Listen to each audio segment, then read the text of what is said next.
let your life slide away. Lazarus, so you've been laid to rest.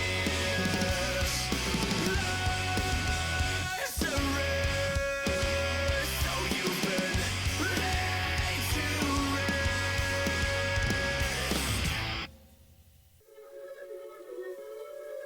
Yeah.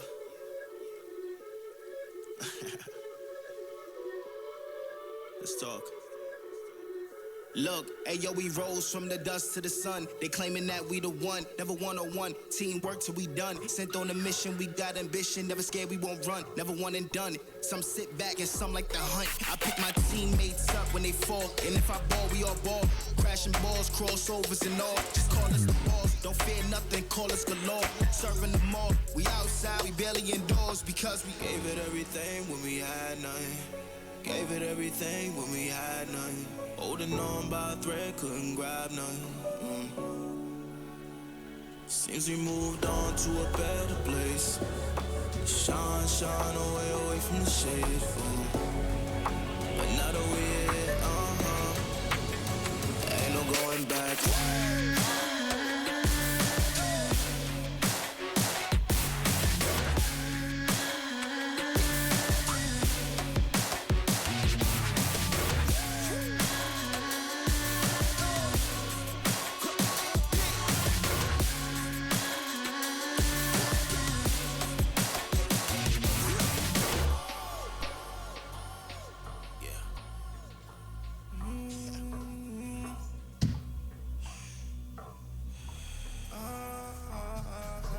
This is the moment to go. This is the moment to shine. This is the moment to show. Show me the rocks you could climb. This is the moment to feel the path like you legally blind.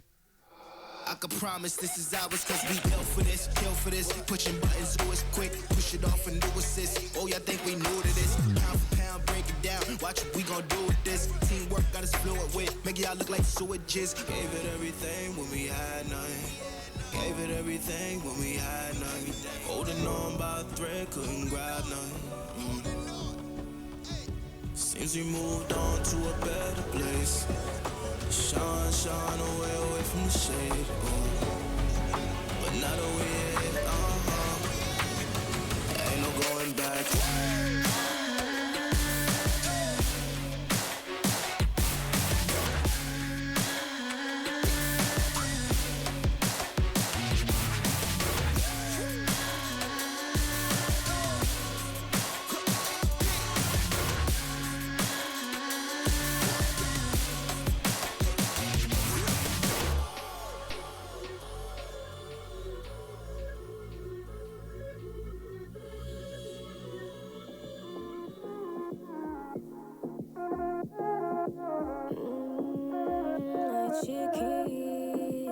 Escucha loco, siéntate y relájate un poco, que en esta vida el tiempo es loco, puedes perder momentos preciosos y sepas que cuando pides ayuda yo me levanto, todo lo que tengo lo comparto, y aunque me sienta triste yo canto, ay canto, vive una vida llena de personas que te quieran, que te respeten de veras y que lloren cuando mueras. Deja de mirar la acera y levanta la cabeza, sigue pa'lante y no temas, resolverás los problemas. Ay mamá, si una cosa no te gusta, cámbiala, si la situación te asusta, enfréntala, si la vida es injusta,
quemar la cera y levanta la cabeza, sigue pa'lante y no temas, resolverás los problemas. Ay, mamá, si una cosa no te gusta, cámbiala. Si la situación te asusta, enfréntala. Si la vida es injusta, tú grita, deja de callar, escucha. Si la alegría te abraza, acéptala. Si la suerte no te roza, búscala. Nunca te prives de la felicidad, de tu libertad.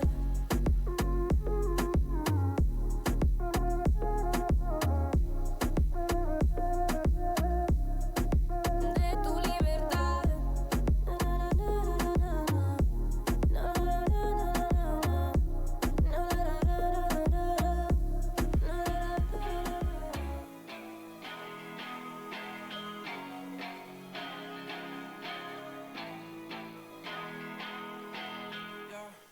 Talk to me, I just want a little bit of company. You acting like you really wanna fall for me, but baby, can you tell me who you wanna be? Yeah. Talk to me, I just want a little bit of company. You acting like you really wanna fall for me, but baby, can you tell me who you wanna be? Yeah. I left my demons in my past. I still want something that can last. You make me feel like I'm okay. We both know that you feel the same. Ooh. Baby, I got nothing else to prove. You talking about your bad side of me. Remember that you always get to choose. Talk to me, I just want a little bit of company. You acting like you really wanna fall for me, but baby, can you tell me who you wanna be? Yeah. Talk to me, I just want a little bit of company. You acting like you really wanna fall for me, but baby, can you tell me who you wanna be? Yeah. I don't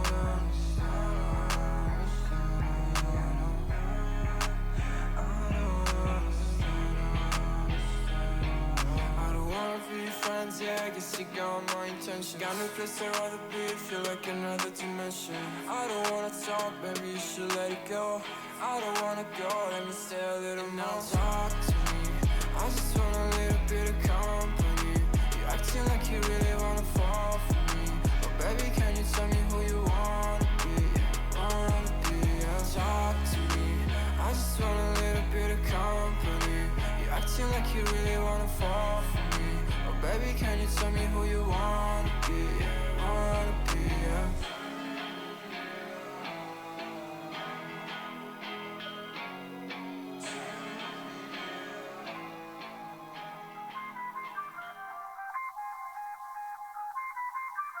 I feel on top of the world, I feel on top of the world right now. I feel on top of the world, I feel on top of the world right now. I always wanted the world, I wanna conquer the world right now. I feel on top of the world, I feel on top of the world right now. I call the shots and the man with the plot and we only go bombs away. Ain't no one protecting my mind as a weapon, that's why I'ma dominate.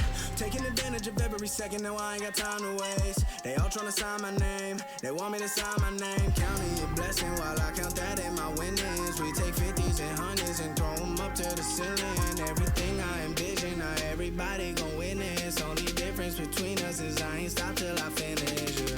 I feel on top of the world, I feel on top of the world right now. I feel on top of the world, I feel on top of the world right now. I always wanted the world, I wanna conquer the world right now. I feel on top of the world, I feel on top of the world right now. Savage, you've been distracted, your best my average, there's a reason for that's a fact. So they snapping back, mad at the fact that I don't have a backup plan, I ain't need that. Outworking everybody when I relax, so I ain't tripping about none of y'all feedback. Heard that, wonder when I'm gonna peak at. And that's why you count your blessing while I count that in my winnings. We take 50s and 100s and throw them up to the ceiling. Everything I envision, now everybody gon' witness. Only difference between us is I ain't stop till I finish. Yeah. I feel on top of the world, I feel on top of the world right now. I feel on top of the world, I feel on top of the world right now. I always wanted the world, I wanna conquer the world right now. I feel on top of the world, I feel on top of the world right now. I feel on top of the world, I feel on top of the world right now. I feel on top of the world, I feel on top of the world right now. I always wanted the world, I wanna conquer the world right now. I feel on top of the world, I feel on top of the world right now.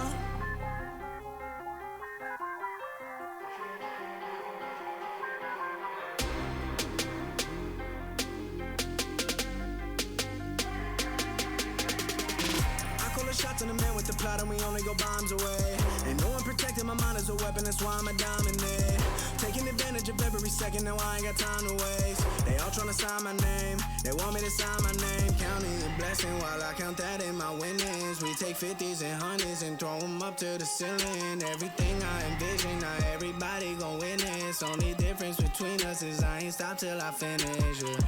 I feel on top of the world, I feel on top of the world right now. I feel on top of the world, I feel on top of the world right now. I always wanted the world, I wanna conquer the world right now. I feel on top of the world, I feel on top of the world right now. You thought that I was blind, but to be honest I don't mind, cause I don't feel the same way I used to do. Every time I see you, I know the truth, cause baby, every fucking time you've played me, you should know that I don't give a single fuck about you and your words. All the times you lied to me, I took notes. I don't know what to say. I thought you loved me, but you ran away.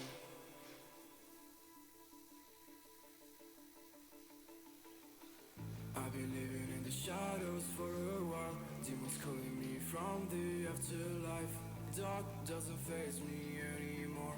I can see my tears into gold. Yeah, yeah. I don't care, no, I don't care. Yeah, yeah. I don't care, I said, cause baby, every fucking time you've played me, you should know that I don't give a single fuck about you and your words. All the times you lied to me, I took notes. I don't know what to say. I thought you loved me, but you ran. I know people come and go away, away. Sun is low, that's my time to shine again, again. Cause baby, every fucking time you play me.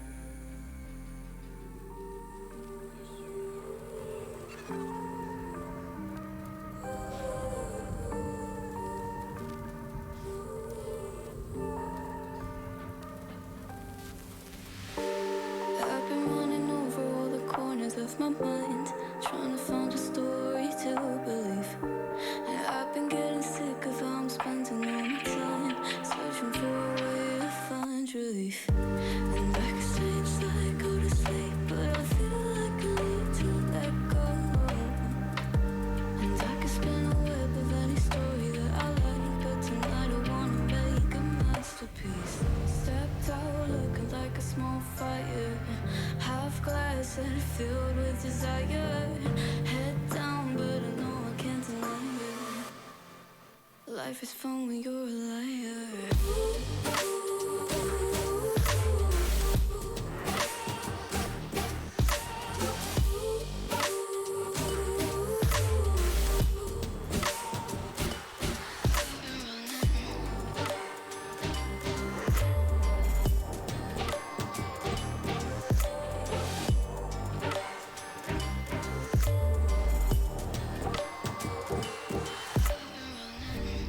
I'm just trying to learn from all the things that I've been told. I'm gonna paint a new reality.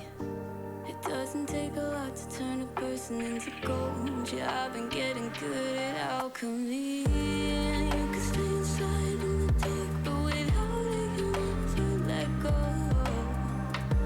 And when you're done with hiding and you wanna have control, you and I can find a perfect fantasy. Stepped out looking like a small fire, half glass and filled with desire. Head down, but I know I can't deny it. Life is fun when you're a liar.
Feelings don't die around this neighborhood. We used to sell a double pills, young and misunderstood. My homie, tell me what is changing from your point of view. A smaller circle, but the range is so some deja vu.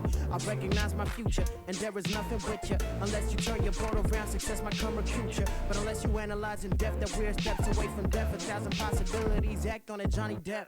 For real, cause we're lonesome childs, trying to know what father brought us down to here. I don't wanna be stuck in countless doubts. I just wanna smile and run away from here. I swear to God, man, I just wanna be a model for my brother. Hey, I just gotta work until I'm on the covers. Hey, I just gotta work until my songs are covered. Hey, I just wanna make it proud to be my mother. Wish we could learn how to love our mistakes. Straight from the jump and not wait for an answer. Wish we could smile when shit's rough nowadays. Change our reactions. You just gotta love yourself. You just gotta love yourself. You just gotta love yourself. You just gotta love yourself. Hope you learned your lesson, girl, I cannot teach anymore. Hope you show some faith in men, I am not like anyone. Cause I am over being sober with myself and I'm with you. I am over being something I am not. I'ma turn it to the man now. Hey, finna get my money, ain't no handouts. Hey, finna be a legend like I'm playing down. Hey, I ain't gotta focus on my friends now. Huh? I'ma turn it to a man now. Hey, finna get my money, ain't no handouts. Hey, finna be a legend like I'm playing down. Hey, I ain't gotta focus on my friends now. You just gotta love yourself. Yeah. You just gotta love yourself. Yeah. You just gotta love yourself. Yeah. You just gotta love yourself.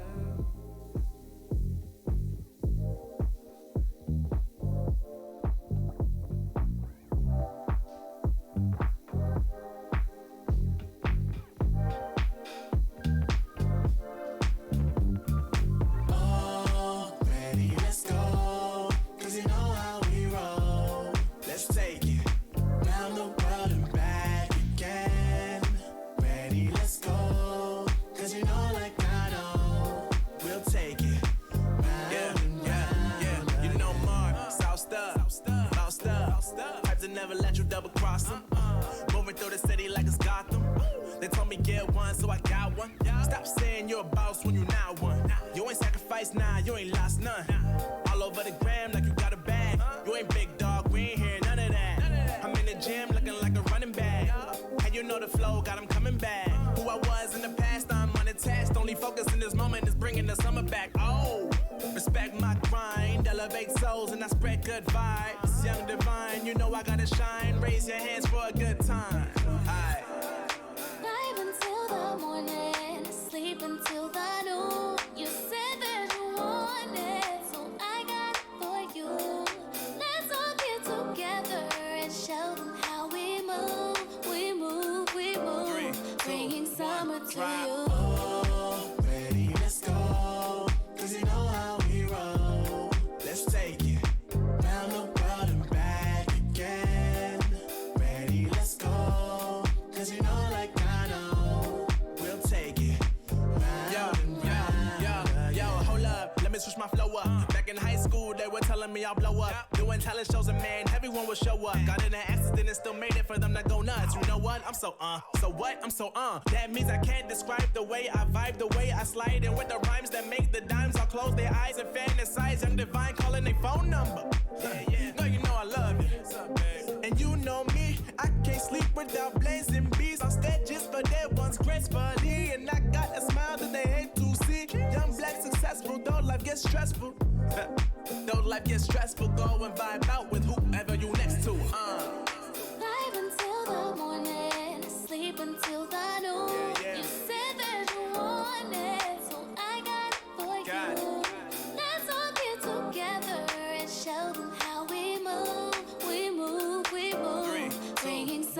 drop. Oh, ready, let's go. Cause you know how we roll. Let's take it round the world and back again. Ready, let's go. Cause you know like I know. We'll take it round and round again.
just subdivide. I'll show you how it's done. There's no sight, we go inside. The man, he is the one. You build your walls with faith in God. They never come around. Then wonder why we all defy the burden to be born. We're coming home with a mission to bring an end to a terrible land. We are here to your omission. We are many of one. We're coming home with a mission to tear you down from your undeserved throne. We can take your conviction. We are many of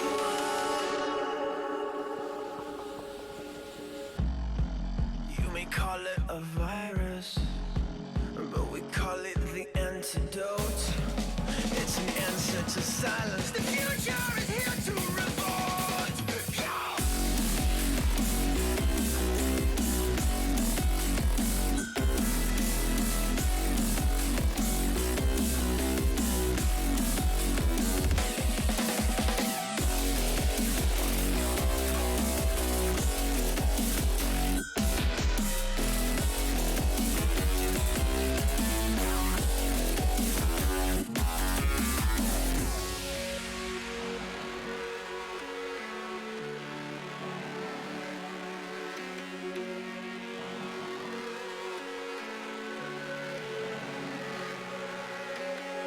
It's so high from here.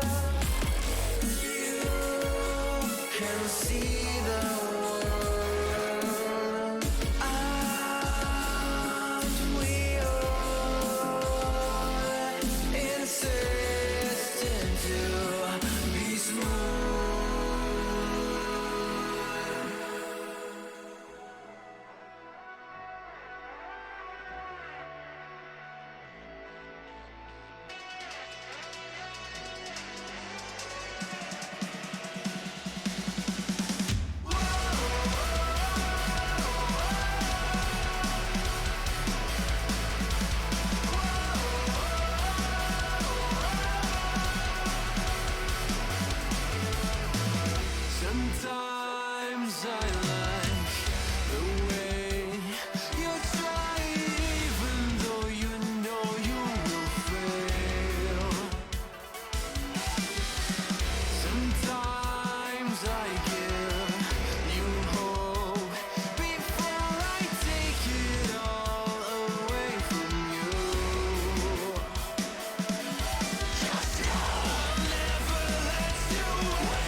Introduce me, I'm the renegade. Ooh, every single night, I crave the taste. It's the adrenaline running through my gait. It gets me high, high, high. Got no time to waste.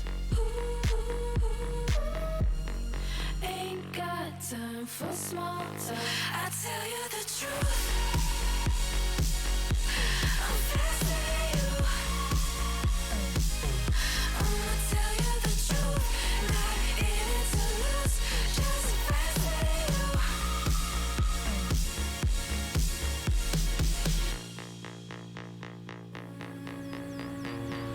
Look into my eyes, I'm not afraid. Take over my mind till it fades. Like a medicine, it keeps me safe. This neon lights lead the way. Ain't got time for small talk. I tell you the truth. I'm faster than you. I'ma tell you the truth. Not in it to lose, just faster than you. Faster than you. I tell you the truth. I'm faster than you. I'ma tell you the truth. Not in it to lose, just faster than you. I tell you the truth. Just faster than you.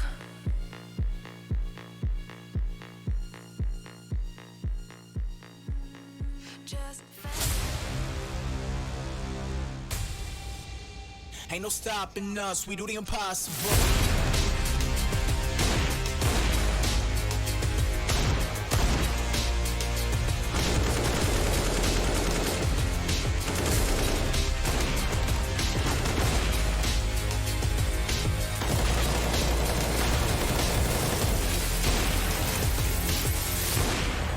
Robs has already caught him, and now they're coming from one direction. They can focus their attention, but Cold Sarah's on a mad one!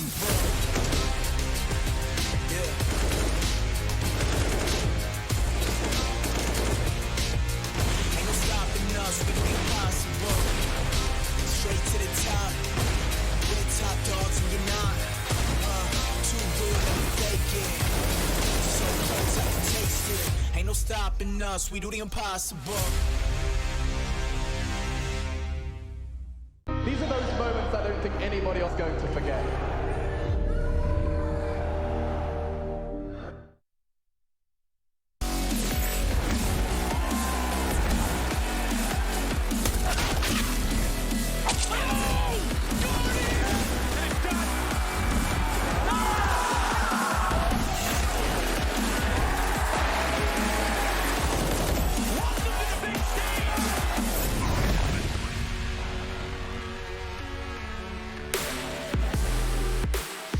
Oh, the ESL Pro League Season 13 had an off day, and now we are right back into the fray. We've got 3 best-of-3s coming your way as we look to close out Group B here in the coming days. My name is Trey Saranthus, and I'm joined by Yanko Paunovic, and we are ready to get this party started. Ain't that right, Yanko?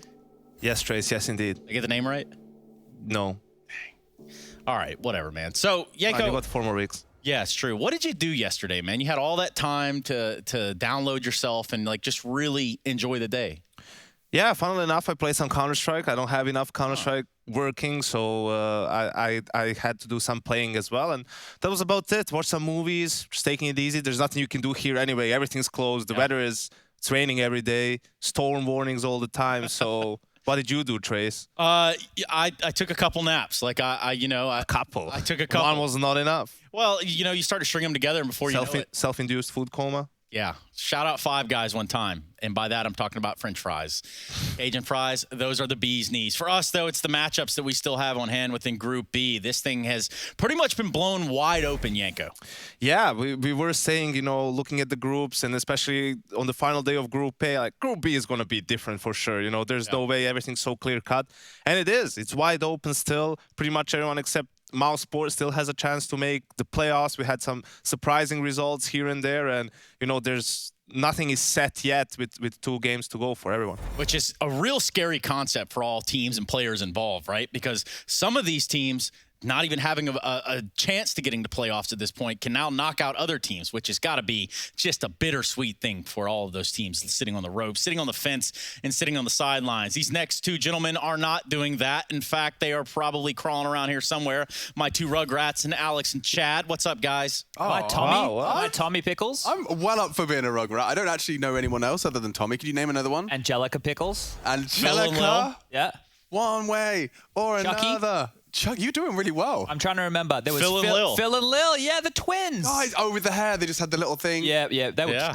Anyway, we have something very important to talk about here today, Trace. I have no idea what you were talking Alex and I have been spending, we stayed up all last night, obviously checking the new missions that were put into the game. Now, I know that we do the hardcore audience over here with the professional Counter-Strikes, and that the hardcores like Yanko don't even know what scrimmage is as a game mode. But I implore you to head over and play Ancient, because Volvo, they're kind of hinting that maybe Ancient's on the way into the competitive map pool and maybe Mirage is on the way out. Now, I don't know. Ancient... We know Smokes. It's fun. In Hugo's bedroom. Current state, though, in its current state. What about Hugo's bedroom? What We've about even it? named all the spots. I mean, to be fair, I said the same thing about Vertigo when it was And it's first in. being played. Now it's in the map pool. Yeah, so- and it kind of doesn't... I don't hate it, so... It's a okay map. Yanko, play it once before you hate Look, it. I've been ready to play Valve keeps removing Astralis' permabans then, you know, from the map pool. It's and all so an you inside can What do you have to Conspiracy say theory about here that, today. Chad? I no comment, Yanko. You know that I have a No close foul play? Nah, nothing. I don't know, mate. But if Ancient comes in, we've actually played it a lot, Alex and I, and Henry and Rush and everybody. It needs some work, It does. but so does every map. So Yeah, but the vibes on that map are This just is how much. fun. This is how much more they love Dota over CS over there. They want to put a map that's called Ancient in CS. They want to have a bit of Dota as well there. Visita Haleventa, spelar lite Dota. Sorry, I had to go nailed go it. for it. It was actually not bad. that's a reference for all the kids from about 15 years ago. So go use the YouTubes. You might find it. Watch the music video. It's awesome. The music video is really good. It is a good. And Anna the Bot is a good one too. Yeah. Banana, hit We're the- showing All our right. age, We gotta boys. get you guys out of here. We Yeah. got a whole show that we got to do. But anyway, we'll be checking in with you guys later on. And Thank you. Ancient, I hope. Oh yeah, we definitely playing some Ancient today, Yanko. It's got to happen, man. Yeah, definitely not. What if it gets brought into the pool, Yanko? What do you think? Yeah, I'm still not gonna play it, just like I don't play Vertigo. Oh, well, that's a shame, man. It's new times. It's fun. But we don't know that it's here yet, and obviously has absolutely no bearing whatsoever on Season 13. Chad with some wild speculation, of course. Wild speculation. Once those clicks, once those impressions. Crowd goes mild. Here are our brackets. We do have 3 teams that already made their way through Group of A, and that's looking like Heroic, Complexity, and FPX sneaking in there at the end. OG, Big, and, well, Renegades didn't really do all the work there. Yeah, a bit of a different situation in Group B compared to Group A, right? Of course, you want to get that #1 spot and skip a couple of best of 3s, but at this point, the Group B teams, they just want to make the playoffs, right? Like, look at this. We have 4 teams with 2 wins, and FaZe Clan as well still has their chances. Of course, today, sort of a must-win game for them against G2. Yeah, how close this is almost scary, right? Because a lot of these teams are going to get down to the very end of the road, and they're just going to be hinging on the outcome of a match A or match B or match C.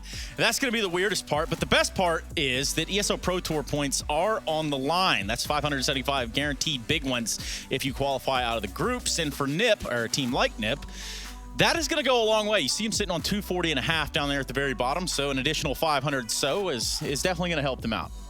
Oh, absolutely, right. And they are in a good spot to make the playoffs. They still have, you know, their faith in their own hands, which is always a good thing. And yeah, they've been playing pretty good, all things considered. Yeah, I think that they've definitely started to leave a mark here. You want to talk about a rebranding? You want to talk about getting everything back in the saddle there for Swedish Counter-Strike? Nip certainly on the path to do that, but that's not where we stop. We need to talk a little bit about Vitality, where they currently sit, and what they have going on for the rest of the season. Yeah, for them, obviously, the first 2 games against FaZe and G2, 2 of the hardest opponents, managed to split those series. And right now, you look at it on paper, right? After Mouse Sports, 2 easier opponents, quote unquote. But I think we've seen so far in this group, there's no such thing as easy opponents, right? Vitality lost to G2 and then beat G2. So, you want to say coming into that matchup that Vitality is a heavy favorite, but as we saw, anything can happen. Good sign for them, obviously, is Zyvo playing really well, especially in that FaZe series. You really do feel like he was the deciding factor with some of his clutches, some of his highlight moments. And yeah, this now 5-man roster, obviously, they decided not to move forward with Nivera on the team. There's still a small adjustment period for guys like Misuta and Shox having to play on maps where Nivera used to play instead of them. Which is a wild thing to even consider, just for us looking in from the outside and thinking about what 6-man lineups brought to the table in terms of Counter-Strike. Now, some teams are getting away from that, Yanko. Yeah, obviously the decision for them was because of Valve, and they would lose points in the road to the major thingy if they swap players in and out, right? So they decided to focus on that. I'm not sure if that's like a great call myself personally. I kind of disagree with that because it worked so well for them with the 6-man roster, but they made good decisions so far. What about the decision that neither one of us get to make, but we kind of get to analyze from the very top? And that's, who else could be that third team to make it into this group? I mean, we're already looking at a couple teams that potentially could be locking it in if you start thinking about the matches they have left.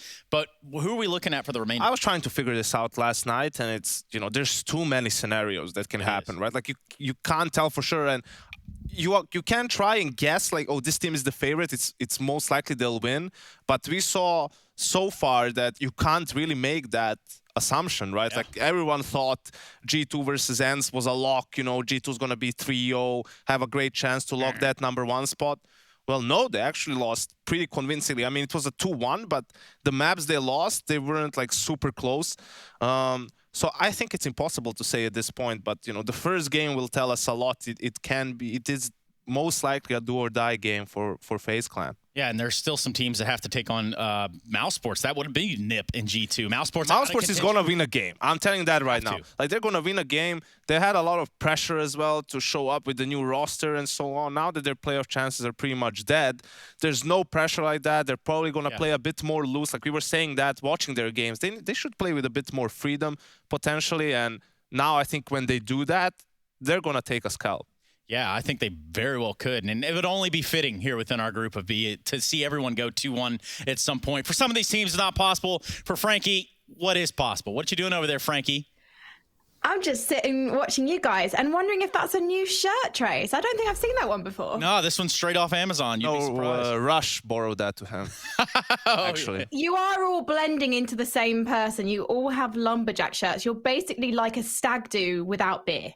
And that's the best part about a stag. So that's that's sad. Shirt. That's sad. No, the beer. Yeah. Hey, Frankie, what do you have cooked up for us? Got anything cool coming up? Hopefully, if we can get it uploaded to the system in time. We've got an interview with Nico. I decided to invite him to a pre-match interview and then not ask him about himself. I was asking all about Brocky, given that they're both playing that kind of rifle AWPing role at the moment. But it seems like Nico couldn't actually remember why Brocky went onto the AWP in the first place. So that was interesting. I kind of was trying to remind him it's because he didn't want to lurk anymore, but I thought I wouldn't try and remind him too much, given that he's focusing on G2 at the moment. And we're going to try and catch up with young ZTR later as well from the Ninjas. Yeah, there's probably... Are we still calling them the Ninjas now that Get Right's not on the desk? Yeah, Get Right's not here, but I think just, in tradition and honoring of the Swedish culture, we have to say Ninjas. The one thing with ZTR, we find out that he's calling, so that's pretty weird, Frankie. That's really weird. I need to ask him about Nuke, because it must be crazy to be, as we keep saying, he's 17 years old and calling a map that you win 16-2 against ENCE at one of the biggest tournaments you've ever played. That's pretty major. So I have a feeling he's going to be typically Swedish and he's going to be like, yes, it was good. But we'll find out. Yeah, it could just be that simple. Hey, Frankie, I think we got to get you out of here too because we have some games to play. FaZe G2, what side are you going with? I am going to go with G2 because they shouldn't lose this. And if they lose this, then well, they're going to have words. Interesting. All right. Well, we're going to find out some more of those words. Thank you, Frankie. We'll see you around. See ya. Bye. Adios. We're going to be going to a break too, Yanko. I'd love to sit here and chit-chat. Maybe we can do that off air. You're right. You're canceled, and so is this segment. We're going to be going into a break. We're going to come back with one match that's hot to trot. FaZe taking on G2, and all eyes of the world are going to watch just how weird and out of control and spicy that this one gets. We'll be right back, everyone. This is ESL Pro League Season 13.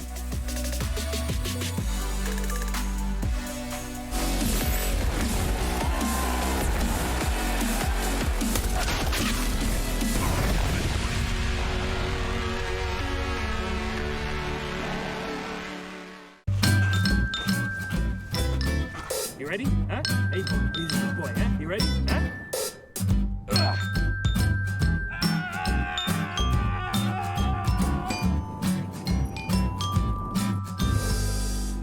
Start your esports career now at play.eslgaming.com. If you want to know what you're good at and, well, also what you suck at, check out csgohub.com. Coming! Hi, my name is Sue Lee. My handle is Snix.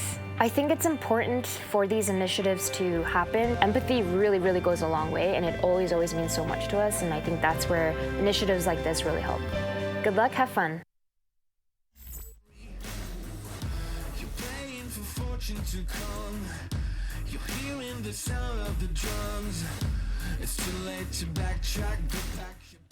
Go forward. Aim left, aim left. Aim left and up. More right, down, little left, little left, little left. Look down, look down, look down. Stop, stop. Look down. More up, more up. Slowly, slowly. More up, more. Go faster, faster. He's gonna shoot you. Jump down, go left side. Up a little bit. He fell. Go back down. Hold S, hold S. Okay, just stay like this. He's gonna come. Stop. Go left, move your mouse left a bit. Go left a bit more. Shoot. One tap. One tap, not spray. You hit him. Look, yeah. Aim left more. Little left. Right to the right. Low right. More left. Run. Play left. The fuck? What is he doing? Just run. He's gonna kill you. Move 90 degrees to the right. One tap, shoot. Right, down. Aim down. Right. Up.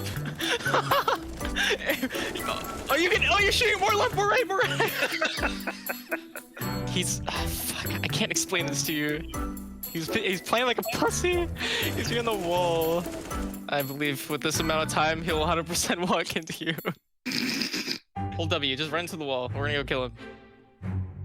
Aim down a little bit. Okay, aim left a little bit. To the right a little. Oh yeah, this is actually good. Okay, hold D, and then I'll take him to shoot. Go to the left, Go. Run, just run. Move a bit to left. Run. To the right. Yes! Say go right side. Just jump down. Go right side with the keyboard. He's falling into you. Aim left, aim right a little bit. Aim right, up. To the right. Left. Spray. Nice. Okay, we got 5. Move left. Shoot. Up a little bit. Aim up. You're tapping him. Nice. They're trying to camp and we're still killing them. When you jump, you're gonna start surfing, okay? So imagine you're surfing. Okay. Jump and hold the D. Alright, yeah. Okay, you're surfing. Keep going. What the fuck? He's surfing. Right. Wait, he's falling. Wait, he's gonna run up the map. Don't go. Go back. Go back to the left. Tap. Slow. Nice. Go D a bit. Left. Go back. Left a bit. Stop. More right. To the right. A little bit. Shoot. Tap. Nice. ESL Pro League is brought to you by Gaming Malta, Intel, US Air Force, 1xBet, and DHL.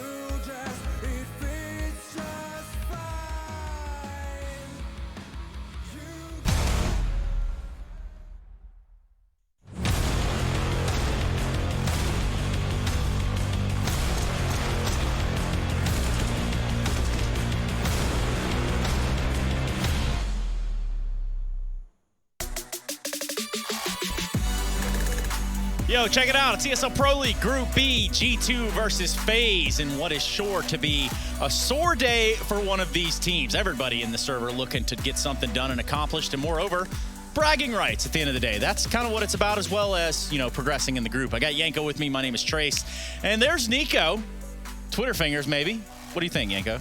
Or just a quick little Instagram, you know, get in. He loves those. But yeah, I mean, so much on the line, especially for FaZe Clan in this game, right, for their playoff chances. But I think even more on the line just in terms of pride, right? Yeah. Like the Nico going up against his former team. And I think this matchup and the way FaZe plays will tell us a lot about them as a team in terms of just like psychologically, because they have to deal with so much coming into this game.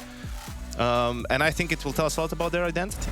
Now, let's take a look at G2's run so far. They took an L to Ints, pretty unexpected, I'd say, but Ints, you know, they earned that, they deserve that. They beat Vitality, they've beaten NIP, and those are two teams that are still in the playoff contention.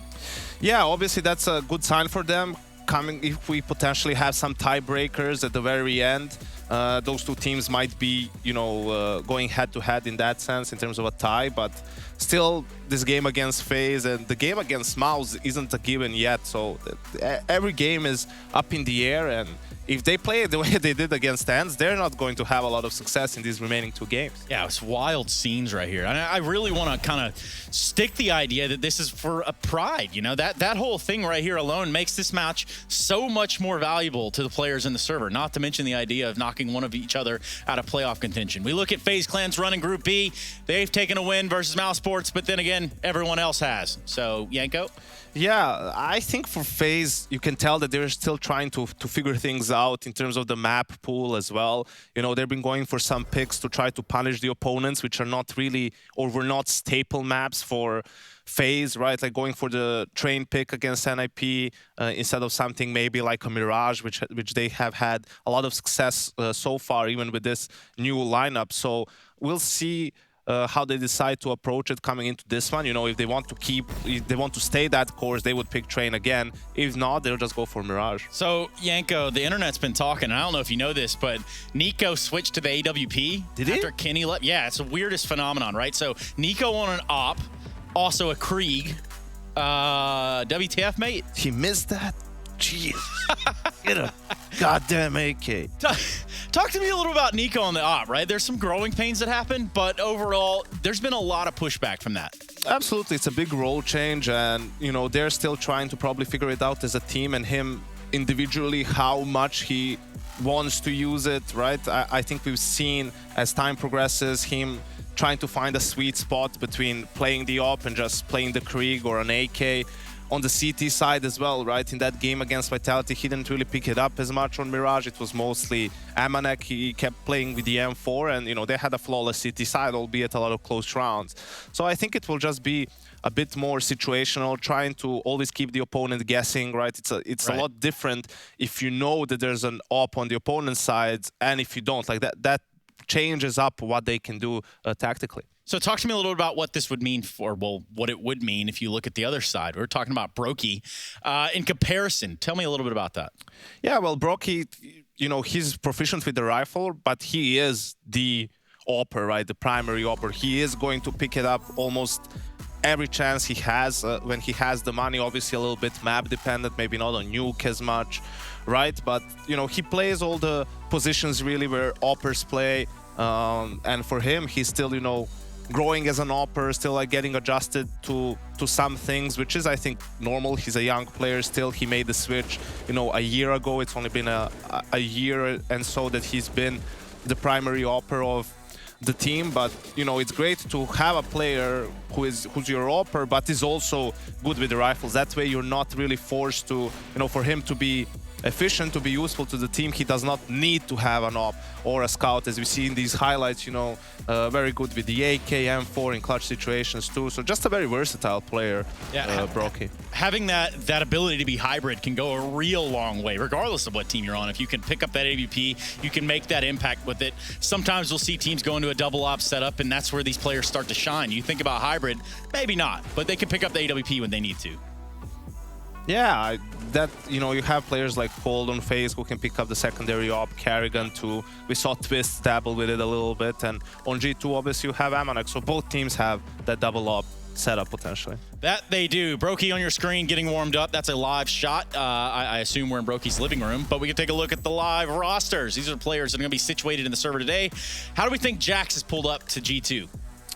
I think he's been doing great so far. Obviously, he's a guy that contributes a lot to the atmosphere of the team as well. But to be honest, like, he's also been fragging well. You know, he hasn't been lacking by a large margin behind any of the other players. I think for him, one of the issues like that we know of is, you know, his English isn't True. great yet, right? So he's been working on that, trying to improve when it comes to his communication. But, you know, you can tell how G2 has a bit of a different vibe as soon as he rejoined the team. Yeah, it's got to be such a weird atmosphere in the camp, but ultimately it seems like they're pulling it together, which is going to be nice, especially on a game day like today. Let's go ahead and bring in our Epix GG cards, our players to watch. They're going to be situated right over there in that little window, I think, and it's got to be Brokey v. Hunter.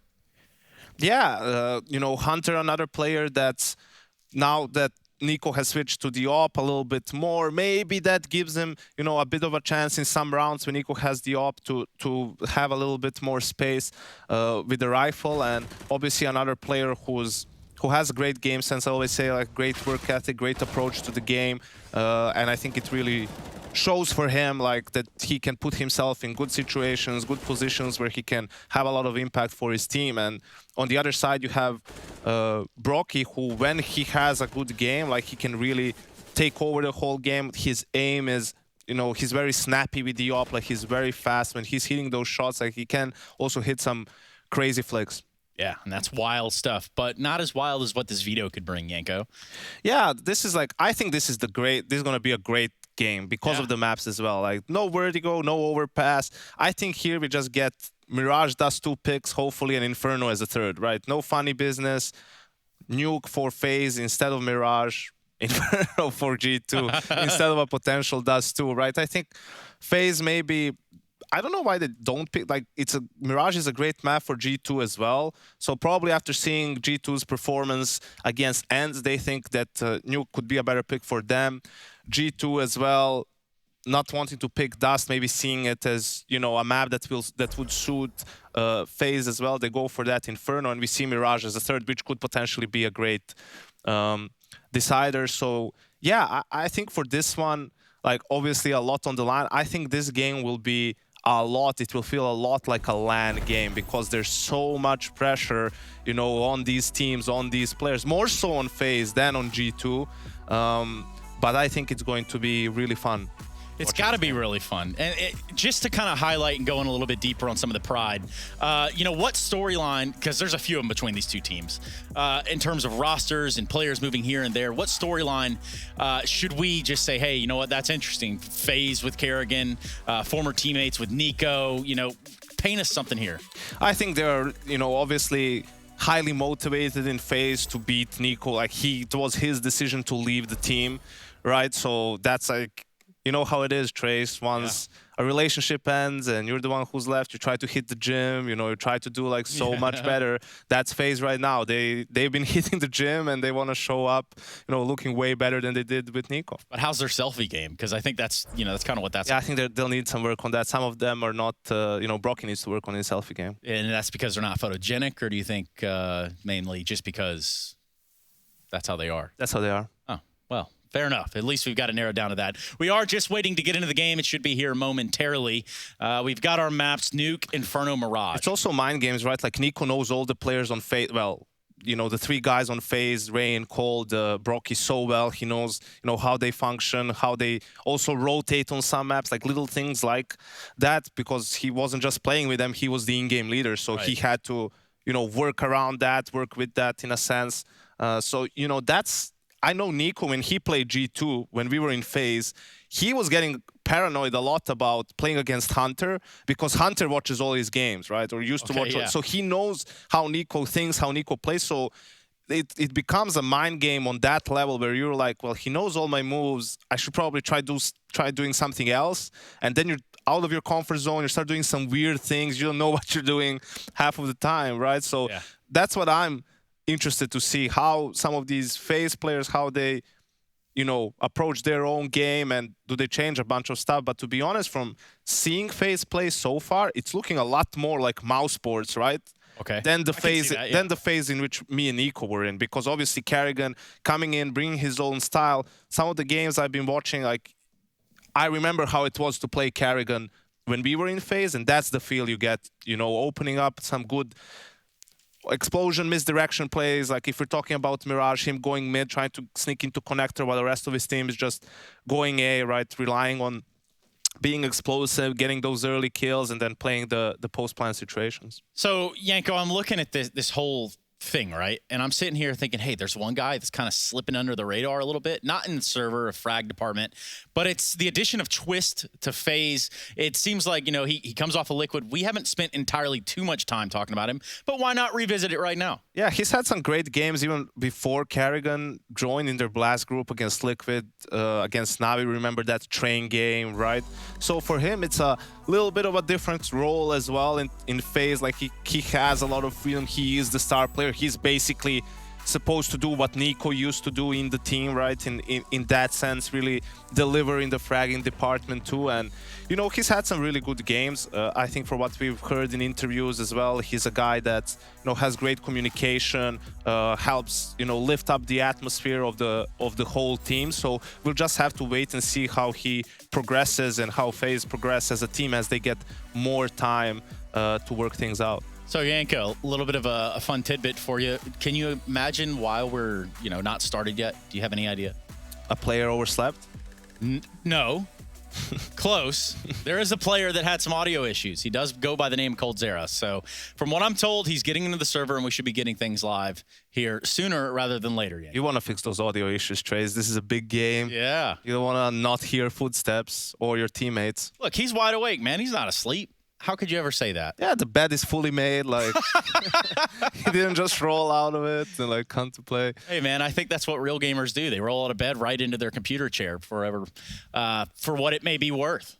Not a fan of those early games, I'm going to say right now. It can be a bit rough sometimes on that gamer schedule. Well, you know, it's tough waking up like 10 a.m. or so. But listen, talking about Nuke specifically, right, as the first map, we saw against Tents, Nexa is now the yard player. Nico is playing the rotation role with the op, so to speak, right? So he was going secret like all the time, you know, and I think that eliminates a lot of other things that you can do when you play yard, like playing around the smoke, some more aggressive plays, like really committing to maybe stopping that van drop, or just like being there if they go secret and you're opening a lot of space for the other team. I hope they change that up a bit and play maybe, you know, a bit closer outside. Yanko, we're not doing predictions, but I do really quickly want to know who you have. Oof. I want to go with G2 just because they have less pressure on them coming into this one. Yeah, and you got a couple friends over there too. Couple. Now for us, we've got a game in front of us. A game that's sweeter than a plate of yams with extra syrup. It's going to be FaZe versus G2 in a best-of-3. Nuke, Inferno, and then Mirage should we need it. But what we need right now are Chad and Alex. I get it, because yams are a sweet potato, sweeter than a sweet potato. Trace, Dennis Sorrenthus, everybody. He's here all week. Try the veal. Chad Sponge Birchall hanging out in the caster booth with me. Let's get those lights off, and let's get doing the dirty. CT start for G2. FaZe on the attack. Yeah, a bit of utility board out here, Carrigan and Coldzera. As Twist takes control of Squeaky Roo and posturing for a bit of a top piece. Hello. Quick heaven smoke from Carrigan. You can hear no need for the skylight to be broken. He can throw that regardless, and there's more to come. Pressure ramp. Jax reports he's got issues. God, he catches a Glock bullet to the face, and that'll keep him on notice. There's 2, if not 3, ready to flex rotate. Look at this one. They are pulling the strings around this T-side pistol into the top side late. A bit of a double pump. They are in heaven. To contest is Amanek. Hunter into the lobby as well.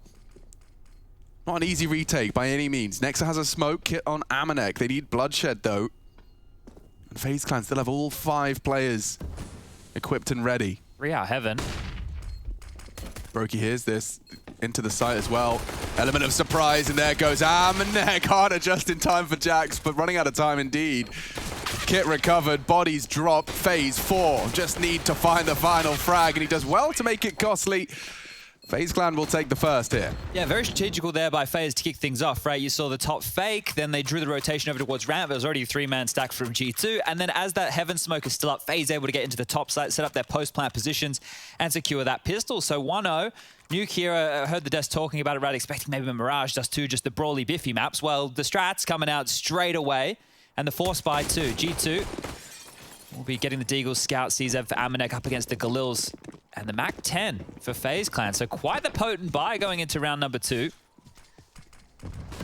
Early smokes deny Nico's scout. Oh, I say that. He's caught a bullet into Twist's shoulder blade. And 0 information for the CT side here. So Secret is going to have presence, and rotate likely going to be required. Oh, as it fades. Rookie has the bomb. That's been spotted tagged another. now. This is a hard round to convert, even more so when you've stomached 2 scout shots. Jax called upon. Nexa needs help. They hear him. They're flooding down into the low side. Jax opts for dark. Nico in support. 3 CTs to receive and more scout tags delivered. Nico has not missed a bullet, not missed a beat. Flames deny him. Decon another threat. More smokes deployed. Jax finishes off the job Nico started, and there's more chances. Jax has found 2. Oh, that's a flub. Big problems. Bomb will go down. Hunter can deny, and he has. Oh, no. Rain unprepared. Another double, this time on Hunter's Deeg. Amanek. Oh, he spots him. Seen that. Hold is absolutely on a timer here. Grim Kraken. Was there any noise in vents? I don't think so. So Amanek's going to have the element of surprise, and bye-bye Cold Zera. They'll have weapons to scavenge, get their knives out, grab the freebies. Nico starts it, but it's the double Deegs from Jax and I believe it was his teammate as well, respectively. Yeah, Hunter coming in. Nexa was tucked on in that top little railing right there, and they played that perfectly, right? So as soon as they had spotted the bomb on Brokey, they heavily rotated him. They made sure that there were players who were going to be in front of the smoke wall up towards the ramp position to deny control of the site for free. FaZe too many players to clear past, and now they'll be down to the Force by Deagles of their own coming out. Much less utility, nowhere near as potent as what G2 were just rocking on their Force. Okay, Nico early util to feign the aggression yard. Doesn't seem to deter them though, as Carrigan's leading by example. Oh, hello. Head spotted, hard shot to hit. Carrigan exposed on main roof. Yeah, Nico needs to be careful here. Lots of looking eyes of the Deagles. Nexa down towards Secret. Yanko is just touching on that. Seems to have a clear love of Secret, old Nexa. God, they got a pretty solid spread. 1 hero Deeg shot's all it would take. Jax remains on a passive stance. Oh, slither gap here, and he's in another tag. Another tag towards Unbreakable. The second connects, and that's the end of Carrigan. Nico's doing a great job of just keeping the yard honest. Crosshair was there. Shot isn't. Jax passes his test. Rain floods in for a punish pick, and he does connect the 2 necessary bullets, at least to put 1 CT down and out. 50 seconds here, but with only 2 players left alive, what are Brokey and Twist going to do? Yeah, they're playing this very smart as well. Hunter into CT vent, good contingency plan should things go awry elsewhere. Twist rejoining the pack, and Brokey and him with only the hand cannon. You'd have to hope for a slip up here from G2. Yeah, problem is they can't even really get the bomb down now, so Twist has to hit a banger, and then they just need to accelerate lower. Jax is in a great off angle. And they found him. Loved it. Shouldn't be a plant, as you said. Nexa was down there the whole time, and he still is. So this is his denial. Twist gonna struggle, especially now he's lost his teammate. There you have it. A clean pickup from G2. And that's going to put us on eco for FaZe Clan's 4th. Yeah, going to be interesting to see what FaZe have to offer here on Nuke, right? This is their map choice. The time that they've played it with Carrigan in the roster was IEM Katowice, just after he rejoined the FaZe banner, and they lost to Liquid. So when we take a look at the history for FaZe, this is kind of the unknown. We're going to have a rough idea of the positions the players like to play. If we're diving into the mouse playbook, we have a decent idea of how Karrigan likes to approach on the T sides. And for G2, having rejigged now that Kenny's out of this roster, it'll be interesting to see how they're looking as well, because they lost to Ents the other day on Nuke, 16-10. Pressure is high, and the frags are quick. But G2, I mean, this will change everything for them. If they were to concede this, we're looking at, 3 teams potentially by the end of the day drawing at 2 wins, 2 losses. It's going to be hectic. Every round matters here. G2 Esports in hot pursuit of their 3rd victory in this group. Yeah, if you're curious as well how the tiebreakers are going to play, there is a rule book on ESL's website. So if you head over there, ESL Pro League Season 13, you can check the rule book out, have a read for yourself. It's very long. If we were to do here on the casting desk, we wouldn't be casting, we'd be talking through rules. So let's focus in. First gun round right now. Squeaky naded off. coldzera selling a bit of a fake over towards top as the instant pop yard smokes are down. And this lobby control taken quickly. G2 proactive. Oh, coldzera's seen it. He knows what's up. They will be looking for him, though. Amanek floating. There's a T-roof presence already. Karrigan, the bomb's in front of Hunter. This is getting weird. Amanek's taken lobby. Karrigan knows T-roof is a threat. Cold knows Squeak has been pushed. It's all backwards now, and this will slow them down. Rain's in yard looking for fights, desperate for finding Nico. Nexus come up trumps from ramp. Full lobby control. They want to take this T-roof position. And Karrigan has found Hunter. He's actually Molotov'd him out. That's insane. I cannot believe the way this round has paused. Twist now. Okay. Will he expect Jax? Seems to be. Oh, good frag from Jax. He provides, tries to keep it competitive. However, upon the loss of Nexa, Fence is his challenge. He's got to try and get out of there. They can plant safe. Heaven is also going to be occupied. Amanek around. Yeah, maybe too little too late here. Could be a save on the cards right now from G2 after losing a lot of those kills. Brokey's got his back turned. Swivels in time. Amanek falls. What and a peculiar round. Yeah, this round has been so odd, right? Now, we know that the meta in terms of the CT side of Nuke has been shifting to a lot more lobby aggression right there, but as soon as those yard smokes went down, there were so many G2 players pushed on in, and the fact that the information was found from Hunter where the bomb was, the fact that coldzera saw Amanek, that's why it paused on out for so long, right? If that little bit of info that we could see that not everybody could was known, then it may have been a quicker pace about it, because there was some awkward fights that presented themselves. I just want to kind of piece together how that one went down, but do see the headshot from Twists, and coldzera was a part of this, finding that angle and that fight onto the double T roof. Bomb hold. Yeah, so that right there is Hunter going up the ladder, coming around for that fast flank. Amanek pushing into Squeaky. It was the molly I was interested in. I don't know how he actually got forced into that. So locked him on down. Well, the guns are back out. Ult for Nico. Nexa lobs a nade towards top of Silo. Nobody home. Twist is going to be stalled. Yo, look at him go. Straight down. There's more behind the smokes, but they have managed to get an early presence into the lower site, and Hunter's been tasked with the responsibility of containing. He can just chill, cool himself down, have some pressure from elsewhere. There is 0 lobby info right now, though. That's the way he's holding it. Very passive stuff here from Cold. So after that last aggression, maybe wanting to stay away from any hijinks from Hunter, who is towards lower with 2 on his plate. This boost over, it's going to be hard to pre-aim. Oh, he even gets a chance. Twist falls off. Yeah, he slipped off and loses his head for it. Rain changes his mind. Well, they know there's one more down secret at least. G2 starting to piece this one together now that more utility lobbed on out. Nexa under pressure. Oh, he's so blind. But so Karrigan didn't check it. Big damage. Brokey catches one in the head as well. Only 2 healthy members of FaZe, and that changes quick. Jax just takes one on the left side peak. And G2 are finding frags across the map. It's only coldzera. He's last on their list, but G2 posting their 4th, doing so convincingly. We've been out solving mysteries for you, Alex. The Molotov in the previous that took down Hunter, we're going to take a bit of a gander at that one for you right now. So yeah, he pushed up the ladder.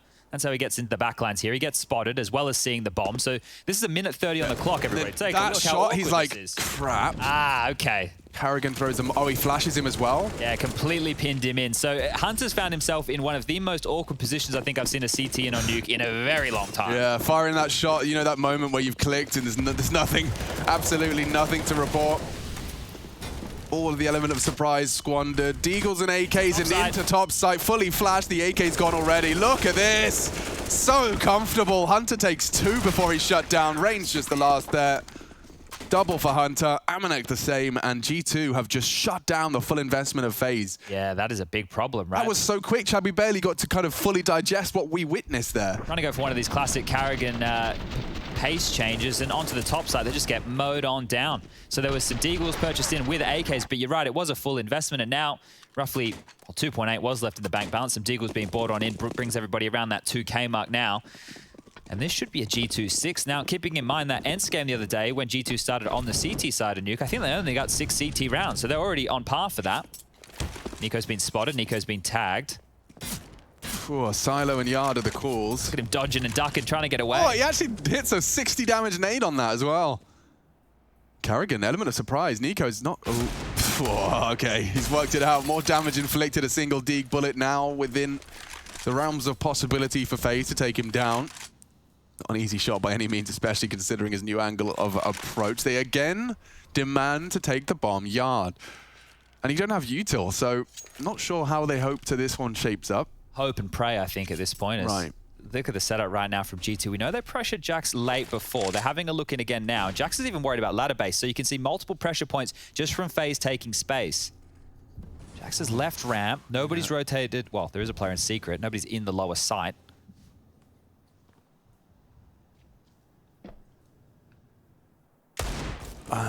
Now, upon the loss of Carrigan's lurk, Jax can respond to the ramp.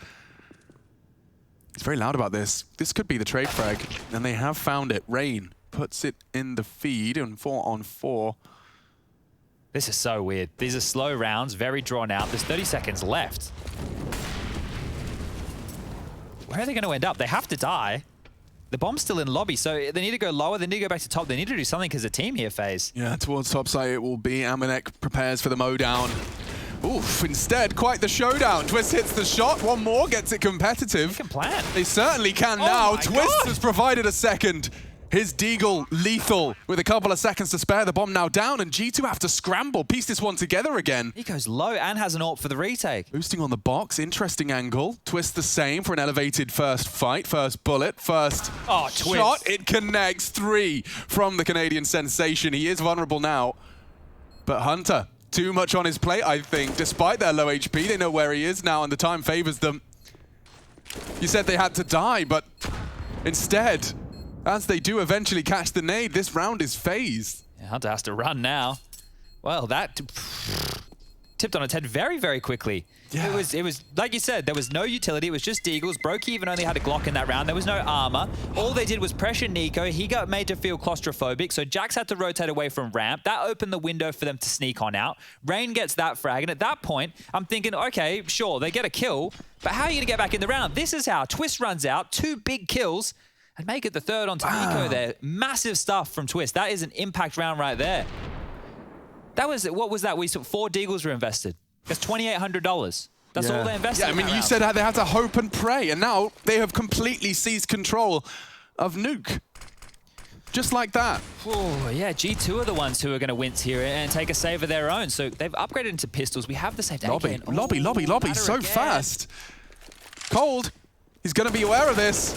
And he does catch a USP dink. Hurts him, but at least aware that lobby control's been lost. Now surging through the secret smokes. They're going to run into the low side, run into Nico's Deagle.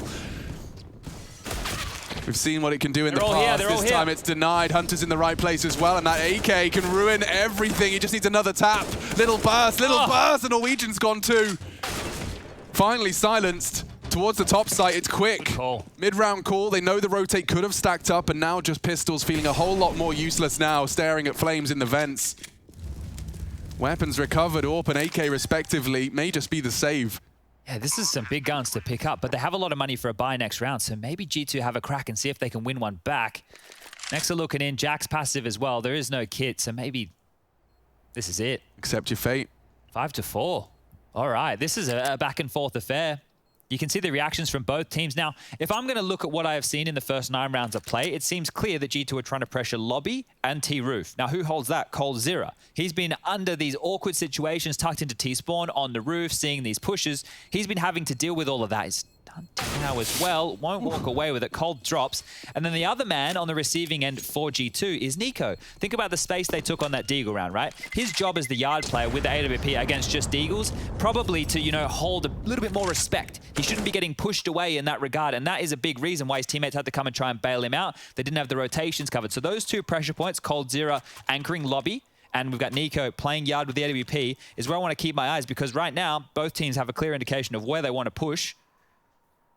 I think it's a case of karrigan very smartly identifying G2's natural rotations upon loss of control and identifying that when they do lose yard, when Nico said could be yard, could cross secret, which we all know happens on the CT side often, that there's gaps for them to punish both on that low site and towards the top site on these rotations. Twist has 8 frags alongside Rain at the moment, some of your highest delivering fraggers in the server. Hunter, though, we had him as your Epic's GG player to watch, and rightfully so, considering he's whipping out the M4A1. Bit of a hipster in that respect.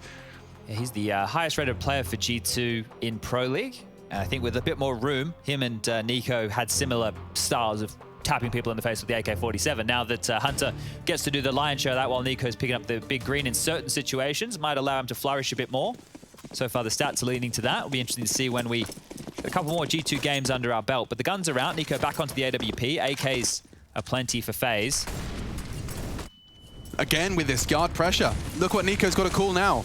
He's going to have an elevated spot over the smokes. The only vulnerability I was going to say was flashbangs. Couldn't finish my sentence before FaZe forced him off. And they're sneaking into the L block here perfectly, so using it to shroud their control. Foot spotted, I think. Oh, yes, indeed. He's talking a lot. He's piecing it together. So they park it, and now karrigan takes his next step. Doesn't look like a comfortable lineup, but he's got it all the same. So Heaven smoke, we saw that on the pistol, just as Nexa leaves it. Flashes galore. Nico holds the door, though. Rain, warehouse shut down. They go vent here, Alex. There is this gap towards the lower bomb site. Twist has got down secret. You're right. The smoke is up. There it is. And it's loud, but they're going down. Looking to contest. Brokey lingers. He has a chance here. He can really punish. Hunter, does he do his due diligence? Does he check the squeak? He doesn't look like he's going to. Oh! And he's find it. Hunter's down, 4 on 4. Brokey's luck has converted now into the low site. He can go. FaZe are in control of this one. Fully. They're still looking lobby for players. Oh, they're talking it through. It's not a fun retake. It's already established. The AWP has to try and find a way in, find a way to nullify Coldzera's line of sight already tapped away at. Half ticked. What do? What's the plan? You need a frag. They're not giving you anything.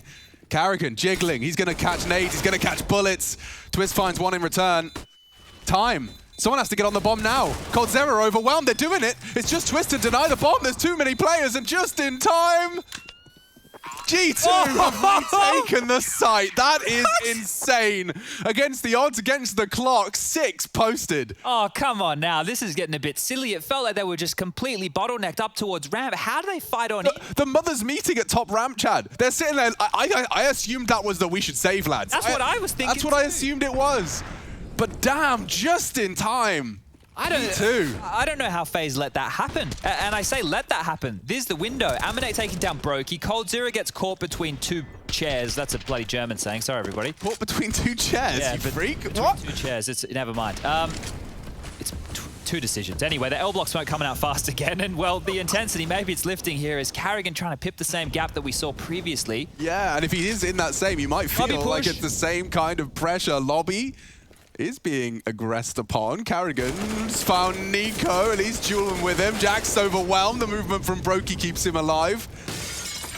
And they've got full hell and ramp control. Nexa, element of surprise. And he's got all 3. What? FaZe disintegrate at the hands of Nexa. I know he's here too. And that's the end of that. G2, wow, not only an impressive retake, but they string together a consistent 7th there.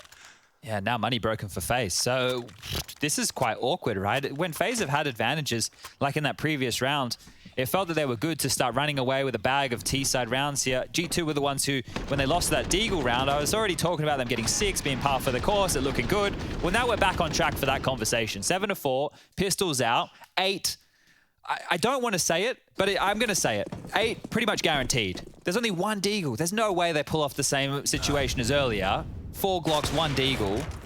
Nico's getting pressured again. But it can't be the same way, right? These Glock bullets, if they tag him up, it's not going to be like a Deagle bullet. He'll be cool. He'll be chill.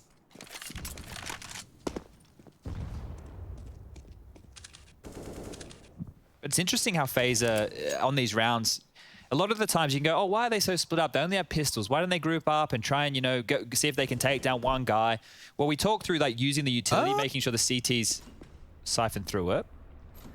Another good thing about these eco rounds and going slow like this is you can feel out the team. What smokes are they throwing? What utility are they prioritizing? What positions are they playing?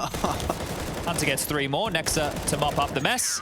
Rain and Brokey go down, 8-4 now. And, well, the guns will come back out for FaZe, but I'm interested to see where they start ending. They try to fast top, didn't work. They're getting that space towards Yard. They've taken ramp successfully against Jax a couple of times. When they took Secret quickly on their anti-eco round, they lost that. Remember, there was the pistols already in the lower site. So a few of the options here from FaZe not feeling so comfortable right now. Definitely feels good when you force the CT rotate lower and finish top side. We saw them pivot up that vent. They should have won the one where they pivoted down the vent as well when we think about it. That's a failed smoke, I think. Next is drop 1. Pushed up regardless. Cold given a tall task of defending lobby. They've got lots of nades lined up for this top site take. Oh. Hunter's caught a little bit flack and lives to tell the tale. Yeah, really punishing key position to watch Squeaky there. So Hunter on 37 points of health will have to operate a little bit more passively as Nico's taken the line into Squeaky now. May even be able to post himself up deep into lobby. And Hunter's going to take that space too. So proactive stuff from G2 here. Playing to their strengths. See him. And he's been found out. Nico and Hunter combined for an opening frag. And that's disastrous. That's the lobby holder. Util does bloom outside. Twist and Carrigan working on their project. A boost up towards the rafters to get some info Yard. Nexa, in response, heads towards that low site. Big Jewel. Big Jewel! How does Hunter win that one? He was so low. He nearly takes down Twist as well. Amanex managed to find one, but into the site and a 2v3. Should favor G2, but as the bomb goes down, Nexa advancing.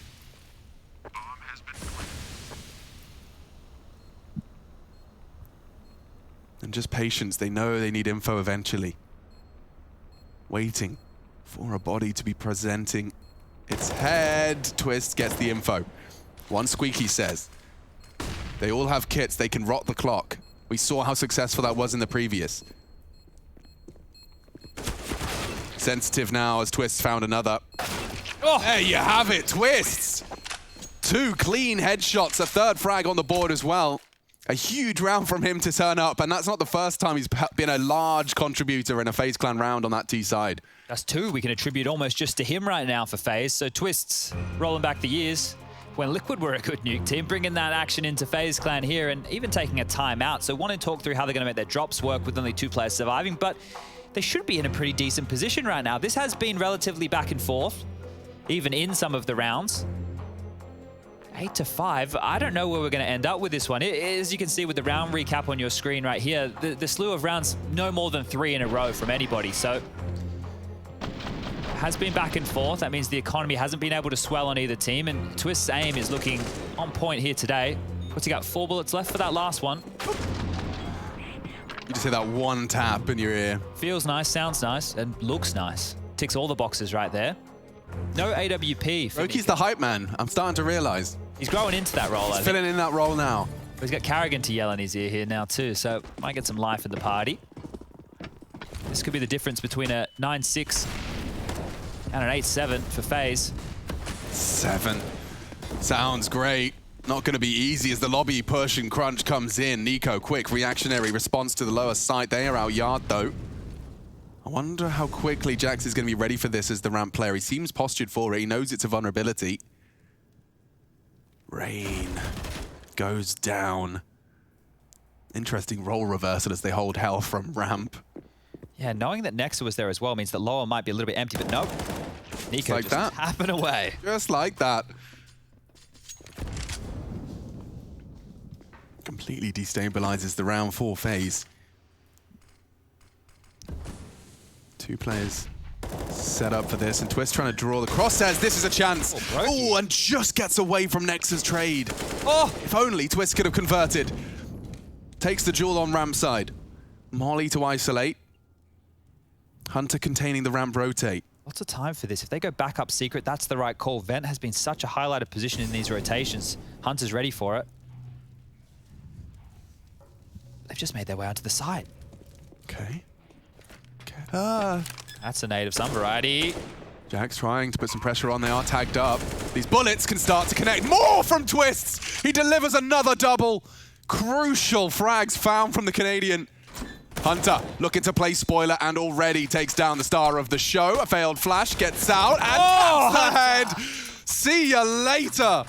Hunter beheads FaZe Clan and puts a 9th on the board for G2. These rounds are coming down to the 1v1s, down to the wire. And the separating factor this time is the triple. Hunter delivers 22 and 6 despite Twist's best efforts. He takes them both down, peeking from either window. The double peek. Bested. Hunter just does one better. Yeah, I can't believe even with the missed flash, he still gets away with this one here. You can just see the tiny little pixel of Brokey's head over the top of the ramp, and oh, that's going to be a frustrating one to lose right there. 9-5 now. AKs will come back out. That plant means a lot for FaZe Clan. Yeah, it started so strong for them as well. Cold caught a little of the lobby aggression, but traded nicely. G2 locking it down. Amanek. Oh, that is a huge nade. Jeez Louise. That one hurts. They're out hut? Straight out hut. Hunter, only the one. FaZe keeping it simple. Let's see if G2 will feel stupid. Another good nade. Mollied out, my lord. Yeah, more collateral damage.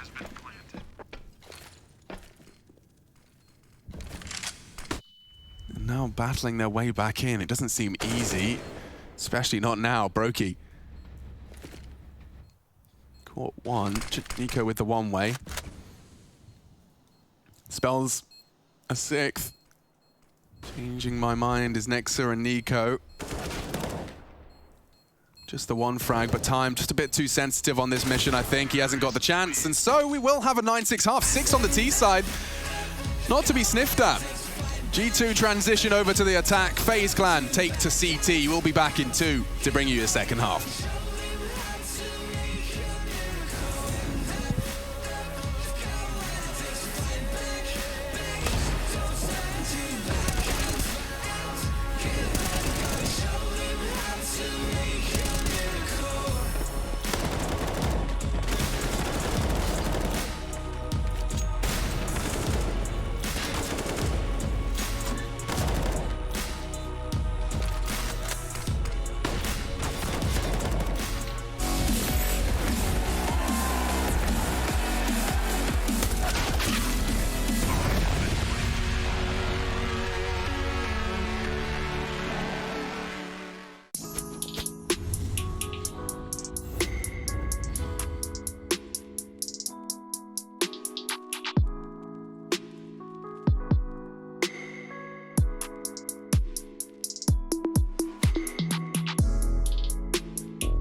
9, and I'm not saying no in German. G2 preparing to attack on Nuke, the first map of this series. It's already delivering, so tell your friends. If you're a fan of Counter-Strike, specifically if you're a fan of G2 FaZe or the individuals they're housed, then stick around, because this one certainly could go the distance. I'm Machine, and I'm joined by Sponge. It is my honor to be shouting about this video game to you guys, sitting or standing or lying, wherever you may be.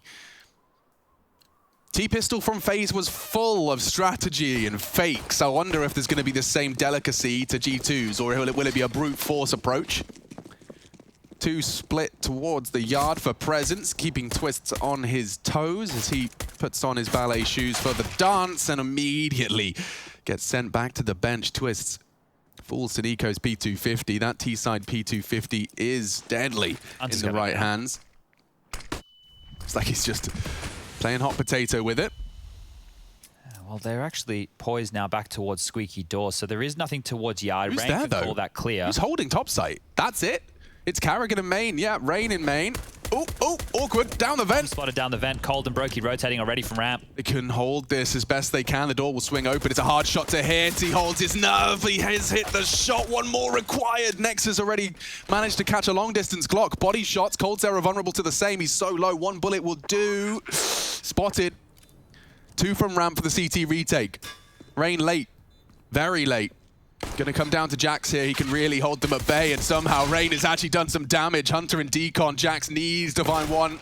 Oh, both low. So low. They can make it work, though. It's only Jax. Just need to find the head. He's switching between the two. One bullet will do. Jax has found the first. Carrigan needs a fresh clip. One tap to the head is what was required, and it's Jax that finds it. Okay, got a little stressed. But he's cool. He composes himself and posts the 10. All right, well, that one there, down to the wire again. We have had some of these really strange mid-rounds where it is on a dime which way it's going to fall right there. Jack's making this one work. You can see as he gets his first of the 2, just 2 bullets left for this final kill, keeping his cool, not panicking, not stressing. Takes down Carrigan, who's had a rough go of it this game. Only 2 kills for Carrigan so far. But on the other side, I want to talk about the impact of Hunter. He has 24 kills at the moment, but in the first half, they won 9 rounds. In 7 of those 9 rounds, Hunter had a multi-kill. He was directly responsible for impact in 7 of those 9 rounds that G2 Esports were able to pick on up. Now, he had multi-kills in rounds they lost 2, but we're just attributing... 7 out of 9. Yeah, so in the rounds they were winning, he was a huge factor. We will see the force buy from FaZe. This time it does look a lot like what we saw from G2 on their CT side. The scout out, that's going to be in Brokey's hands to be towards Yard. We saw the tags that Nico could get. How are G2 going to approach this one? Because you need to avoid the scout. Yeah, I mean, he found his connections Yard and ramp, right? As they went for their Yard to lower. He got 3 assists in that round, so it's going to be difficult for Brokey to see if he can do the same here, but we're back underway. Let's get that game sound back up when we can. And we'll get into this round. 1 minute 45 thrust onto the clock. And we begin again. So notice they're not sending anybody towards Yard here. They're just 1 player on top of Silo. That will be Hunter. Next to passively watching it. Sound cue will be heard as he smokes off towards main. So Brokey's starting to get a good idea of where they could be attacking from. Molly towards credit card, flushing out any up close and personal CTs. And Aminex working on some ramp control here. Going to underarm himself a flash. Jumping through the Mac 10. Carrigan's under pressure. Get out of there. Some missed Deagle shots. Gives them space. A lot of space to maneuver. Carrigan sticking around does well to find Jax. He's cut them down to size and he's been able to disappear. They can't punish that. Now, it comes down to Hunter. He's been spotted out. If he gets down secret, Twists can't contain him. Does hit the Deagle shot necessary. Though, that was his chance. Rain misses the shot. Hunter lives on. And now the bomb can go down. Not looking as impactful this time from FaZe. Yeah, Hunter is low, but... Oh, he might even get another one. Yeah, it seems set for success. Another multi-kill on a G2 round. He's on for 30 already. We're only just into the second half, my lord. Hunter, against a team as prime as FaZe, is making it look easy. We all know the storylines, right? We all know that Nico used to be on FaZe. He left the team. Carrigan, he got demoted taken away from in-game leader role. He went and played at Mouse Sports for some time. We had Cold Zero coming to FaZe to be with his good friend Nico. We know all those stories, right? But the story in EPL, the story for this group, there are dire consequences for FaZe if they go down here with a whimper, right? They're already sitting at a 1-2 win-loss record. If they lose this one, it is going to come down to some mathematical chance. We'll let the desk, we'll let League Ops, let everybody explain that. But all in all, if FaZe just go out here, and right now the scoreline sitting at 11-6, it looks like they're on the receiving end of a beatdown on their map pick. It is going to be difficult to see this team make it to the playoffs. Yeah, and especially because their first game, you know, their opening battle of this group was one that filled us with some degree of confidence. Yeah, It's the like, Vitality okay, game yeah, was they great. can push Vitality. Mirage was a convincing, like, 16-4 beating, admittedly against the French who used to never pick it. The NIP result, I think... Shox has always hated Mirage. The NIP result is the one with FaZe where we not scratching our head, but it was a 2-0, right? 16-14 on Overpass, 16-11 on Train. And that's... Hard walk, Chaddy. They're already down. They bought back into Deagles again, so at least they're still a little bit threatening here, FaZe. Quiet scenes, very quiet scenes.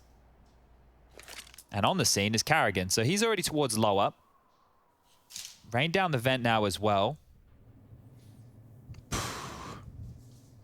Rain wants a bit of redemption after his previous missed shot. Couldn't finish off Hunter and was the last frag of the round. Okay. Hits the shot.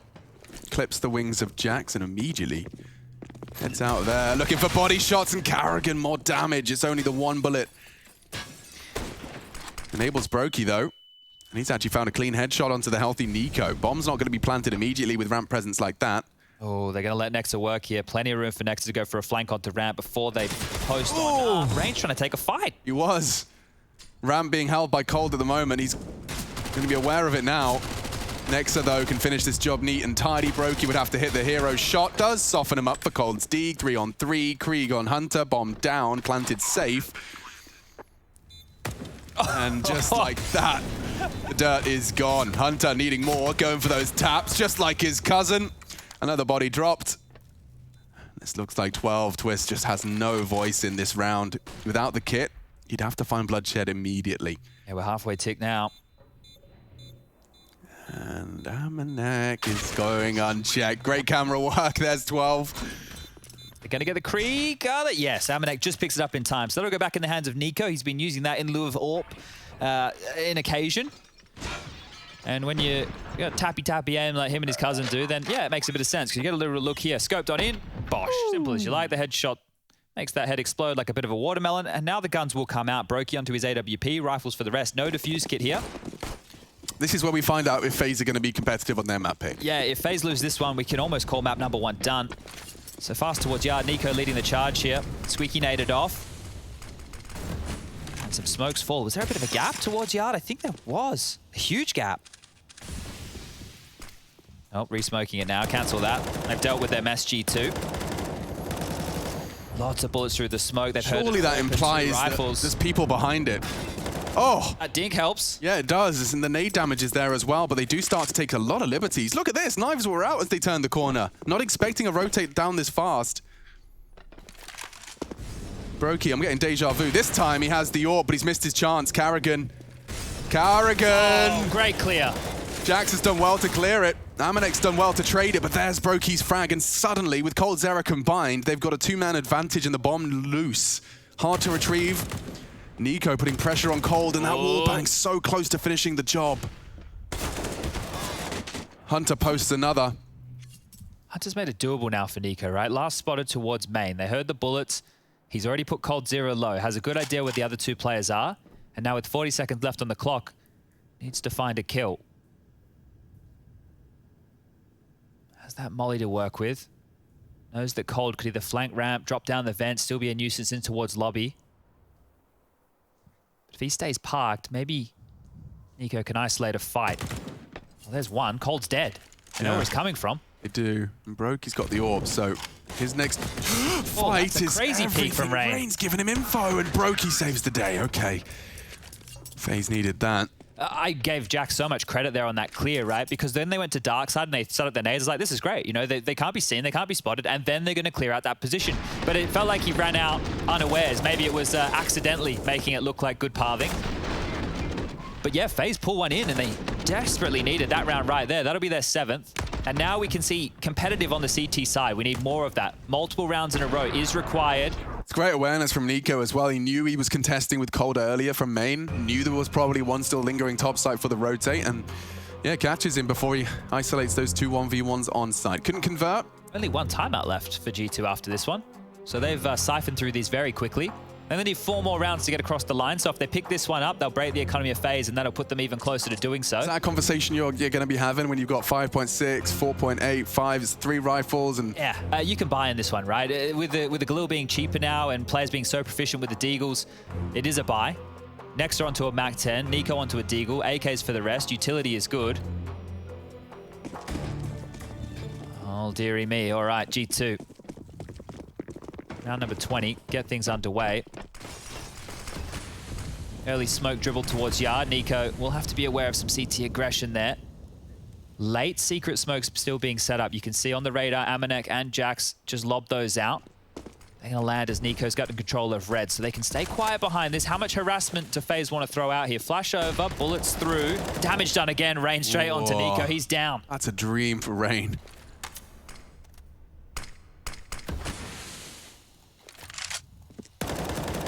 Oh, you are so cheeky. Look at this. The timing on that respray. He gave it so much time. How does he get 2? Jax caught down as well. Rain has single-handedly put FaZe into a prime position for an 8th. Certainly not out of the realms of possibility. The bomb is down lower. Nexa is controlling and corralling the top rotate. They have to use secret or ramp now with his position as it currently stands. Hunter could get 30 kills in this round right here. They even have utility to open decon, smoke into the site, try and get a plant. They've been given a lot of room here, G2. Look at the passive nature of Carrigan right now. Whoa, with only an MP9, 0 util, and a quiet game from him so far. He's hoping for the element of surprise. Just needs one player to be caught out, and then you basically won the round. Hunter confirms his presence, and yeah, Carrigan has been found. This is what Nex has been waiting for. Oh, you got another one. Oh, Rain's not looking. Not looking at all. And in the back of the head, he G2 strikes. G2 are turning a 3v5 completely on its head. It's going backwards. Oh, and Cold Zera's Hunt's gone down. That was an M4, a full health M4, bomb ticking, and suddenly the CTs realize it's just not worth it. A 3v5 thrown by the wayside. Rain didn't even see the 2 players he killed through the smoke. That's how easy of a number advantage FaZe got in this round. Oh, and it's just gone crumbling down off the back of Amanek's opening. This is the danger of turtling up, right? They played so passive. You could see Carrigan with that weapon, the MP9. Sure, it's great for close-range fights, but they took their time. G2 never panicked. Kept it calm, kept it quiet. I mean, that's going to shatter any momentum you had. That was the round where they invested with the Mac 10 as well as the Deagle and the 3 AK, so money was already light on for G2. This is a daylight robbery right here. The frag onto Cold Zera, I mean, the fact that he loses this duel. Oh, boy, oh, boy. Mid-range, doesn't take a single point of damage. Nex are just too quick to the trigger. And now Nico operating with the Mac 10. This might be fast onto the top side here. They might try and punish FaZe Clan. Famises, 3 of them, AK, AWP, the saved weapons are strong, but G2 could rock FaZe's world right here. Squeaky getting naded off. Looks like they're going ramp. All right, what have you got for us, Carrigan? A FAMAS and a spray, unlike anything else. Well, that'll deter you. Well, 3-on-5 again, so let's see how much room FaZe want to give him to work with here. They've actually naded deep into lobby. That was just a little bit shy of a nuclear amount of damage. 2 opening deaths for Nico back-to-back through smokes. Can his team bail him out again? That's the question, right? Like, if he's making space and they're turning these rounds, this time no territory to work with. They didn't get down secret. Didn't get out ramp. Now they're just stalled on out.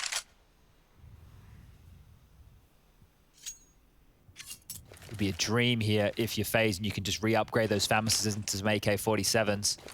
Might make those financial woes seem a little bit less. Yard smoke's coming out here. Will help them cross towards secret, and that's where they got a lot of space in the previous. Carrigan's been tasked with rotating down here a few times. Great molly. Smokes won't fade though. He'll have time to get across.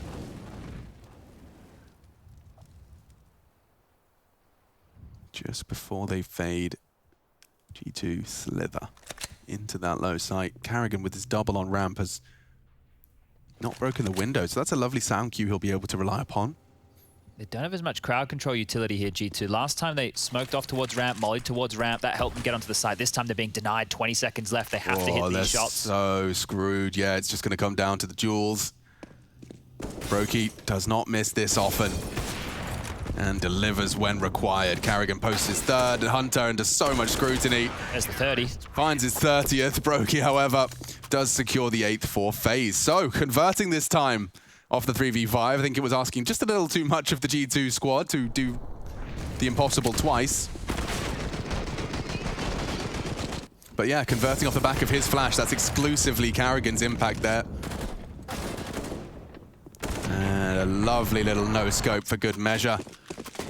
13, T-side G2 only require 3, but they have come up against FaZe Clan CT Wall, and it's a perfect, as you discussed, response for the financial woes. Here we go. Rinse and repeat. Down. It's nearly all of them, and it will be soon. Jack's locked out, no armor. The quickest round so far of the game. Back to lobby with his tail between his legs. Band-aids all over. Yeah, a bit of line him up, knock him down from Carrigan. He's been gifted. Well, not gifted. He's been given opportunities to convert a bunch of kills in the last 2 rounds. 5 kills. He has doubled his frag total over the course of these 2 rounds. Not too shabby by any means. Now it's just old Jackie boy here, and with 36 points of health, all he can do is damage to the economy. Would have to be a miracle round, and we've already had a couple of those in this series so far.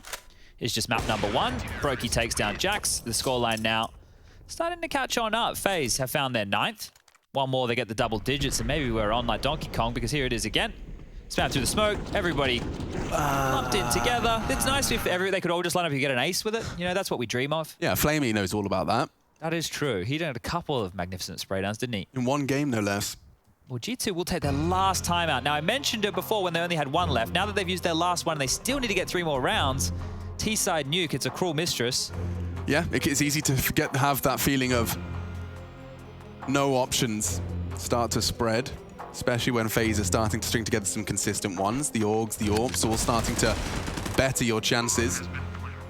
And these are just some highlights of what we've seen from Hunter so far. These taps, definitely starting to see more Krieg action. Even in my MM games, you know, Nico has 1 bloody game with the Krieg and then everyone's bopping my head off with it. It's so, I mentioned it last night when I was doing the podcast, but it's so crazy that Nico has gone from the guy who, you know, didn't want to use the Krieg in the Org to the guy who now is preferentially picking the Krieg on the T side.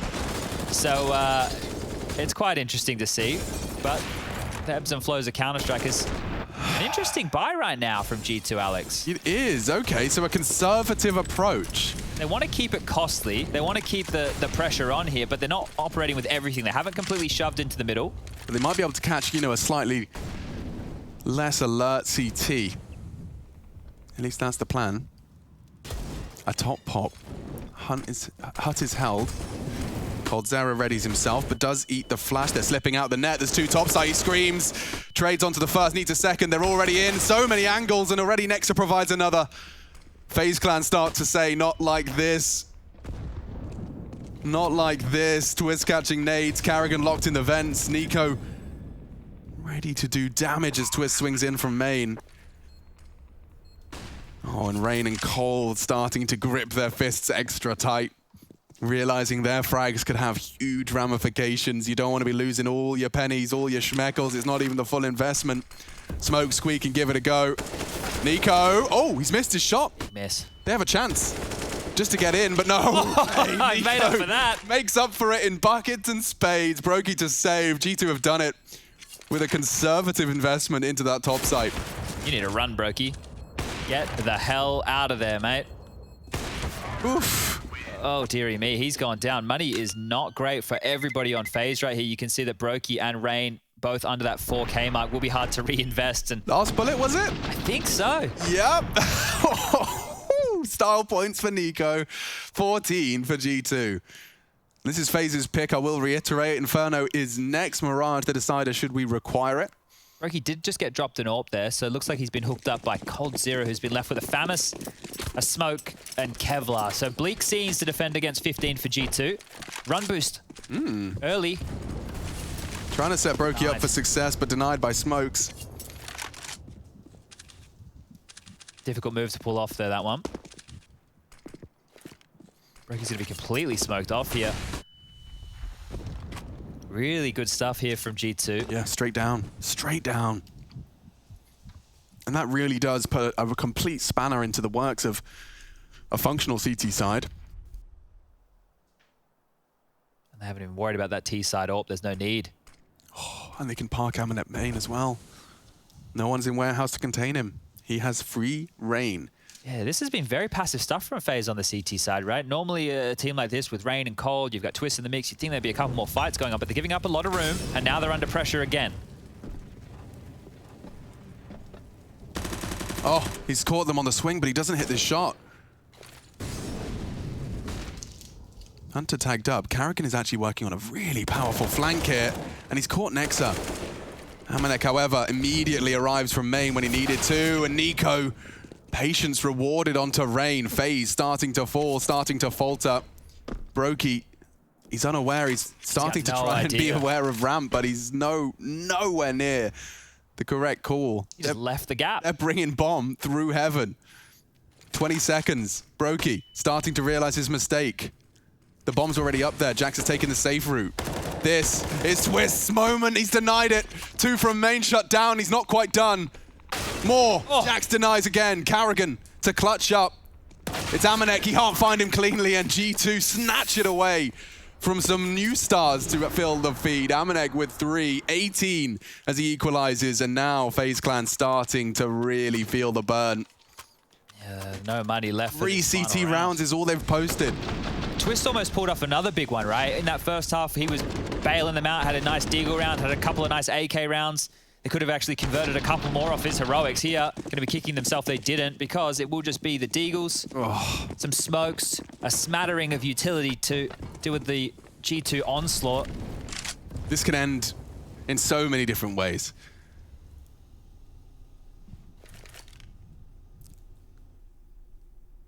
Preparing for potential lobby aggression, understandably so. They know that the buy is limited for FaZe.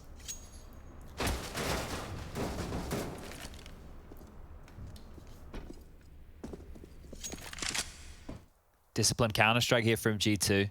Yeah. Letting the mistake come to them, not rushing the situation. 1:15 left on the clock, and now they start to move forward, lining up their yard smokes. There's no rush for this. Force out this CT rotation, break out the windows, keep them on notice, make sure they aren't too aware of what's going on. It seems like yard on the smokes. It's been working for him. It has. It's hard to fault it. And lobby control has been taken. With how much FaZe have been turtling up in a lot of these situations, they're not going to have any info because they're not playing for it down towards secret. They're not getting stuck in. Top site's locked out. It's all a fake. It's huge fake, but they'll be able to call it clear. Karrigan pushes in and actually has taken down that prong of the assault. They might want to change. Look at this. Ladder now. Yeah. 30 seconds. Using that yard to go top site. It's ambitious. It's very ambitious from G2 here. Their mid-round calling can be ruined exclusively by Karrigan's info push here.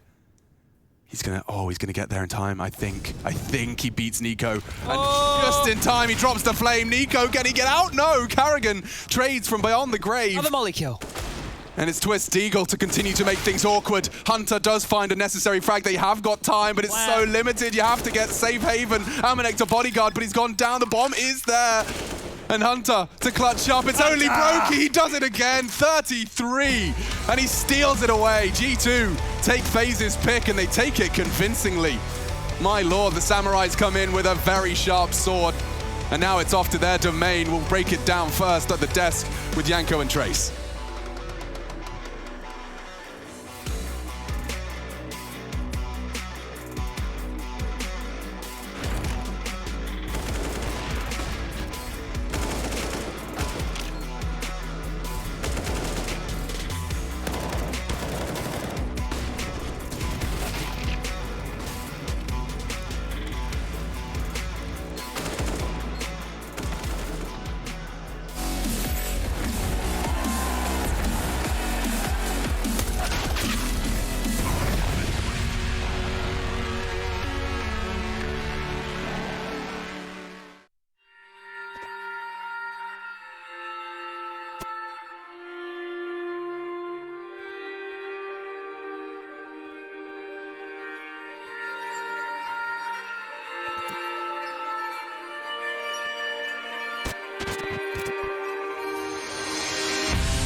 Hey Future Pros, back on Nuke today with a nade set to get you down secret.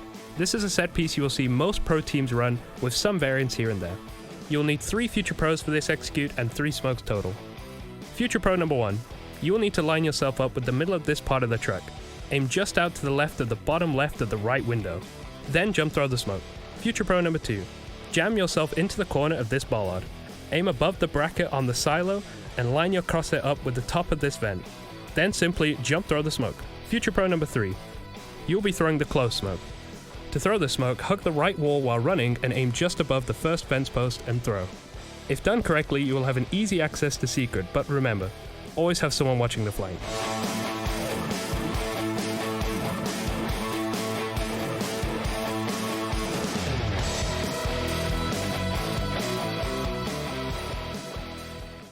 Yes, we're starting to work with one sports psychologist and analyst. We had a couple of different names that we wanted to discuss who we would pick and who we would go for. I think analyst was pretty hard. We had probably around 10 to 15 people that wanted to work with us to being the analyst. And right now we have a name, and that we're gonna start working with. And when it comes to sports psychologists, we're also starting with that. Yes.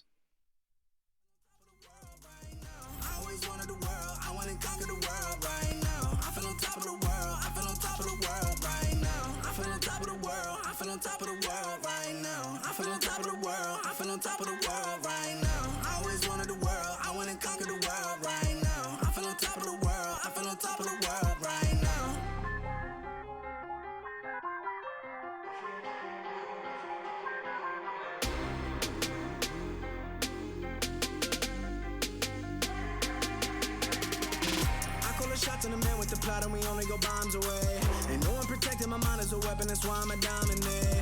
Taking advantage of every second, now I ain't got time to waste. They all tryna sign my name, they want me to sign my name. Counting the blessing while I count that in my winnings. We take 50s and 100s and throw them up to the ceiling. Everything I envision, not everybody gon' witness. Only difference between us is I ain't stopped till I finish, yeah. I feel on top of the world, I feel on top of the world right now. I feel on top of the world, I feel on top of the world right now. I always wanted the world, I wanna conquer the world right now. I feel on top of the world, I feel on top of the world right now. You thought that I was blind, but to be honest, I don't mind, cause I don't feel the same way.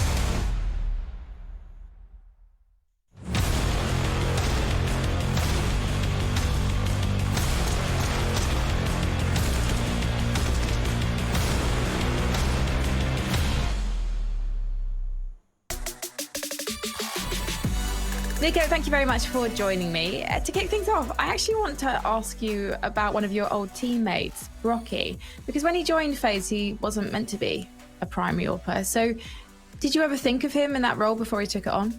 Actually, I think when we brought Brocky in our lineup, he was not supposed to be the AWPer. As far as I remember, I can't even remember because it was, I think, 2 years ago. So it's... But as far as I remember, I think Olaf was the AWP role when Brocky came in, so we didn't want Brocky to AWP. We wanted him to feel more more comfortable with the role he had before in his previous team, which was kind of secondary AWP and the kind of lurk. But then we noticed that he would fit better as an AWPer in our team, and just in general, it looks like the role as an AWPer would fit him better than the lurk role. So I think we made him first AWPer as CT. Or T, if I'm not mistaken, then we switched him to CT as well.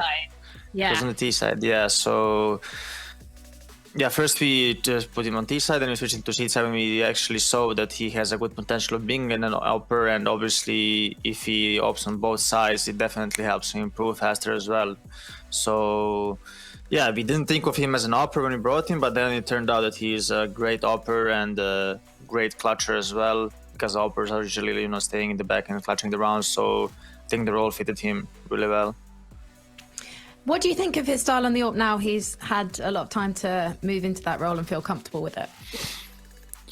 I think that he has improved a lot. I haven't watched him too much since I left, to be honest. Or I watched, but not him specifically, so I don't know how much he improved and so on. But I saw that he's having great event here. I saw the game against... who did they beat? I think maybe it was Mouse, and he had a great game versus them. So yeah, I think he has really like high highs, but I don't think he's that consistent yet, which is maybe his issue. So if he remains consistent, I think he can be a very strong player throughout the whole year. So yeah, I think it all comes down to consistency with him.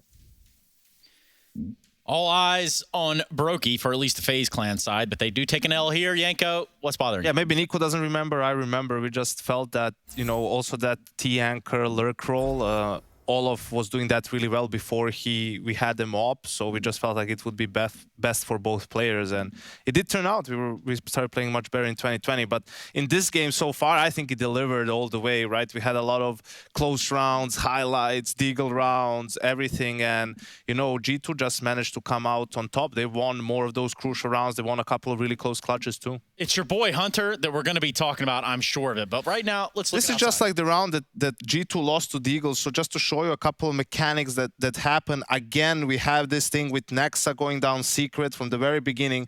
Nico is alone yard, and he sees a lot of people coming his way, so he's just going to try to fall back all the way, not die, not give away the op, right? And you see how much room this leaves for the T side. Like there's no support for Nico. Nexa is just watching secret. Amanek and Hunter are watching the inner bomb site, and Jax is on ramp. So eventually they realized they gave up way too much space. So they're going to have Jax come from ramp to help Nico, so they try to clear yard. You can see Hunter moved a little bit closer towards main. Nexa has control of secret, but this is the problem. As you can see, Jax leaving ramp to help.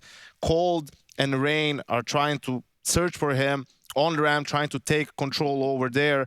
As soon as Jax, this is a mistake from Jax. He needs to be more aware. They saw his name as well. He got a kill outside. They know he's the ramp player. He tries to do too much here to go back to ramp, where in fact he should just stay under heaven and just watch for that push, right? Like the FaZe guys had good timing. They caught him completely off guard. They get a kill. This prompts further rotation from G2. Now you're going to see Hunter has to go down vents. Amanek is left alone on the upper bomb side. Nico obviously has to worry about under heaven, so he stays outside. You can see Nexa actually pushed secret. He's going to main. It's like, I can imagine the comms are chaotic all over the place right now. And what happens is Twists comes out, entry kill on Amanek, another entry kill on Nexa in main. This is the end of the clip. It was a bit time sensitive. Time sensitive, yeah. But you know, you can see like Twist had a great game for FaZe. Yeah. 2 really impactful kills here. The clutch entry kills here and there. He was involved in 2 of the clutches that FaZe won as well. So he had a great game all around. But Hunter had an even better one. So Yanko, is this going to end on Inferno? I'm not sure, you know, you can see like Cold had a really quiet game, like they were abusing him a bit in lobby. You can see G2's reaction was to push lobby in some of those situations where FaZe threw the outside smokes, and, you know, he sometimes got a kill and got traded, which gave a lot of info for G2, but, you know, FaZe can still come back into this one. It helped that they were getting some kills, you know, Carrigan especially in the second half, but the way G2's been playing, maybe a 2-0. Maybe, especially if Hunter keeps up all those antics that he had shown us on Nuke. We're going to be finding out on Inferno if FaZe are about to get 2-0'd by G2. We'll find out when we return. BRB, everyone.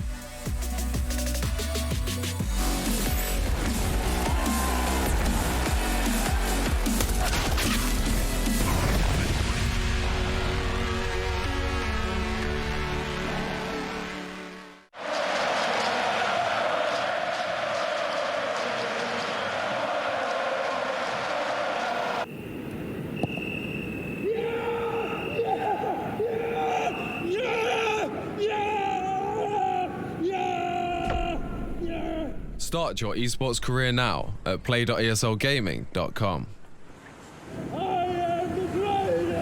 My name is Jordan Gilbert, aka Nothing. Hi, my name is Sue Lee. My handle is Smix. I think it's important for these initiatives to happen. Empathy really, really goes a long way, and it always means so much to us, and I think that's where initiatives like this really help. I encourage everyone in the community, anytime they see bullying, anytime they see someone getting called names, I encourage you to step up and say something. Good luck, have fun. Good luck, have fun.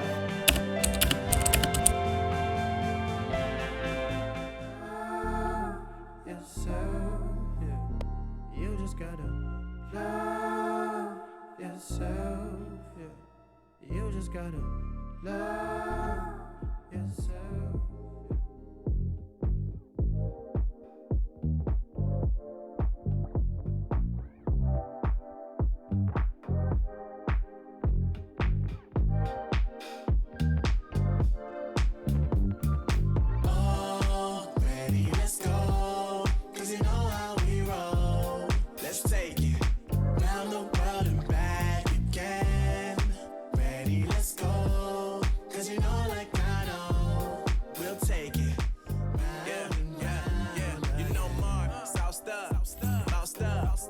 Never let you double cross them. Moving through the city like it's Gotham. They told me get one, so I got one. Stop saying you're a boss when you not one. You ain't sacrificed, nah, you ain't lost none. All over the gram like you got a bag. You ain't big dog, we ain't hear none of that. I'm in the gym looking like a running back.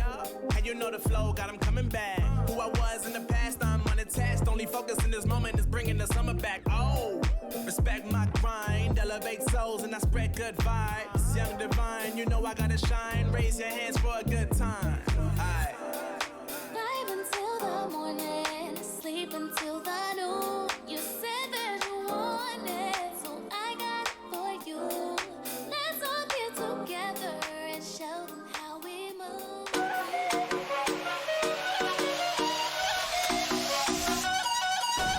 This wave getting it done. He sprays them down for an ace! Are you kidding me, mate? That's insane!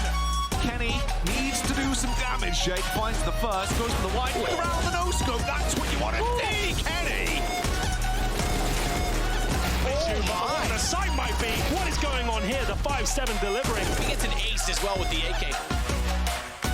He's going to find the opener as well. Steel will be going down. It looks like he's even going to get the second as well. Great start from Nekis at least. And actually, he's just looking to do it all alone. He just had 4 kills. 5, never mind. Simple's found the shot, and that just might be it. Surely this one is too far gone. Spraying on the smoke. He's sticking the defuse. Flamey realised he does. He's shooting into the wall. Flamey, you have your back turned. Kills it. This is exciting, man. Actually huge.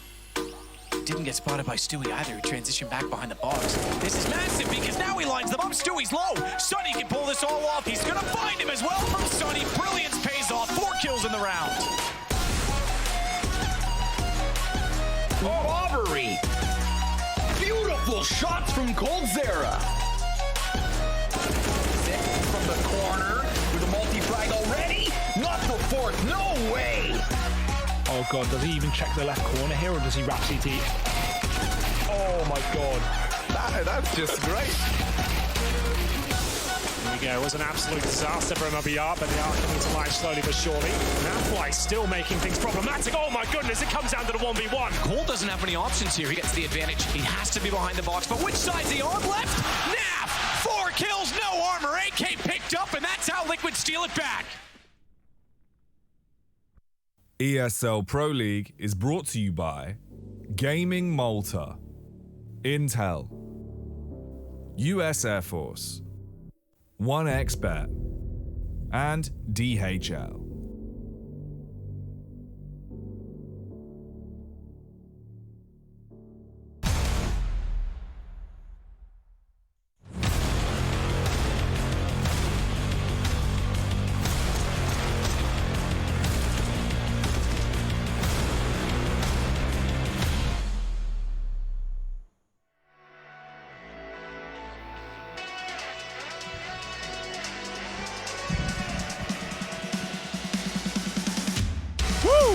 We're getting into it. Map 2, Inferno. Now this is the pick of G2. They're already 1-0 up in the series after besting FaZe with some impressive plays. And looking like the most strategic we've seen these two teams look as they come head-to-head, locking horns. Nico against his old squad, Carrigan, getting to try and take on what is a bit of a storied partnership between the two of them, now on either sides of the server. It's a biff here. It is certainly a biff, Sponge. We've got 2 in the apps. I've never called you Sponge. That feels weird. Cold's hanging around for this. Doesn't want to back on down here. Brokey still towards end of holes. Yeah. Warning shots from both sides. Perfect weapon for the trade. He gives it a go. Great stuff from Brokey. Gets away with it as well. Oh, Nade's done a chunk of damage there to Jax, so good utility usage here. Stalls out into a 4-on-4 now. Okay. It's a lot of responsibility. P250 versus USP on this peak. They're counting on him. They're counting on Nico to find a way in.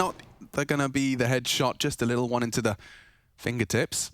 Brokey just had a bit of a look in there from short side as well. Now they're dipping on back. Carrigan's in rotation back towards the B bomb site. Rain still was just over towards the top of Banana.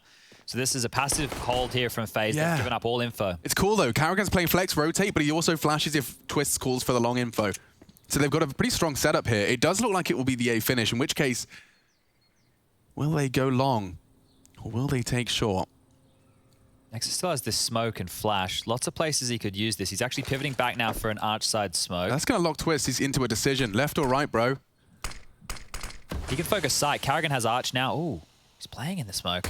Oh, chances and a great tap. Just 2 clicks of the mouse and Hunter dead.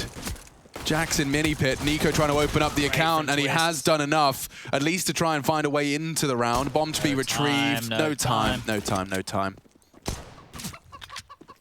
Go down. After the time? Yeah. Give it a crack? Seems like a possibility. There you go. It doesn't get the bonus. You can see $450 in the bank for Nico, just hoping to go down, and he does, but this time after time. So punished, FaZe will take the pistol. Now, last time we saw FaZe open up with a pistol, they struggled with the second round conversion. Bit of a role switch, though. Yeah, I think here with Nico, only $450, unless somebody drops him a deagle, they might even opt to just take a bit of an eco here. Give it a full...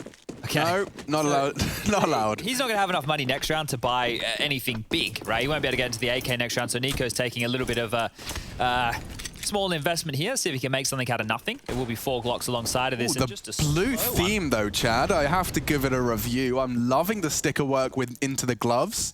The contrast with the light blue theme and the black, a complementary color. Thank you for the inspect. That's 2016. Only 204 kills on it, though. Got to work on that, I think, with his stat track. Undertow. The water elemental, probably one of the oldest Glock skins I seem to remember.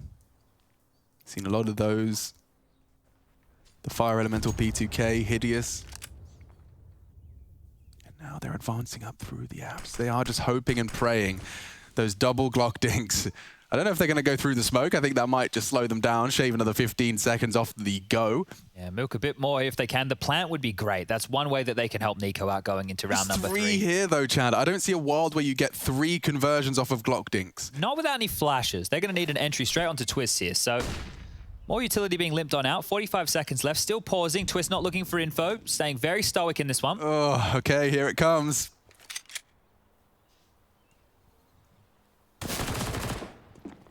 And we're off into the slew of bullets. Damn, that looks clean. Zauber from Twist, 7-0. That's a lovely bit of stat padding. Clean, tidy, and completely nullifies any of the potential for that bomb plant. Look how crisp those last couple were. These bursts. It just looks so snappy. Oof, oof. Did he change to burst fire? Because it was 3 bullets every time. I think he just has that control.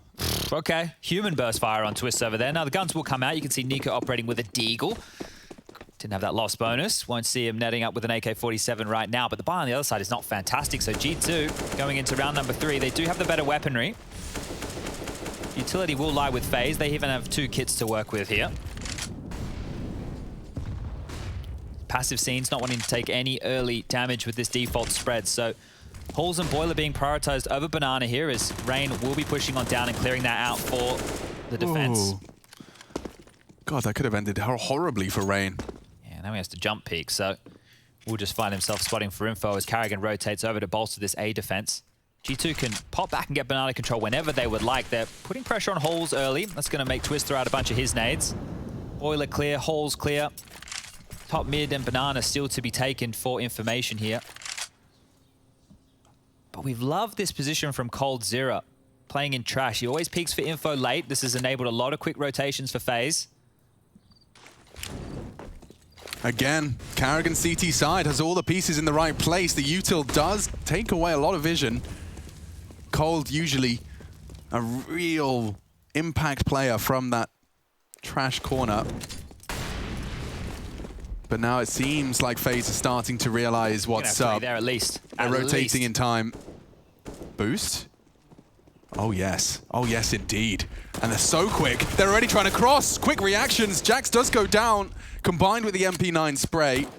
This is a chance, a very big one from Rain, and his first frag is a crucial one. Nico cannot set up in new box. Oh, Cold lines them up, knocks them down like Skittles. FaZe Clan 3, G2. Absolutely nothing to show for their map pick just yet. Yeah, it's because we had so many bodies on that B site, or at least rotating to from FaZe. They knew they could stay janky and fight like this because they killed one player towards spawn, Rain showed himself over towards Coffins, and at that point, Cold, he's able to just appear, get a couple of easy kills or make it look easy. 3 huge frags with the Famis there, and now the scoreline 3-0. Brokey getting fired up. That's what we want to see. A little bit of heart on the sleeve here as G2 will now just be down to the Deagles. Now, Nico didn't have a gun, right? So let's see if next round with a full gun round, so it can be a little bit more threatening. I can't believe the ramifications of that pistol round finish have still been felt. Now, and fortunately, he is equaled out with the squad. They went from Famises and SMGs to now an AWP, 3 AKs, and Carrigan still on a UMP. So things are looking very good over there for FaZe. It is the dream start. And they have 3 players postured over towards Halls, Balcony, and the short side. Brokey playing for info from there. So the rotation towards B will be late. That means Carrigan and Co have a lot of work to do here. Rain still has Molly. Is this the safest of all setups? So Rain just basically takes a shot. If they're pushing, Carrigan drops the smoke on his Q.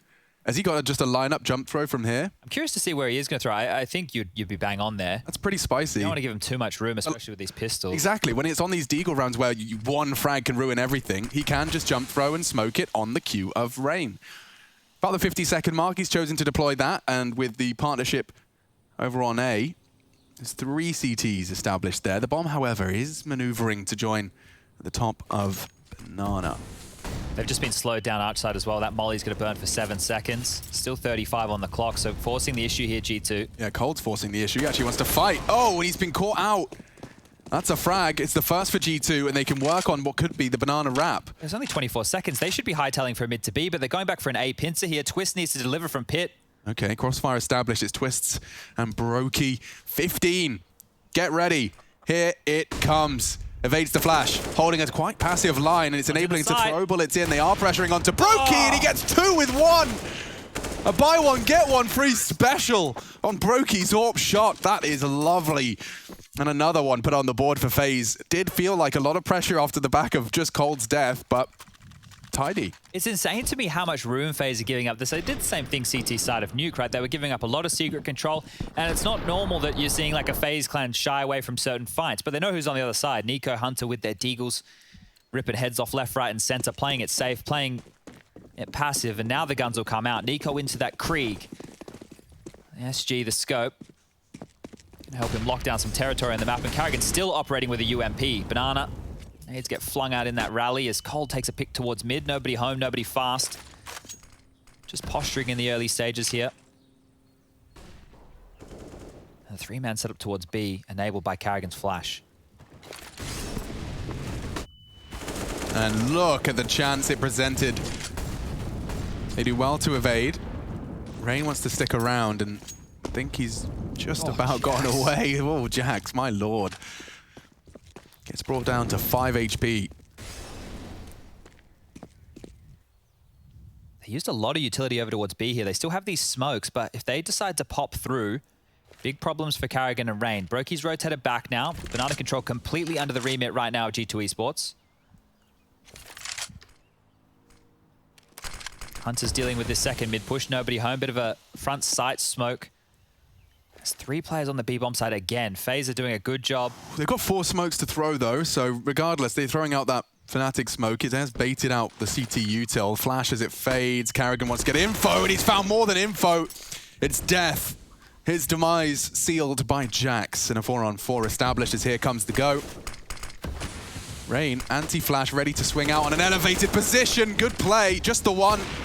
And a missed shot from Brokey between the two of them cost him his life. Jax finding more impact. He was the one on 5 HP for both of these frags. And that is spelling the first for G2. The save, yeah. So that was quite a simple approach, right? I like that from Carrigan. Unfortunately, blindsided, didn't quite check the corner, didn't get the kill on the flash push.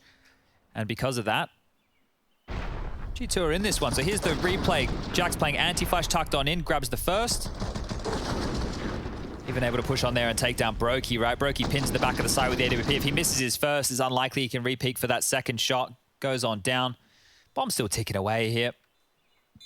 Interested to see if FaZe mix it up and all and go for any more banana aggression because it's been quite timid. We did see Rain push down that one round with a couple of bullets through the smoke, but nothing too much more. They're more than happy to harass towards the top. Bomb will finally detonate, and there we go.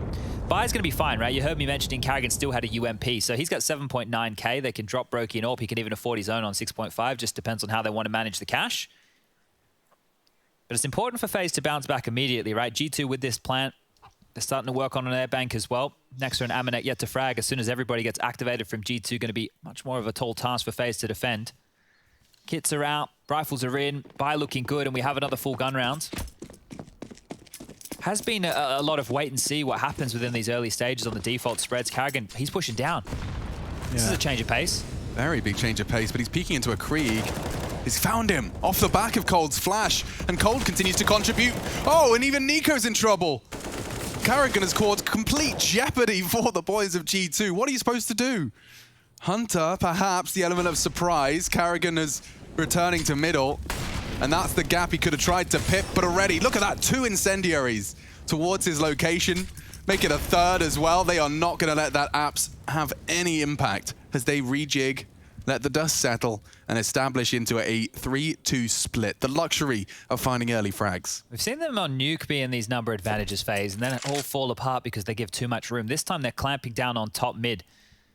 Twists under the porch. Carrigan tucked in towards Trash. Rain still playing for banana information, so this is very good for FaZe to get their 5th round. You smoked off apps, you smoked off mid. You have to take a look at B, and that's what these boys are ready for. T-Smoke, he's trying to do the move. Oh, finds a nice elevated position just to at least threaten and corral them back towards the A site. 40-second mark, the smoke starts to fade. It's time for a decision. Smoke A, will there be bullets behind it? Seems so with the flash like that from Nico. Carrigan just has the perfect timing, doesn't have the perfect placement of his crosshair. Wrapping into A now. Hunter is a threat. Twist has been great. Brokey, though, with the AWP. Unlikely to replicate the same double he found last time. It's Twist, though. 10-0. Finally concedes his first. Brokey missing his shot. Amanek looking good, looking threatening if he could just find this jewel, but Brokey too comfortable. Close quarters AWPing converts phase 5. And now G2 back to the drawing board. Quite hard to unravel Brokey and Twist late. We've seen them twice now in this crossfire. This time over towards the bike position and thrust forward. Twist gets the first, takes the pressure off. Brokey here just has to dance around to delay, even finds the kill. And, well, another big round for FaZe. So scoreline 5-1. Money decent for another G2 buy. They can maintain the threat of the purchases. It's enough to get AKs out. If Jax needs to, he can go into a Galil. This is where we might see a G2 pace change. I think here it has been very, slow, feel them out, see what they're aggressing us with. Well, that round it was quite aggressive. His Twists on the balcony. He did change to burst. It was burst? Well, it's either maybe the Glocks changed to burst. I definitely heard that you shift. Yeah, so it could have been the Glocks, could have been Twists. I'm not sure exactly, but either way, beautiful stuff. The FAMAS is getting a lot of action here in the early stages. Are you in the FAMAS or Galil gang, if you had to choose? Probably Galil. Galil gang? I think just the extra bullets, because my aim's terrible, right? Those extra 5 can be a bit of a lifesaver. My problem is committing to Galil sprays when I haven't taken the time to master the Galil spray. That is always a problem. Pull down, close your eyes, and hope. Yep. Well, maybe that's what Jax was thinking. He's dead already. Hunter might be able to upgrade himself away from his Galil, but the number advantage for FaZe immediately, just off of some nice utility. They even have Cold Zero still in swing over towards B. So FaZe are more than happy to operate 2 players over towards A. This is perfect. The flash comes in just as Nexer and Hunter turn the corner. No vision, no hope, and another double entry for the CT side. They have completely nullified G2. What are you supposed to do now? There's smokes, there's bullets. The map control is lost. Nico and Amanek tasked with a, well, completely impossible scenario. Yeah, I'm not quite sure what to think of this right now. With a minute on the clock, the thing is, I don't want to sit here and say they have to save, but how are they meant to get back in? They didn't make any room. They didn't make any headway. They're still complete mid control. Brokey's posted up. They're not too worried about mid whatsoever. They've kept 3 players over towards B. That's how comfortable FaZe feel across the map right now, that they're happy to keep 3 players over towards Banana. And the first frag is found. They tried to flash Karrigan in for info, and, well, they got more than they bargained for. Interesting now, though. Yeah, accelerating towards Brokey's position. And if he doesn't hit that shot, it's a different story, but he is too comfortable. Brokey, 2 quick flicks, contains the mid, and converts the 6th. G2 around that 5k region, a bit light on Hunter, 3.4 for him to piece together a buy. I think if I'm G2 right now, I would consider a Tech 9 or a Mac 10 scenario and just some aggression, right? Either really fast boiler and halls control, maybe even pop through a mid smoke, or try and take that fight top banana. Just because right now with these AKs, you're not getting presented with the fights you're looking for. And they have lightly invested here. Amanek with the Mac 10, pistols on the other 4, and utility back down middle here from Twist. So it doesn't look like a faster approach like I was mentioning, but they can be a little bit more reckless. Quick setup. Lining up the smokes, flash is about to overwhelm A. Lots of nades. Lots of nades, looking for lots of space. Brokey puts one in between them. Can't get away. Not at all slowed down by the Mac 10. Amanek 10. Twists, however, continues to be a turret. 11-1. Won't be finding any more. Amanek has silenced him. Cold Zera on his box. And he converts the first. More targets overwhelmed again by Nico. Amanek third. Didn't check him. Puts the barrel in the spine. Oh dear, this one has gone awry. Karrigan looking to clutch up, but it's not to happen. Amanek with 4. Off the Mac 10, he gets them with the AWP. Well, I don't think you can easily replicate that. I don't think you're going to be saying, yeah, can we just do that again, Amanek? He ran through the molly right to take down Brokey on that arch side, and that was the key, because as soon as Brokey falls, arch is a problem. Twist is stuck between a rock and a hard place, looking the wrong way. And Amanek with all the impact, so... It's not a round I think we'll see again. Wow. It's a big round indeed, and that is all off of Amanek. You had Brokey, who was the hero in the last round with those 2 quick flicks towards top of mid. This time he gets pantsed, and that's a round. So 6-2, and a timeout taken from G2 again. So the set execute worked. Now they've got an AWP on the T side, not somewhere where it is easy for primary AWPers. And now we have Nico stepping into that role. We'll have to take a look at how he's able to apply the trade. But this is it, yeah, running through the molly. Amanek understands if they can catch Brokey there, that's the arch player dead. That's an avenue for them to siphon onto the site. And that's all Amanek. No 2 ways about it.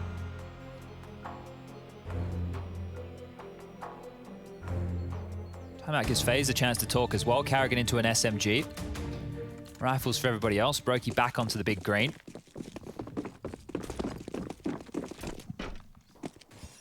Three players, top banana again.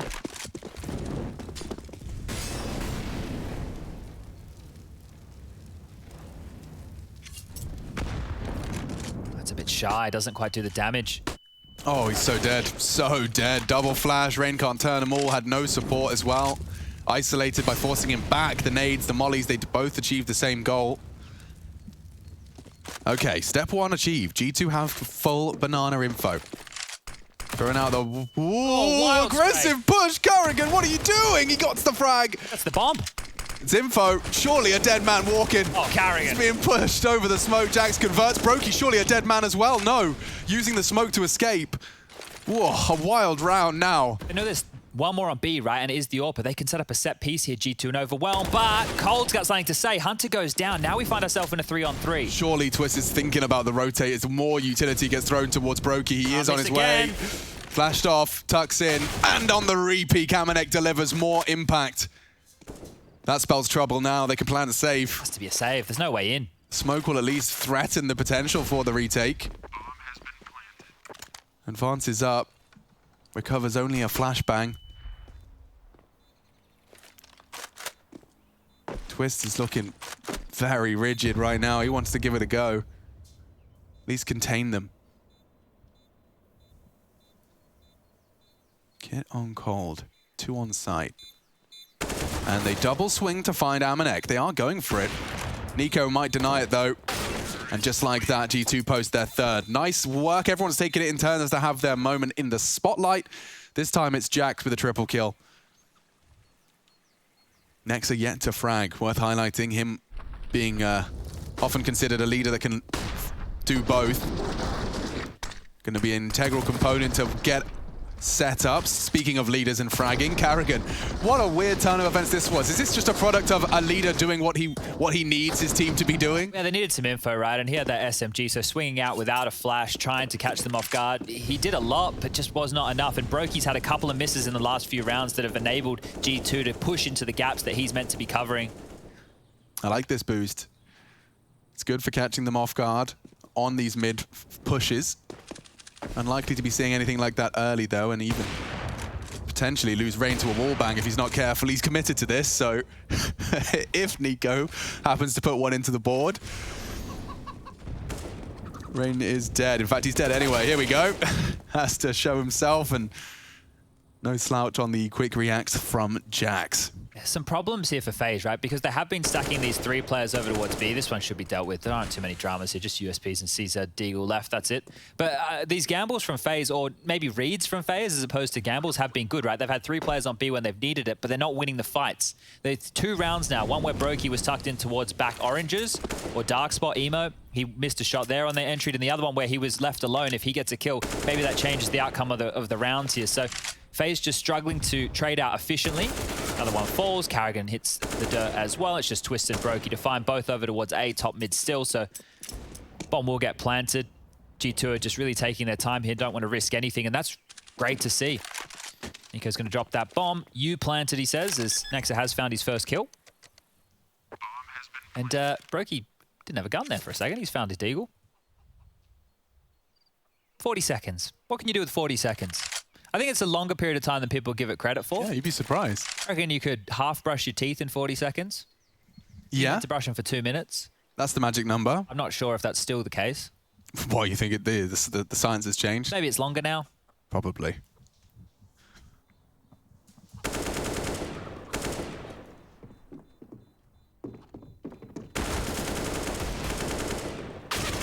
Oh, not even going to give him a chance. Amanek leading the way as he finds another 2, puts him at the top of the scoreboard at 8.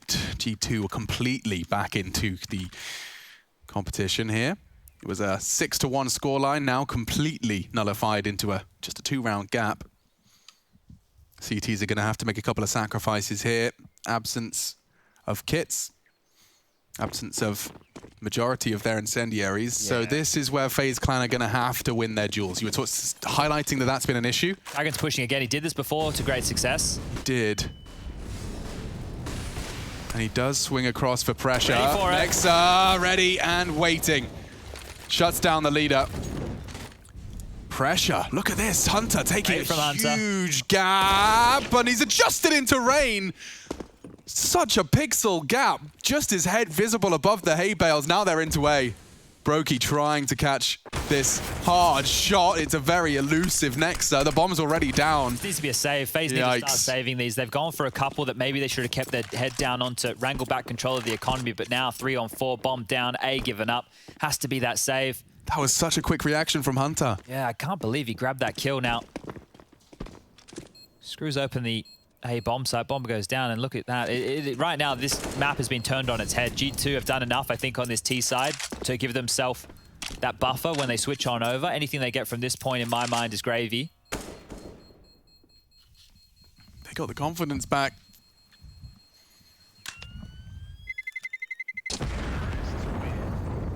So FaZe, with that money that's starting to build now, the 2,900 loss bonus coming in, there could be a drop. Like Cole can drop a gun. You could probably get something out of Twist Bank balance as well. So they could buy in with rifles here to bolster the saved weaponry, and we can see that happening right in front of us. So at this point, something needs to change. FaZe need to start stringing some rounds together, because right now, the last 4 on the trot have been all G2 esports. It looks like it's a partial investment here, so it's not the full drop right now. It's going to be 2 MP9s and then the saved gun. So FaZe will be able to buy again with the max loss bonus in the next round, but if they can pick this one up, even better. Okay, let's see what the adjustment will be. Nico takes the initial info.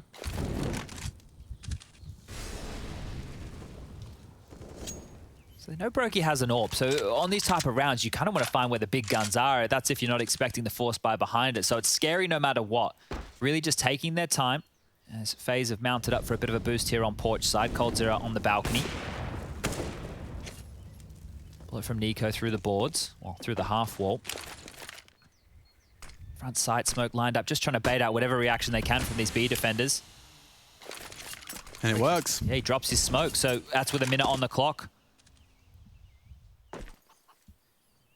Nex is going to park himself in order to sell it further, keep the feet planted of their B defenders. Twists has been great when tested on A. He's got Cold boosted up as support. And Twist will be there in time to get at least relay info regarding Long. Cold holds his nerve as the flashes come in. Two-man A defense. This is backwards. Yeah, this is going to hurt. Cold would have to have a hero moment. He's responsible for so many angles now, trying to hold balcony. Short arrives. And Nico's ready for Twist. Just like that, G2 Esports take another slice out of FaZe.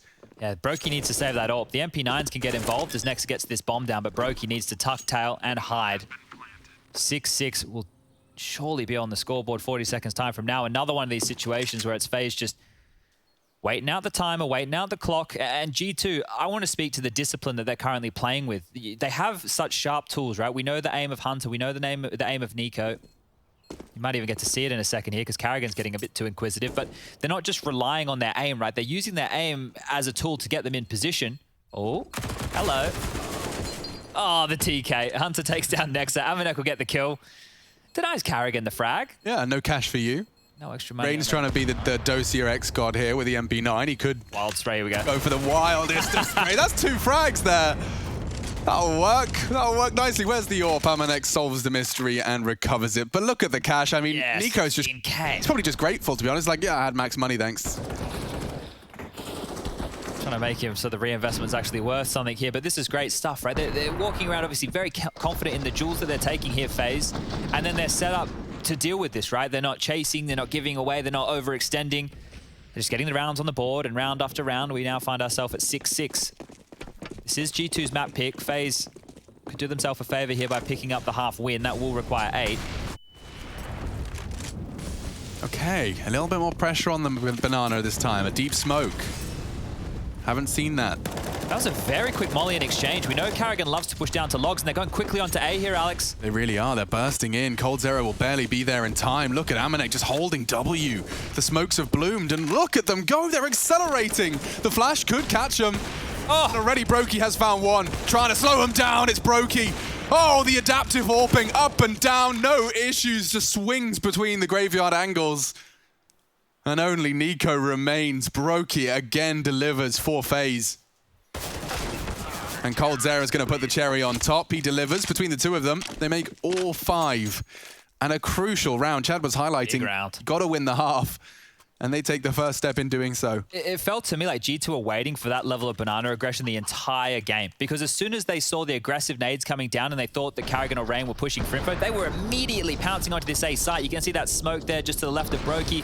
That's meant to deny the vision of Pit as they wrap around somewhere where Twist has punished them from. But Brokey just picking up, down, left, right, gets it done. He's the highest rated player, or was the highest rated player for FaZe in this group so far. Interesting insight coming in from YNK's Twitter as well, just talking about Cold's calling on the CT side of Inferno. He's a big voice in the team on this defense from FaZe. And so far, so good. If they want to take it to 3. Carrigan, however, making things difficult for Jax. Gives the early man advantage over to the aforementioned FaZe. I feel that if G2 just go for one of these B pieces, they've had success in trading out. So everyone corralling themselves now back towards Banana. On the radar, all those little orange dots making their way up. Join their team. The utility is good to do so. Smokes are plenty. They have mollies for the site. The flashes could be good too. And Carrigan, well, he's poshed a bit forward here. We'll need Rain to help bail him out. Or is that Cold Zero in the back of sight? This is weird. I think they both want to throw their nade from the same spot. Okay. Well, the util is thrown towards B. Not a step is heard. Rain soft rotate through Speedway.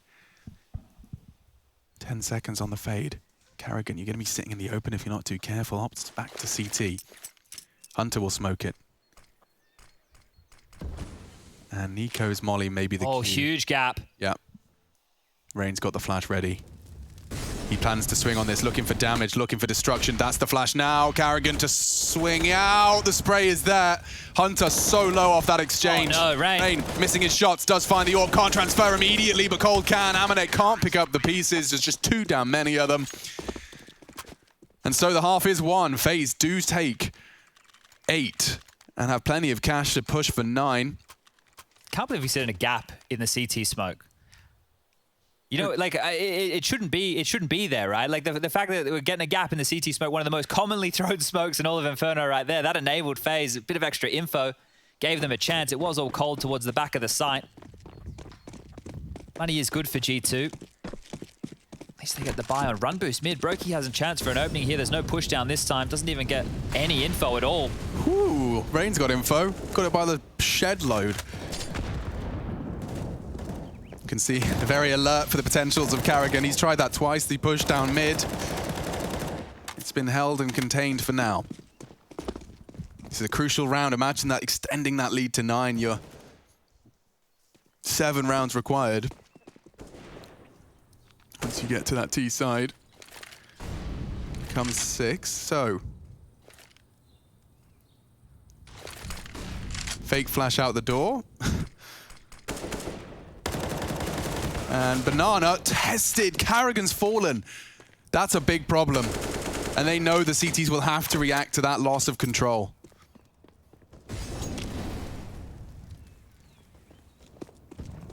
They have to maintain some info here, FaZe. Looks like top mid, coldzera peeking in from that.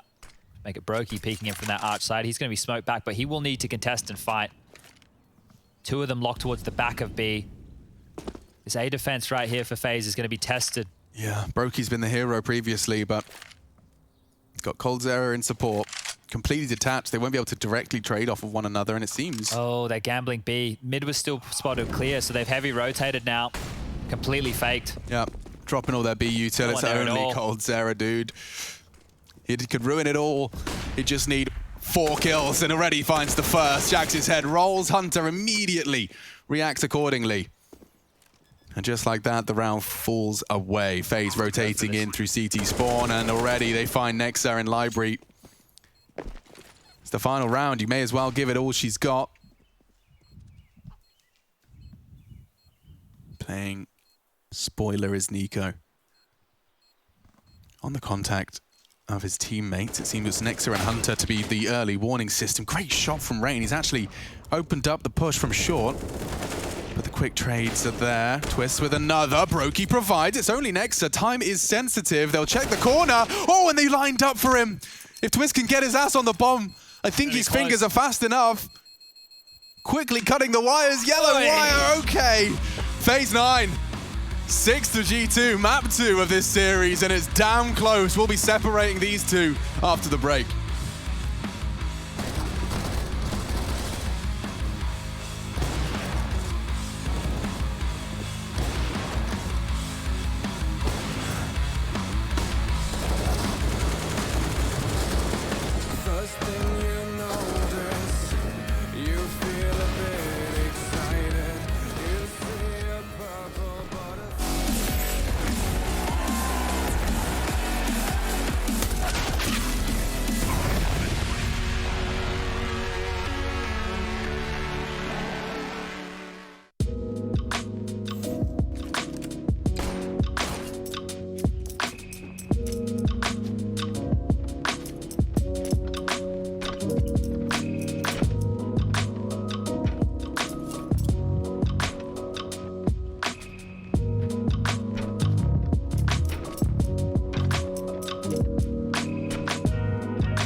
let's jump his sword.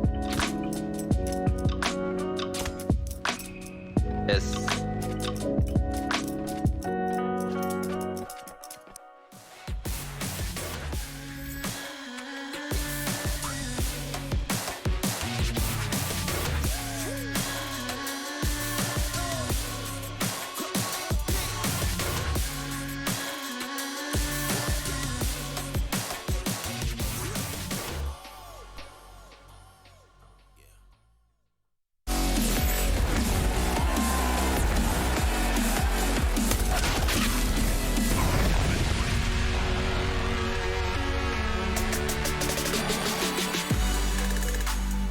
FaZe Clan do manage to steal away the final few rounds of play in map 2 of this series. It's Group B, ladies and gentlemen, ESL Pro League's 13th season, and Group B a lot less clear-cut than our first. It was so easy. We had the best team, then the second best team, then the third. Well, at this point in time, on Group B, it is all up for debate. The only certainty is that MOUZ have left it to fate.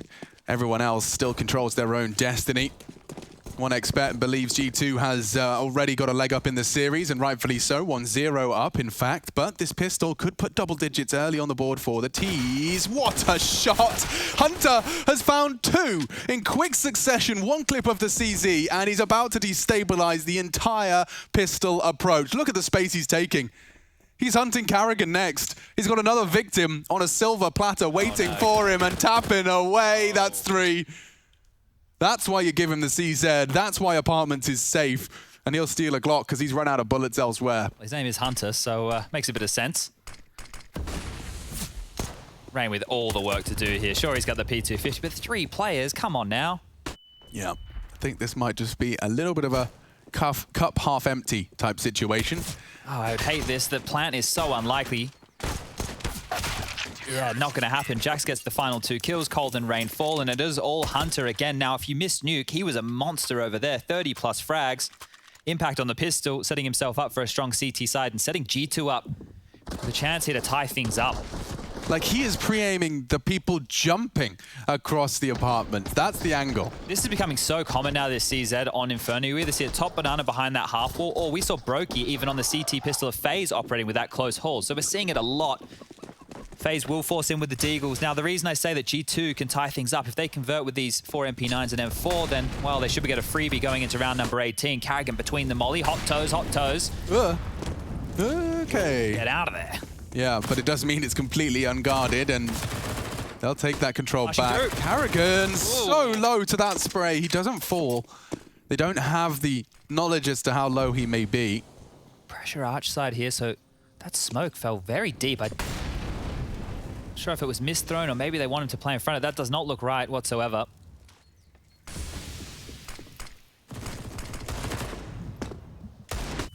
Oh, Hunter's in again. More aggression. Hunter with the MP9 this time. Twist goes down. 4v5. Yeah, already. They got 4 CTs here at A. They were ready to fight you away. Every jiggle you take, you lose a little more health. Hunter, quick to react. And as info is denied on one side of mid, Hunter seizes it back. And with their powers combined, it's Amanek and Hunter to completely rock FaZe's world. As you discussed, this was Armor Kev. Armor Kev? Let me try again. Deagle Kev. Deagle Armor. And it's finished off as easy as that. Well, you know, one of the things I loved about G2 when this roster first came together, that was even before Nico had joined the team. Actually, maybe not after they first came together, maybe about 6 months into it, was how they were so transitional and moving around on their CT sides, constantly picking short, picking long. And it's not just about going for fights and looking for kills. It's about how you set it up, right? They always had like cool smokes. I remember we did a Skybox segment where they would throw a deeper mid smoke from spawn. They would highlight that. They'd throw these deep mid nades down mid. There was a lot of different looks from G2 and approaches. Just the other day when watching their Inferno, they were loving a flash over second mid, and whoever had a good spawn just picking and fighting into ult middle. So I want to see if that's a recurring theme here today. FaZe are probably willing to stand and fight with that one. Mid smoked off, up behind it. This is going to be a slaughter, Alex. Close your eyes. Okay, Amanek here to farm some cash. Only gets one injection of 600. It's going to be Hunter, long range, lovely burst fire against the unarmored adversaries. There's a 1, and that's done. Jax confirms it. G2 completely equalized. They have leveled the playing field, and at, what, 2 frags in response so far from the FaZe Clan boys over the course of those 3 rounds. Keep your eyes on this aggression, really. I feel it's going to come in. I feel G2 want to keep taking the fight, right? They did on their CT side of Nuke, first gun round push lobby. First gun round here, CT side Inferno. Maybe we'll have a similar feel about it. Amanek onto the primary ult for the CT side.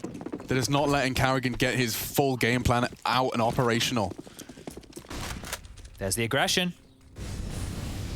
You called it, Chad. Jax set up, and oh, it's a massacre. They have their nades out. Brokey's next on his list and is found eventually. Double kill for G2. Eventually silenced, but job done. Mission accomplished. Chill out. Twist is so sharp for FaZe Clan. Oh, Rain has to fight. No man's land right now. Found a little bit of a safe haven in that respect. He'll smoke off coffins to try and find these jewels. Nice trade. Twists does deliver. Trying to find impact as best he can. His utility will force Amanek out. And this is coldzera's chance to perhaps try and ply his trade towards A. 1 kill, that's all they need. Yeah, it's on Cold. Twist arriving shortly.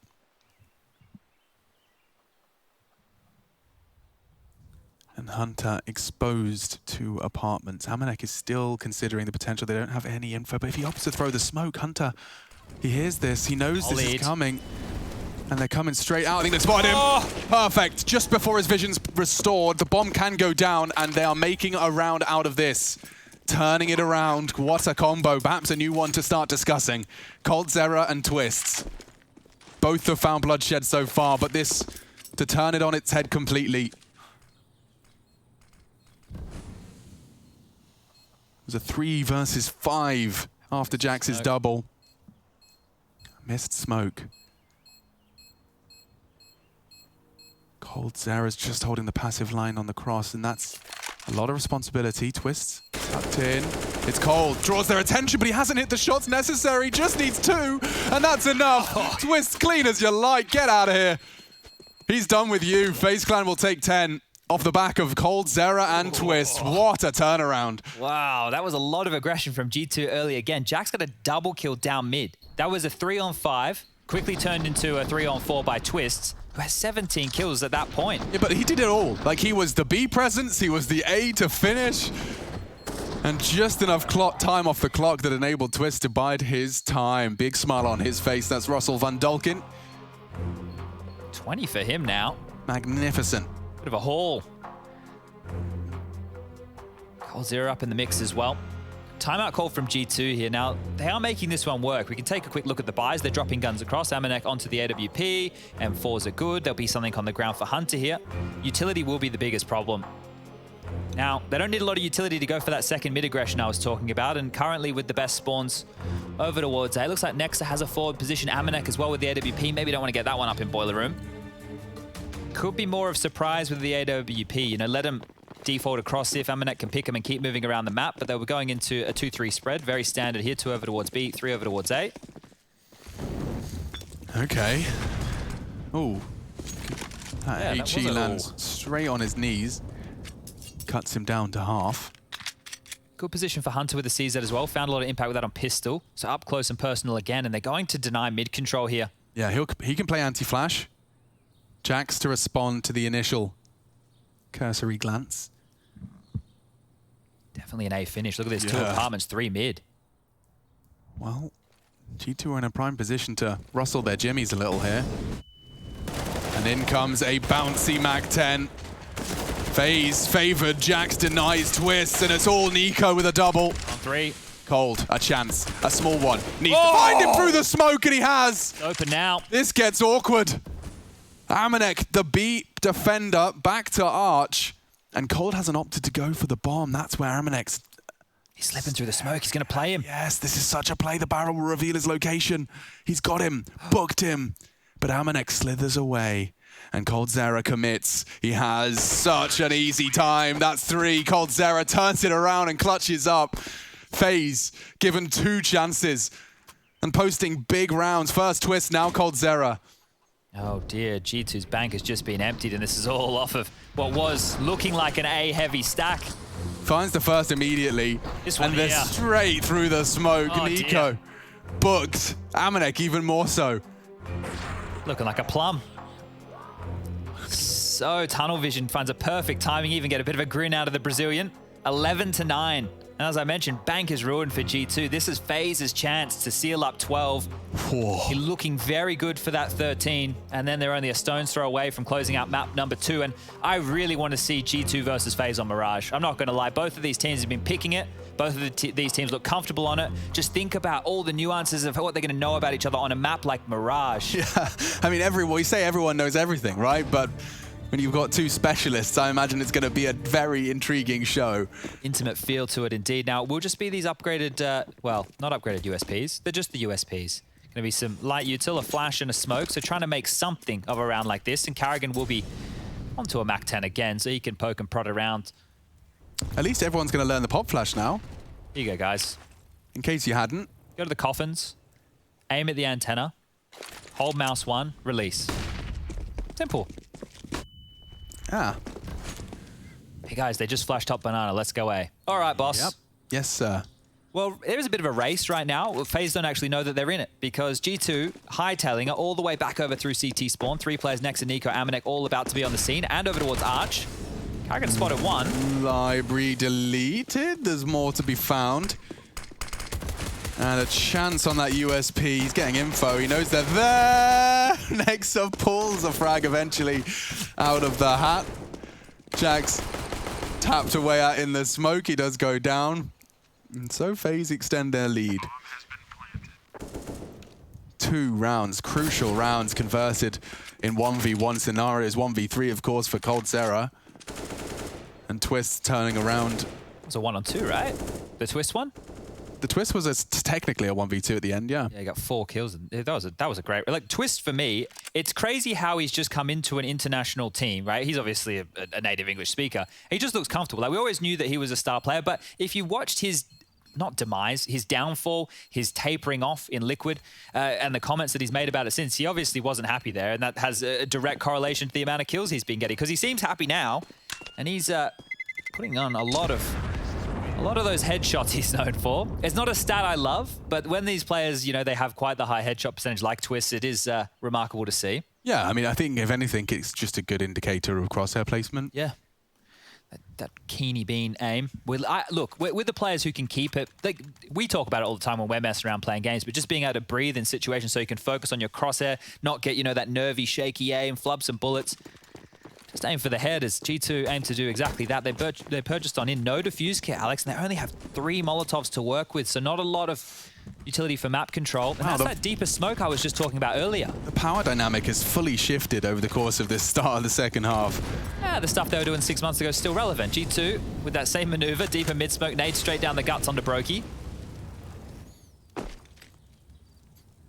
You throw that from spawn, right? Yeah, it's a jump throw. They pulled it out when they had Kenny in the roster. Ooh. Oh, they're running into it. The meat grinder is set up, and the meat grinder was into action. Twist flashed is the easiest frag Nico's got all game. Cold can try, and he can succeed, at least into the first. Makes it winnable, 1v2. Brokey, they know exactly where you are. He wants to hunt Mamanek now. He knows it's an isolated 1v1, hiding behind the box. Brokey, process of elimination, will start to consider it as an option. He's loud about this. Got a better angle to work with now, but... Oh, never mind. Dead. Oh.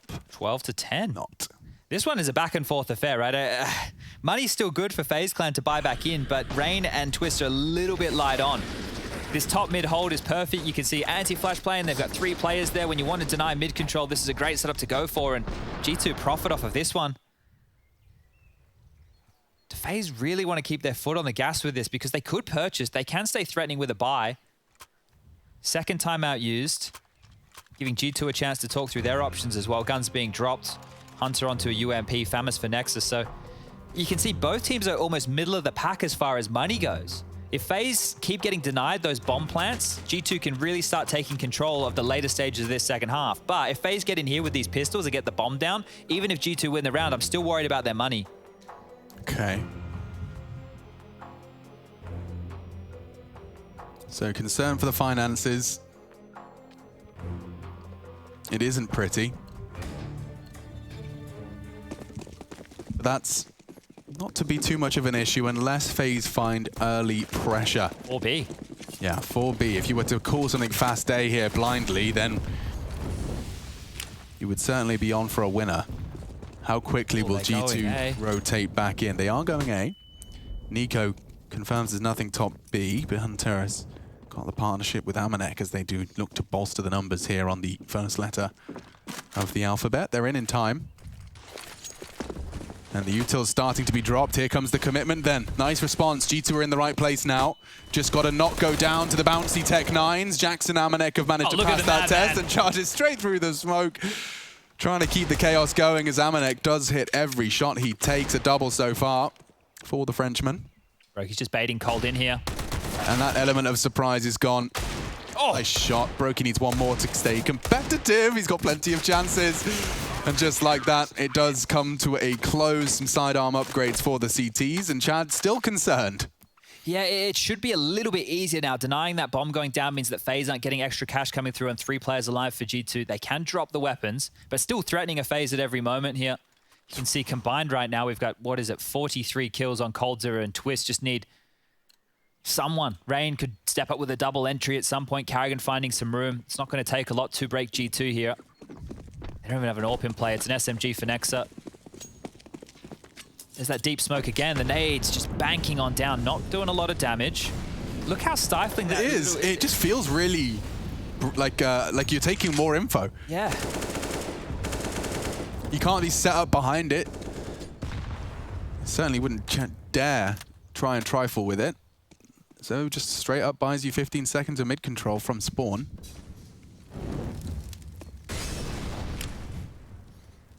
You know what's going down? I don't even need to tell you. B to be tested. Pop flash for info. And Rain caught. Nice spray control just on the slither of the half wall. Divide and conquer the strategy, but FaZe have lost a crucial component. Rain down. 2 tucked into the site here. There is a small opportunity for Carrigan, shortly joined by Twists and Brokey, to make a path into the B site. Carrigan's taking contact here. Nades are getting lined up. Exploding. And in we go. Through the flames. It's Amanek. Oh, he's caught out, but the trade is there from the flames. Nexa using the smoke to great success. They know where he could be. Spraying into the void. Oh, they heard that. New box, presence, coffins as well. Brokey, you've got the bomb there, Brokey. He does live. Now try to plant. The smokes will fade. There's so much pressure. Construction locked down. Twist flashed in. He does take that space and enables the plant. Chaotic 3v3 here. 2 from CT. Brokey, loud about it. Very low as well. The Fama should find him, and he does. Brings Hunter down to half. Twists has been a hero, as has Cold previously. Oh, he just looked away. Oh, but instead he might find Paul. Can't adjust in time. All onto Coldzera, and there's so much time. They both have kits. It's the cousins. He adjusts into the first in a quick response. G2 snatch a 12th in the dying stages, right down to the 1v1. Nico and Hunter just trading off of each other. Nico is heading to the bomb as well. Quick reactions. And I think that's enough. They finally win the war of attrition for control. Yeah, FaZe may have to take another one of those partial investments there.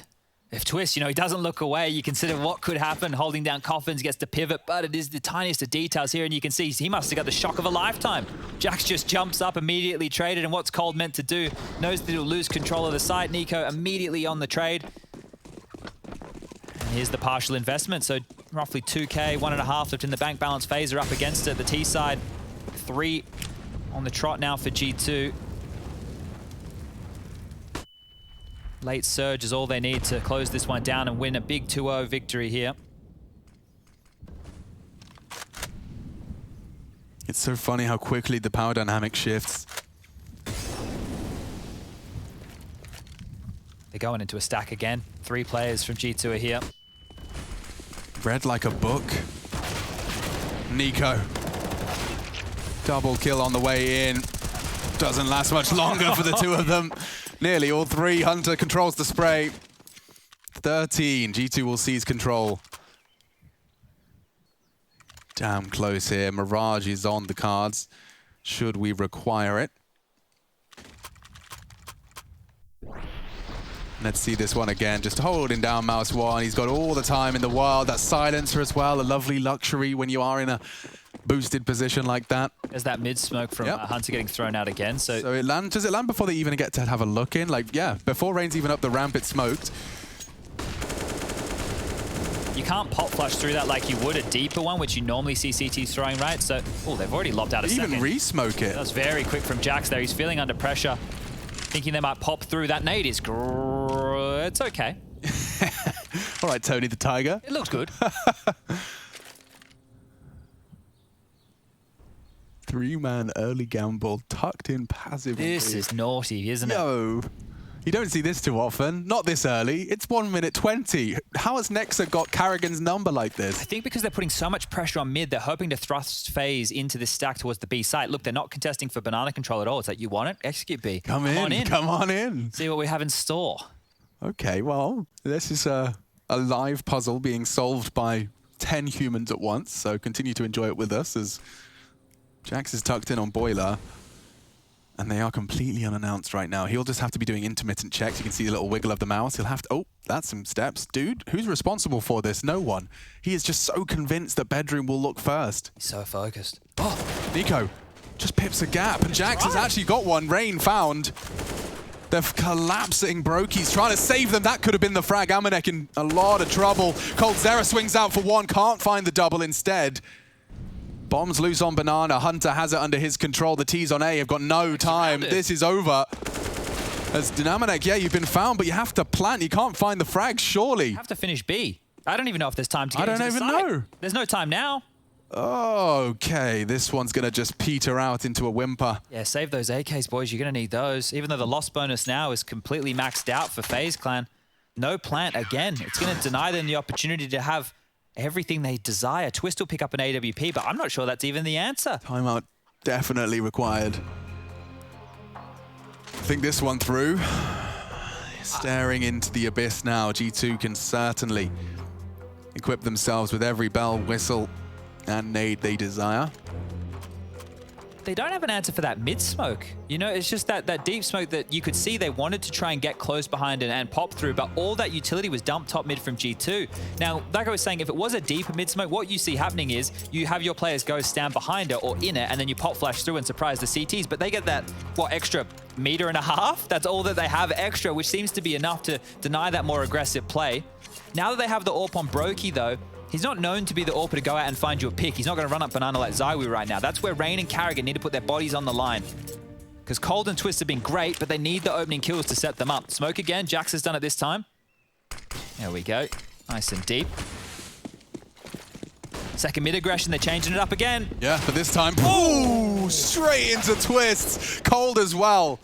The two turrets of FaZe Clan post up in second mid, and Apps is already laden with corpses. Well, I wanted to see what would happen if they went for that aggressive maneuver. We got the answer very quickly. Clotheslined. Yeah. Hunter, you know, he barely got his weapon out. Nico's coming through the window. Second mid somewhere? Just two of the best aimers in FaZe staring at windows. Well, what do they have? They almost have 50 kills combined right now, Cold and Twist. Yeah, look at those two. Oh, G2 are gambling B. So if this continues the way it's going, Twist and coldzera sent out as a fact-finding mission. Carrigan's #1 scouting party over towards A. If they go mid to B, then we have a couple of problems. But if they just try and finish on this A bomb site, we can see with the radar top left, it's completely open. Taking a look around Arch side, so putting those feelers out. Twist will try and lurk the smoke. coldzera worming through spawn. They're going to see all of this is clear as Rain's even cleared out top Banana. So no rush on this. Can throw one or two bodies away here, FaZe. Smokes towards spawn, that'll keep them planted on B. Rain now is going to confirm who's on the site and where. One towards new box. Still no more contact as the bomb is finishing A. coldzera here to put them down. It's so perfect. He arrives on CT spawn. Rain has managed to tuck in front of Emo. Like, this is two dead CTs. Yeah, so... They just don't know it. They just don't know it yet. I think they just completely faked. Yeah. Rain is still sitting here. Next is going to... Watch him jump. Watch him jump. Oh! Oh! Oh, no, Rain. Oh, man. Well, they are losing their weapons on this one. The round certainly is FaZe's, but Cold is added to their list as his CT aggressions are silenced. Twists.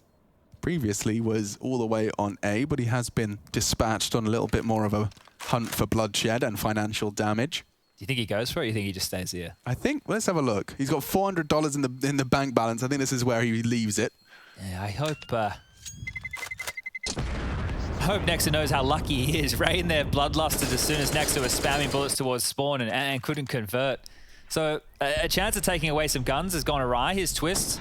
Oh, okay. And they were both ready for it, right? You could see both of them had corners. So when that flash comes over, they could both just hide and not be seen and then re-pick together. So they were prepared for that maneuver. It is something we have seen G2 do. So good stuff there from FaZe. And this one, inseparable right now, 14-13 in favor of G2 Esports. Their map pick, timeout called. And this will be their last timeout. It still freaks me out. It's like, you know, the Counter-Strike fan who existed 5 years ago that lives on inside of me, seeing Twists and coldzera holding second mid and Nico in a G2 jersey, Nexa and Hunter in the same roster as well. You know, there's been so many storylines that have now intersected with one another. And Jax Twists coming back from the dead. Yeah, that's another great point. Yeah, Jax has been fully reborn. He was hanging out in his tomb. Karrigan demoted from in-game leading a FaZe, then begged to come back No, to they dispatched Indiana Jones. They were like, there's a sarcophagus somewhere with a really stylish Frenchman. If you could find him, bring him back up. Maybe, just maybe, G2 can finish this in 2. This is the round, though. It won't be going for any more funny business, though. I imagine the CT aggressive maneuvers are going to be kept a lit. Hang on, they're boosting over this. An alternative, a shorter smoke, so there's a line of sight, and he has got just enough vision over it for a frag. Goodbye, Karrigan. The leader of the pack, sent packing. I saw the sweatiest incendiary as well recently on Reddit, Chad. You'd throw it in between the door when you're holding balcony. Like you underhand it, look straight up, underhand it behind the door, and it looks to the T-lurk like there's a Molotov in balcony. It sounds like 1-2, but you can peek completely free on it. Give you a bit of a cheese ball frag. It's a cheese ball frag, but I mean, I'm in hot pursuit of anything I can find. Oh, what about this one? Cold's about to get nutmegged here. Nah. He's ready. He's ready. Oh, he looks away. Hunter gets the advantage as the smoke fades, and that's an AK upgrade and a second frag for the feed for G2. Here's another. Amanek pulls the trigger, trying to bait the shot. They do get space. It's Hunter on hay bales. Just 2 of them now. Oh, Banana's being pushed too. They are locked in. They have to go towards A. Nexa and Nico have taken away any way to go to the other bomb site. So Brokey searching towards Arch. Twist needs to know that there is the opportunity for them to push behind him, and the 3 players on A, all they have to do is sit and wait. Survive is essentially the notes. You can see Jax knows his job, stares at the floor, takes his hand off the mouse and keyboard. Twists. I mean, there isn't a way in. He could try and brute force it if he wants.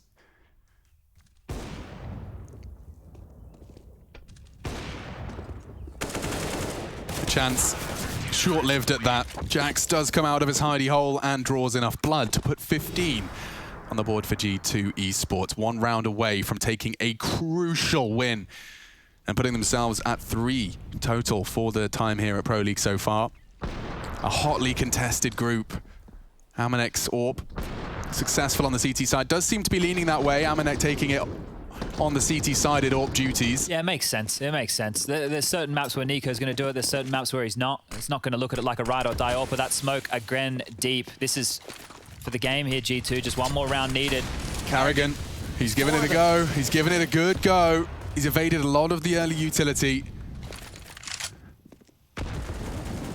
Okay, well, he's very, very content with the amount of damage he's taken, considering how much is thrown his way.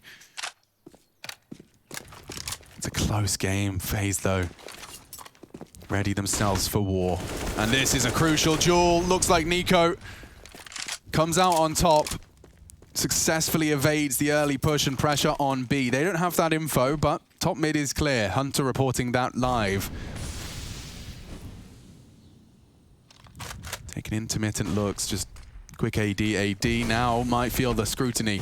They're going through the smoke. Through the short smoke. And the timing is so perfect. Hunter catches the bomb carrier. Only 3 remain. G2, 2 frags, 1 frag away from picking this series up in 2. coldzera stands, he fights, and he's delivered a pair of frags that makes it just a little bit more competitive. It's Hunter to deny, and FaZe Clan fall. G2 Esports convert it in 2 maps. That's all it takes. FaZe down in the pits of Squalor.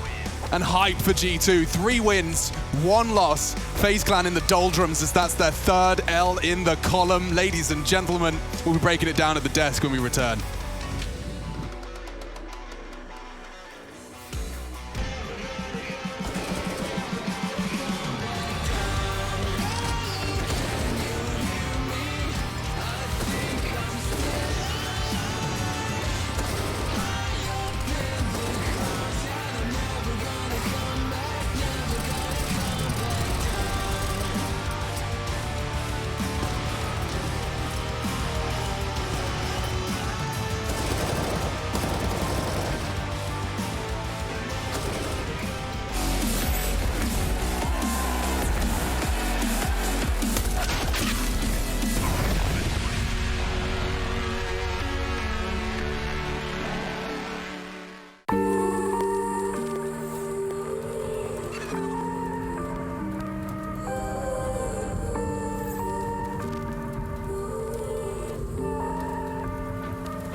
I've been running over all the corners of my mind, trying to find a story to believe.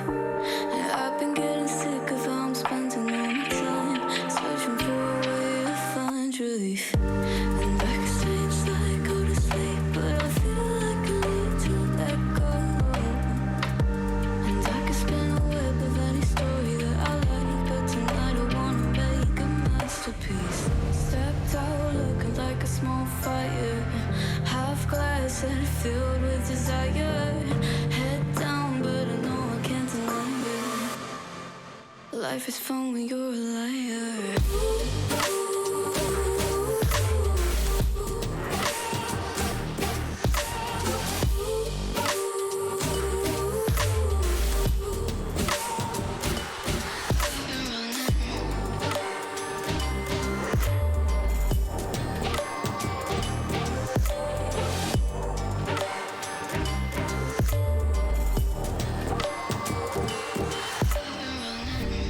I'm just trying to learn from all the things that I've been told. I'm gonna paint a new reality. It doesn't take a lot to turn a person into gold. Yeah, I've been getting good at alchemy. And you can stay inside in the dark, but without it, you want to let go. And when you're done with hiding and you wanna have control, you and I can find a perfect fantasy. Stepped out looking like a small fire, half glass and filled with desire. Head down, but no, I can't deny it. Life is fun when you're a liar.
Everybody pay attention, because we got a winner in town. We're even going to get the chance to talk to him here momentarily, but G2 sweep the room, 2-0 FaZe. Unable to garner themselves a map here in this series. This best of 3 going the way of G2. And it's like we all expected, Yanko. Yeah, I think it was a great series, right? Obviously, 2 close games, despite it being a 2-0, and we saw a better FaZe on this map. Cold definitely stepped up here. We were pointing out how he's an important piece for FaZe, especially on Inferno. Had good CT side, good T side rounds as well, a couple of clutches, but unfortunately in the end, it wasn't enough. Yeah, it was Hunter that was everything else. Yeah, had a great series. I mean, G2 also some good reads on their CT side, right? Like stacking mid, 2 gun rounds in a row, despite losing the round first time around. I don't think that's something that FaZe necessarily expected. Also, I think in the first half, like, it was going great for FaZe. They managed to reset G2 early on. 6-1 was the score for FaZe Clan. And then just a half by with Amanek chasing down Brocky, picking up the op. And G2 goes on a 4 or 5 round win streak from that point on. If you really feel like that seriously hindered, you know, FaZe's momentum, because they were getting all the good reads. The rounds were mostly easy for them up until that point. And yeah, that's just like one round can really turn the momentum around. Yeah, it looked like FaZe had a little bit of gas still in the tank when it came into Inferno, and then it obviously turns the other way. For us, we're going to have to turn our attention now to Mr. Nico, who's joining us in the studio. Nico, congratulations. Hey, guys. Thank you. First of all, before we even go any farther into the deep analytical stuff here, Nico, what did this matchup mean to you today? I mean, it's great winning against my former team. I actually thought I was going to be way more excited and had way more pressure, but I didn't feel that way. So I think that's good. But yeah, it feels great to win against them. Honestly, I also expected a win. I think we are in a better form than them, at least what they showed in EPL so far. So I think we just delivered, and yeah, we played great, and I'm happy that we managed to win 2-0. Yeah, congrats on the win. How good does it feel for your cousin to carry you the whole series? It feels great. It feels great. He's playing insane, and he helps us a lot, not in just fragging way, but he's taking a lot of initiative and doing a lot of taking mid-round plays and so on. So he's doing a great job, and he's gonna definitely keep it up. He's feeling it, and I mean, it's not just this series. His whole event has been on point. So I think he can only get better from here on as well. Is this something that he has more space to do with since you guys brought Jax back in, or is it just this doesn't really have to do much with role changes, but more so with him just, you know, deciding to do that, to take more initiative and be more aggressive?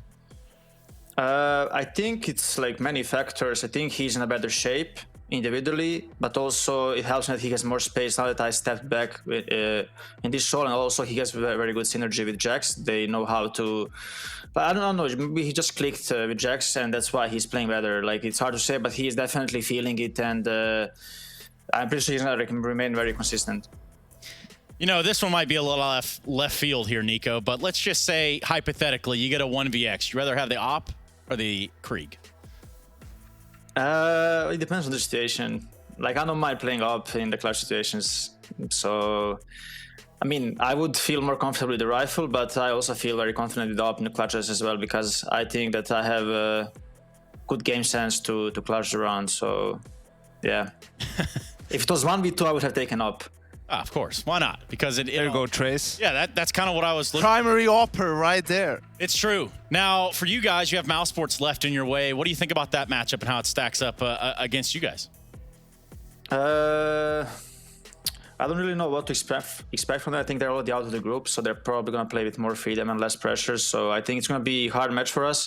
I'm not sure if you're qualified now for the playoffs with this win, but I think we are. So we also might be playing with a bit less pressure and just more freedom. But yeah, I mean, if we play like we did those 3 games that we have won, we're going to win against Mouse, I think, convincingly. If we play like we did against Ants, it's going to be a hard match. So I think it's going to come down to us and how we're going to show up tomorrow.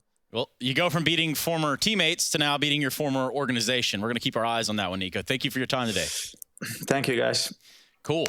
And that is Nico, also known as Hunter's cousin, which I like how you phrase that. You know, how does it feel to be carried by your cousin? Let's be honest, Hunter was tearing him up today. Man, he was on another level this series. I mean, when you look at Nuke, it was such a close map.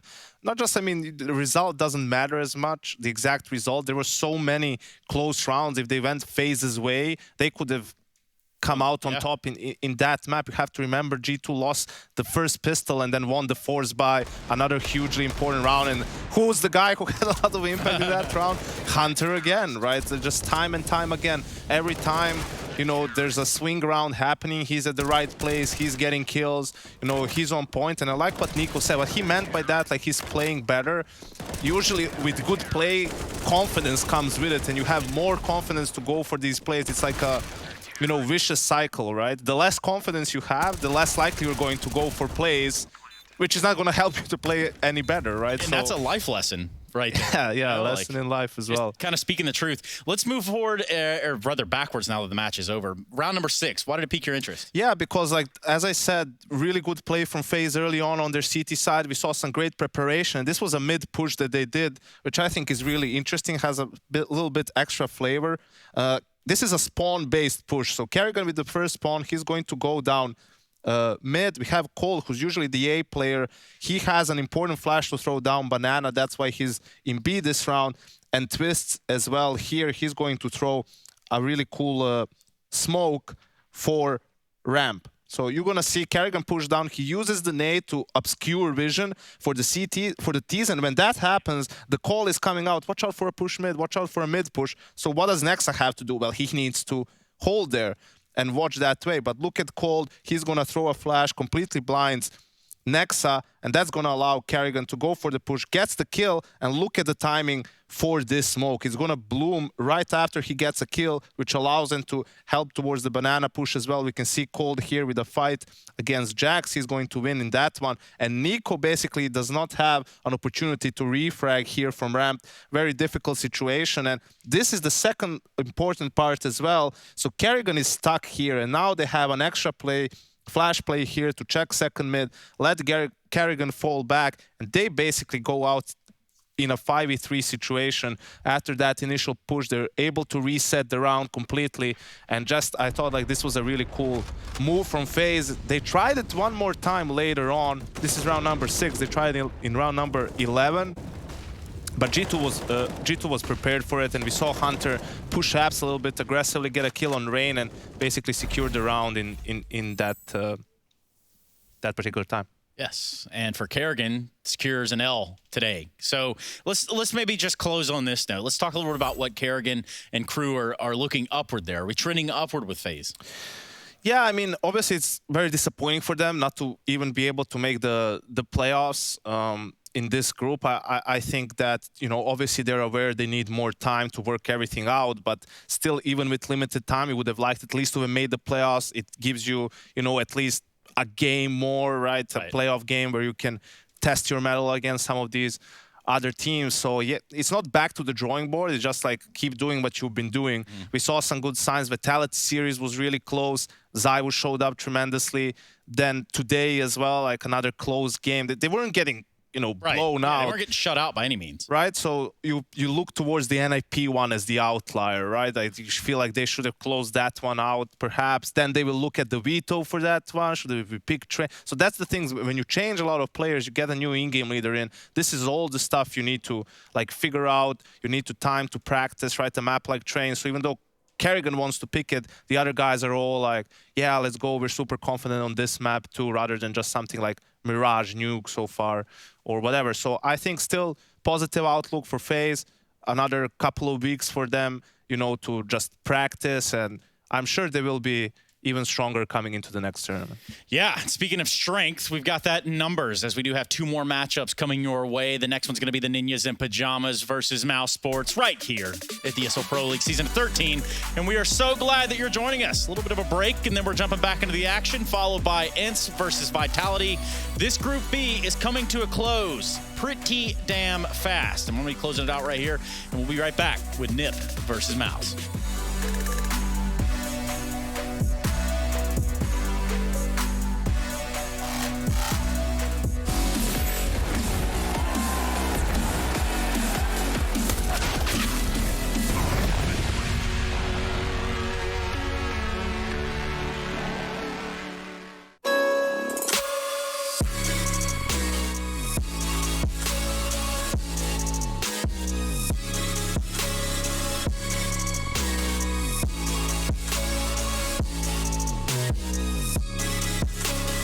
Love it, you wear it. What's your style? Get your merch at shop.eslgaming.com.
What do you think of surfing so far?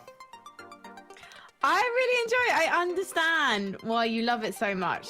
I think, to be honest, one of the things I like about it is because it's like, I know you have tournaments and things, but because it's a single player game, you only let yourself down if you're rubbish. But also, I don't feel too much pressure on myself either, because I know I'm just starting and I know it's hard. So, but I've got a very good teacher. It's a good game to play to unwind and just chill. For sure.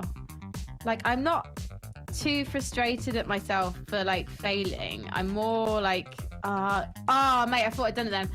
I'm more kind of interested in just correcting as opposed to being annoyed at myself, which is quite nice because, you know, if I fail in like a situation in CS, I'm much normally, you know, if I'm playing matchmaking and stuff, then I'm much more likely to kind of put it on myself because I'm letting my teammates down, or maybe I'm in Twitch chat or something and then someone is like, you know, there are lots of people who are better than me. Oh no! Yeah, so I needed to tap A. You could do that, or you could land on the left side of a ramp. Left side instead of making it hard for myself. Yeah. But you're getting the hang of these curve ramps. You're doing well. Thank you. The hardest thing about surf is just getting the keys down. Once you have the keys down, everything becomes a lot easier. But you've been playing it for 10 minutes. I'm honestly shocked that you're doing this well on the curve ramps. You're doing better than I started when I started surfing, I'll tell you that. Here we go. It's good speed. Okay, this is where I can start to get intimidated because I'm not sure. This is perfectly fine.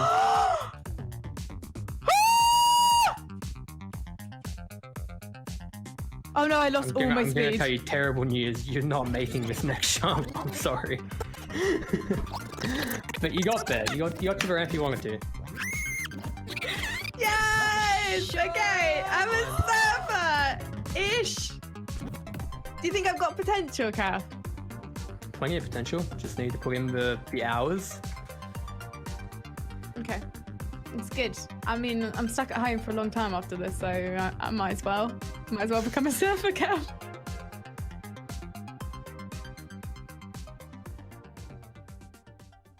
Hello guys, my name is Nato Safix. I've been asked to showcase a few tips and tricks here on Overpass, and I've got 3 lined up for you. One of them being probably more of a funny spot you can use in matchmaking, so let's go ahead.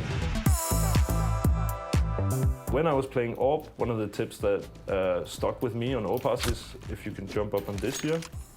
Then a lot of people are holding this angle here, and it's quite good, especially if the opponents have pistols, for example. But for me, it's sometimes better to grab this angle, because even if the flash comes over, which you won't be able to dodge anyway, you'll be blind.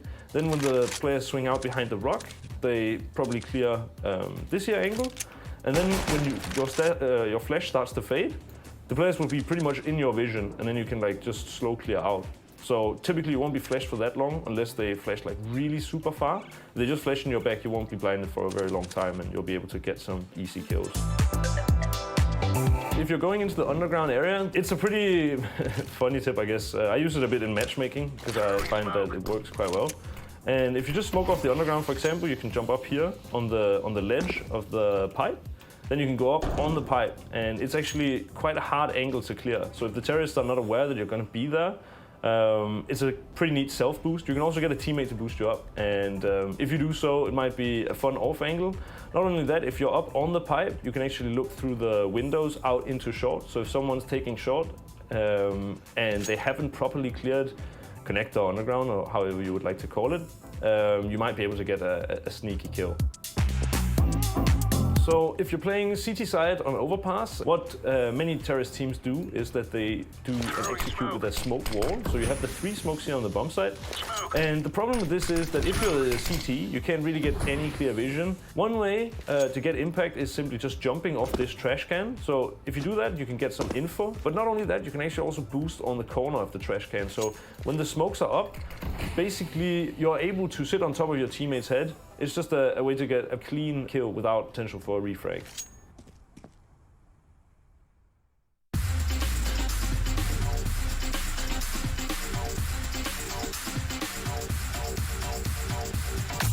It's Elise. He's at the backside of Catwalk. He can see players pushing him. He's spinning back and forth. Elite electric hold.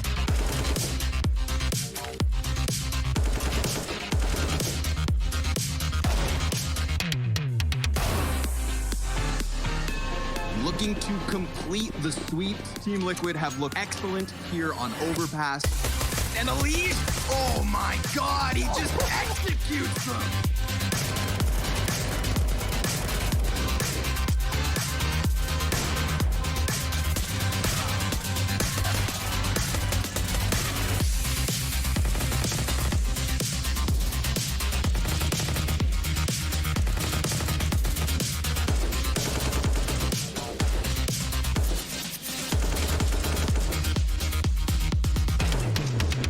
To OT, 100 Thieves, they had the advantage. They had Team Liquid right where they wanted them. Flashbang in, and they try and pop out on the back of it. Elige opening it up. Go on, bud. There it is, number 4.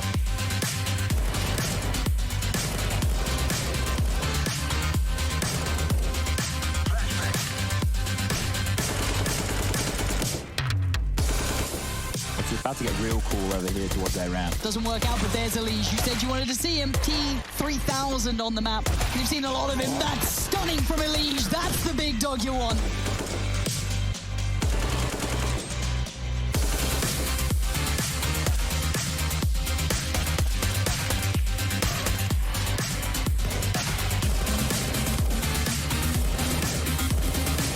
They're still down there, and now the spray, the murder box.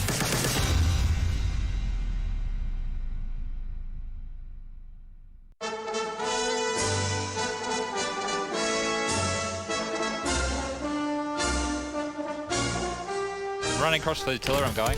Okay. 2, 2, 2, 2. I think they're looking at me, Rush. Yeah, they are. Okay, I'm coming. Oh, water. Nice. I'm gonna go left towards radio, okay? Where? Radio. That's where I'm gonna go. And what you see? One more here. Oh my God, this guy looks stacked, dude. Where is he? He looks pretty good, man. I'm gonna try and see. Dude, I think he's ready. Wait. Hold up. Put them all on him. I want to firework him out to water. You ready? Yep.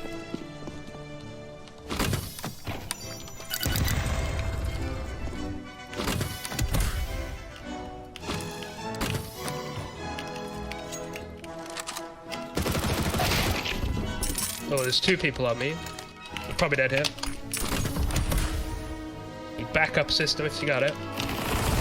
Okay. Oh, okay. You got it. Shifting around on the coast.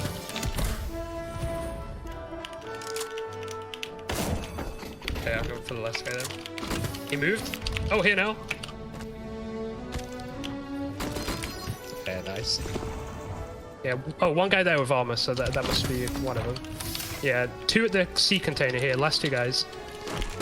Nice. Jimmy scouting while I was in the zone. Don't know what they were doing out the zone. Alright, I'm going. Wish me luck. Nice. Yeah, I'm going. Yeah, go for that one.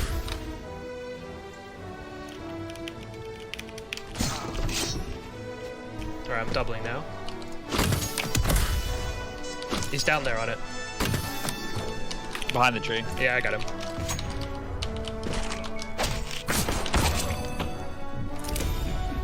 Alright, well I got a Goombin there.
When it comes to sniping, few players come close to being as deadly with the AWP as the Slovak magician known as Guardian.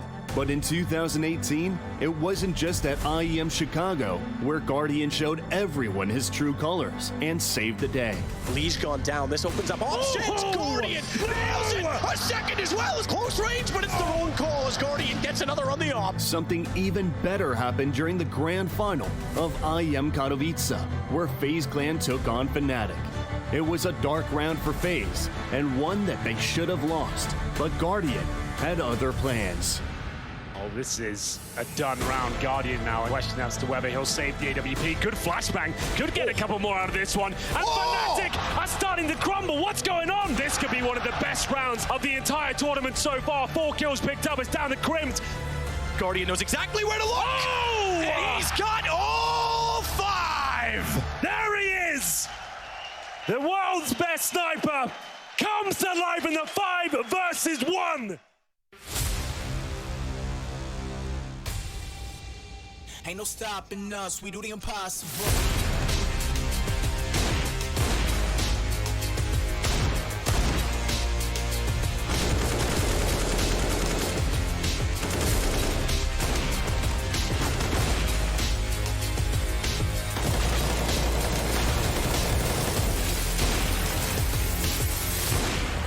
Robs has already caught him, and now they're coming from one direction. They can focus their attention, but Cold Sarah's on a mad one!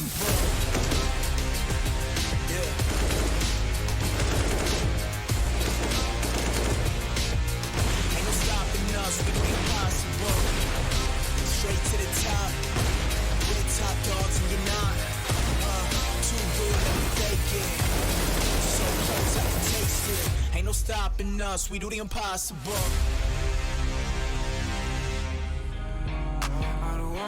Friends, yeah, I guess you got my intention. Got no place I'd rather be, feel like another dimension. I don't wanna talk, baby, you should let it go. I don't wanna go, let me stay a little more. Now talk to me, I just want a little bit of company. You acting like you really wanna fall for me, but baby, can you tell me who you wanna be? Yeah. Talk to me, I just want a little bit of company. You acting like you really wanna fall for me. Baby, can you tell me who you wanna be? Yeah.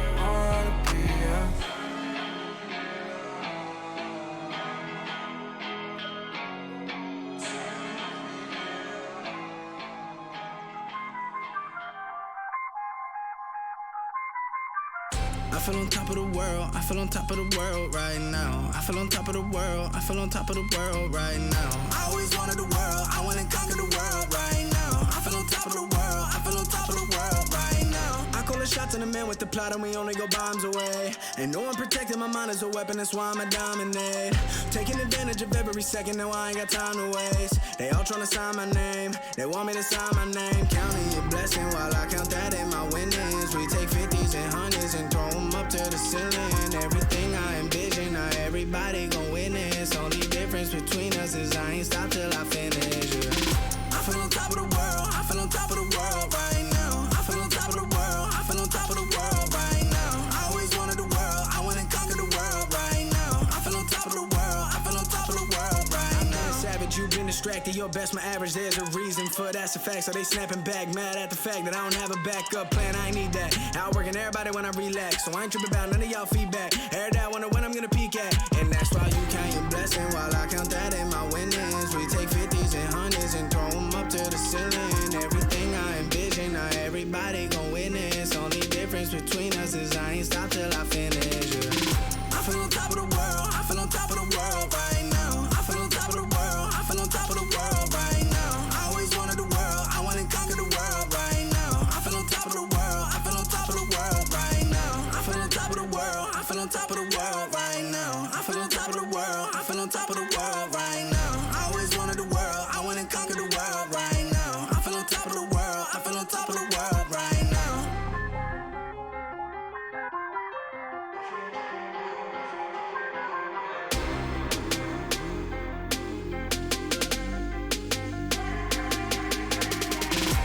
Shots on the man with the plot and we only go bombs away. Ain't no one protecting my mind as a weapon, that's why I'ma dominate. Taking advantage of every second, now I ain't got time to waste. They all tryna sign my name, they want me to sign my name. Counting a blessing while I count that in my winnings. We take 50s and 100s and throw them up to the ceiling. Everything I envision, now everybody gon' witness. Only difference between us is I ain't stop till I finish. Yeah. I feel on top of the world, I feel on top of the world right now. I feel on top of the world, I feel on top of the world right now. I always wanted the world, I wanna conquer the world right now. I feel on top of the world, I feel on top of the world right now. You thought that I was blind, but to be honest I don't mind. Cause I don't feel the same way I used to do. Every time I see you, I know the truth. Cause baby, every fucking time you've played me, you should know that I don't give a single fuck about you and your words. All the times you lied to me, I took notes. I don't know what to say. I thought you loved me, but you ran away.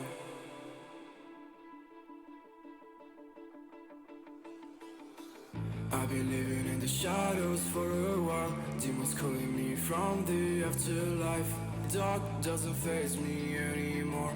I can to my tears into gold. Yeah, yeah. I don't care, no, I don't care. Yeah, yeah. I don't care, I said, cause baby, every fucking time you've played me, you should know that I don't give a single fuck about you and your words. All the times you lied to me, I took notes. I don't know what to say. I thought you loved me, but you don't. I know people come and go away. Sun is low, that's my time to shine again. Cause baby, every fucking time you play me,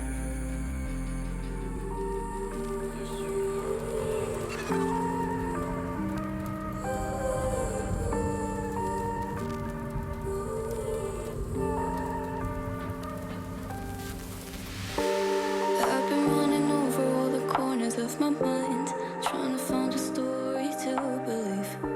And I've been getting sick of how I'm spending all my time, searching for a way to find relief. And I can stay inside, go to sleep, but I feel like I need to let go. And I can spin a web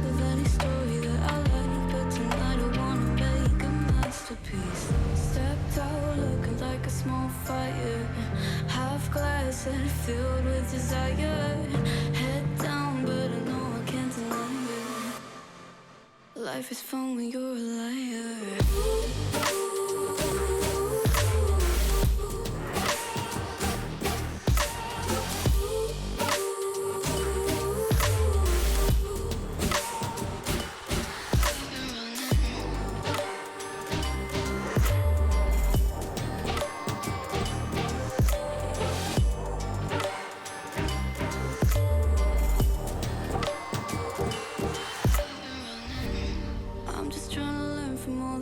I've been told I'm gonna paint a new reality.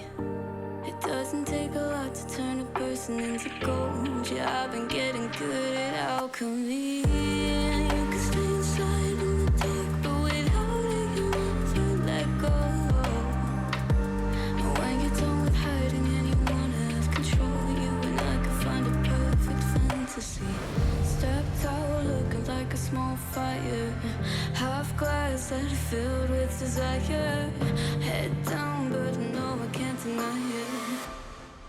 Life is fun when you're a liar.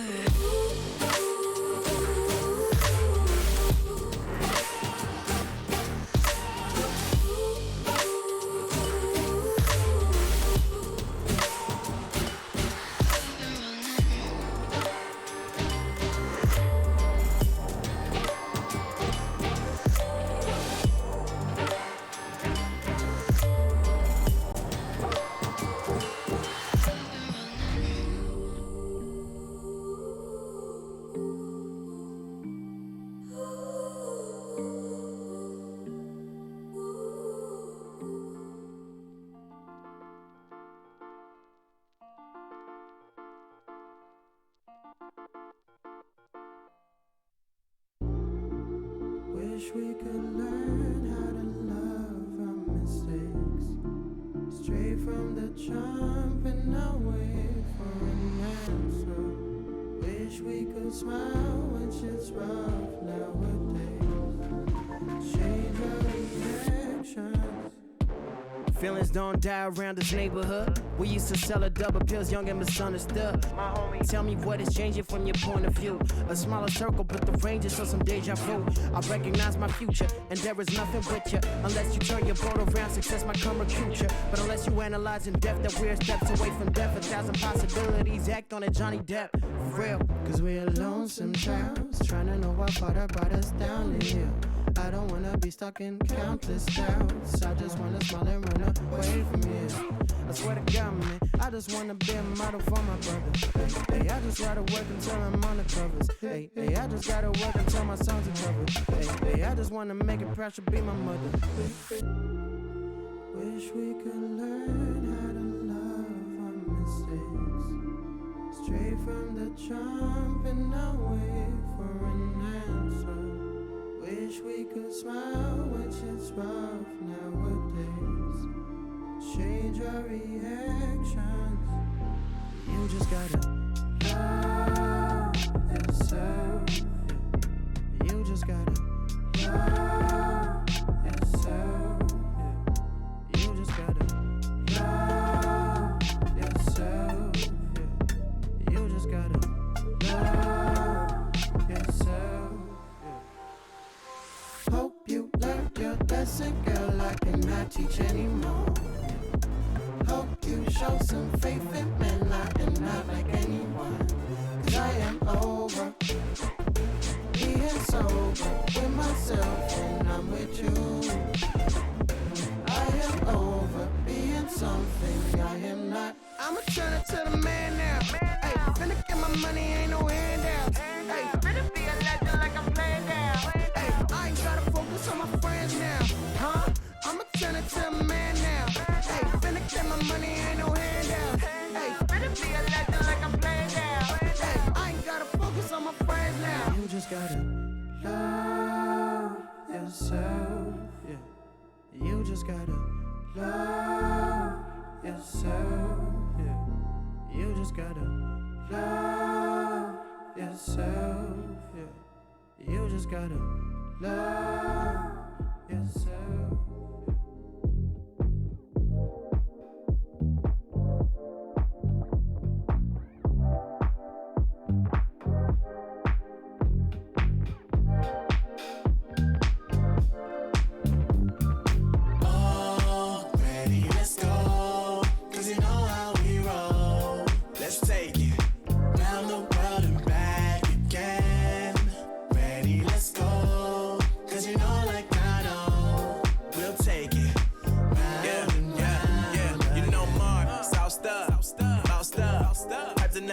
double cross them. Moving through the city like it's Gotham. They told me get one, so I got one. Stop saying you're a boss when you not one. You ain't sacrificed, nah, you ain't lost none. All over the gram like you got a bag. You ain't big dog, we ain't hear none of that. I'm in the gym looking like a running back. How you know the flow, got them coming back. Who I was in the past, I'm unattached. Only focus in this moment is bringing the summer back. Oh, respect my grind, elevate souls and I spread good vibes. Young divine, you know I gotta shine. Raise your hands for a good time. Aight. Vibe until the morning, sleep until the noon. You said that you want it, so I got it for you. Let's all get together and show them how we move.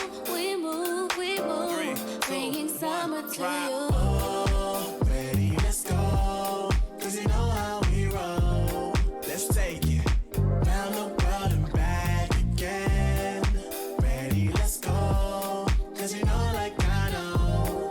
We'll take it round and round. Yo, hold up, let me switch my flow up. Back in high school, they were telling me I'll blow up. Doing talent shows and man, everyone would show up. Got in an accident and still made it for them to go nuts. You know what? I'm so what? I'm so That means I can't describe the way I vibe, the way I slide. And with the rhymes that make the dimes, I'll close their eyes and fantasize. Young divine calling their phone number. Yeah. No, you know I love you. And you know me, I can't sleep without blazing beats on stages for their ones gracefully. And I got a smile that they hate to see. Young black successful, though life gets stressful. Though life gets stressful, go and vibe out with whoever you next to. Vibe until the morning, sleep until the noon. You said that you want it, so I got it for you. Let's all get together and show them how we move. We move, we move. Bringing summer to you. Oh, ready, let's go. Cause you know how we roll. Let's take it round the world and back again. Ready, let's go. Cause you know like I know. We'll take it round and round again.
Just on left, say you want away. You, yeah. You, yeah. I've been on patient way, if I gotta say, yeah. You, yeah. You. No, I don't mean to stress, but you ain't even guessing that lately it ain't been the same. All of this test relation, I make sure you straight. You out me, just need a night, yeah. We could hop in the coupe, hit the highway. Cool, we could ride away. Down, skirt, catch a fire with you. We could hop in the coupe, hit the highway. Cool, we could ride away. Down, skirt, catch a fire with you. Conversations, it ain't enough.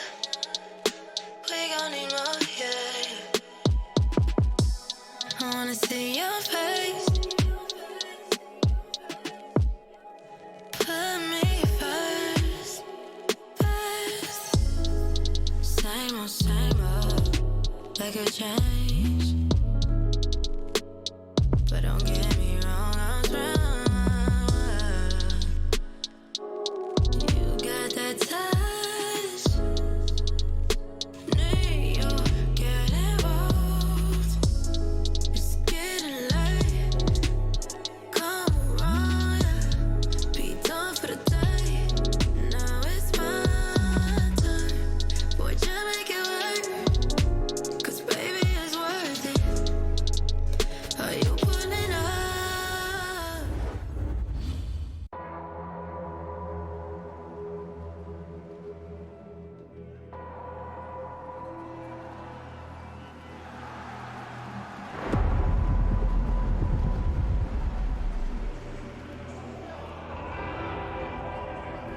Why would they slow down? There's the flash. That's going to catch Crims out. They're going to push on through. MBK gets one, but Crims with a spray down. He gets himself the triple. And Fnatic are not done yet.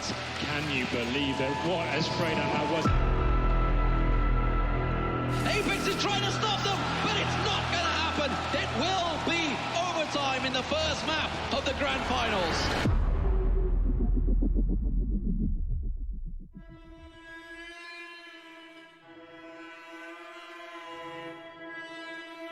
Sheer confidence from Fnatic, sheer aggression being unanswered by Envious.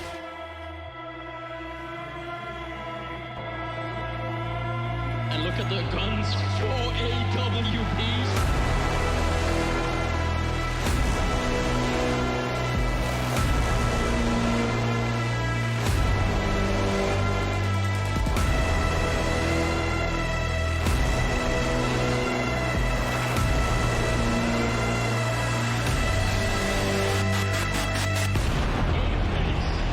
Not in this lifetime. He is destroyed.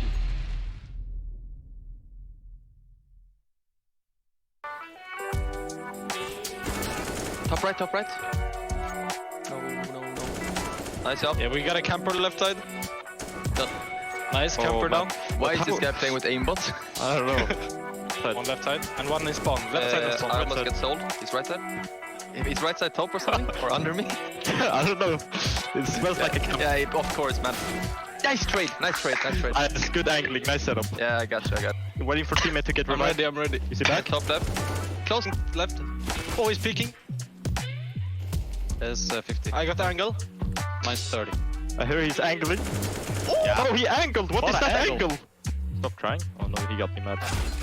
Yeah, that's what you get. Ramp left side. And ramp.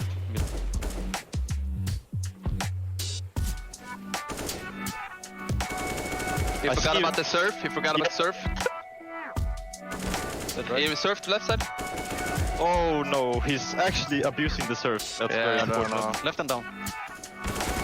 Left low is 1 HP down. Oh. What? What is this thing, man? Nice. He dinks me every time I surf, man. Every time. On right. Yeah. Pushing left. Right side top. Right side top.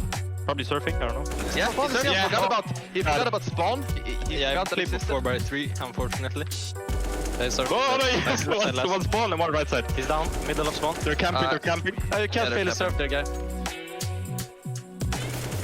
Who's angling? He's angling. Nice. got Oh, no, so you really easy. gotta... He's just angle. One in the middle. Yeah, one is up, dead. I got owned, I guess. He's in the ramp, left side. Left side of the ramp. Oh, I heard him. Let's go. Let's go! Yeah, abusing the ramp. Left side one. Up left. Minus top right. 32. He's under you. Down. Think minus I'm under him. Oh no, but he has so good aim, I think. Dude, these guys are pretty good. On left side. Nice. Did I see him? Maybe to the left, watch out, I think I saw him. No, he's to the right. He good trade. So bad. Good trade. It's yeah, important. It's one left. Yeah, they're pushing, guys, you have no respect. Oh, never mind. He's in he was here left side, fucking He spawn. checked at his teammate, he's stupid. Did he though? Yeah, 100%. I don't know, they're abusing that I didn't have AK. Unfortunate, I thought they would be better teammates. Yeah, shut the fuck up, guys. Left side, up left. Yeah. I think both. I don't have a Kevlar for some reason. No Kevlar. Buy Kev next time. We're camping. Oh, one is... One dude. My god, down. Let's go! Come back, let's go! ESL Pro League is brought to you by Gaming Malta, Intel, US Air Force, 1xBet, and DHL.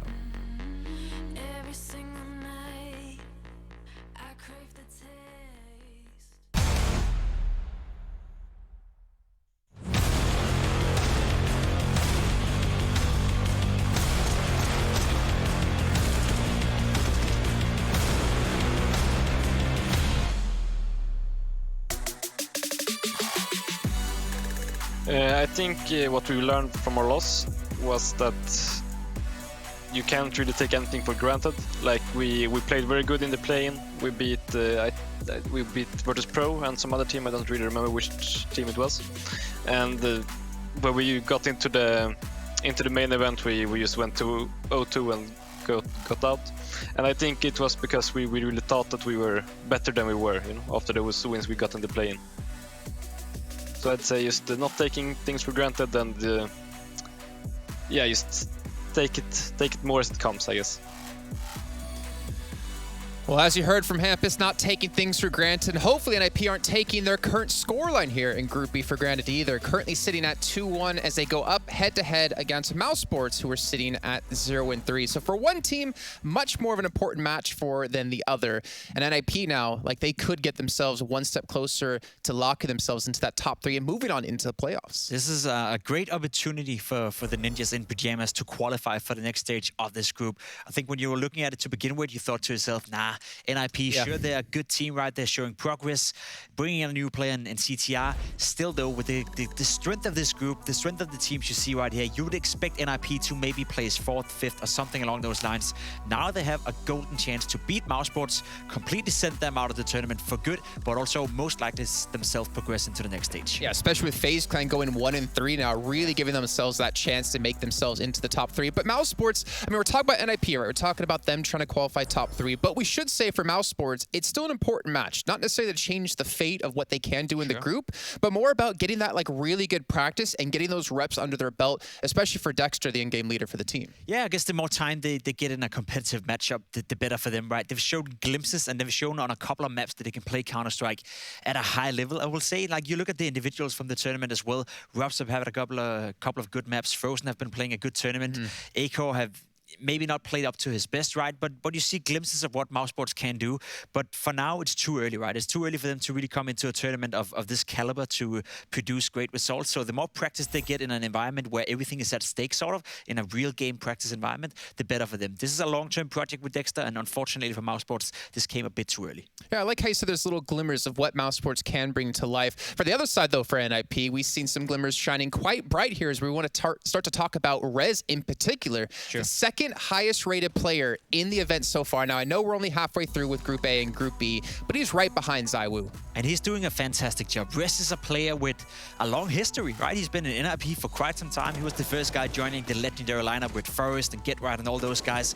Had an MVP title at Oakland in 2016, I believe, or 17 that was. Rez is a player that when he's playing at his best, he can take over the game. He can take over the server. He's an aggressive rifler. He's a guy who is not afraid of any duels whatsoever. And as we've seen so far in this tournament, he's the difference maker for NIP. And that's what we need from NIP. We're looking towards their lineup. You look at Rez, you look at Popsky, you look at some of those guys, and Nork for that matter as well.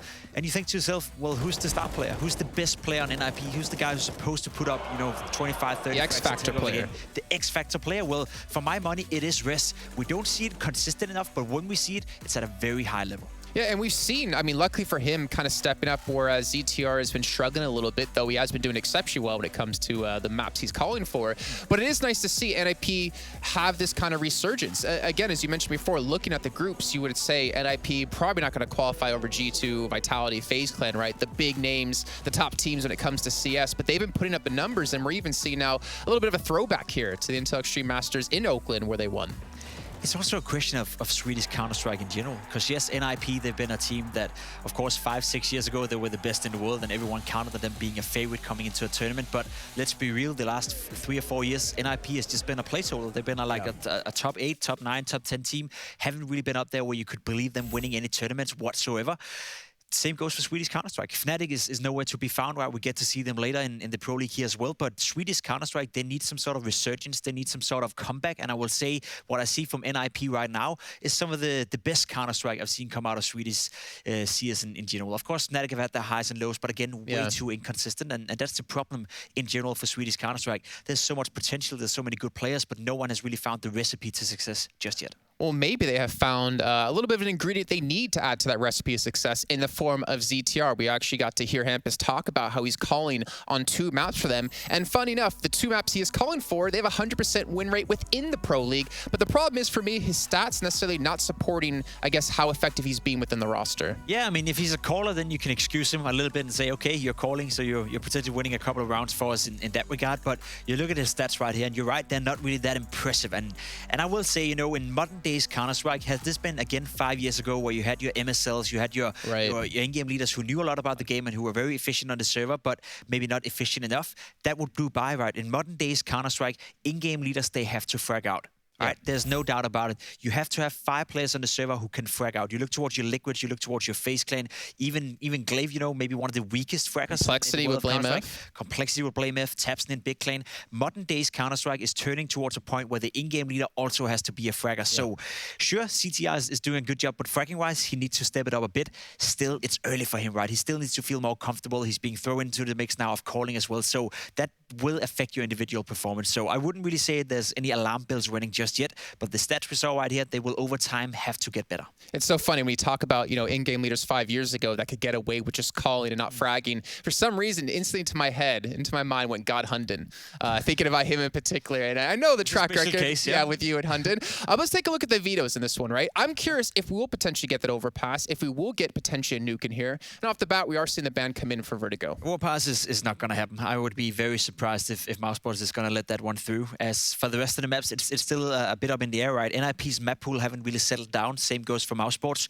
We don't really know too much about it so far. We've seen them play 3 times in this tournament so far, and Vertigo out of the way, Overpass out of the way. That is as expected. When it comes to the picks, well, NIP have been picking Inferno every single time they've not been allowed to pick Overpass, so that makes sense. Mousesports, though, have shown glimmers of decent play on Inferno. They're yet to win the map, but they have played a couple of close games. I remember one against Heroic, if I'm not mistaken. That was not against Heroic, that was against someone else. But they played a nice, close Inferno game.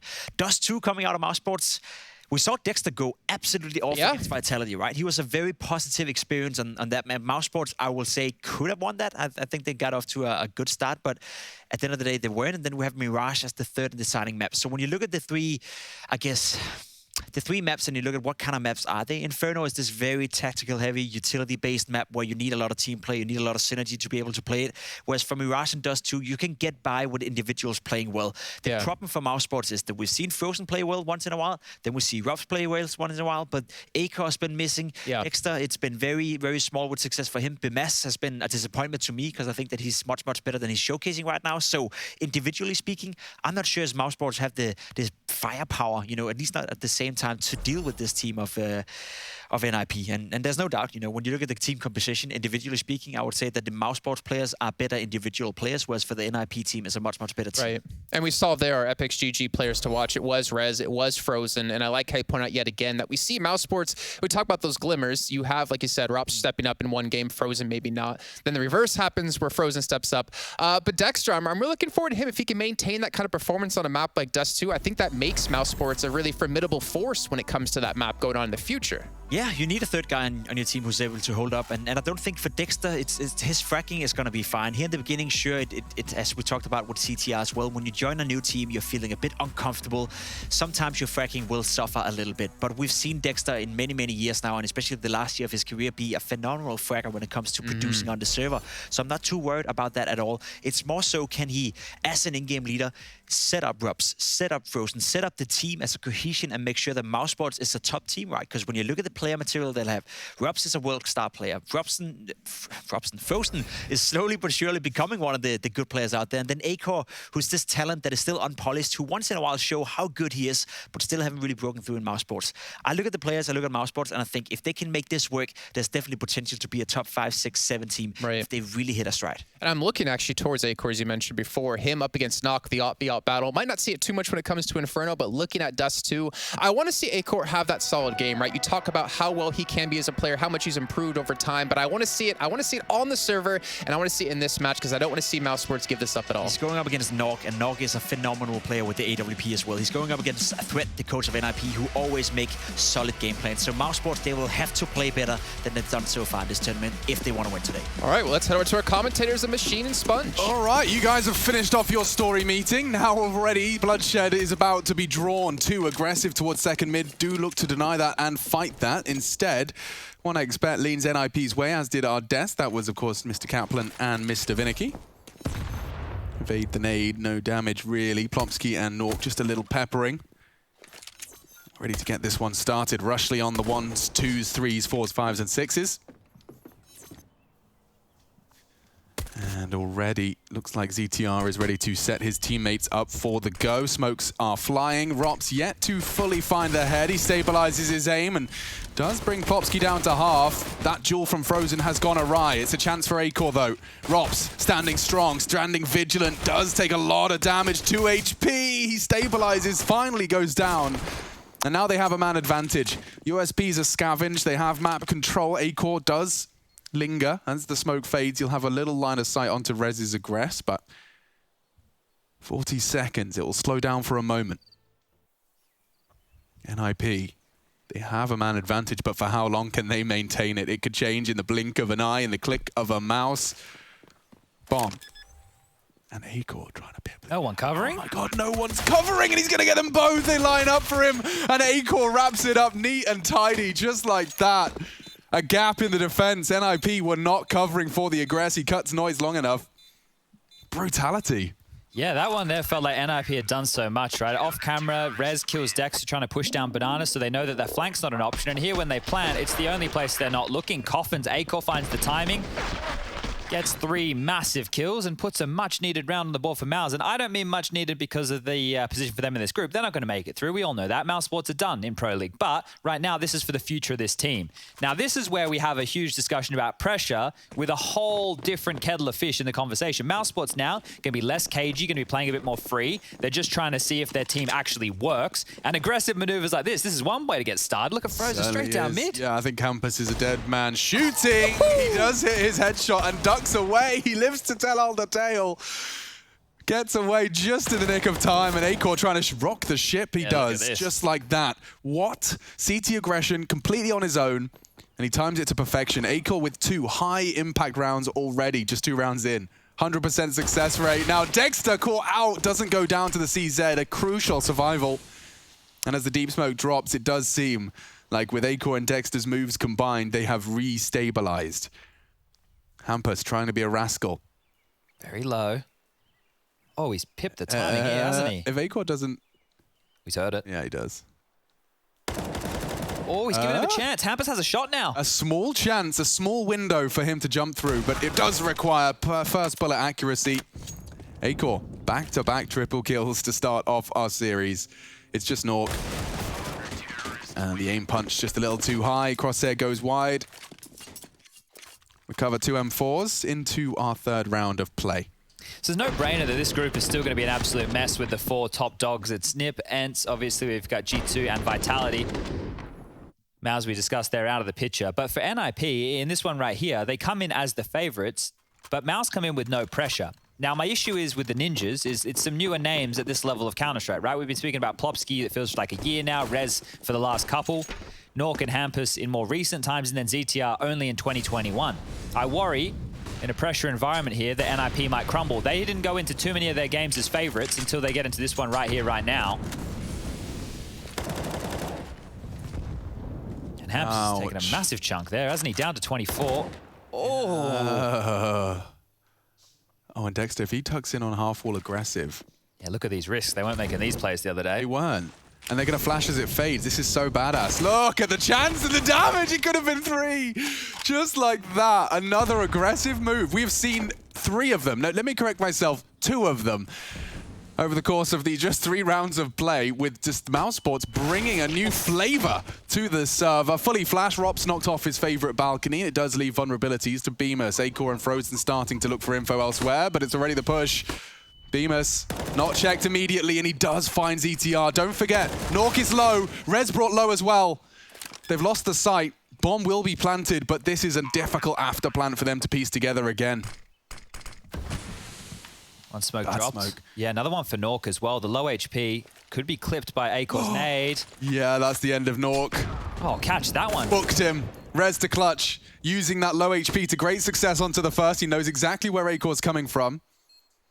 And he's got a pretty damn good idea as to where Rez is lurking. Time passing favors Rez with every passing second, and the crosshair placement just puts the hat on him.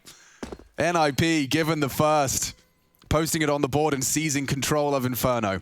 Ooh-wee, all right, that's a way for NIP to announce himself in the server here, and that aggressive move on the bonus round from Dexter gets them some info, gets them some kills, but it's not enough to get them the round, and this was well handled. Nade was good.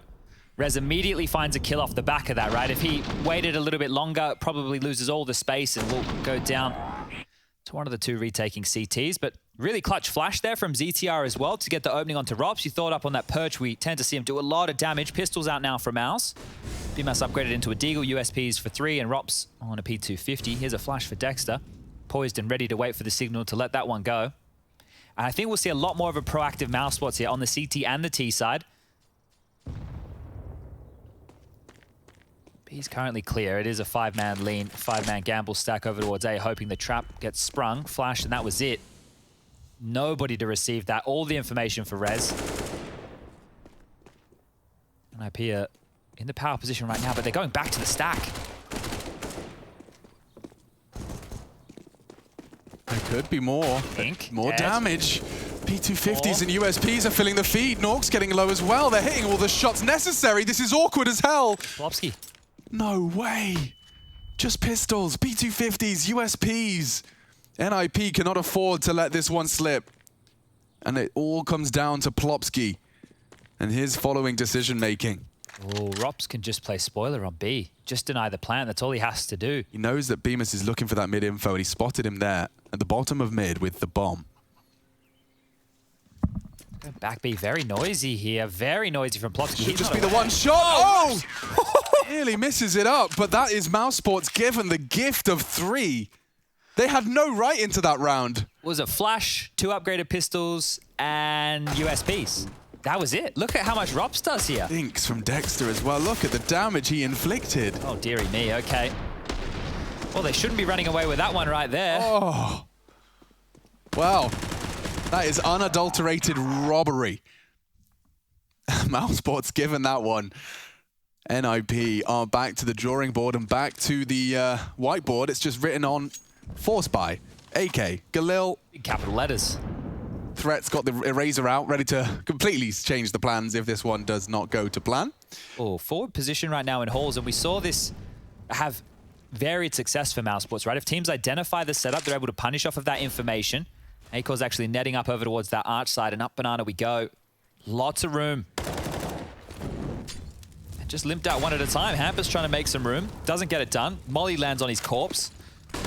Even Frozen wants... Oh, look at this. He's just taking fights. Just like that. There's more to come as well. Frozen makes it 3. Might need to do a bit more. ZTR taking down teammates and enemies alike. He does have an open B site. Wants to try and profit off the back of that. A bomb plant would go a long way. The nade indicates he may have some time. Good plant here. They need this NIP. If he could do any more damage as well. Giving himself another smoke to work with. Element of surprise right now. Walking through the CT smoke is quite the play. Akor back turned and ZTR strikes. He hears the steps. Identifies that Banana is the threat. Smoke on the bomb. A high flash for his first fight. Needs to try and spray into Rops. He's there, but does go down. Mousesport's successful retake. The AWP will be recovered, and I think there's an AK-47 with Rops' name on it as well. All right. Done their scavenging here, and Mousesport's now 4-1. We heard Yanko to start off the day saying, you know, even though Mousesports can't go through here within this group, they're probably going to win a series, and this is a good reason as to why. When you come into a game and you know that this is practice, just with, you know, 40, 50, 60,000 people watching, you can play a little bit looser, and things have already gone terrible for Mousesports. They can't go worse. Even if they walked out of the group 0-5, they're already eliminated, right? So at this point, it's just about showing us what you got, and right now, some aggressive Counter-Strike. And that's what we like to see here. Mousesports are backing their individuals, something it didn't feel like they were doing in their earlier matches. A bit timid, a bit tamed. And now NIP off the back of that plant from ZTR will get themselves a couple of light upgrades. AK for ZTR, pistols for the rest. Utility forcing Plopsky out of Banana here. Completely laden with flames right there. Yeah, the flash could buy him enough time to walk on back up to where he desires. I think he's pulled it off. Yeah, well, they've got Plopsky on his lonesome. Look at the other 4. What's ETR supposed to achieve with this? I think they're hoping for a couple of headshots, but he's statistically NIP's worst player, the youngster. We heard the other day from Hampus he's doing some in-game leading duties as well. Wow, so flashed. And as he re-clears, ZTR hopes to try and pip the fight. Incendiary, that will buy time. Back towards apps, back towards short. Plopsky's still top Banana here. It's denied info for Mouse at least, so they've had to keep 2 players on this side of the map, but with 44 seconds left on the clock. Don't forget Mousesports picked up a full eco victory. That's true. NIP looking to find a taste of that success here on theirs. Certainly got a little bit more to it. Quick smoke from Rez to set ZTR's progress up. Arch smoked.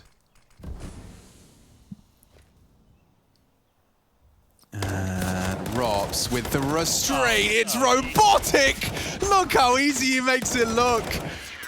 Oh, just pivoting between the 2 lines. Easy as that. Such restraint, controlled. I bet you he was breathing, Chad. Yeah, Rops there just absolutely dismantles that partial buy. Watch it again. Just seems so simple. Sure, they're stepping out into the same line of sight, but having a pivot to Hampus there and back again for another onto Nork, keeping it headshots. Fresh as you like. Oh, just another day in the office for Ropsicle. A little grin starting to creep onto his face just there. I imagine the mood in the camp is completely different coming in today's game. If you use the Twitter sphere, go check out Mytha's tweet saying, you know, they're still really eager to get these wins on the board and show that they can get the victories, just for something it's going to do for Mousesport's confidence. Sure, you can't continue forward, but this team, it's just started. Dexter's only made it into Europe for about a month now. Yeah, every win is going to be a valuable, you know, learning experience as well as a confidence boost. ZTR's only operating with 3K, so it's going to be a UMP. He loves this. He already, as a newer player, it doesn't feel like he's of the new breed, because he's always doing something supportive, is old ZTR. Sure. He's here for the team game, and I can understand Those players are hard to find. Yeah, there are difficulties in that role. Zone design into B, or top B rather. Hampus clears out the sandbags. So there's a lot of util to be pulled out of Dexter and Frozen. And the retake set completely clears out top Banana. Dexter will look for a little push. In the meantime, it's Rez and his project completely shut down. There's an upgrade for ZTR. UMP to AK, not even a bullet fired just yet. He's jumping on out, so they feign some mid control in the passive setup. They're forced into B. They're both standing and fighting. This is so vulnerable. Just dips under the smoke for the reaggress. However, counter flash is present and Banana is back under Mousesport's control. Elsewhere, back up mid they seek. ZTR will encounter the A-Core AWP, a bit of util to set themselves up. Huge gap in his smoke just there. Can be cleared out by Robs here. Has to worry about the mid to B as well. And, well, back to mid to B they go. Or back to B, through mid. We've seen the boost return, Chad. We've seen the meta shift, and we are now, once again, not pre-firing the boost. Too many other options. And again... No hard clear. No one checks it. Oh, how the times have changed. But, bomb into the site. Couple of seconds. Someone has to be doing it. Go, someone do it. Bloody hell. Dog's got it. Okay, just a bit of indecision there. And things can certainly shape up nicely for the Ninjas now. Ooh, this is great for Nork. Could not have a better opportunity for impact. He's actually going to consider construction. He'll make that his responsibility. Klopsky and Paul, great shot, pulls the trigger onto Rops's advance. Very uncomfortable for Mouse now. Trading places. A single flash, swapping and chipping in from either angle. It's Plopsky now to test this double push. He realizes he can just play passive. Oh, beautiful stuff. Yeah, rotting the clock, it's theirs. Mousesport's no time for this. And Nork confirms it, pulls the trigger, needs one more, and finds them all. Ninjas in pajamas turn it around into the site. They isolate Dexter. And posting their second, a crucial find. Yeah, good by Mousesports to get out 2 sets of that top Banana control utility, right? That's why we had that flurry towards the top Banana. Plopsky eventually trading that one out onto Dexter there.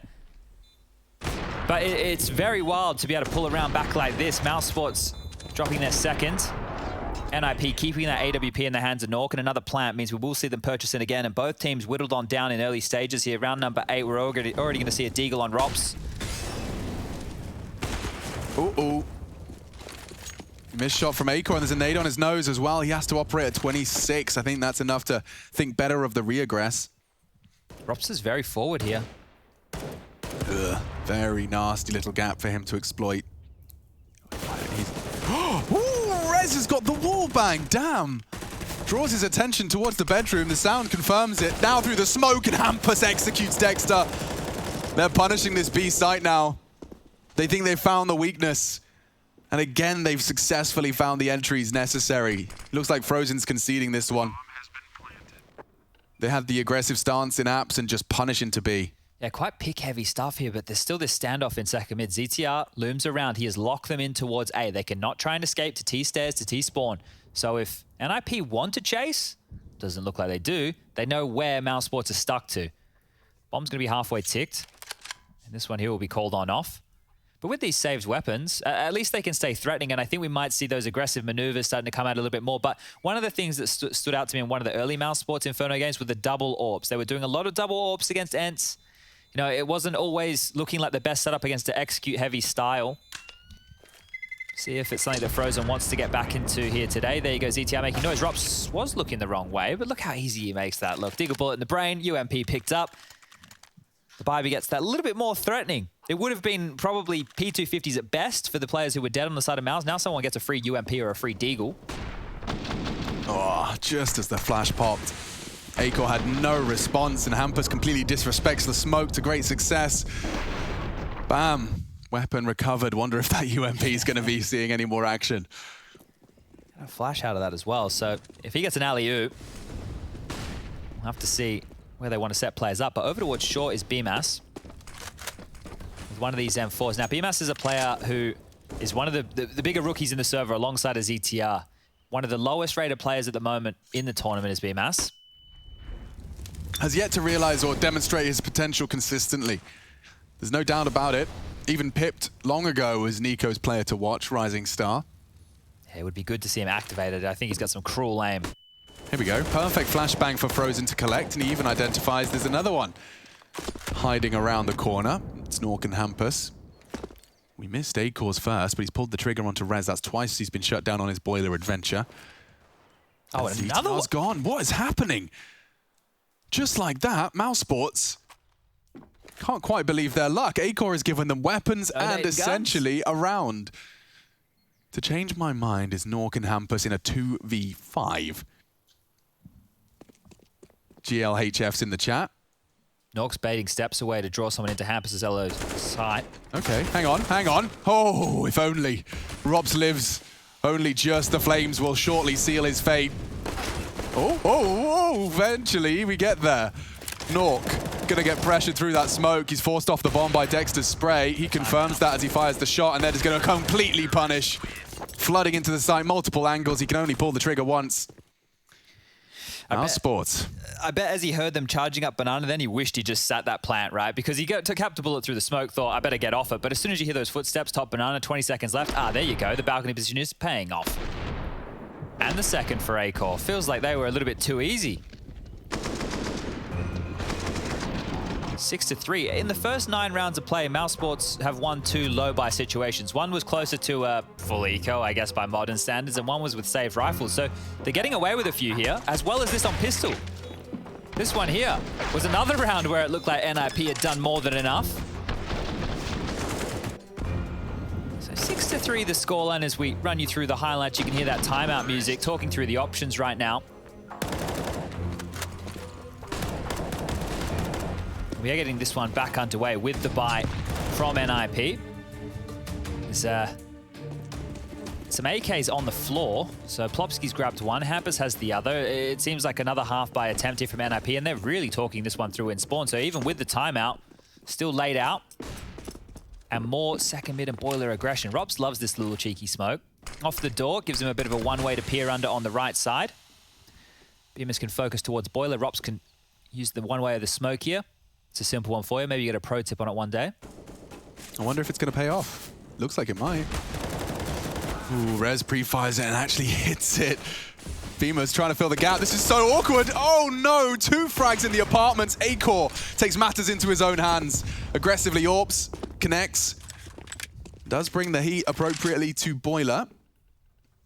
Rez did get brought down low. He may want to try and find a little bit of info on his low HP. However, equipped with the AK-47, he'll group up with the squad. Acor searching for info. My God, this is going to get very interesting. Bang. Rez gone. Nade thrown, smoked off and pushing short surely. There's a gap. Acor hoping to find Hampus. He may not be anticipating. Oh, tip of the head. Knocks off the beret. There's more to go. And he's ready to play. Plopsky makes it a 2v2. 30 seconds. They've got so much time. Nork opts for a plant for Pit. Look at Frozen's nade set. Molly bike, smoke on the balcony is a bit of a lurk. Flash out to draw attention. Dexter also with a HE. It's cool, yeah. If he just throws it all, Dexter may have a little gap to Pip. Remains undetected. In fact, it's Dexter that throws his util first. All right, well, Graveyard's clear. Yeah, we can say that with the absolute certainty. Nade will land on Plopsky's toes, but it's his angle that you got to watch out for, and he's hit it. Tries to adjust, double targets. He knows where they are, but he can't overcome it. NIP posting their 4th. And that's 3 rounds in the last 4, Chad. Yeah, well, Rops there with the smoke that we were highlighting. He gets destroyed because of it. You saw the pre-fire as they round the corner here from Rez. He's just taking pot shots, right? They've done their homework here, NIP. Here you go, guys. This is a setup that they like to run aggressive apartments. Not always behind it, but you may as well spam on through, and that's how this one got started. Good attempt from Acor here, already up to a bunch of kills on Acor. He's been having an impact. But Nork and Plopsky again, that's the second 2v whatever scenario that they've been able to put in their back pocket here today. And the pendulum of the economy swings back and forth. Mouse, with that AWP, with enough money for Frozen and Dexter to buy, could justify a purchase here, but we are still in the early stages of map number 1, and, well, you can see just how it's gone. 2 off the break, lose 1, 3 on the trot, lose 2, they've grabbed 1, and now that money, well, It is not fantastic, but they will opt on in.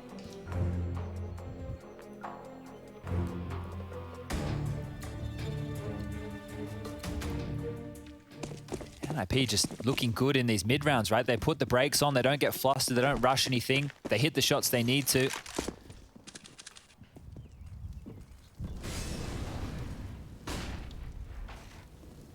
Nork's got his op trained. Acor focused down mid as well. ZTR with the step made into boiler room. So keeping noise to a minimum here as boiler will get mollied on out. Tightest of gaps being held here from Acor. Backs off now, and we're looking like apartments pop. Oh, timing on that. Robs does well to find one. Ahead of the flash, now Bemis gone again in silence. Acor missing his first. He won't get many more. He seizes the second opportunity, though. Well, the site is lost. Is the round to follow? No kits for the retake. You've got Glass Cannon AWP. I mean, I don't know if you really fancy this one. Nah, probably give this one a miss. Just with the money consideration right now, you run into this blender that is the 3-man post plant. You walk away with nothing. And Mauser are aware of that. Some speculative shots through the smoke just to let them think they're coming for this retake to keep them planted so they can't hunt. But here we can see them backpedaling out. I think Acor already has had a lot more impact than what we've seen this out kicked off. The timing on that was wild. Rops is getting flashed in just as they're rounding that corner. If they threw that 1 second earlier, the CTs, maybe they're all three of them completely blind in apartments. It's a Rops multi-kill, the round's over, and that could be 7 for Mouse, but instead, 1 round closer now, 6-5 for the Swedes. It's rare to see that apps pop look so uncontested. You know, more often than not, when I see teams going for that, it tends to be a very hard-fought entry. This one came real easy. Bemis on the side, caught off on his first wide swing, losing his teammate Robs very early into the piece as well. So very, very close gap now, completely sealed down to just a single round separating Mouse and Nip. And depending on how this one shapes up, 3 save rifles could very well be equalized completely. Yes, 2,400 in the next, so Mauser in such an awkward spot. They didn't choose to invest behind it, but they still want to keep this one threatening. Going for another pick will need to be Acor. More than capable. Here he is. He knows he has to find a frag. He needs to destabilize NIP here. Okay.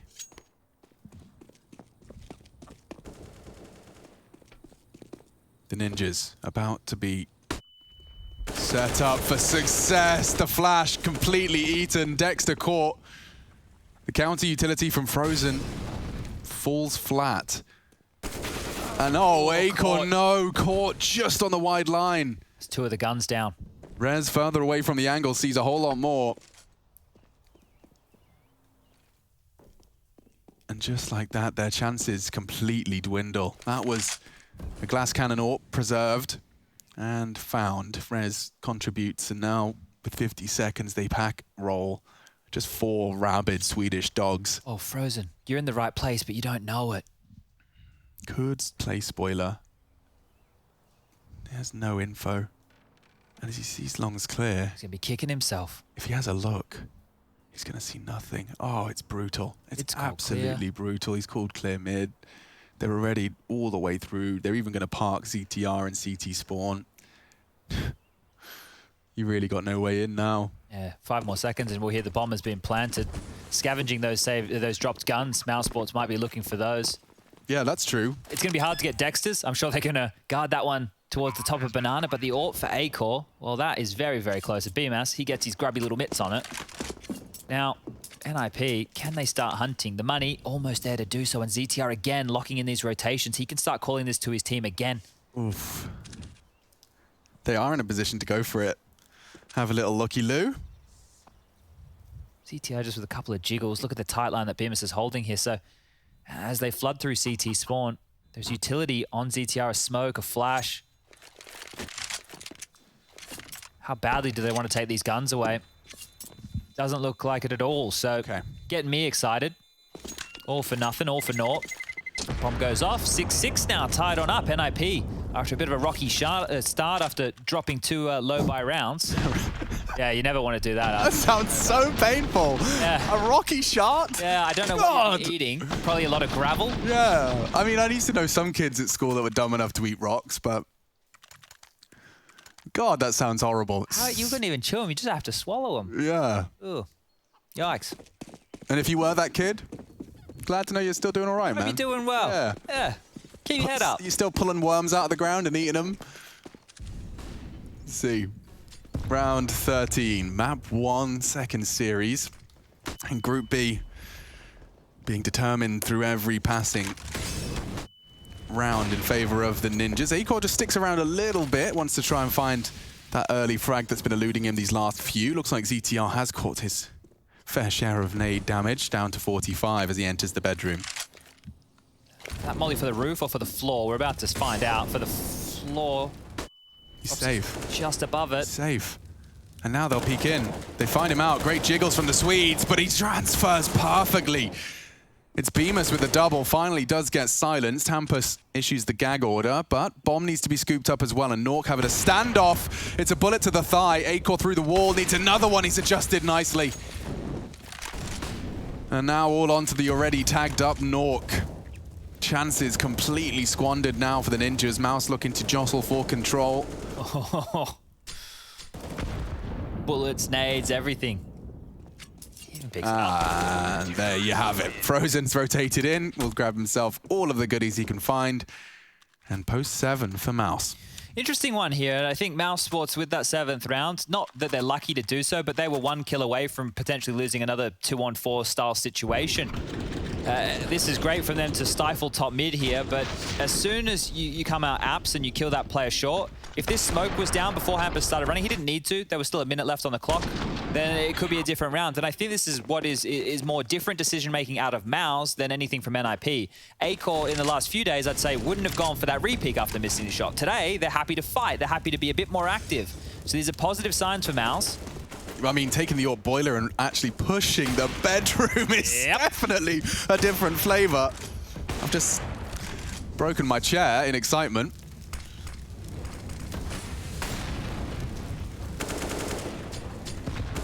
And Plopsky trying to turn the tide. Instead, he's the 3rd added to the list. Ooh, Nork nearly finished him off on the chase. Still might. Molly's going to completely pin him in. He won't be able to leave. If anyone has a nade, throw it now or forever hold your peace. They find him. Expecting the trade, Hampus does manage to escape. In and out. That was a quick one. Ahead of the smoke. This could be the element of surprise. Frozen, you are mean. You are nasty. So perfect, and they're both going to fall to him. Ahead of the smoke, the sound cue was enough to lull them into a false sense of security. We are in for our 15th. Mouse Sports 8, Nip 6. And they'll have all of the necessary weaponry to give this one a go. Obviously not anticipating an AWP in the apps. Of course not. Look at this. I'm glad that we're seeing them much more active. Like Frozen, even with this play here, they just ran through, they killed the top banana player. Frozen then wants to take the fight, finds nobody, gets the info, and eventually the 2 kills come to him. This is NIP's map choice. Oh! Acor nearly finds them both. Collateral, there it is. Beautiful. The finishing touch provided by the HE. All right, Mouse Sports set for 9 here. Limbered up. They've done free from the pressure. They certainly have. Look at all these leftover nades with a minute 20 on the clock. Lots of mollies, lots of smokes left over to slow this one down. The first one towards top banana gets limped out now, so Hampus will have to hold.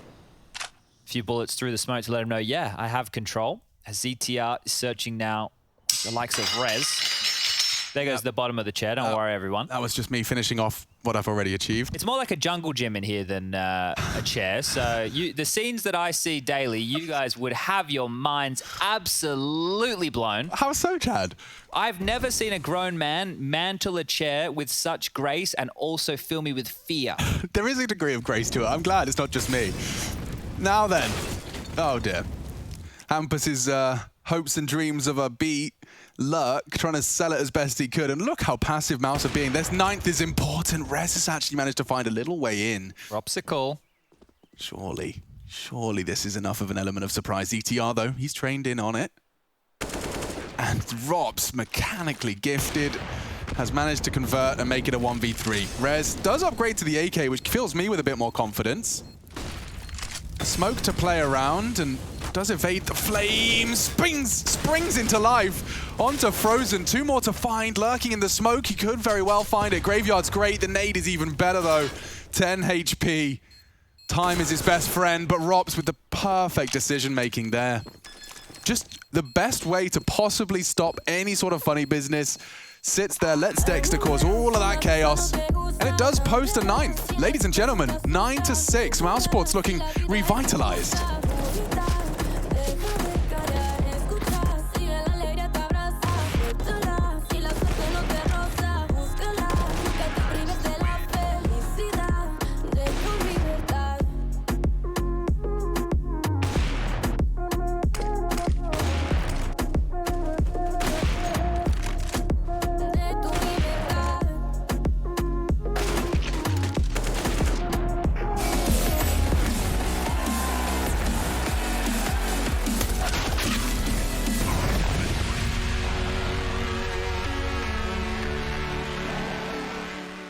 ZTR, you have been with NIP for about a month. You played IEM Katowice. Now you're playing in ESL Pro League, and you're also calling on Overpass and Nuke, it turns out. Tell me how you've ended up leading those maps so early into your time with the Ninjas. So when I first came in, I said, or they somehow, BR Threat somehow knew that I was really good at calling on Nuke. So they brought up the idea that because Hampus also, we felt like he can do so much more on playing on positions where he's not as optimal in calling. So like on Overpass and Nuke, he can do so much more now that I'm calling, and we also feel like, yeah, I can do it just as good. But where did you get this from? How did you learn this?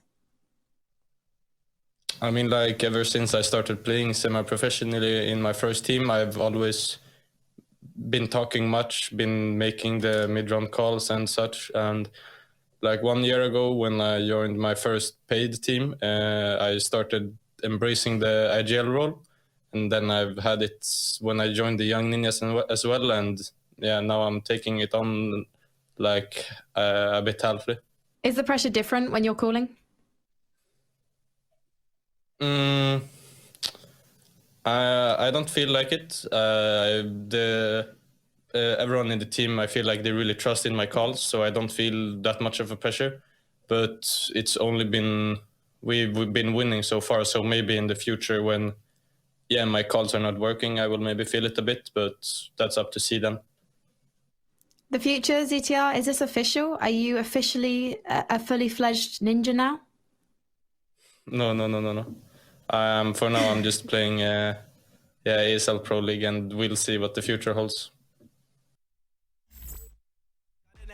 Still made it for them to go nuts. You know what? I'm so what? I'm so That means I can't describe the way I vibe, the way I slide, and with the rhymes that make the dimes. I'll close their eyes and fantasize. I'm divine, calling their phone number.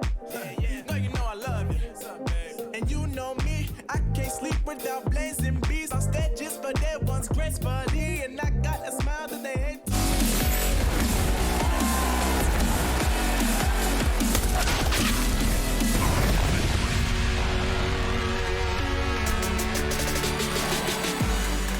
Getting it going, second half, first map, Mouse and NIP. They're duking it out. Now, yes, this one has closed for Mousesports in pursuit of playoffs, but now looking to hinder NIP and their hopes and dreams. It is a good, solid first half. 9 rounds posted on their defense. We'll be seeing if NIP can best that with a challenge now on their defense. ZTR loves these dualies. I swear I've seen him buy them almost every CT-sided pistol. So you know I've got the case-hardened skeleton knife? Like it's got all the gibblies and wibblies, there's blue bits and gold bits. That's the one I actually wanted. ZTR's got it. It just was a bit past my price point. Maybe he'll trade with you. Yeah, I want the cool skeleton knife. We might, as we take a look.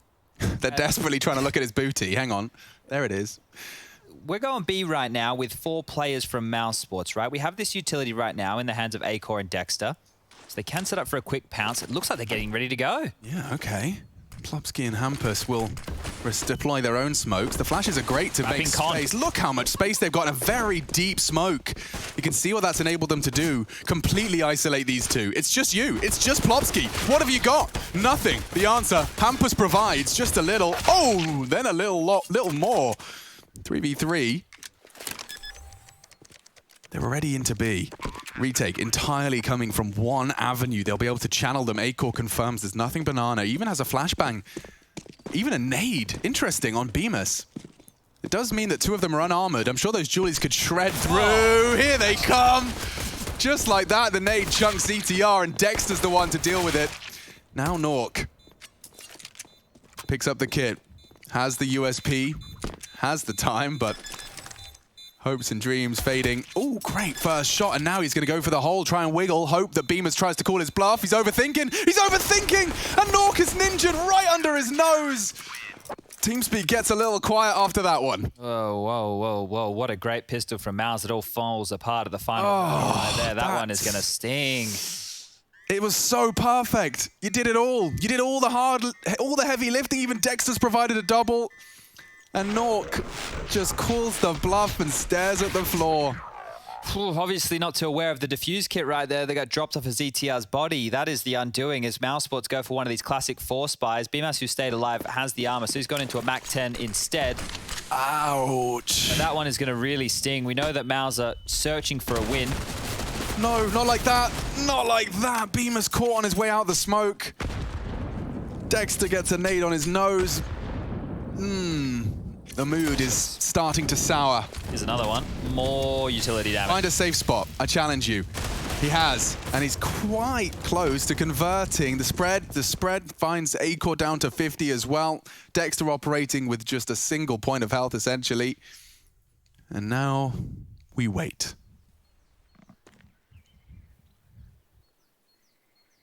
A Hail Mary wallbang. Could have done the job instead. Plopsky makes the MP9 feel like a rifle.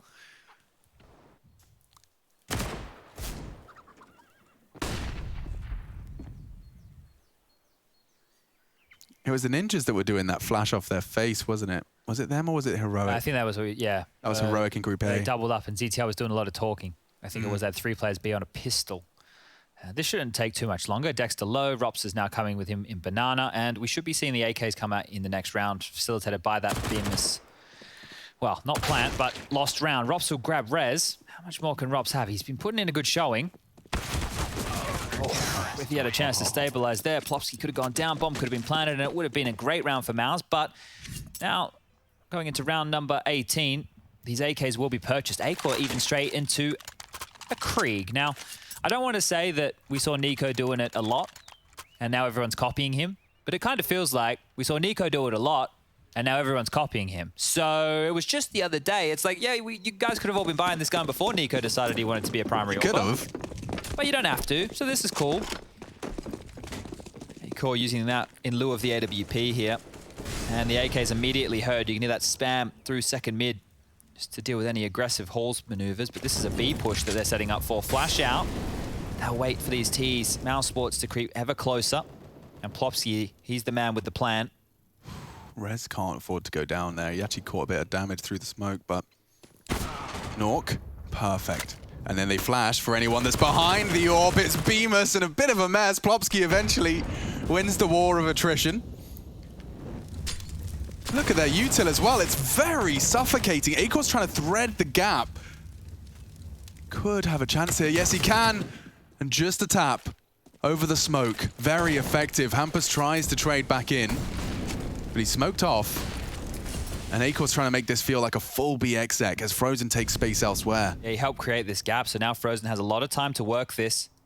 These are 3 players you'd want alive in a situation like this for Mouse. God, what are they doing? Are they going to send Frozen full B flank, or is he going library side? I don't think they're aware right now that this gap is open, so communication from NIP needs to start peaking a little bit.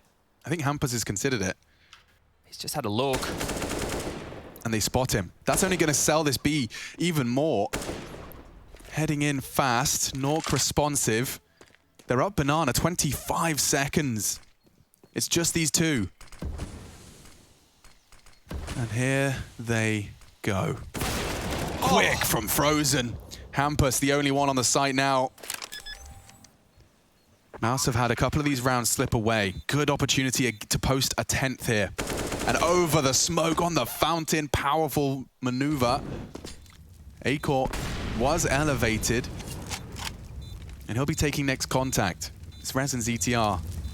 3 letters, but they only need 2 frags, and it's going to be easy as that. Rops and Acor deliver the 10th on a silver platter. Mouse Sports, they needed that. Oh, all right. That one started pretty well for NIP. It felt good, right? That set up that safety net they had in Nork right there, baiting him for that second shot, and then Acor mantles up and over. He really sold this. Like when I've lost the frag from Acor's first, and then there's Molly's being extinguished, there's Molly's new box. It was enough. The extinguished molly, I think, is the one that sells it, right? Because you're for CT and you drop a molly, you're expecting it to be respected. As soon as it gets smoked out, you're like, oh, this game has just completely changed. And with those 3 players, Acor, Rops, and Frozen all alive, anything is possible. Frozen's doing a great job at finding space, and now NIP are just down to these pistols. ZTR on the Deagle, the rest on the USPs. And Rops eliminates Nork. He's very concise with his answer to Nork's question. Well, this is 11 for Mouse, right? Now, I'm operating under an assumption that nothing goes wildly wrong. There you go. Continuing to go well for Rops there. Even has plenty of time. So this should be, yeah, the 11th round. Now, it's not that Mouse Sports have had issues getting close games. That's something that we've seen out of them. It's about winning the series. Yeah.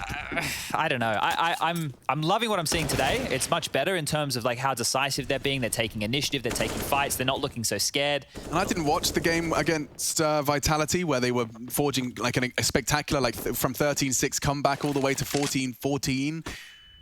Unfortunately, did sound like they got a little bit cursed towards the end of that. A disconnection after damage was dealt. But regardless, it has been that close but no cigar scenario. And so seeing Mouse Sports try and convert cleanly, that will certainly be a re-embodiment of what they're looking to achieve as a team. That game you're referencing, because these kills should be coming through any second right now. That matchup was the second map, right? It was Dust 2 and Mouse were up 14-8, and then they let that one go and lost 16-14, right? So not only were they losing round after round after round, there was a couple of timeout rounds in there. Obviously, the one where Rops dropped from the server is going to hurt that much more. But I think all of that is probably necessary for Mouse Sports to sit down, have a big, long conversation, hash out what they think's going. Hopefully, Mytha get them back on the right track. And now they're winning against NIP. So good scenes early here. This is a map they're comfortable on, Mouse. They don't dislike Inferno, so they've been set up quite nicely by NIP here. Ninjas will buy. Up for Nork. Campus aggressive, already pushed back, has to hightail it. So much pressure. Yeah, you can see the responsive utility.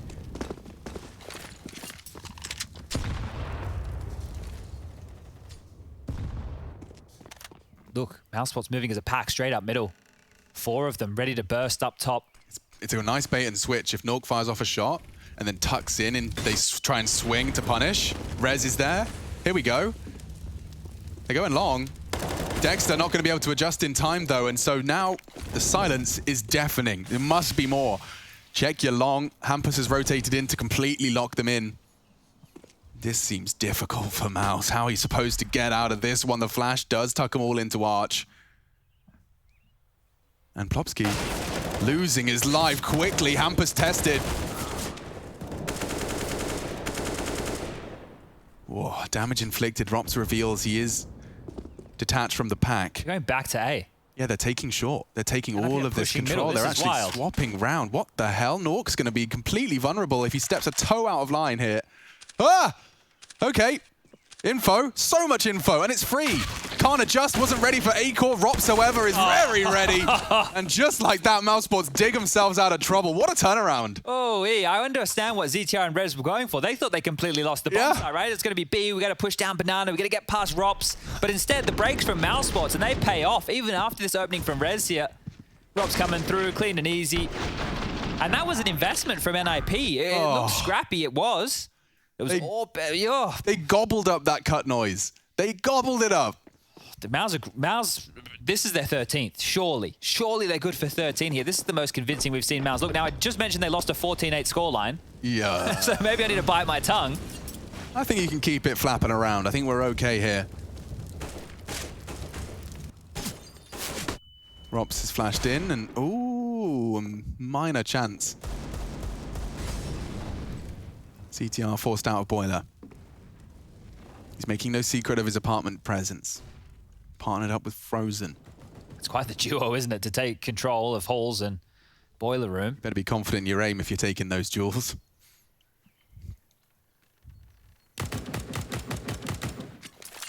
This is one of those rounds where you're noticing a degree of patience in Mousesports, and that's because they know this one is supposed to be a gimme. They've proven they can take those gimme rounds away, at least in the first half. NIP yet to demonstrate the same. I really like they've brought that smoke into the play there, Mouse. It was something that I thought was lacking from their game the other day. Look at this, creepy beaky. Creepy beaky? Yeah, it's like sneaky beaky. Yeah, I'm with you. Let's see if it can be pristine. Oh, it's a kind of an anti-spot. Maybe the element of surprise. They're flashed. Plopsky with 2. It was not worth that at all. Not at all. $300 very well spent as he takes full 2 Mousesports players out of the equation, but they'll call the site clear. Need another one of those. Through the smoke is something that Rez definitely needs. Yeah. Well, they're all on the site right now, NIP. They've rotated on over through CT spawn. I mean, one more crazy Deagle headshot. There is a weird chance. There is a weird chance, and this would be a 10-second defuse as well. So Mousesports cannot and will not lose this one. Here comes the swing. Dexter and Rops, no issues. And that's their round now. It's just a question of if he can stop them from leaving. Gives it a good go. Rops, no issues. He's still on his way to his usual 30. Just a standard procedure for Mr. Rops. Isn't it wild? Mr. Cool. It's even better. Why would I even call him Mr. Rops?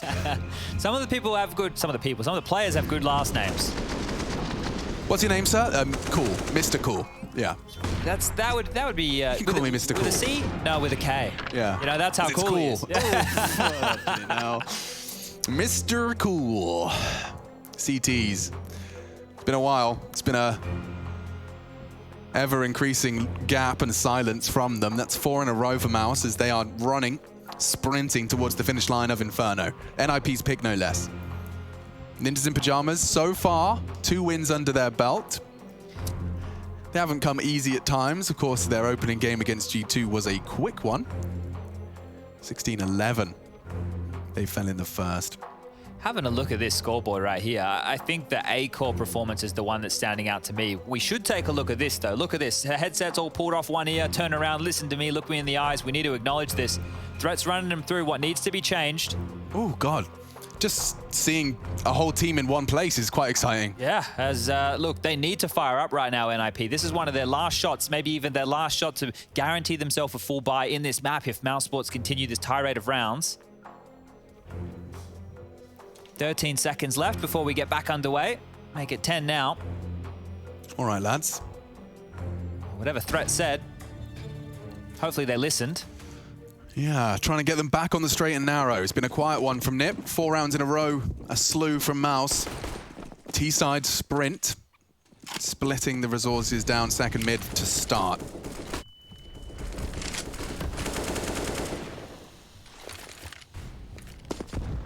Beam is tasked with early utility. Very their smokes fade. Yeah, look at that. There is nothing you can do. Going for control now. This will all be heard. How does Dexter and co respond? They respond with util. No, completely flashed off the line. They know that. Vision restored, and another perfect flashbang. Look at that. This fall-off AWPing's not going to work. He's nearly down, but through the smoke, Rez can get them both. CTR sets him up for success. A double kill for the Ninjas. Smokes won't last forever here, Bemis. Rock in a hard place, 2 to find. Norks the first, but he's not quite exposed. The other smoke's fading. Trying to hunt that AWP, trying to pip the gap, but it's CTR providing both supportive flashes and now frags. Mousesports getting picked apart and not quite the perfect finish because Rop still exists. The clutch master. He's making it look so damn easy. He could pick up the bomb here. He's made room. Flames to deny him. Has to respect it. 30 seconds. Plopsky's coming in with a flank and there's a chance. A small chance. Oh, no. And he hits the headshot. Rob's looking for a 1v4, trying to deny it all. Hampus saves the day. My lord, the dude is a threat at all times. Oh, the fact that Plopsky gave him, what, a slither, just a chance, and he hits that shot. NIP, a round that looks so good. He's such a threat, dude. Rez does so well to find the timing there. But Rob still steals the limelight. Yeah, check this one out. Bam. Works it out. Isolates. And it wasn't even far off. Hampus really had to hold his nerve here. Ooh, it was about to flash. It was about to pop. Oh, look at their buy, though. 2 SMGs right now for NIP. Not all the utility. Hampus is in trouble. He's in the open. Such an aggressive maneuver. He's so brave. And it might just pay off. The spray doesn't convert. Acor's low, and Plopsky caught, just straight sprayed down the smoke. Damage again into Hampus. Testing your luck. Talk about it. How are they hanging around? I have no idea. Beaten, bruised, destroyed right now. Else win this, they break the money, NIP in the bin. Yeah, they've lost Plopsky and Hampus being so low as well. They are already significantly hamstrung. The fly-throughs are back, baby. A noticeable difference to the broadcast already. I'm sure Rush is going to smile from ear to ear. His best friend MC's back, whispering sweet nothings in his ear. I'm loving it. Well, right now, Hampus is on notice. 21 points of health, smoke clearing. He has one more to lob on out. Needs to do so safely because they're just so threatening right now, Mouse. There's so much hinging on Hampus's decision-making. You've got 21 HP to so single-handedly hold B. There's nothing he can do. He's smoked off. Yeah, he'll drop a smoke. They won't respect it. His spray finds nothing. You don't want me to say it, Alex, but I have to. It's those 4 little letters. Does it begin with an S? It does. Ends with an E. Dear. It has to be the save. There is no two ways about it. NIP. And I'm not going to lie, the fact that it was just Plopsky getting sprayed through a smoke that has converted this round is just a perfect embodiment of the nuance of modern-day Counter-Strike. We really have lost a round here, a crucial one. This is for 14, by the way, by virtue of Plopsky pressing W a little too much.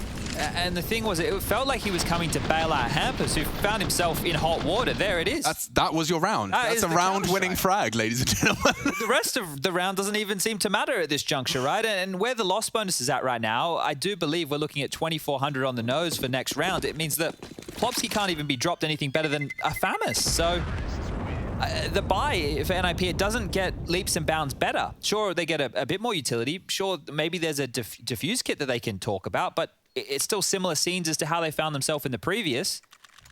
There's only 2 more rounds needed for Mouse Sports here to walk across the line. Dust 2 next, a map where Dexter did look very, very comfortable. The 14-8 comeback from Vitality is probably in the back of their mind, knowing how close they got to one of the big 3. A UMP for Plopsky, and away we go. The big 3. I don't know if they're as big anymore. So it was Astralis, Na'Vi, Vitality. Now, I don't know. Norks opened up the account, and Dexter taking matters into his own hands. It's huge, absolutely colossal from Dexter. He's decided this round is over, and he changes all of our minds in the blink of an eye. What? Well, I'll let you break that one down, Threat.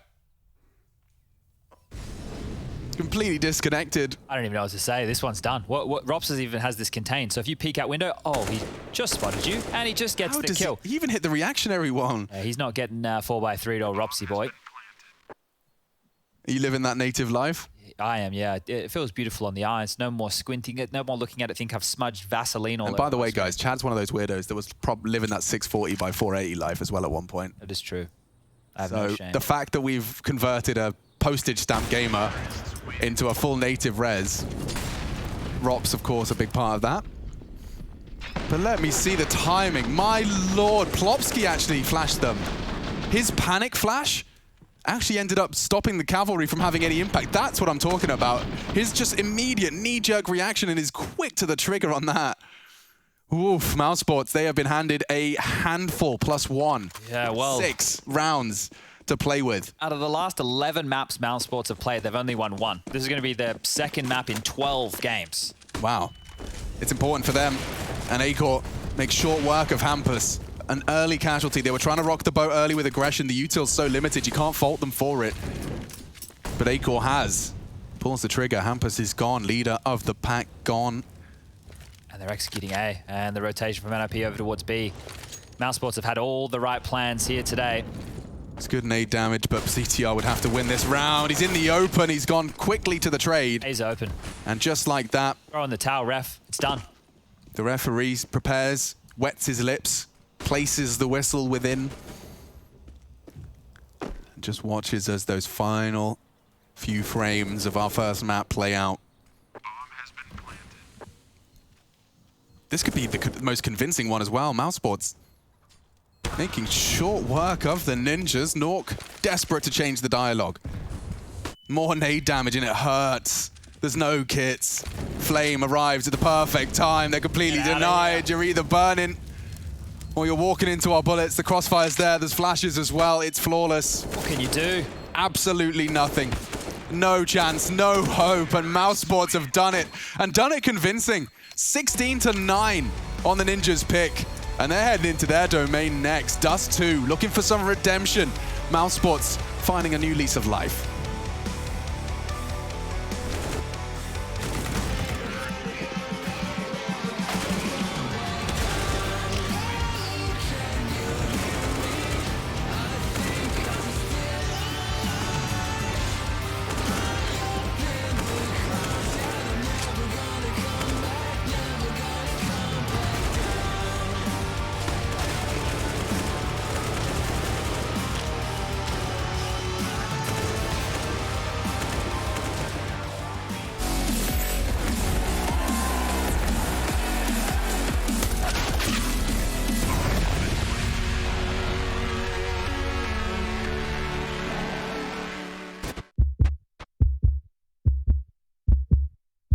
Malta has truly its finger on the digital pulse.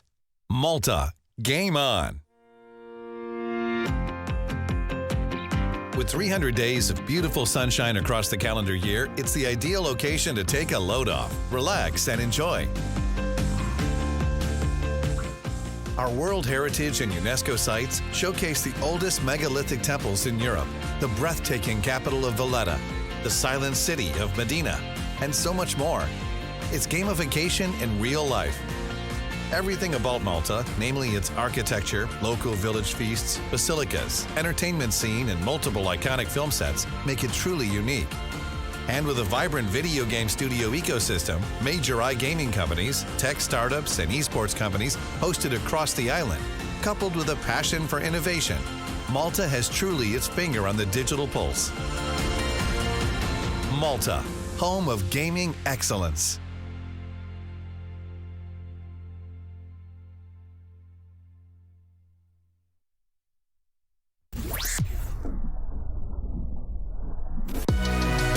Hey Future Pros, back to Inferno today with a pretty useful Molotov.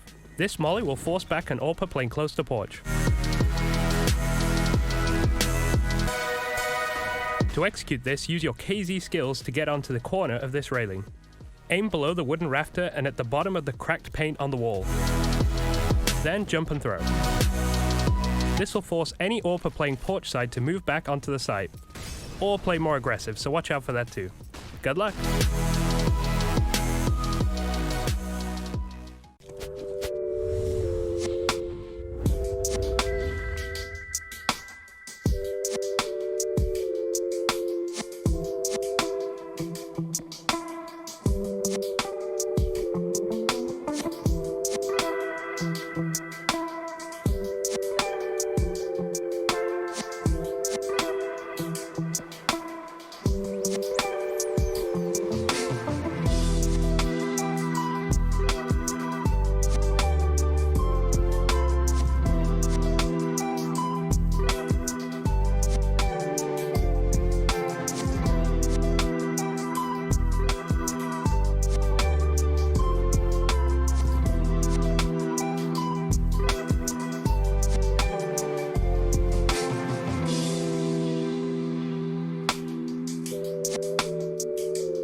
It's your destiny, slay your enemy, raise a legacy.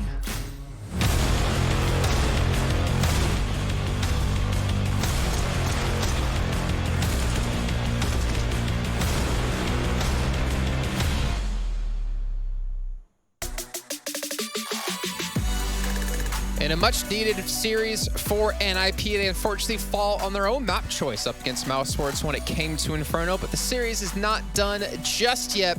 But we gotta talk about Mousesports here. Pimp Sponge said during the cast, sometimes when you play with no pressure on you because you're out of the groups already, you play to an entirely different level.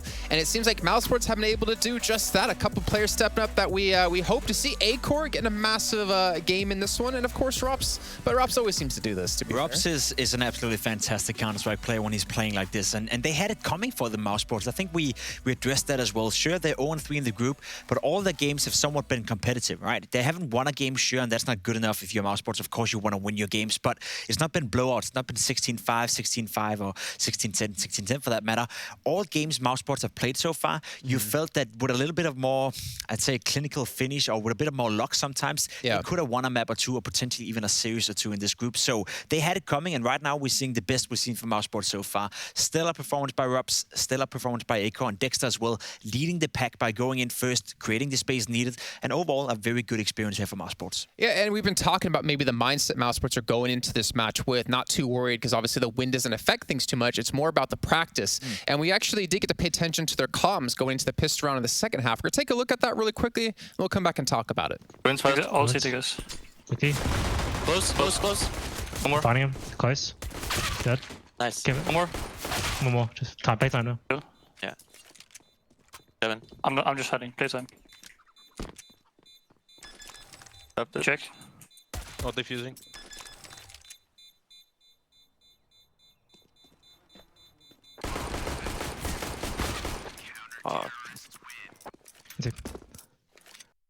Well, you can still see on their faces it's important for them, obviously, to win. But I feel like they weren't nearly as crushed as they would be if this was, let's say, NIP side of it, where they need to win this one to have a chance to get through groups. I mean, they faced some adversity in this game, and they were having a couple of rounds where you almost lost it, right? Where NIP actually fought back, and Mousesports still kept it cool. You could see the reaction from Mitha, the coach, right? He was shaking his head, and that's fair enough. There's still no, but I understand, right? There's still a couple of rounds and still a couple of mistakes made by Mousesports. But the fact of the matter is that this guy right here on your screen, and Rops for that matter, played such a good game that even there was a couple of mistakes made by Mousesports, even though it wasn't as clinical as you would like it to. It was still okay, and Mousesports definitely deserved to win.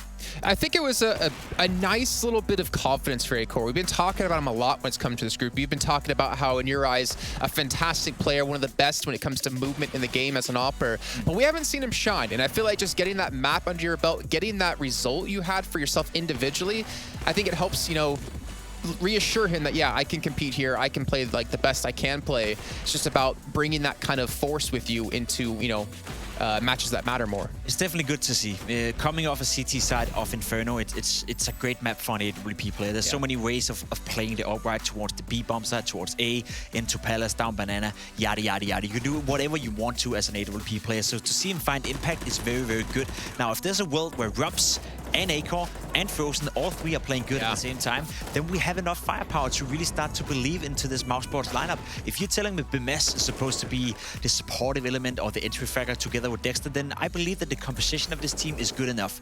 But for now, it's still too early for Mousesports, right? If they can get away with a win here against NIP, that's a positive experience. It's going to give some confidence. And as said, it's not been blowout so far in this group. They've been playing some decent Counter-Strike throughout. Unfortunately, they haven't been able to clinch any wins so far. Yeah, and maybe it's just a matter of time then.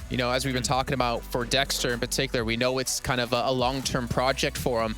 Maybe just about moving those pieces so they can all work together appropriately. And it is fantastic to see Acor up here as well as Rops. I am curious, as you're saying, if Frozen can play to this level as well, are we looking at that Mousesports top 5 team that you were talking about before? They have the potential to do it, but can they hit that stride? I mean, when you look at the team composition, I'm thinking to myself, Bemes, as I said, I wouldn't say he's been disappointing, but he hasn't been up to the level that a lot of players thought that he had the potential to be at, right? And if he's supposed to transition into being a supportive element, you can't have both Frozen, Rops, Acor all fracking out like monsters, and then Dexter also being a very aggressive entry fragger in terms of in-game leading, then what is there of room to work with Bemes? So I'm curious to see how his role is going to evolve, but yeah, if you can have those three players play well at the same time, then sure, they can beat anyone. Well, You got even potentially a fourth player coming in with Dexter back on Dust 2. We saw how it could do just a few days ago, what the work it could put in. Let's see if you can do it yet again as we head over to that map here for our second map of the series.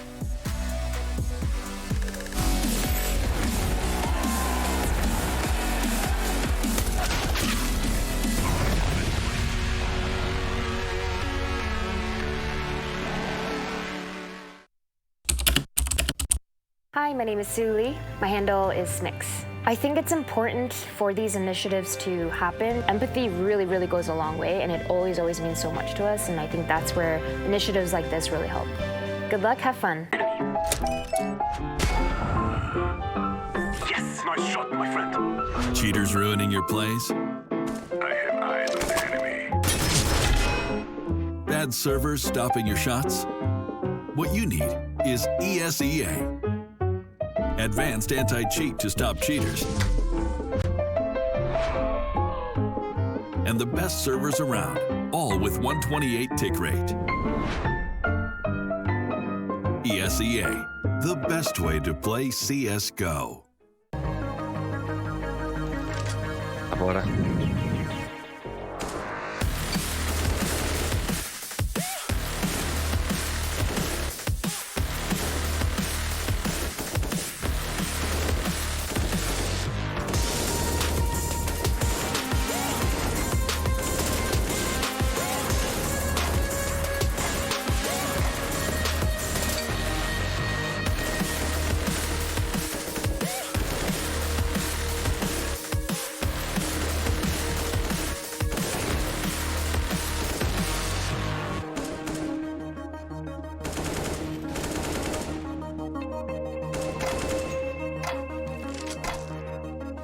Yeah, I'm all purpose right now.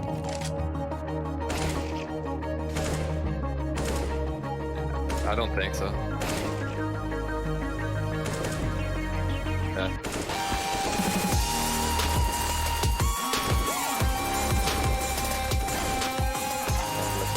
Cash, let's go.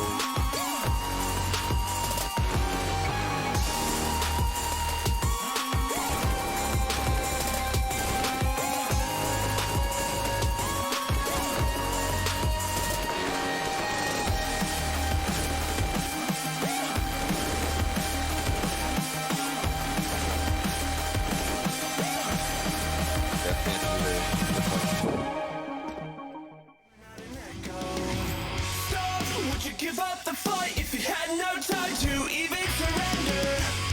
Would you give up your rights and let your life slide away? There's a race, so you win, lead to race. Why complicate that feeling hate when it suffocates at the bottom? Don't take the bait, just walk away, resuscitate your nirvana. I feel where I've never felt before. I finally found what I'm looking for. Stop, would you give up the fight if you had no time to even surrender? Would you give up your rights and let your life slide away? There's a race, so you win, lead to race. Forever in our open arms, we're thankful we made it safe so far. We proudly show our battle scars because they made us true. Stop, would you give up the fight if you had no time to even surrender? Would you give up your rights and let your life slide away? There's a race, so you win, lead to race. There's a race, so you've been laid to rest.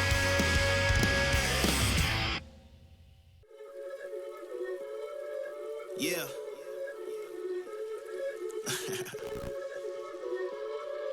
Let's talk.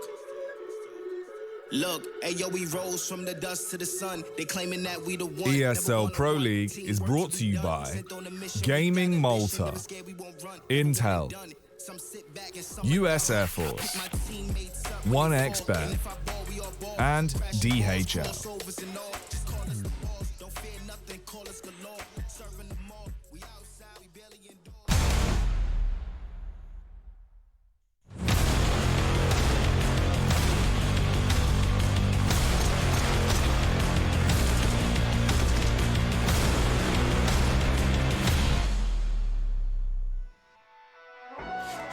Ah, yes. Group B continues. It is so damn close, and Mousesports are here to spoil the party. NIP are on the ropes, Chad, and maybe, just maybe, convincing a few of us that there is some life in the ROP Sports squad.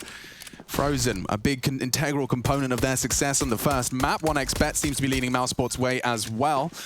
And I have the luxury of bringing you all the action alongside Chad, Sponge, Birchill, Plopsky having a look. Ooh, ouch, that hurts. Glock straight to the dome. They're coming out short onto A right now. Rez is in pressure.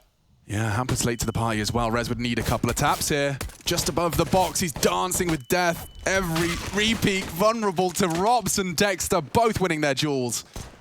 Awkward now, very awkward. Shouldn't be a way back in, but I've said that many a time. And looking to confirm my suspicions is Rops brings more aggression to the plate just to ensure the round is theirs. Just ETR, and they know exactly where he is, so nice little long and short pincer. Yeah, best of luck to ETR here. I love what we just saw out of Mouse. They take the initial fight at long just to keep them interested, see what setup they're up against. ETR goes down to Frozen, and while we have what might be a little bit of a lull, we can talk about last time we saw Mouse play this map. It was just the other day. It was against Vitality. It was 16-14. They were 14-8 up, and it was the T side is where they struggled to close that out. They managed to pick up the pistol against the French. They lost the force buy. They had a slew of 3 rounds straight, and then from there, they were completely blown out of the server. Now, let's see if that's going to be the same task today. NIP, they force buy in. Can Mouse have fixed the woes they had not so long ago? A-Corp, scout of his own. Here in down middle, get a bit of a joust, a bit of a duel here as they swing left and right. The tag will be onto Hampus. He thinks better of going for that again. Do you think in medieval times you'd be up for a joust or two? If it was with a scout? Or do you mean an actual I'm talking jousting? a big wooden pole that you try and implant into another armored adversary on horseback. If it's anything like the movie A Knight's Tale, I'm in. Oh man, that was great. And that was before Vision was Vision. He was just Paul, I guess. He's had a lot of roles that people probably aren't too familiar I loved with, him, are they? dude. He was that kind of dirty monk in Knight's Tale. I think he was in one of those Tom Hanks movies as well. Paul Bellamy? I think I said it right. Nice. Good job, Brain. Proud of you. We're working today. We're operational. They're up short, and so is the Mousesports T side. That is operational, not up short. That would have made sense as well. Rez. Oh, dear. Caught in transition. He was just considering the push for info. And that's enough for a full cancel. They're heading on back. Oh, this is going to get dicey. Hampus is back a platform with a scout. They can get some tags here, collateral tags, unless they molly him out of position. Oh boy, oh baby. So Frozen's lining up. He looks like he might be throwing in a smoke and a flash through the skylights now. And Hampus does finish off the job that Rez started. Going baiting through. in for Nork. They are charging into this. The mollies are there, but they're so grouped up, Chad. No, it's going to be a disaster. Nork gets 2. Beamers keeps it competitive, but they're so low. These Deagles even more potent now as ETR drops the smoke for the push in. They bide their time. Plopsky from Tunnels late. Kit on ZTR. He doesn't have to rush this at all. Doesn't have to. He confirms that Bricks is clear. Their crossfire's strong. Timing's everything. Oh my Who god. takes contact first? ZTR does catch the timing. They know where he is. And just like that, Ninjas steal away the second round. Oh, I was just saying how it went all wrong for Mousesports yesterday on this map. It's gone all wrong here. You could see Bimas, he was aware that doors was open, so he had to pivot away, but then he couldn't cover tunnels, gets caught in between 2 positions. He falls, and that leaves Rops with no HP. They were standing so strong, so tall. Bimas did everything here to trade off of his teammates on the way in. And this is the moment. He's just put himself in no man's land. He cannot be protected at all. And then Rops, what can you do? Bullet in the back, you fall down. AK's picked up, and yeah, he caught with a little glance. Couldn't be too happy with that one. They will just go onto the pistol upgrade here, Mouse. That's for 2 players. Frozen and BMAS, the other 3 onto Glocks. So because of that plant, they will be able to buy next round. They've swallowed the bitter pill. They've decided they don't want a part of the Force Spy Wars. BMAS with a tag through the smoke onto Plopski's unconfirmed damage. Hampus pushed off the line. But now Rez is here. I think they'll fight. Oh, that's magnificent. No chance for these Deagles to ply their trade. You can't get past the doors without nades and bullets being thrown your way. Out from Acor. No Deagle for him. I think he was just looking at the floor. Bit of a missed molly there. I don't think that's going to be the end of the world. Couple more moments now. We have 1 minute and 5 seconds left on the clock. So let's see how far BMAS and Rops want to draw this one out. You reading anything at the moment? I'm trying to read books about ADD, but I keep getting distracted. Oh, that's not even a joke. It's not even a joke. You're not even being comical. I'm just trying to learn a little bit more about my weird dopamine receptors, and I just keep playing video games. Yeah, it tends to work like that. Interesting, though. Definitely an interesting topic.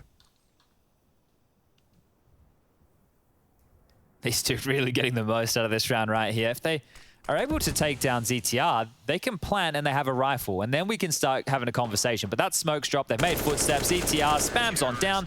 2 simple kills, as easy as you like. Second round for NIP, but here's where it gets interesting. The guns immediately in response here from Mouse. AK is being brought on through.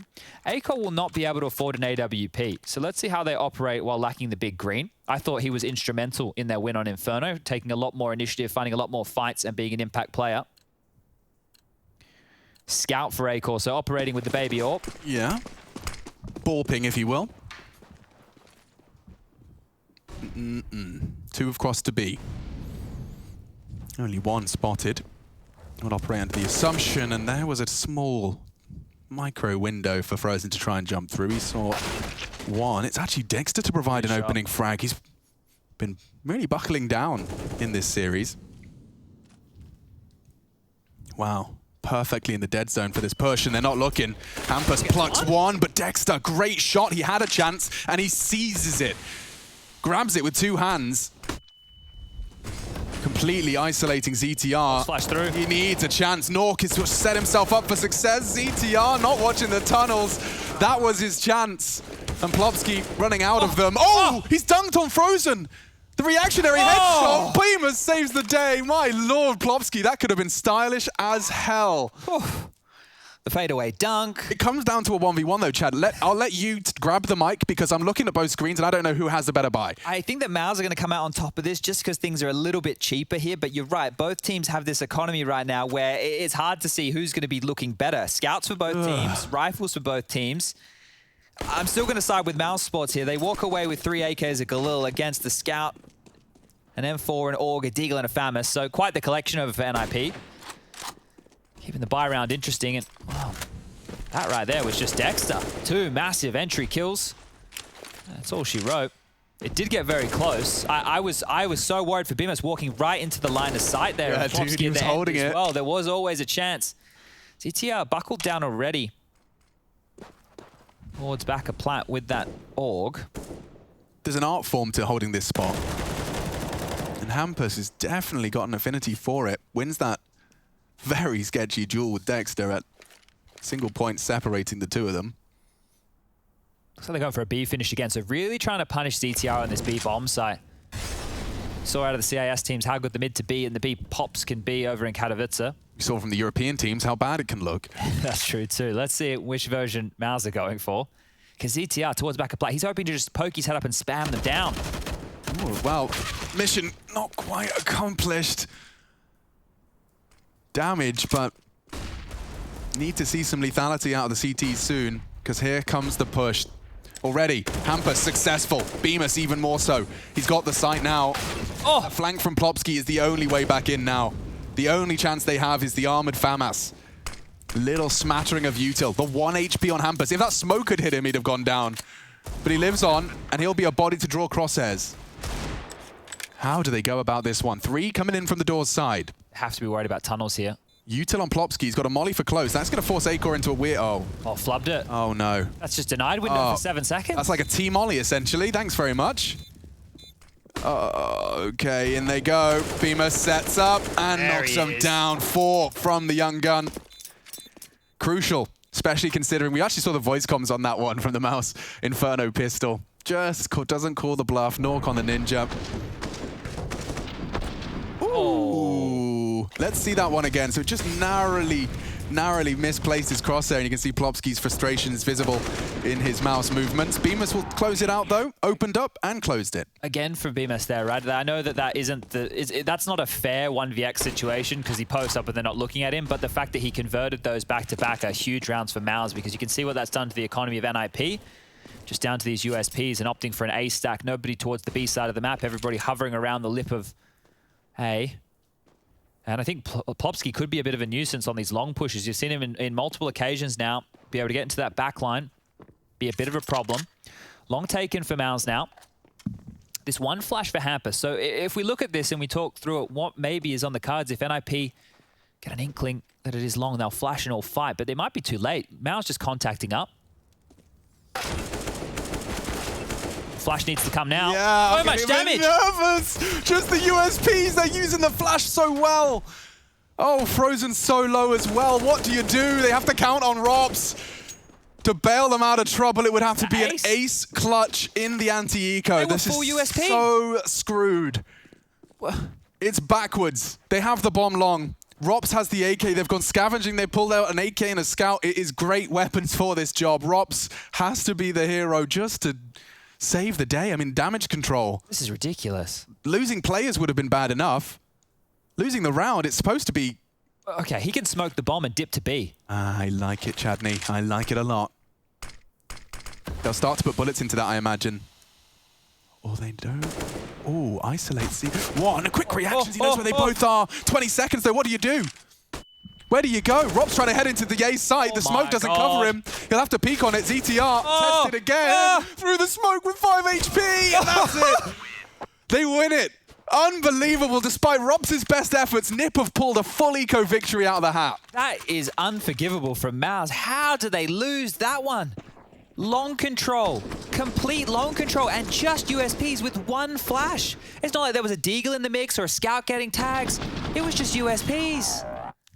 How do they drop that one? Unbelievable. Look what that's done for Mouse Sports. They're now limping out of spawn with a force buy, and no, Acor, head ripped off his shoulders. Before he could even get going. Oh, I'm so perplexed. Take a breath, take a timeout, take something, Mouse. How can you lose that one? Oh! These are the sounds he makes when we're losing in CS, by the way. You don't hear me. I don't use voice enable anymore. I'm bloody pressing that V key these days. You don't want to hear me sighing, huffing and puffing. I keep it all to myself. And you guys, when we watch games of Counter-Strike. Yeah, that's what I'd say about the Counter-Strike community. They always keep their opinions to themselves. Yeah, they're not They very never share them. They're never very vocal. They never, speak hyperbole. Most people are nice to us, though. That's true. It's just the people who get under our skin by saying nasty things, but that's all right. If someone has to be a punching bag, I'll be it. Yeah. Well, if you've convinced yourself the world's out to get you, it's very easy to coming for me. Spread that negativity into your everyday life. Here we go.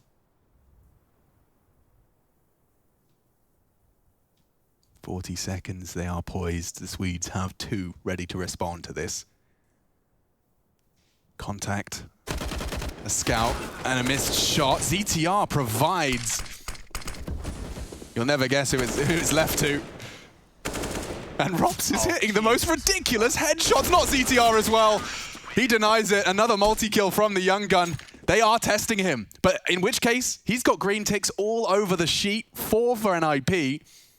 You might have to give up on B. That project might have to be scrapped. Yeah, and they look at this one. This is the kick it off. So the buy was late out of spawn there, right? We could see what was going on. It was a weird force buy from Mouse, called last second, it must have been, and Acor caught out of position just trying to swing across middle. It's not too often the CTs have that much confidence to take a fight, but Nork's going to do it again. And yeah, Mouse are just down to pistols here. This makes sense. Oh, almost again, Nork. When the AWPer on the CT side wants to take fights, it almost changed the dynamic, right? The Ts need to put more resources into how they go for their default. They can't think that they can get away with just, you know, facing mid, smoking Xbox. And then you have to be worried about CTs using Nork's AWP to get them into lower dark. So it opens up a couple of problems.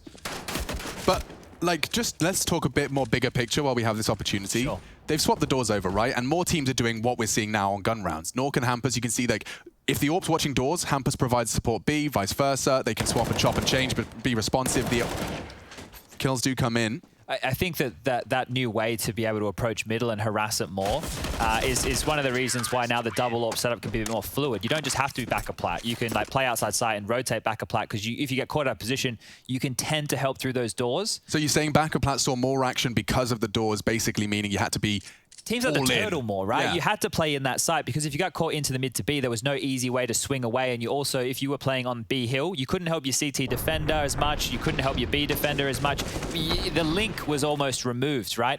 But we need to talk about Mousesports and their purchases just because of the flow of this game so far and how close those 2 rounds in back-to-back fashion were for Bemis pulling them off. This one right here, we'll do our best to forget about it. But there hasn't been an AWP out for A-Core yet. There has just been scouts in lieu of that. Oh, that third shot, dude. I didn't even realize he got 4 kills in that round. Yeah, the USPs, man. That one echoing through. An 11 for ZTR. This is a big game to be delivering like this. Don't forget, NIP's hopes and dreams are on the back of this, and they're already a 1 map down. There's that AWP. So A-Core's invested here. He is glass cannon with a little bit of utility behind it.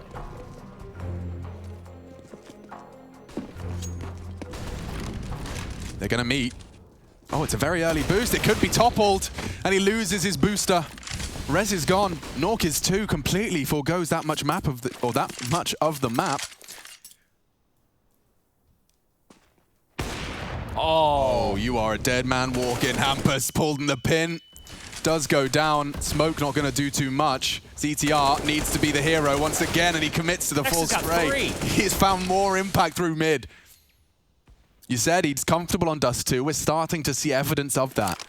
Yeah, it's when we've seen him be able to get away with entries. Just think of Inferno when he pushed through CT spawn towards the tail and gets 3 kills, right? He looks like he's able to snowball these kills quite well. It's just when the fights are a little bit more, you can see them coming, is where we see some issues. But that is a B split again.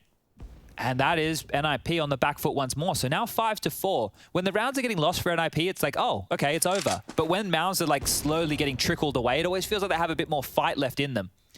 Hunting up mid, Plopsky, how many can you give us? Watch Frozen flash it. You reckon? Yeah, man. The fact Dex is looking at it says a lot. That's what I'm thinking. Like, he's staring directly at it. That's what it feels like when I'm trying to shoot people. Yeah. They're all just robots. But yeah, magnificent stuff. That's another important round for Mouse. 4 on the T side so far, and let's have a look at this again. Topples the boost. He gets that info on the slightest of jiggles, and then not only converts off of A-Core's tag, but also finishes off this B defense.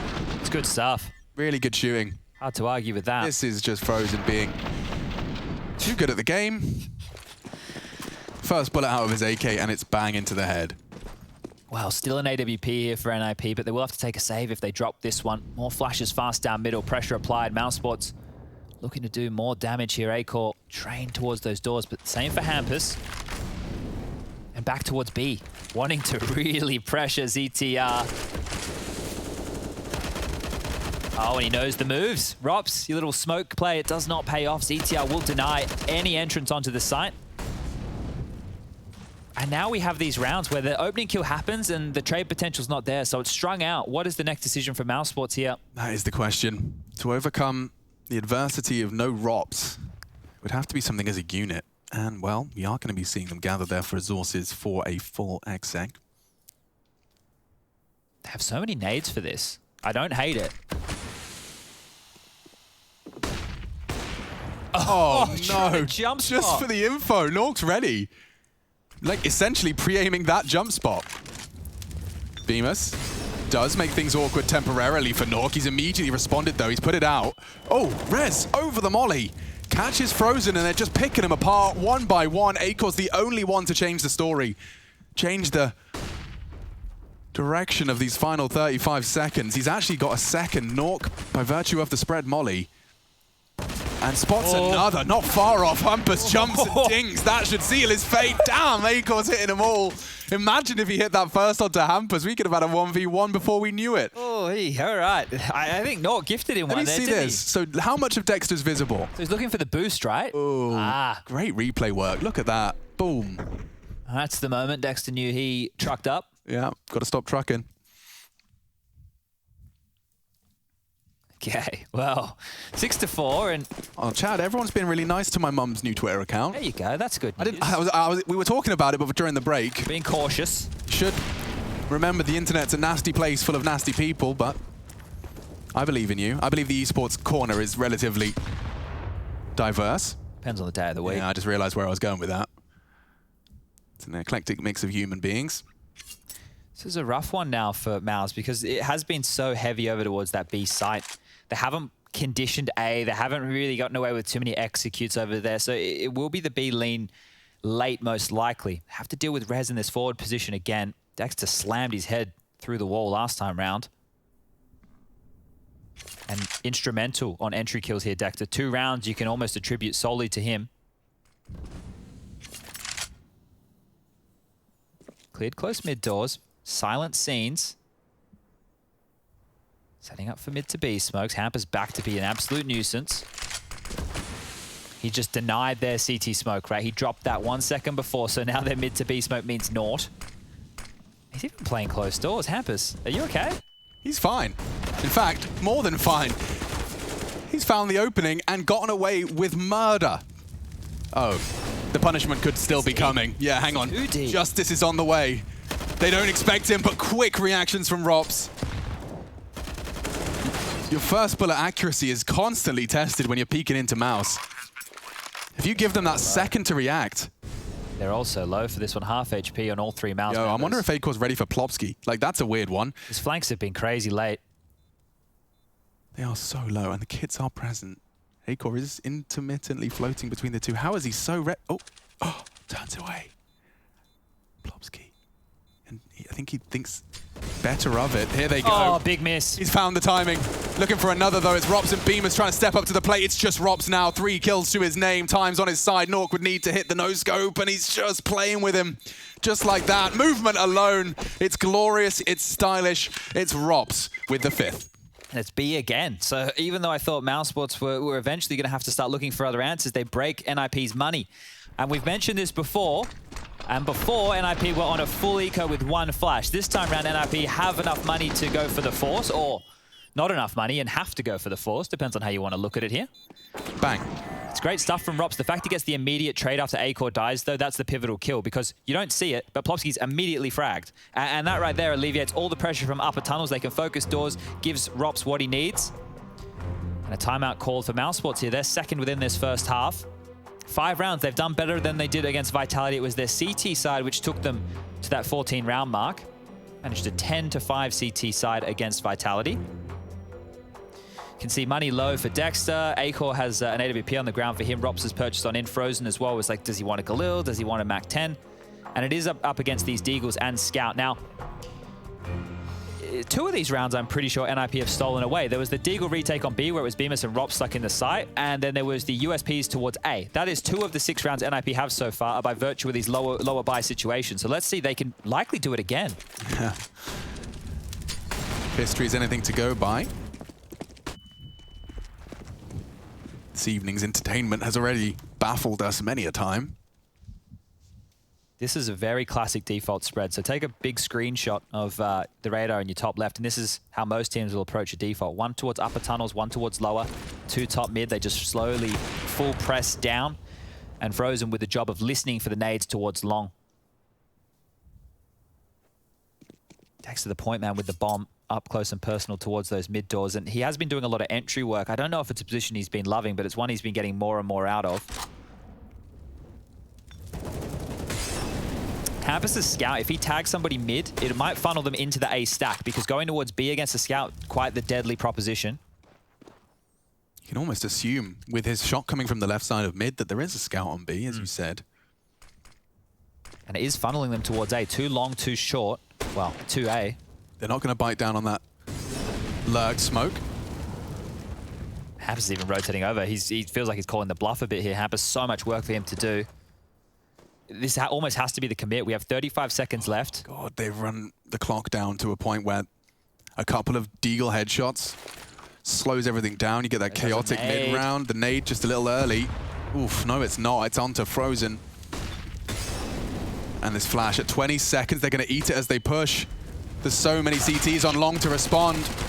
These next few exchanges determine their fate. Plopsky, CTR, suddenly making it awkward. The bomb is loose. You're going to lose it all. After time, no way. He has to go for the Glock. He goes down. $7,000 bested by 700. Rops tries to hit the shot. He hasn't got the time. He stands, tries to deliver. The AWP still recovered. And NIP have done it again, Chad. Another one added to the list. This is getting ridiculous now. That is 3 out of NIP's 7 rounds that have come from pistols or low-buy scenarios. Mouse Sports, they combed the map, they did the default, they did everything they had to do, and NIP are like, yeah, sure, you play by the book Counter-Strike, we'll have the perfect counter for that. You execute into us, we shut you down, and this half would look completely different if they didn't give up all those rounds. This is not a situation I thought Mouse would be finding themselves in here, but NIP are doing everything they can to fight back in. And I was trying to think of the word, because I described it poorly the other day. I thought this may be a bit melancholy, but I don't know if it is. Well, yeah, you came up with somber before. Yeah. We're going to keep going through the arsenal of words. Melancholy? How would you define melancholy? Like kind of comfort in misery? I don't know. I think that's pretty close to what I'm going with. But Let's see what the internet says. There is a bit of uplift to this one here. Like, it's like, yeah, we're all in this together, but... Pensive sadness. Pensive. I used that one the other day too. Ah, sad and pensive. Define pensive, please, internet. Okay, Google. Sorry, everybody. Didn't mean. Just woken up everyone's home. Didn't mean to. Don't do that. Well, Mal's a 4-spot here, so this is a very big round to decide to do that. And that got a cheeky, beaky bit of mid-play right there. Oh, whoa. Dinked on up from that range. Ah, well, it turns out I'm always pensive, Chad. Okay. Yep, reflecting or serious thoughts. Ah, that old thing. Well, lots of damage done to NIP early here, and this is a strange round. So you can see how the push has gone for NIP. They are a little bit hamstrung too. So this one, knife's edge. It is, yeah. I mean, it's almost reminiscent of the previous. This time, the stakes are higher for NIP. We've seen some great success out of Dexter's T side so far. He's defaulting middle. Again, responsible for trying to force Hampus' hand, but the dude's long gone. He hasn't been hanging out in middle for the last few rounds. He's partnered up with ZTR for a push. On the AK. Robs can deny it all. Hard adjustment, baited nicely by the movement of the SMG, and just like that, their premium weapon is lying idle on the floor. If anything, oh no, they're running into a trap. They're trying to use the mid to B. It's a good chance for some space, but these are rifles you've got to break. And Hampus crosses the whole line. Oh, ZTR, you can't afford to go down so easily. Or maybe you can. Hampus delivers just 2. And now into the site with a chance. They have a man disadvantage, but that bomb can go down. Need those rifles and need them now. Yeah, it'll do. Something's been recovered. There we go. They know exactly where that Brick's position is. They have util as well. Let's see how refined NIP's retakes are. Acor sneaking up. He wants to have the element of surprise here. Have to be careful here. He does, but look at this. They've thrown a molly towards his old position. He lives on. He can destabilize, but it's Plopsky. Great shooting. Continues to ruin their hopes and dreams. Dexter misses the spray. Can Trav a chance? And just in the nick of time, an 8th. Oh my God. Right down to the wire, right down to the last 36 points of health. But Ninjas, they post the 8th and they have won the battle for control. I kind of feel Mouse have to buy. I know that seems like a strange thing to be saying at this juncture of the game, but with the scoreline 8-5, with the money with Ninja still on the edge, and Mouse off the back of another plant, another close round, they're probably thinking to themselves, if we just win this round, you know, we can get ourselves 7 for the half. We're going to bankrupt them. They're going to be down to just pistols. I say just pistols. And I remember, and I reflect on what's gone down in this match right over here today. Mouse might just have to swallow this one and go with some upgraded pistols. They get 2,400 in the next round of play, so we'll need to maintain around 2K in that bank balance. And yeah, there's the Deagle investments from Frozen and BMAS. That will signal the same. Rops has got one. Dexter and Acor probably working out who's going to save all the money for the AWP, meaning Dexter probably not going to purchase in here. Not the place they wanted to find themselves in, Mouse Sports. Dexter late purchased into a scout. Curious, okay. Well, he gets a tag. Immediate damage done, but Props has fallen elsewhere. Yeah, they've lost the point man on long early. And all of that space as the smoke blooms is taken. Plopsky can just park the bus, chill your beans. Acor. Oh what are you doing, bro? Shopping. Oh, damn. Norcasters take that one on the chin. That was a literal face palm. Yep. Frozen has taken the AWPer out of the equation. Anything more? That's good. The AWP's down. Yeah. The only way this could possibly tumble out of control is if Plopsky was to lose the duel onto Acor. They run boost into the site, and Rez, has no issues. He knows what he's up to. The long duel looks to be won as well. Mouse Sports will perhaps get that plant. He's going to be unable to contest, so they've got a lot out of that, considering the investment. Tag. Yeah. Dexter demands some respect. Oh, he's crazy. He wants more. What are you up to? He's actually taken the head off of ZTR. He gets another. Fully flashed, though. He will go down. He's bought some time. If only that Deagle could find Hampus in one shot. Beamers can't find the bullets.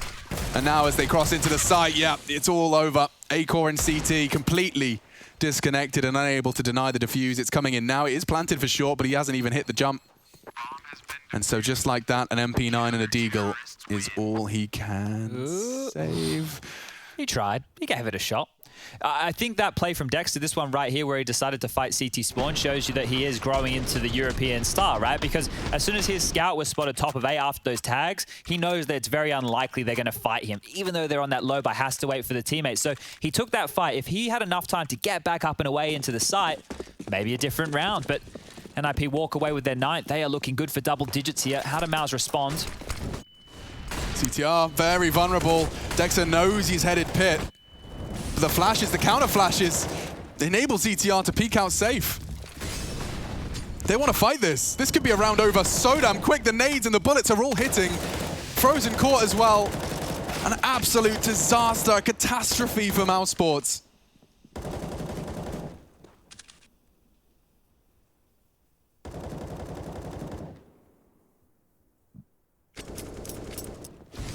Spells trouble.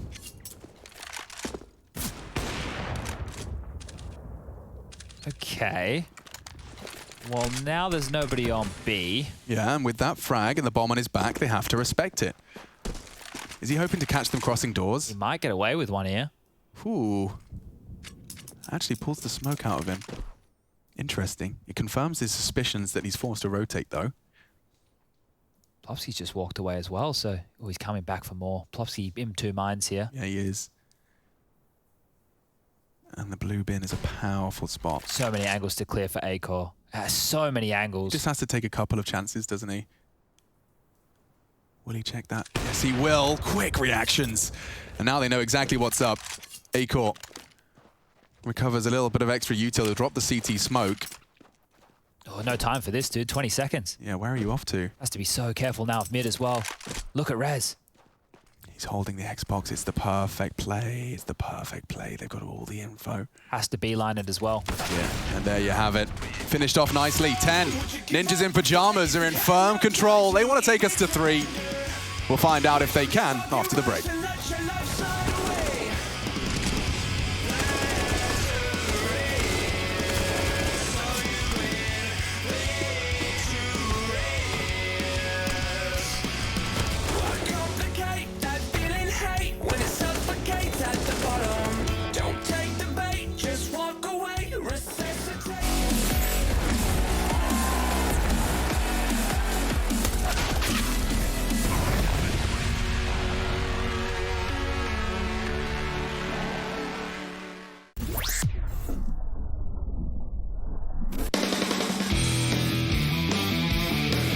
Hey Future Pros!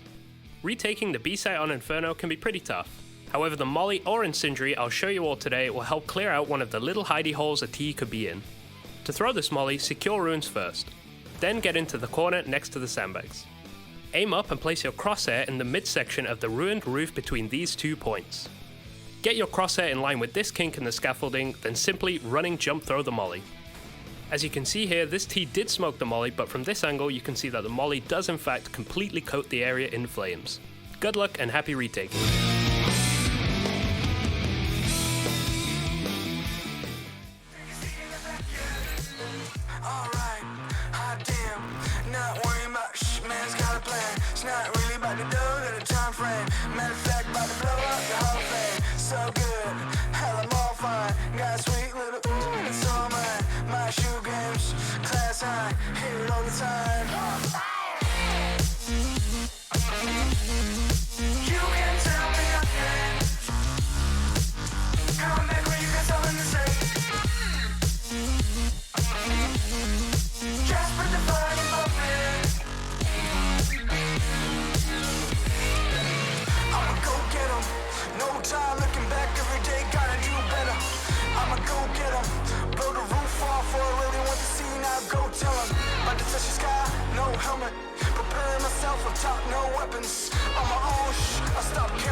The Ninjas find themselves not only down 0-1, but here on Dust 2, up 1-0. It is 10-5. We are ready to talk about our second half of our second map. Tonight, I'm joined by Sponge. This is Mousesport's pick, and so it's time for them to prove it on their defense. Chad, hopes and dreams of a third? High? It is looking likely after that first half, and that goose right there onto Dexter is going to help NIP in that direction. Nade immediately limped out onto ZTR, who stood and delivered on that B-bomb site time and time again. I remember back in the day where you just had to nade that barrel top spot. 1 minute 48, throw it out every round. Don't see that at all anymore. Yeah, the game is playing at much slower of a pace these days, but up cat is where NIP are. Rez has even found Dexter, so he got goosed early. Now he's dead. That's the P250 in action. Bemis actually trying to dice with death. Oh dear. Okay, crucial that he does that, but it does mean that Acor is entirely isolated, and so this NIP pistol is shaping up just almost too perfectly. Almost too perfectly. I can't believe how many rounds Mouse dropped in that first half right against the pistols, and now again, well, it is the pistol round. Getting destroyed. Whereas, you give him another opportunity, he will seize it. He's not far off the mark. 2 targets, and he's found them both. Go on. Can't quite find the ace. It's denied by Rops, but he's actually done well to find a second. How does he wiggle his way out of trouble? There we go. Finally, he falls. Rez 4, NIP 11. And that third map is just on the horizon. Top right of your screens, you'll see Mirage is what we require. These are the first shots he takes.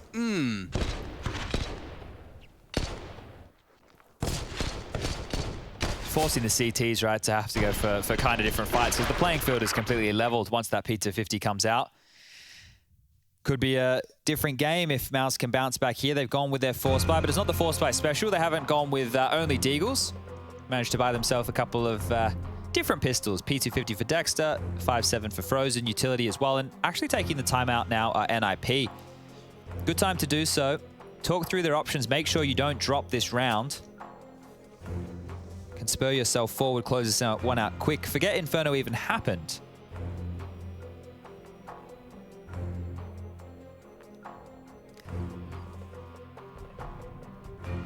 Happus has a good long spawn here. Looks like he's glancing over. Nork will be scouting mid. There won't be anybody to battle back against him.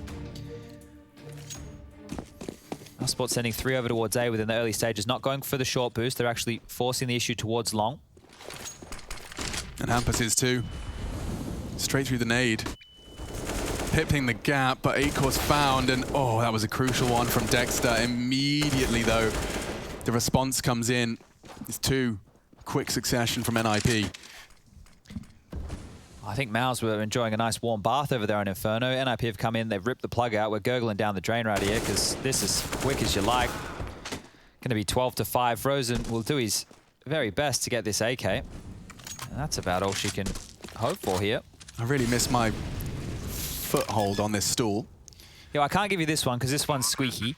And if you move around on this one, it's going to make too much noise and bleed through the mic. That one, we now just risk you forgetting that it's there and trying to put my feet on something that doesn't exist. Smashing your face into the desk. So it could be an action-packed day. One more A or the other. Action-packed. Not this round, though. So NIP will be posting 12 before Mousesports see 6. Definitely set themselves up for Mirage. What do you think of the Anubis? Can we go on Frozen right now, Rushley? Is there a chance? The Chad Birchall special. What do you think of the Anubis? It's very busy. There's a lot going on. Yeah, I mean, it looks ornate. It looks fancy. Do you reckon Spinks has the Anubis? Don't know. That would be on point, wouldn't it? Branding, guns, everything. Okay, saved AK. Yeah.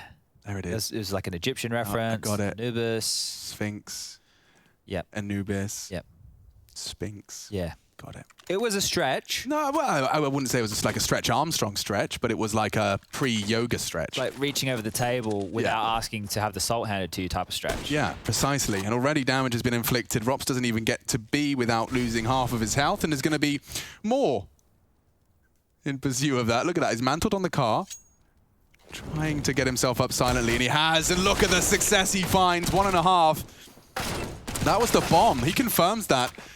Dexter does manage to recover the AK-47 from Frozen, but already the bomb ticking. This one,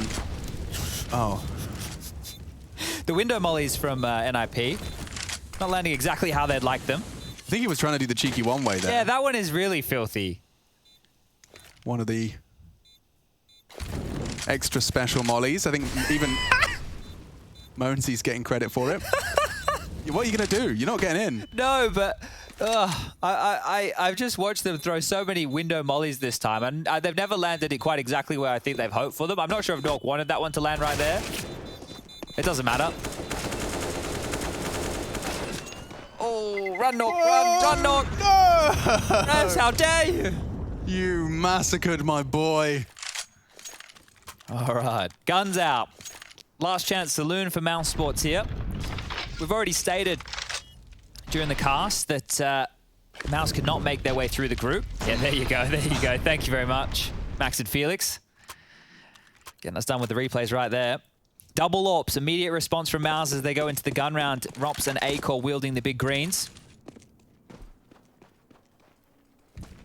Fast down middle, quite the pace from NIP. Yeah, really. Look at them go, look at them go. They are taking so many liberties. Rotate now, I dare you. Oh, my lord. Did Acor hit? Acor heard that. Acor knows something's up. Acor's scared. Acor's... Saved the day. Whoa. He drops straight in and finds Hampus. The smokes will bloom now. They double incendiary. You can see it's all reactionary, yeah. NIP not so flustered. It's Rez that goes down. Dexter with more impact. Catches an elevated angle. This duel from Dexter's going to have a lot of weight behind it. Oh no, caught even though the vision was taken away. Supportive flashbang came over from B. ZTR doing so much talking here as well, calling them back to B. But there's an AWP B. How do you break the AWP posted on B? It's double AWPs. Rops is there, full health, and a very hard angle to peek into. Not gonna be Nork first in, so this is almost a guaranteed frag for Rops. And just like that, they fall. Oof, doesn't quite hit the second, and Frozen jiggled out, but it's neat and it's tidy. Mousesports weather the storm of the B split. Going to be quite the comeback here if they do pull this one off. 13-5. You've got Rops there as your 1x bet impact player. And that right there from Hampus, they are using the mid to B smoke, the one that teams are throwing out to shroud their crossover towards the B site so they can't be pinged through the door, so they can't be spotted and called out for info against them, right? We've spoken about that in the past. That smoke allows teams to just vacuum away all that space. And they got a lot of room, but NIP with a cheeky one, not across the line. This time, Nork out long, flashes aplenty. Oh, dearie me, BMAS has dropped. Yeah, and Hampus added to the list. Another early Dexter frag. You might not want to hang around car. No, I imagine, yeah, that's going to be a duel Rez is willing to take. Dexter's not ready for this one. You heard it. And he converts it! That's a wild spray! Rez tames the beast for a second. Even run boosting. Can't call the cross when you can't see it, Chad. Oh, that's it for Mouse, I think. 2 players alive, Rops and Frozen. It would be nice to see them go for a retake like this, but they can't justify it. You can't make the argument right now. Even though you're about to be down 14-6, imagine going in for this, losing all your rifles, not having anything to deny that 15th with. Plopsky will find himself a gun. Some lovely upgrades here. Rez has even found the AWP to give to Nork in the next round. I mean, couldn't have gone better for him. Committing to a spray like that. At that range, right? At that range, when you've got 2 targets, you've already fully unloaded half your mag into the first kill. Yeah, you are just relying on your muscle memory there. Rez has got plenty of it. He played for Get Right. He played with Get Right for a couple of years, so probably took some inspiration. Certainly. No one quite tamed the beast like Chris Get Right Allison. Okay, Mouse Sports, it's decision time as we get this lovely little spray. The crouch, the stand, the peel, Acor dead. They can drop guns, Mouse, if they would like. And I think that's exactly what they're going to do. So there are 2 AWPs on the floor again. One for Rops, one for Acor, M4s for the others. Looks like he wants to take the spawn. Hampus, knife out. Gun on for long. On the cross, Nork. Oh. Tested. It's Rops that catches the bullet. And now Dexter. Right in. They're taking space, but Frozen's already charged up mid. Of course he has. Of course. Not only that, he spots the bomb. They've lost long. Okay, we've got a weird one. I'll let Chad piece this together. Yeah, so they took that room knowing it was going to be a bit of a fast long play here. NIP can now chill on out as Hampus is lurking through the smoke. Hampus is punishing here. They're taking so many liberties. They're halfway across mid. Look, he's the in top the of his head. You can see the head. Dexter's beanie is visible. Drops his smoke now. And Hampus flashed in to perfection. A second, he stabilizes onto Bemis. And they are rocking Mousesport's world here. Load up Mirage. Pack your bags. Oh no, disaster strikes. Hampus taking so much space so early. And oh no, Acor's just been completely pantsed. One tap to the back of the head. It does feel like that, and there may be more. Missed shot. Rez knows he's under a lot of scrutiny. Stick a fork in this one.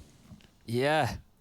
It's just been a whimper from Mouse. After losing 3 low-buy rounds in the first half, this is what's going to happen. That first half could have been 10 rounds for them. They could have been in the driver's seat to close out map number 2, get a 2-0, make themselves feeling hot to trot, lots of confidence. But NIP, they know what they're in this for. Rez hunting will find the pointy end of Rop's gun. Yeah, I think they're also all too familiar that for the Ninjas, that loss against Ents can haunt them. Yeah. They really need this one.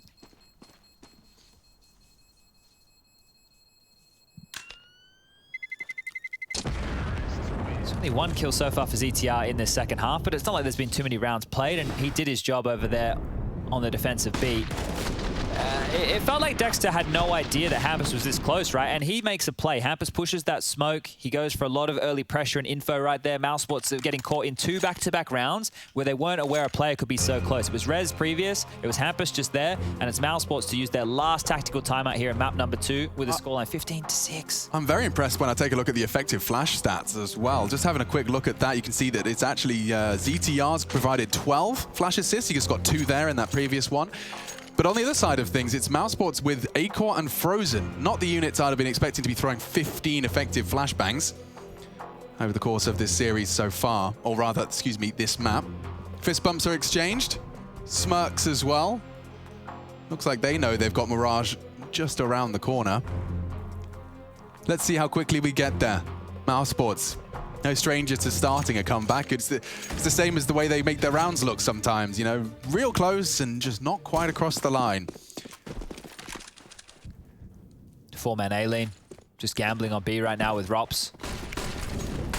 CTR's out, hasn't been tagged down. Gets himself into blue, and now the supportive utility actually setting up for a boost. Ooh. Quick boost here. He knows Bemis is lurking on that smoke. Hasn't mantled yet. We'll wait for it to fade. Up he goes. Bemis sitting dark. He adjusts, but not in time. Hampus executes. 4 frags. That's all they require. Hampus still in the point of elevation. Res containing any mid-info plays, and Frozen supported by Acor. Oh, you could hear a pin drop here on the server. And that was what Acor was waiting for. Now attention is drawn. Frozen should have had one there. Another flash successful from ZTR. Dexter could have a freebie. And he does. Perfect. Now he knows they're all coming from long. He calls short clear. Acor can focus his attention elsewhere. And at that moment, util starts to be dropped. Acor holds the line. He'll probably try and throw a bullet down range just as the smoke blooms. He secures big frag onto Hampus. Mousesport's surely got a 7th here. That's perfect. The Flames do guise their cross just enough, but Dexter can deny. Just bides his time. He's fine. Rops can nade the site here. Oh, and that's Plopsky surely dead to rights. Bada bing. Oh. And a boom. He lives and plants. And now the spray from ZTR. It's hectic. You'd need 2 more. They are both AWPs. And he sees the thigh of Rops. He's desperately trying to isolate this duel. He knows he's on a timer. ZT closing the gap. Rops not giving him anything until his teammate's ready. So he just has to hope that Acor slips up here. There it is. Process of elimination right there, isn't it? Rops knew he couldn't have left the site. Acor just had to clear his angles diligently, and there it is, 15-7. But this just feels like a matter of time. In fact, only 2 players from Mousesports survive. They were getting the max loss bonus before, or close enough to. Making their buy work. They're out of timeouts here, Mouse. It's all going to be dictated from NIP. They can throw a couple of curveballs at this one, just in search of the 16th round. Krieg out for Nork. Plopsky into a Galil instead. Both teams with the best buys they can muster. And just parking it late, so hiding Death Alley Acor. Bang. That is something. Change of the pace from Mouse. Completely catches the ninjas off guard, which is not something I've said an awful lot of this map. Harassing now. Nade and a molly. Trying to soften up NIP before they can explode out mid. Acor's here to deal with it.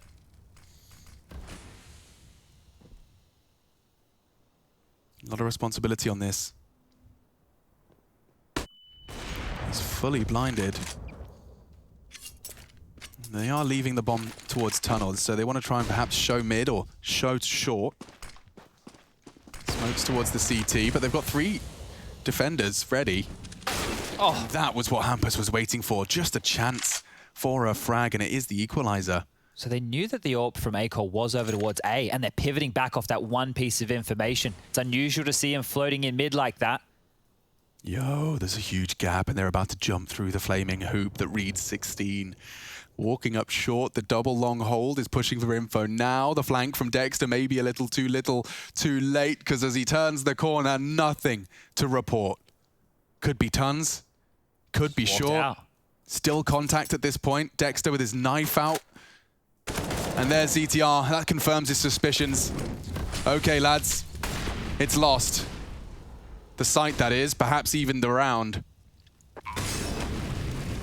Dexter completely isolated from... Oh, not another smoke. A dream of a retake. Molly. Another molly. Just stop. We've got even more. Hampus has a smoke and a molly as well. Gonna completely hold them at bay. There's another one. You have to go through it now. That's what ZTR's there for. Wow, more from Dexter. He doubles. And he advances into a 3rd. Oh, Dexter didn't expect it. It's Hampus, and it's only Hampus trying to save the day, trying to end it all. He can't quite find it. He's got the kit. Needs to find the bomb. That's on the nose, that.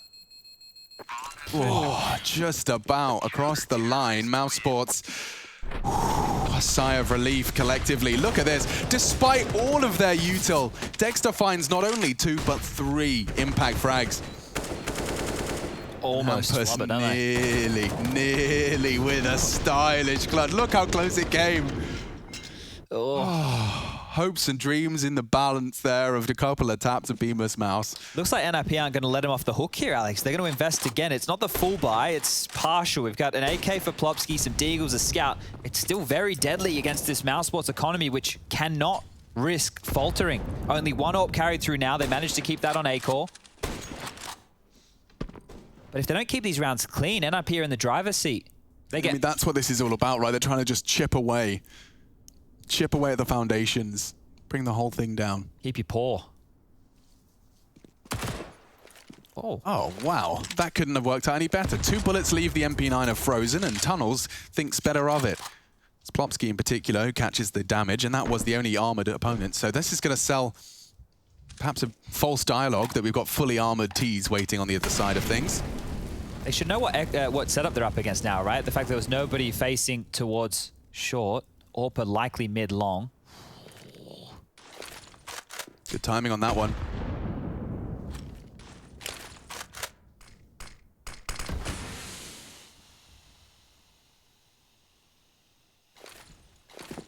Through the smoke they go. Dexter loses vision. A-Core doesn't though, and he's set up for success. Good nade. Plopsky still lives on. Dexter, no issues though. Bit of a shooting gallery for him. It's only Plopsky remaining. 9 now for the Mouse boys. So they were trying to keep the pressure on. They don't succeed in taking too much away, Chad. So for all intents and purposes... That's the one.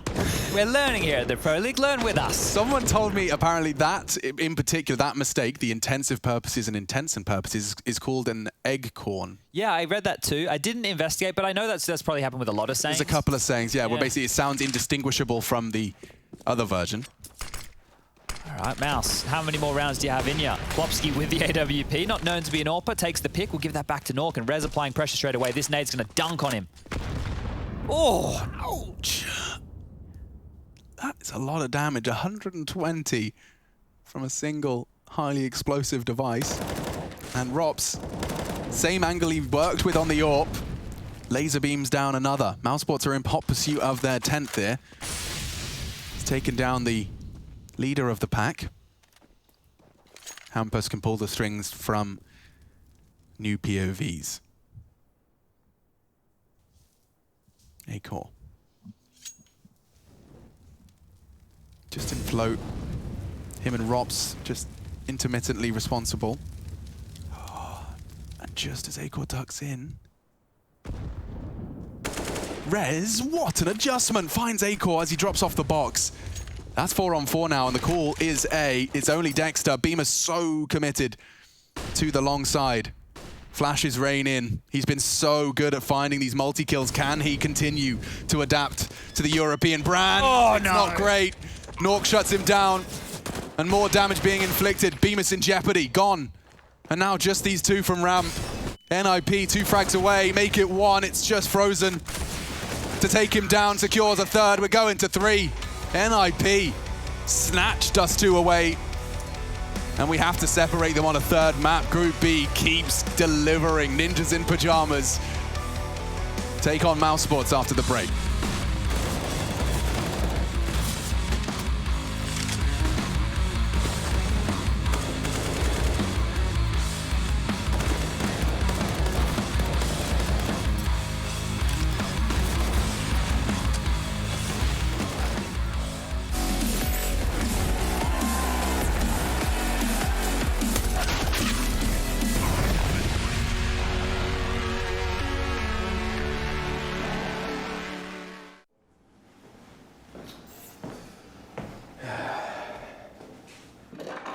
Hi.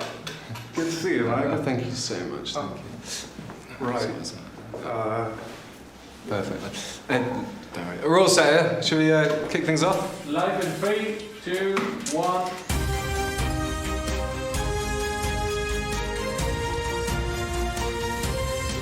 Hello and welcome, ladies and gentlemen. We're here at the ESL studios, actually, and we're here to learn a little bit about observing today. I'm joined by none other than Alexander Rush. Thank you for joining us today. Yeah, it's my pleasure. So tell me, observing, it's the new craze. What's it all about? Yeah, it's observers. They like work in tandem with the production team and the casters. The production, the casters. Now the casters, they are the top dogs around here, aren't they? So well known in the area, and someone like yourself who's perhaps a little, unknown. They're giving you a chance to shine out there, aren't they? Yeah, I'm actually. Don't worry. Take your time. Just try and explain a little bit about the role, and we'll get there. Explain about observers. You work. Well, they work with production. Don't worry. Let's run it back a little bit. In terms of the production, what do you actually do? Well, me. Hi, I'm Rush. I have a 12:30 with you. Rush? Yeah. Well, who's this then? This guy? Someone irrelevant. Get him out. Security! No, You got it, boss. Please, someone must know who I am. I'm here every day. Every day. Wait, get him out. Look at the camera. Look at the camera for a moment. Oh my God. Yeah.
Kolla det. Jag tar CT.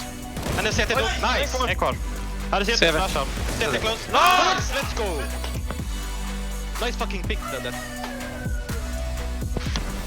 NIP playing as if the first map Inferno never existed. They tie things up in this series at 1 apiece, putting us to our third and final map here over on Mirage. I'm still Jason Kappen, and still luckily joined by Pimp as we look to break this one down. And now Dust 2, bit of a travesty for Mouse Sports, but it was great to see NIP bounce back after the devastating loss on the first. Yes, it was definitely a much better playing NIP here, I would say, on Dust 2. It was a game with a lot of nerve in it in the beginning. It was going back and forth. NIP won a couple of anti-ecos. Mouse Sports fought back, and broke in. Yeah, a couple. They won 3 in total in one half. And then NIP were also missing a couple of great moments of really putting down Mouse Sports to the ground. So it was a weird game to begin with, not the most beautiful or well-executed Counter-Strike game, but a game with a lot of nerve in it. Yeah, a lot of nerve indeed, and we mentioned like these anti-ecos coming through, and you have one in particular you want to break down for us, and I want to let you get into it because it shouldn't really happen, but it is great to see when it does sometimes. It shouldn't really happen, but sometimes it does, right? I picked one out of the 3, and the first one is the most three-dimensional one, right? Because we have around here where Hampus is just putting down a smoke middle, so of course Acos spotting down right here. He's not really too sure whether or not Hampus is the only one crossing towards the B-bomb side, or if there's more players. Now, fact of the matter is that you can see, if we just pause the clip right here, that there's 1, 2, 3, 4, 5 NIP players in this area. And right now, Mouse Sports, well, they're on their way up towards long. What's going to happen, of course, is that this is going to be a bit of a mess for Mouse Sports because of a couple of reasons, right? Right now, you can see them sneak up. And the smart viewer would maybe suggest, why don't you put a smoke here and a smoke here? Well, you can argue that you don't do that because you don't really want to give the CTs any smokes to play with, and you just want to fight with the AK-47s and the Scout. You have long range, but still, I would probably go for the smoke. If not, then at least smoke CT spawn or short. Mouse Sports is doing neither, and we play out the clip right here. They're just walking up in a stack from NIP, take the duels against the USPs, and guess what? One single flash coming in right there, and that's enough for NIP to completely destroy it. Dexter is caught behind long with a Mac-10, can't serve any backup whatsoever because the gun he has is a Mac-10. He's supposed to be up there in front. He's supposed to fight, but he can't do anything, and now Rubs is up in a 1 versus 2 that he ends up losing. Mousesports, this is a great example of rounds you cannot lose on this level, but also a great example of Mousesports and the lack of practice.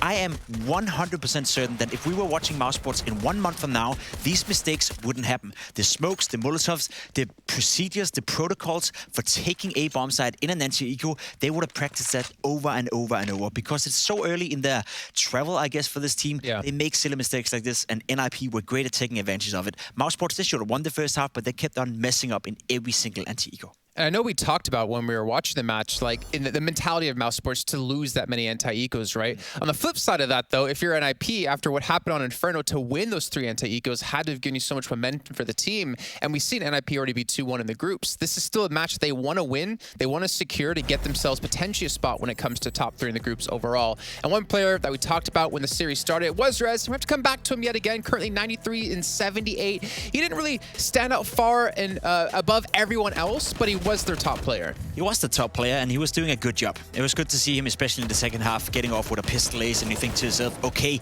that's the rest we want to see. Yeah. That was the story for this NIP lineup here on Dust 2. As a team, they were taking advantage of the Mousesports mistakes, and no NIP player took over the game. It was not a carry performance coming out of everyone. It was a team performance, and as we spoke about coming into this game, that's exactly what we expect when we watch NIP. Individually speaking, I would argue Mousesports have the better players. They have more talent when you match player against player, but as a team play-wise and everything else that, you know, in terms of aspects of Counter-Strike, NIP is just 1 step ahead of Mousesports. Naturally, because they've had more time together, but also with Threat being their coach, right? We know he's very systematic, and he always makes sure that the teams are well prepared for games. Well, we see the advantage as well as playing in the same position. We saw in one of the timeouts, I think it was back on Inferno, where they called a timeout and everyone just took their headphones off and then just sat there and chatted and just tried to figure out what was going right, what was going wrong. And one thing I want to say that was going right for Mousesports, at least 2 times now we've seen him on Dust 2, Dexter, dropping over 20 kills against Vitality, dropping over 20 kills against NIP, proving he can pick up the kills when he needs to as an in-game leader. He found a lot of impact, and as said, you know, Dexter is an in-game leader who can find impact. You know, he has a great individual level. He's a player that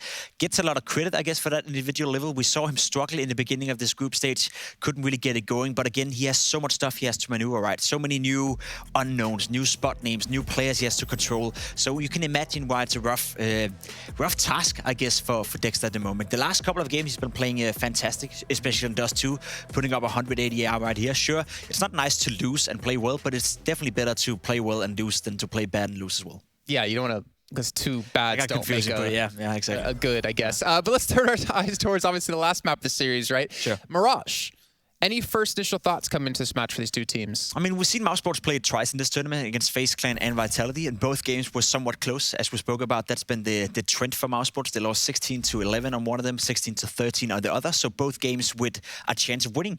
Now, I expect NIP to be the favorite and expect NIP to win. Simply as said, they have a better team right now. They're better, well played together, but I also do expect Mousesports to put up a better performance than we saw on Dust 2. This should be a much closer one, and again, a game with nerve in it. Well, I'm hoping for a very close match as we round things out here for one of these teams. Let's head to a short break. We come back, we're heading over to Mirage. It's between NIP and Mousesports, and of course, we still have a 3rd series today to come up, so make sure you don't go anywhere.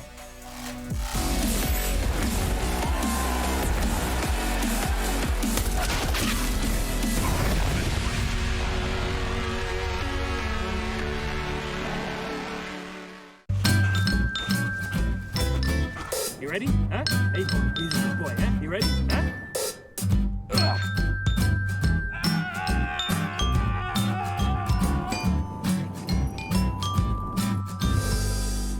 Start your esports career now at play.eslgaming.com.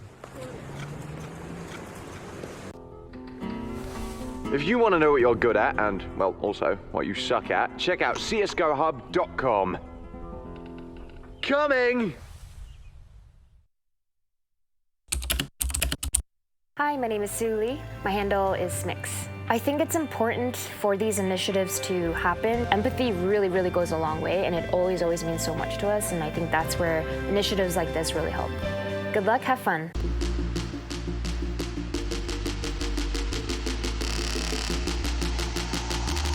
It's time for a flashback.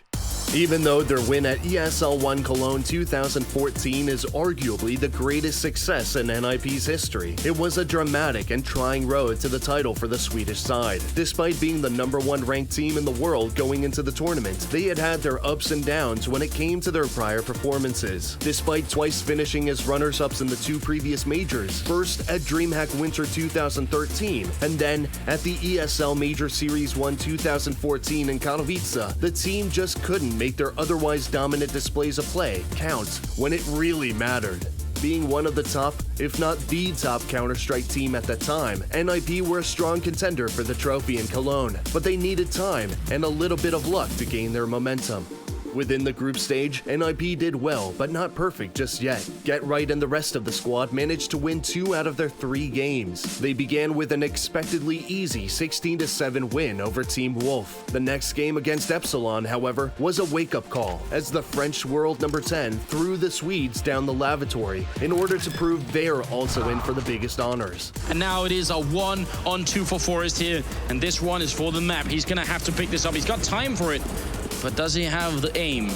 He's done the damage right now, and he's currently caught, and there you go, Shoxy with the headshot. But NIP made it through the group after taking down Ukrainian roster Hellraisers in a solid display of CSGO.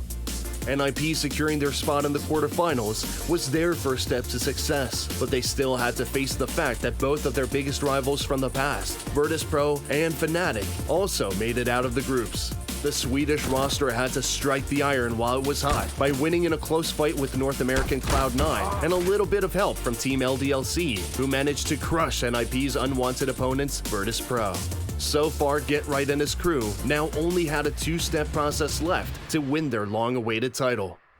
The battle was on. Even though the Swedes lost the first clash with Team LDLC on Inferno 10-16, they once more were lucky to win another close fight on the last map, Cobblestone, thus making it to the major finals for the 3rd time in a row. This is Freiburg disciplined to the end, waiting for something to hit, and it'll be existing. Get Right in Freiburg, and they're only 1 frag away from the final. It's Kaylee versus NIP. Can he deliver? No! The story has come full circle now. Fnatic once again smoothly went through the quarters and semis to become NIP's nightmare once again. As some would say, 3 times the charm for ninjas in pajamas. This time, their team composition was the key to success. By defeating Fnatic 2-1, one of the strongest teams of that tournament, on NIP's favorite map Inferno, the Swedish Goliath did not give David a chance and finally went for what he had hoped for. Fnatic make their way around. They have 1 AK and nothing but pistols. What you've witnessed in this tournament is a broken NIP team managing to resurrect themselves, and Exist picks up 2 kills. Forrest with the shot as well. Olofmeister goes down, and here it comes. 2-on-5. JW and Flusher. There is nothing they can do any longer. NIP have won Gamescom 2014. Ladies and gentlemen, 16-13. Let's not forget, you have to be good to be lucky. Luck should also refer to the spectators' point of view, because they had a chance to see for themselves what is now considered to be one of the most iconic scenes in the history of CSGO.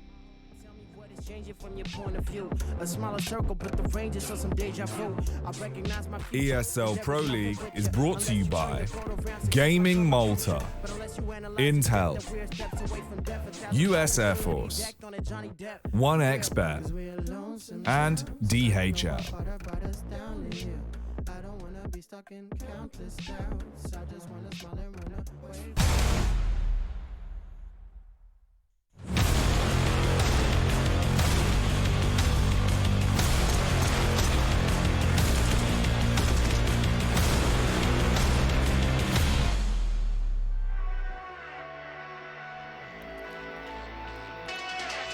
The Ninjas still vying for a top 3 finish here at Group B. Mousesports to play spoiler.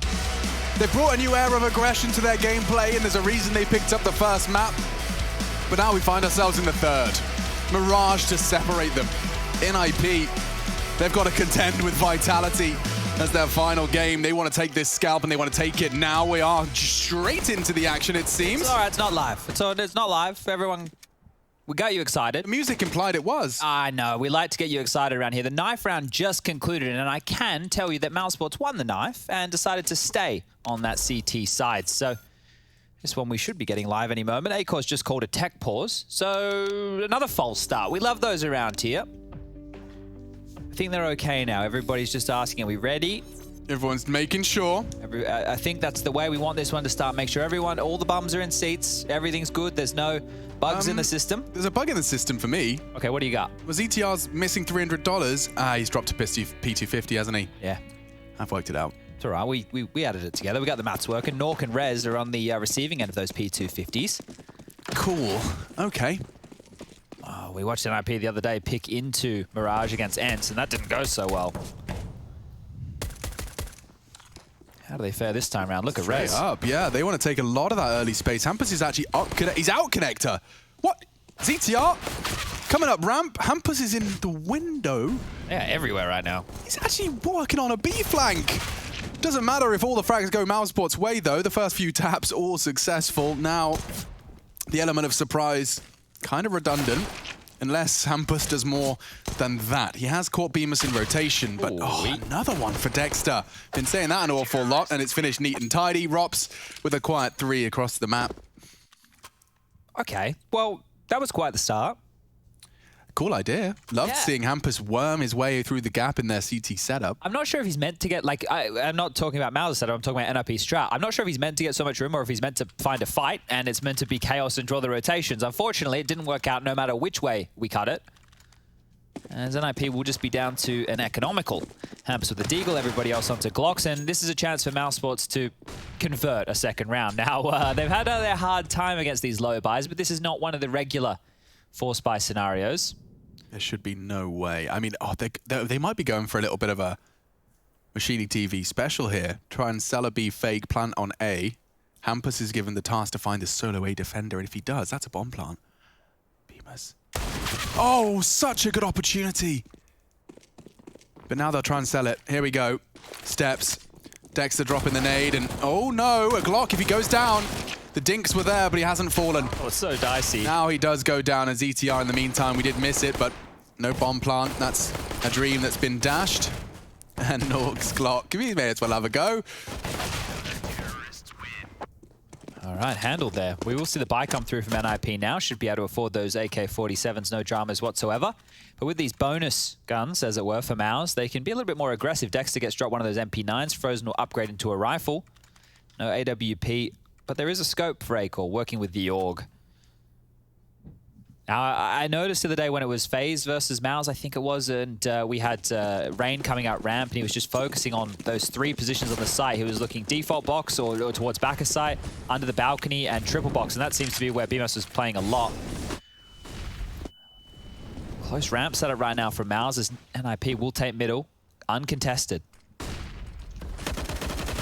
Acor can't quite finish off the job, and now surging into Frozen.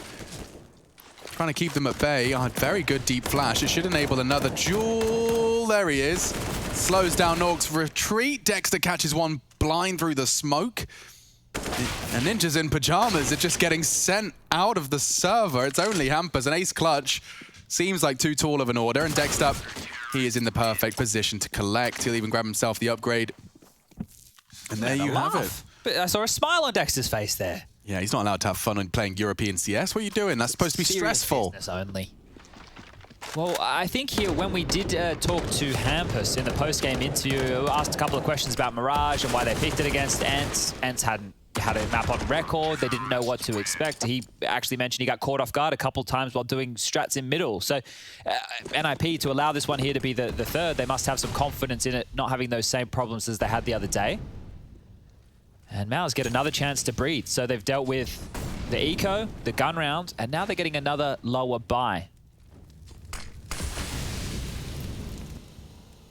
Hampus, he is trying to trifle with Dexter.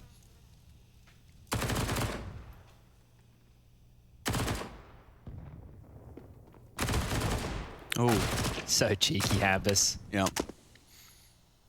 Gave it a go. But he's gone down in the apartment's duel eventually. Frozen from ladder room provides a little bit of support. Still just 4 Deagles in the mix. Plopski's looking to nutmeg on that smoke. No one's home. 4 in middle. Yeah, this is the type of round where Mao's being passive is actually to their benefit. Yeah, just don't give them that way in, because you know you give it an inch, Rez can take a mile. This time he's gone, and that is the trade provided by Plopsky. Shouldn't be too much more. As you can see, look at that crossfire established between Rops and Acor. Your options are minimal. Eventually he's going to swing out to mid and call it clear, in which case Plopsky catches the jiggle. This is spicy. The bomb is on short. If you could make the jump, oh, which you can, ZTR, this young gun, is making a round out of this. He's got 19 seconds in a dream. Rops has rotated into kitchen, so it's only Dexter, and he's hit the shot. 10 HP. Rops presents his head. It's too quick, too easy for the Estonian. Trying to get a rifle into Dexter's hands, not going to be made. I think he got it, yeah. Grabbed the org in time, wow. Just in the split second there. I thought he was so far away from his hands, yeah. That E key, sometimes she's a cruel mistress. Here it pays off. Almost got dicey there, right? Dexter going down to 11 health. He dies, it maybe is a different story, but Rops mops it up. And he's currently sitting at 7-0, so yet to die. He's just doing it all. No worries, I'll watch the flank, I'll watch short. Dexter catching that deagle bullet, very grateful for his life. Hello, I love a bit of this. Rops actually joining Acor for an aggressive mid stance. And I mean, that is a lot of util now on the floor. Acor flashing himself out for the repeak. There's definitely some revenge in Plopsky's heart, but smoked off now, and actually straight through the smoke, they've caught another. Oh, the casualties keep coming straight through the smoke. Plopsky tried to advance, gray screened and executed. A double for Mouse to open up the defensive proceedings. Not sure how Rez and Nork are meant to get back in this. They had some success on Inferno in these situations, but not this time round. Oh, even worse for Rez. He didn't have a chance to fire a bullet accurately. And now Nork desperately trying to hold on to his AWP. He does get a little value out of it, bit of pocket change. How many are they going to feed him?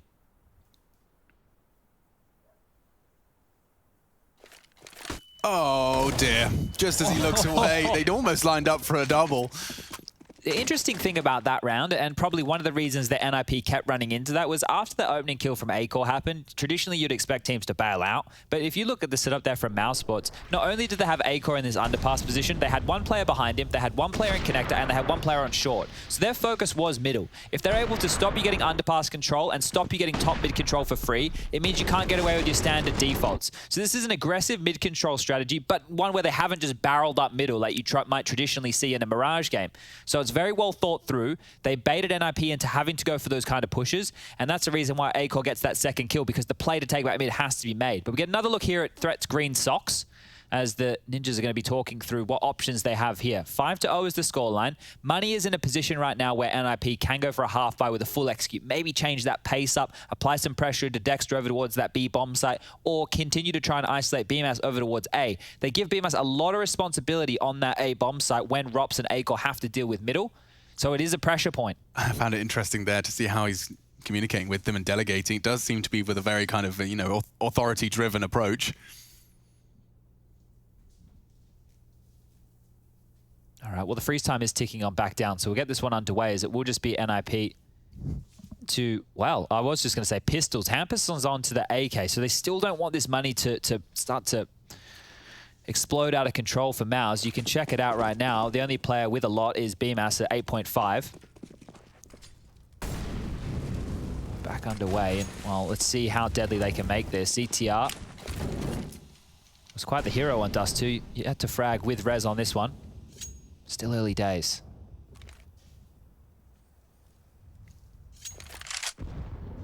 What is this timing? Hampus is trying to leap through.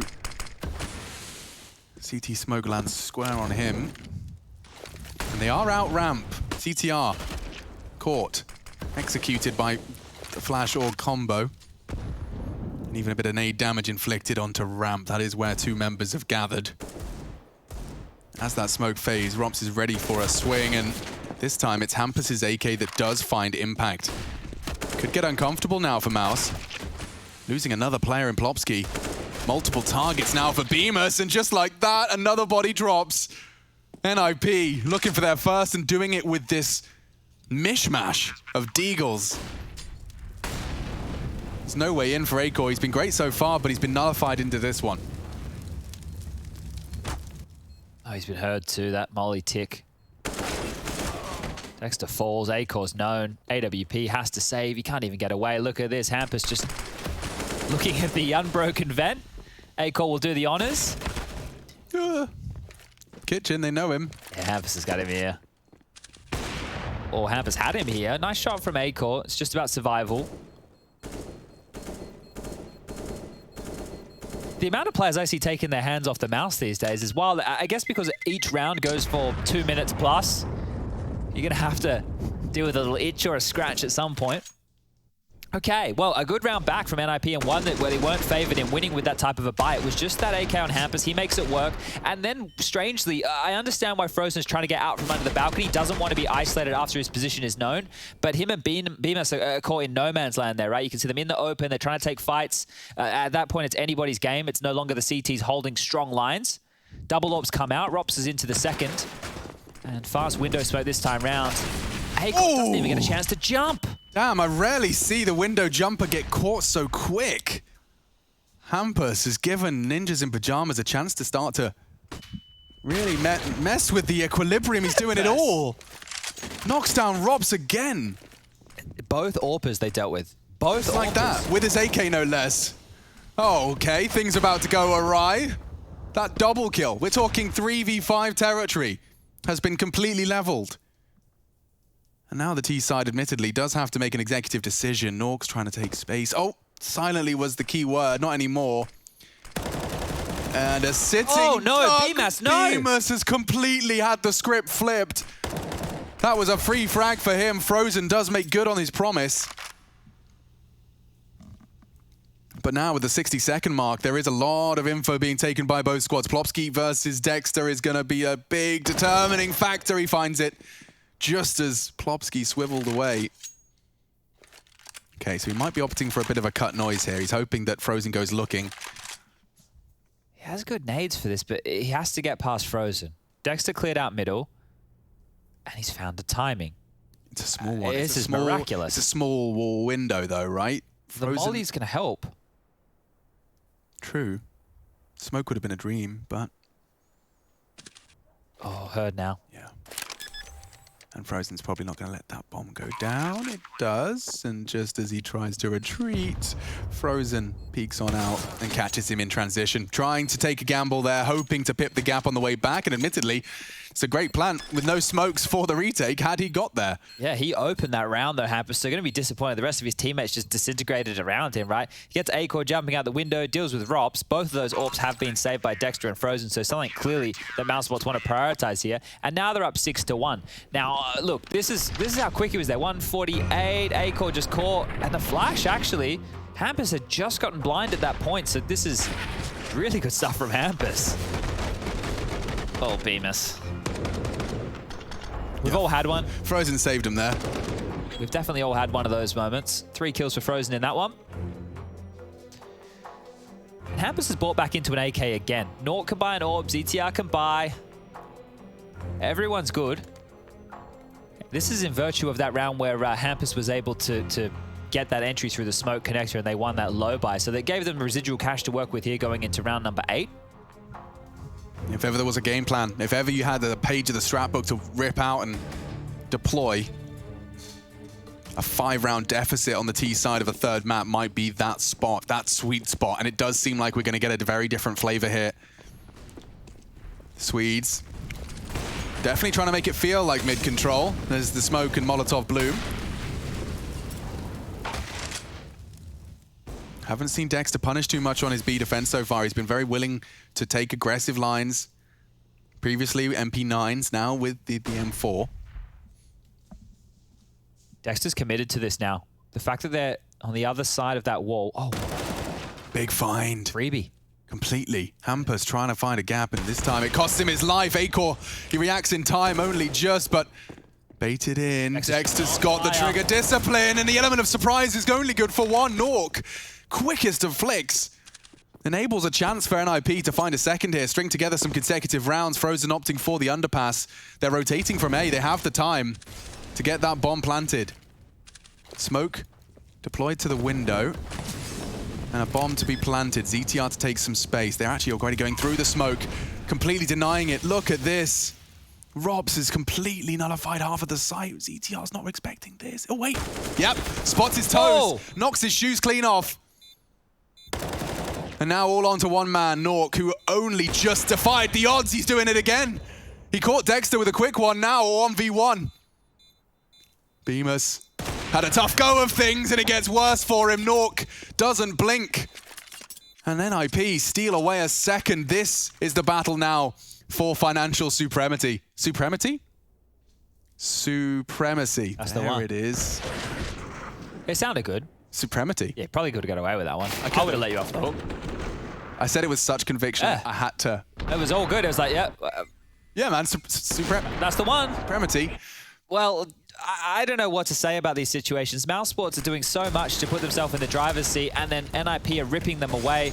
It continues just to add insult to injury, considering those low-buy rounds they lost in the last map. Have to worry about the mental here for Mouse, but Robs onto Hampus. He's going to push through. He wants some more, and he cannot take down Rez. He's going to get the trade, and they're on to B. They're so far into B. Dexter's Deagle is just not cut out for the task.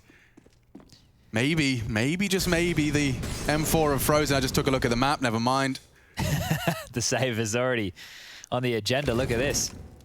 How far away can you get from the site, Mouse Sports? That's the challenge. And this time, B has been the point of contention. Yeah, unraveled, really.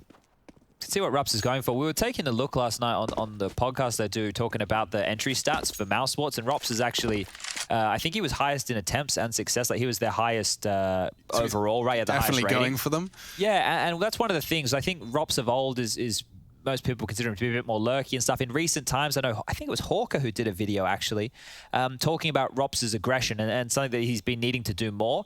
And look, I think that Rops is a fantastic player. He can do whatever the hell he wants. It's just a shame that there aren't too many other players on this team who have shown consistently that they can go for aggressive maneuvers to find them openings.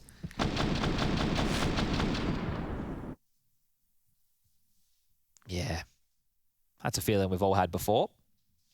As the saved guns are good, I don't think we'll be seeing the full investment from Mouse Sports behind this. Need to start letting that loss bonus build now so they can be more threatening in future rounds. Don't want to find yourself in between buys for too much. It feels like with Mouse, we've said that a lot. Be more threatening than 3 save rifles. Yeah, so how are they going to throw these across the map? A-Core, Frozen, BMS, where are you going to end up here? You send the York Palace. That's going to be a quick boost into the window room. Obviously, he's already top mid. Yeah. Mid at 40. He's got friends as well. 3 silent ninjas. You can see their intentions. It's painted all over the minimap. And the flash executes one of those remaining rifles. Bullets do connect. Dexter with a slight gap he can try here, and it's Rops that finds them. That's weapons for the 2 of them. But this is the CT side now locked out, and Rez continues to make things costly. 4. Hello. Robs loves quick a good succession. Clutch. He's going to go for it? Come on, Robs, give us something. We know you love a good clutch. Remember the Vertigo ones we had the other day? He almost wins the 1 on 5, so then the next round he wins the 1 on 3 because he didn't quite get across the line. That's right. Anything better at that this time round? Just every one of those jiggles, he's ready to click the mouse. Like, it's not just doing it for show. Every single time he's readying himself for the potential of a little CT head presenting itself. Yeah, if there was any question if he was focused or not, just take a look at his posture, ladies and gentlemen. Well, not his posture, just take a look. Saving. Yeah, he's just so glued to the screen, right? The focus, when you're locked in like that, you're not seeing anything else. Saves that AK. That's the most exciting part of the round for Mouse, I think. Yeah. That's 4 NIP rounds out of the last 5 of play. This is getting a little sketchy. I don't know what they can do with their buy because the money's not great again. They're going to be low on util and they need to hit shots. Like, that seems to be some of their problems, right? Is that they're losing a lot of these fights. They're losing rounds when they have utility advantage and weapons on par to lower buys. So I don't know what's gone wrong for Mouse Sports at the moment. Yo, Rops is up to his usual antics again with the aggression. Will he be flashed in? 2. He can hear them. So close. He lurks within the smoke, looking to adjust his crosshair. Finds Hampus on one side, but ZTR is immediately there for the trade. Dexter pulls Mouse Sports back into a competitive side. He actually walks on that smoke. I think he might have been spotted. Yeah, just enough visible gray screen. Dexter trying to throw a little bit of spice into the mix, but instead, he's completely ruined the curry. Yeah, and because he's gone through his own smoke there, he doesn't even know what was on the other side. Just know that Plopsky was there with the bomb, and now NIP take control of this round. Bemis, Acor left on an island with no information. Acor searching with the AWP. The timing. Oh, Acor, so close. Nearly got the crosshair in the right place, but ZTR has found him. And over the top, Bemis, the element of surprise is found, and they are immediately trying to sprint that bomb to B. On the retreat, that was such a chance. So low. Nork's gotten away. NIP have, and the bomb will be planted safe. This, no easy feat for Bemis now, no kit. 23 bullets in his fresh M4. And relatively loud, so Nork knows what. Great reactions, doesn't let the AWP pull the trigger. Finishes what he started on A, here on B for the retake, taking a lot of liberties as well. He needs to try and work out where that bomb could be planted for. It's just a bit too mysterious. Plopsky will secure another for the Ninjas. 5 rounds now secured of the last 6 of play. And those CTs just having it whittled away time after time. This is Dexter's death.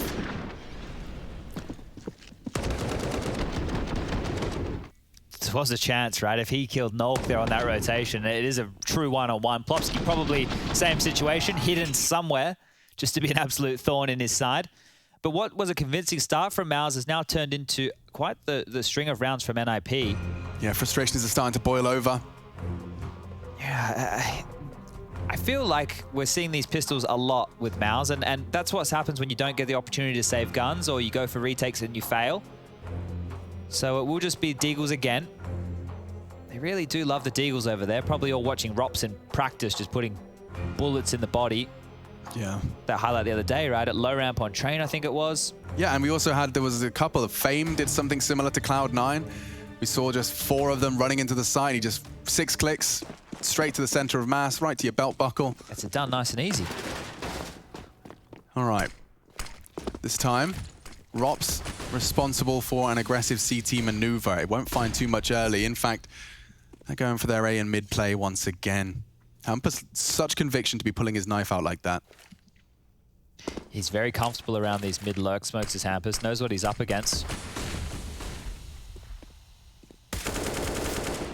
Easy as you like against the USP. Yeah, he smoked his support. There was no way that anyone other than that Acor frag was gonna come in. I say it, Bemis and Rops have made the hand cannon connect. And even the scout has. ZTR's in trouble too. Rops with an AK, he can finish the job, but ZTR beheads him. Keeping it competitive. Bomb loose on the A site. Scout and AK in the mix. And Nork, Frozen should have this. Frozen has it, takes off their head, and Dexter puts the final nail into the nip coffin. Nice to see a round pulled across the line. They get their own back. I don't know if it makes up for all the ones that they've lost right there. For Mouse to have a low by victory, might just turn the tide of this half. Let's see how it started. Comes through the underpass with an element of surprise. He was there the whole time. He just parked it and finds 2. Dexter provides the final frag. There's 7. Mousesports back on the board. And those double AWPs that they're so very convinced are the recipe for success. That not broken. Keep that in mind for some window boost of Hampus. Something. Knocks his ear off. ZTR catching a little of the nade as well. That's the dream. If you're running double AWP setup, finding that early frag in the first 10 seconds of play, dream territory. Hampus is in connector again. I don't know if Rops has spotted him. He will in a second. Or has now. Yep. Barrel identified. And Rops repositioning. Wants to lock Hampus in.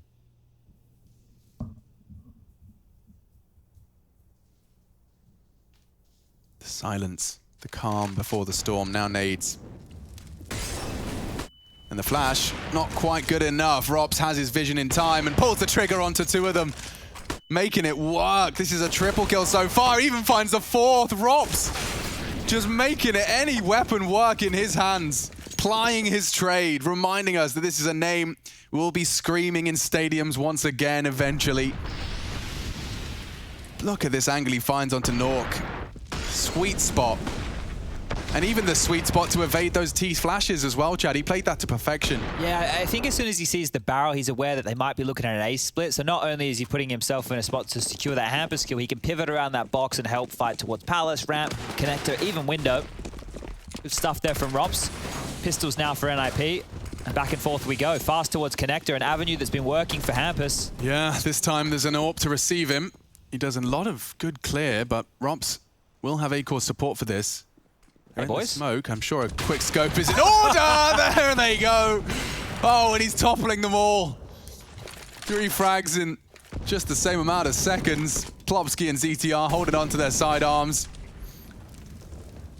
Trying to get away from harm. There is no way in. Smoke is best bet. Catches it as it fades. And maybe Frozen. Nope. Timing's there.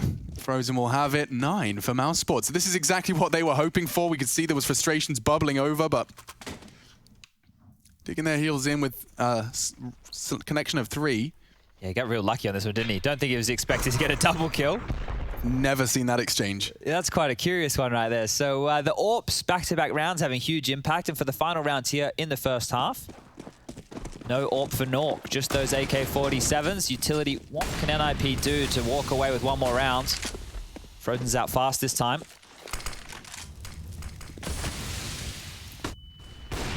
Oh, he misses his shot between the wickets. Frozen's going to be on his own here, but he didn't choose to push, and so perhaps the element of surprise is there. Rops has a flash to set up Frozen.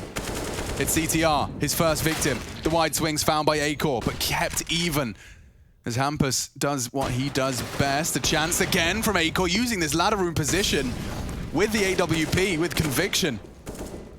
Still picking. Yeah, he might even go for further lines. Yep, he has, and just narrowly misses his chance. It was a small window. And Hampus trying to create space, loses his life. Bemis does well, does his job. And that should be another A-Core, 1 frag away, and that's 10. Mouse Sports holding on, keeping NIP's sweat on the brow. 5 for the Swedes as they swap into the defense. We'll be right back. Because we gave it everything when we had nothing. Gave it everything when we had nothing. Holding on by a thread, couldn't grab nothing. Seems we moved on to a better place. Shine away from the shade. But now that we're here, ain't no going back.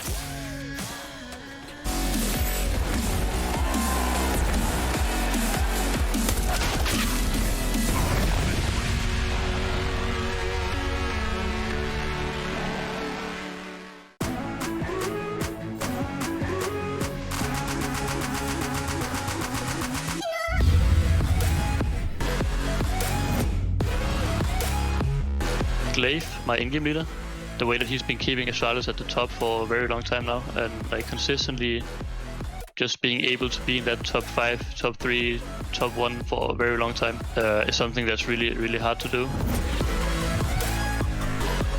I picked Saiwu as my AWPer. I don't really think I need a reason for that, right?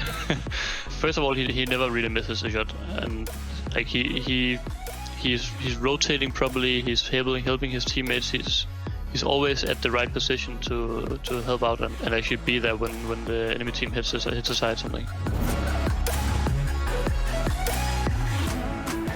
I would have Robs actually, my teammate.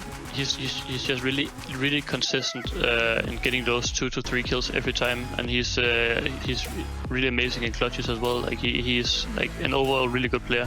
So he's playing the second AWP as well. Like you can't really ask for more of a player. My pick for the entry would be Dupree. I would want him as my entry because he's been so consistent over the years, and he's keeping himself ahead of the meta every time. You see the way he's entering and actually looking out for new stuff, and he also brings a lot of mood into the team.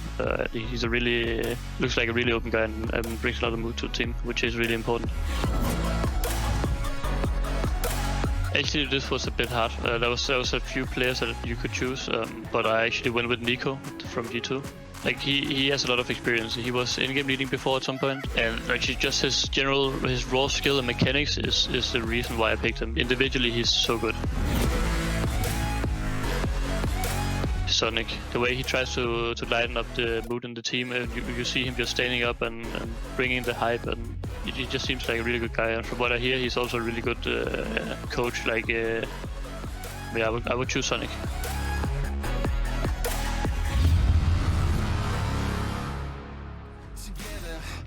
Staying off track forever. Child of the nation, will seek redemption. Time for salvation.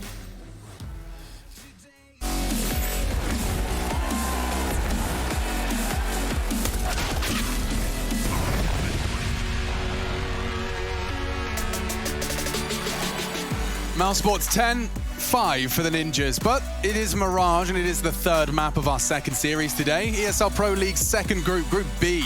It's going down. It will be concluding tomorrow. Mousesports do have an advantage so far. They managed to turn it around after what looked like a pretty damn solid T-side from the Ninjas. Good to see ZTR. Bright-eyed, wide-eyed, whatever the expression may be, and bushy-tailed. We are ready for the 1xBet odds. You can see Mousesports given a slight edge. NIP certainly competitive still. And it doesn't take long for that 10-5 to feel competitive. It starts with a pistol.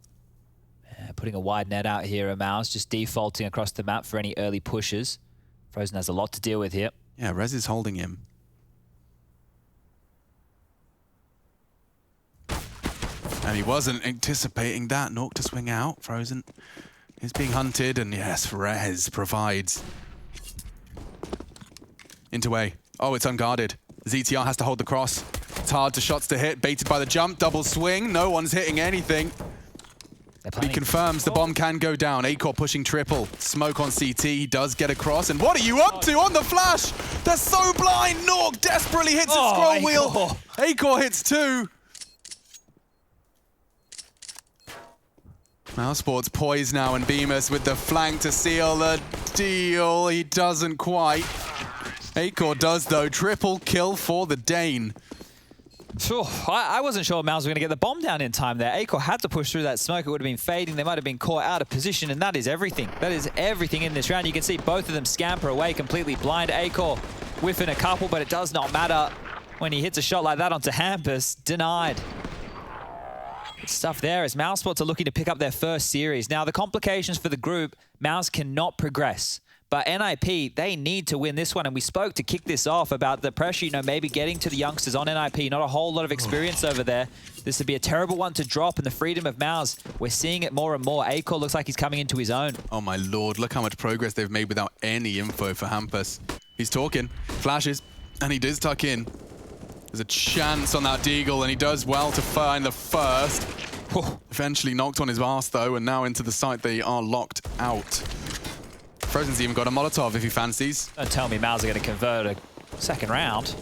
It may very well may be the case, especially when you've got this as your pièce de résistance. A little bit of ROPS action from behind. Could very well be the end of Rez as well. You won't be able to escape. Cleaning him up, taking him down. Just Nork. I don't think he's going to be able to get too far away from this one. 12, though. Like I had a different picture in my head. This was NIP. They've had their team talk. They've had their Cheerios. And, well, this one, there is only 4 rounds stopping at Mousesports from completely playing spoiler and just ripping NIP's chances of a Group B top 3 placement. I'm going to say something, Alex. Go on. It's going to have implications here. If NIP win another almost full USP round, the only thing they're purchasing right now is a P250 in the hands of Hampus. There's not even a flash. If they win this one, I'm going to walk away and let you cast the rest, because 2 USP ecos, losing them to the same team in the same day. It doesn't happen. It just doesn't happen. It shouldn't happen. Shouldn't, probably a better word to use. The problem is I feel like it might. Okay, well, they've gone for the 4-window strat. I really don't think this should work. Me either. And I'm hoping and praying for Mousesports' sake and their mental well-being that it doesn't. But we've seen some calamities around from Mousesports here. You have. Bimp broke it down on the Dust 2 oopsie, the boo-boo. Dexter's talking. And A is completely unguarded, so with a Molotov perfectly positioned to stop that jungle angle being taken, and Hampus pushing up mid to only find Frozen. He's not interested in any of that. He knows that they might be wanting to punish him. Good restraint from Frozen. And now the frags can come in, farming up the cash as much as they can. SMG's given a priority in this one. Oh, nicely done. Good burst from the Mag-10. And we got ourselves a knife kill. Nork was working on that one for a while, trying. Oh, one more bullet could have denied Frozen. But no, he keeps the KD high. 20 kills, 8 deaths. It's time for the weapons. It's time for NIP to show their worth, show their mettle. This was what Nork was waiting for. A lovely double left click. Great for the bank balance as well there. So Nork is going to have a lot more to operate with his AWP. It won't just be AWP, but maybe some light nades, maybe some armor. It's going to be the AWP, head armor, and a full set of nades coming on through. So let's see if that's a difference maker in round number 19, because NIP got to get going now. Yeah, they really do. We need to just see one of those convincing rounds. Perfect molly from Hampus. They go through it. He misses his shots, though, and suppressing fire is present. They know there's more than one in mid. But how many? The numbers are vague. They're blurry. It's uncomfortable. Frozen's so pushed up. And he can have a lot of fun with this.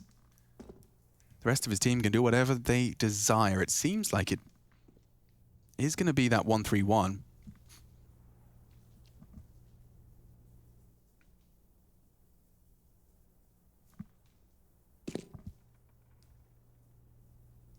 Loads of util.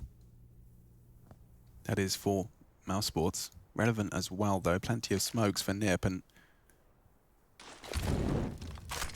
Rez.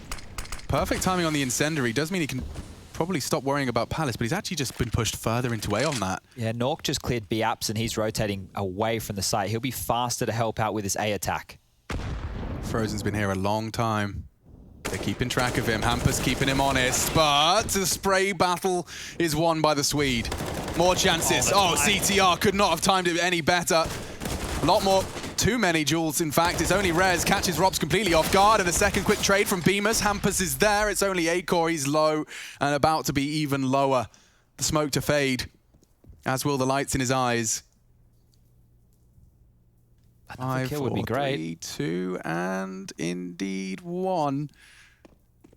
Oh, it's loud. And he's found. Okay. NIP, the start of a very long journey.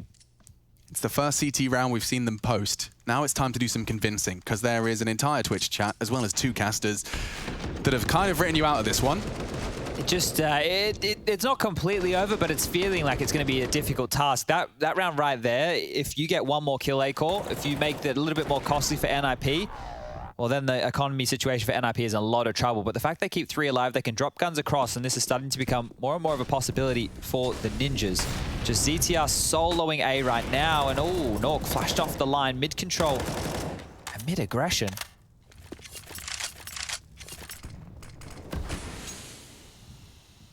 Bombs in T-spawn, Bemis and Dexter towards top mid. Rops is in Palace this time. Last round he was in a ramp, and the rotation has been rejigged around.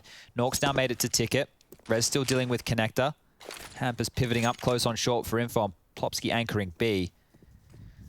NIP are sitting pretty where they are right now. So they're faking mid-control, but there's no one pushing back Hampus. There's nobody putting any pressure on Rez. 2 players can still wait over to A from NIP to deal with this.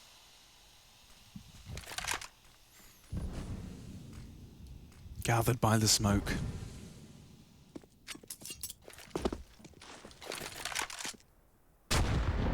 Ouch! 130 damage. And a frag. Nork delivers. ZTR as well. A CT lockout. And Mouseboard's left wondering, scratching their heads. What are we supposed to do? There's still more smokes to be deployed. Dexter's been caught on his prong of the assault. And the elusive rounds for Mousesports will continue. NIP. They don't want to let him get away with anything. Gap in the smoke. Hampus wins his duel out eventually, and the fist bumps are exchanged. Looks like we lost Rops there for a second, so we'll be getting him back in the server momentarily. Tech pause has been called, so just bear with us. But couldn't ask for a better timing right there. And at this point, you're standing behind the smoke. You're thinking to yourself, oh, I guess we got to go forward. And they run straight into it. ZTR well positioned here, but let's all stand in your living rooms right now. Put your lighters up. Get up on the coffee tables. Get your mouse in your hand. What are they doing on a coffee table with a mouse in their hand? Well, I use my mouse as my remote. So in my setup, I have my little Nook plugged into the TV as well as my second monitor. So that operates as like my media center. So you're a single PC for the gaming. Yes. You've got double monitor trouble on the backup media center. Yeah, and I used that Nook I brought with me to do the streaming that I did for a couple days when I first got here, but haven't had the energy to do it since.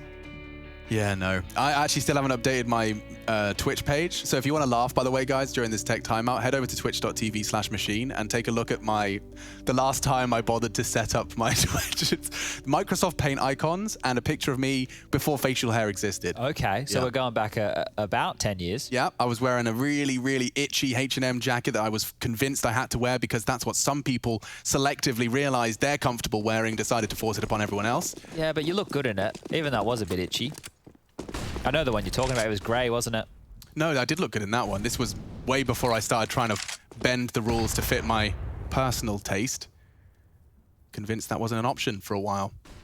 Well, mouse spots are out of options as far as the buy goes here, right? It's just the Glocks. Rops has just dropped. Morale at an all-time low. Things aren't looking too fantastic. They swarm middle. Quick double.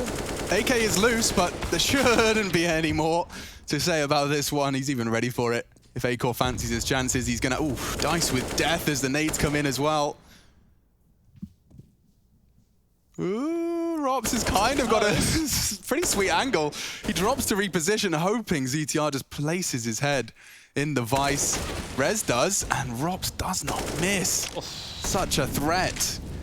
Such a threat. How is he consistent? I mean, he's on 23 and 11 again, Chad. The dude has been having such a swing of performance. A little fragger that could, they call him. Yeah. I think I can. He gives every shot a crack. Does Rops. Certainly never quits, never surrenders. He's not being offered anything here. No one has taken a look. Yeah, but if you're Nork, don't you just want to have a look? Don't you just want to know? You do when you only got 8 kills. You'd love that 9th. 10 will be smelling. ZTR, I assume he's responsible to stop the Nork flank. Otherwise, this is the gap. Okay, so passive. Has to fight spawn. Yeah, and if he wins this duel with like a couple of seconds spare, there could be a plant. He's loud now. ZTR. Oh, what? While jumping? And he's gotten across. Okay, panic over. Rops is being pushed, and Nork saves the day. Thanks, Rops. Thank you very much, Rops. Just denying all odds. Nice shot, he says in chat. With a lol underneath. Nice shot, lol. It's one of those things where it's like, yeah, that was good, but did you mean to do that? Is that what you were looking for? Oh, it doesn't really matter, does it? As we go through a bit of a, what would we call that? A barrel roll. I think we would call that little camera maneuver right there. Here's the shot. Yeah, man, that's just he didn't even realize it. Like that's how much it defied the odds. Is the man that did it didn't realize he'd done it. Yeah. All right, well, 2 players boosted up to vent room here. Another change up from NIP as they continue to mount this comeback. Yeah, we're talking. We're cooking.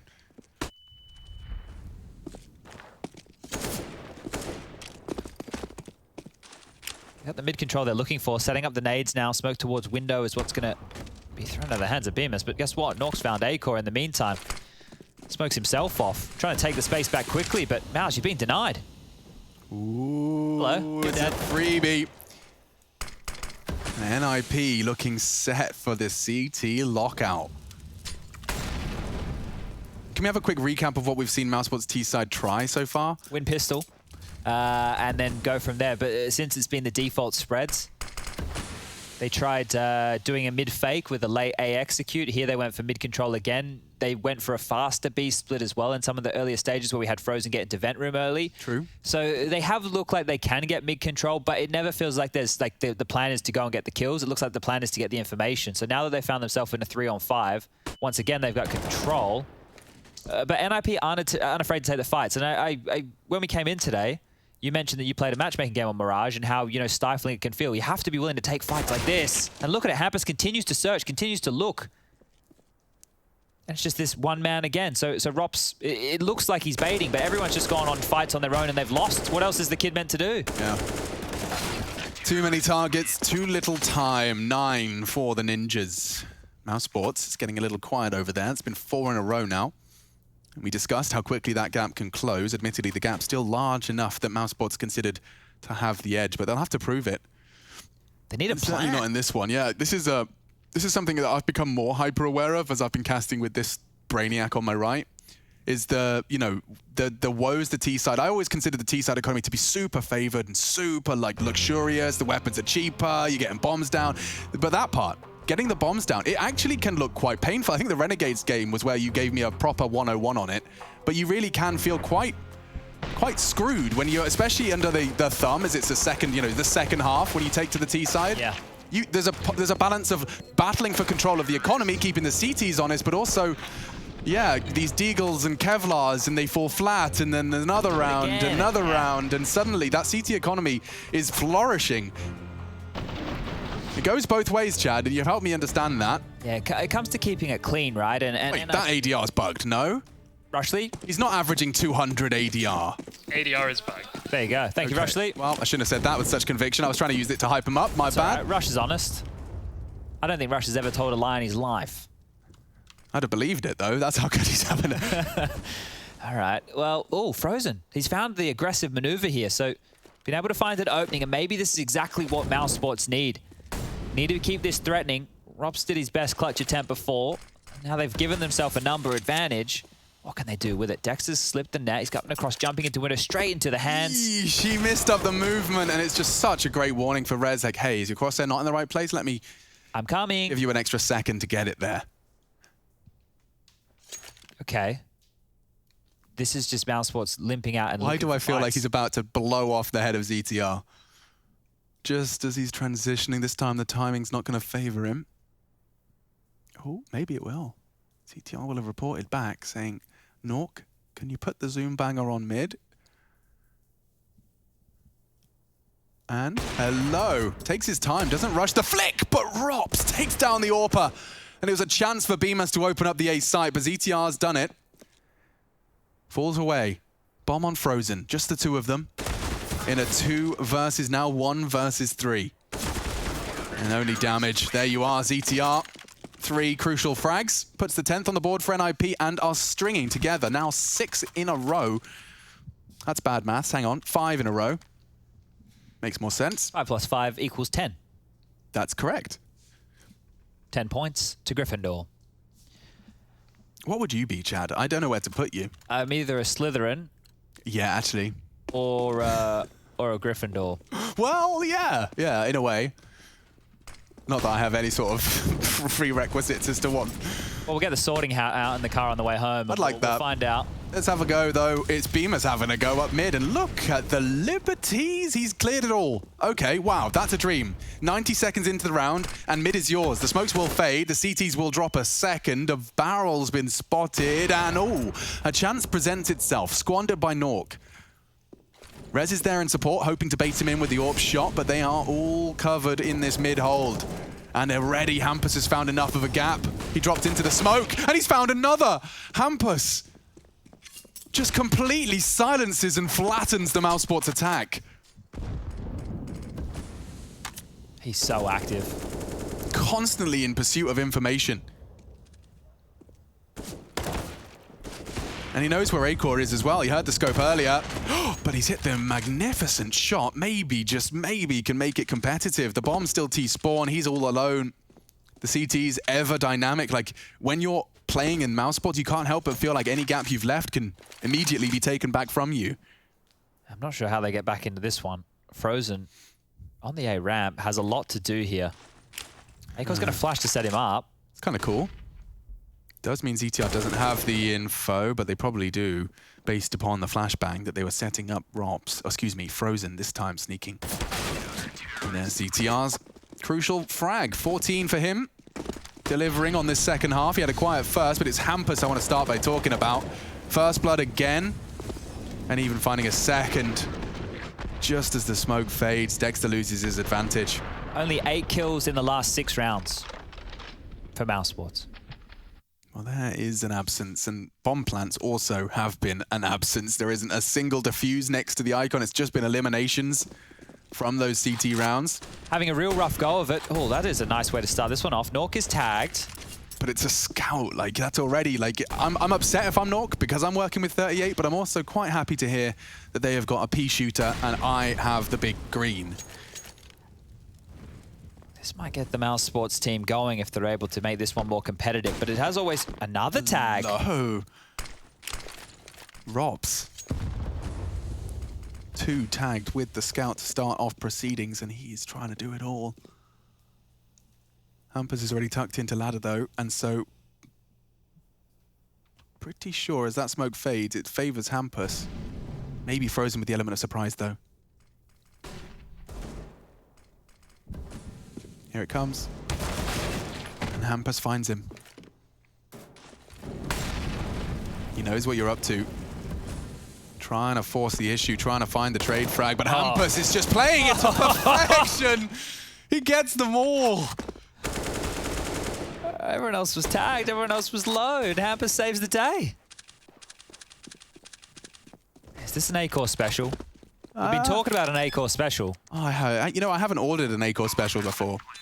I want to see what that feels like. That was a chance in info. He knows there's another. Oh, and another missed shot. A-Core's running out of chances now. The noose is tightening around his neck. The spray is vicious, and the round is nips. 12. Ladies and gentlemen, it looked like it was going to go down quick. Mousesports trying to play spoiler. They win the pistol after a 10-5, 10 T-round half. But now, they realize that the bar is set for them. It's crazy they have no solutions. This is just the pistol plus the conversion and then the eco. That's all Mousesports have mustered here in this second half. Going to take another timeout, and there hasn't been a lot for me to sink my teeth into and talk about because they haven't been getting into these bomb sites. They haven't even really been getting past middle. It's just been the same thing over and over again. The loss bonus, it's been maxed out for some time. The 3,400 coming into your bank balance, that's not even what we're talking about anymore. We've mentioned it so many times. Is the lack of bomb plant does not just mean that the rounds are not getting the extra money coming through. It means that they're not actually getting into a point where they're in the site. Think back to the closest round you can imagine that happening. It was where Rops just took his time in a 1-on-3. He almost got the bomb down in that scenario, denied at the last second. Mouse, do you feel like you need to do a full execute? Do you need to try and head over towards B with a bit of a set piece? Maybe continue with all those numbers middle, but send every single body you have behind it so we're not just left in a 2-on-4 walkie boy mid-round. That's how I describe what we've been seeing. Walkie boys. 2v4 walkie boys, yeah. Perfect summation. So this is it again. So there's not a lot of pressure towards mid. Hampus has been having his way with middle as a rifler. It means Nork doesn't even need to be on the scene in a lot of these scenarios.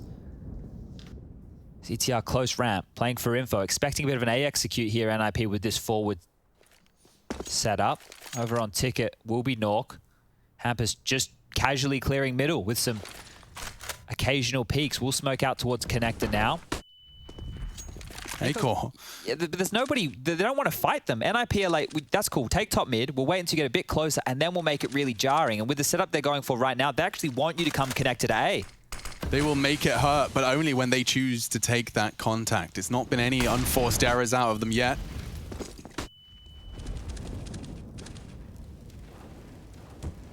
Oh, slight bit of info as the molly fades. Bemis' toes cooked. Just a passive stance. You can see Hampus is reacting off the back of that info.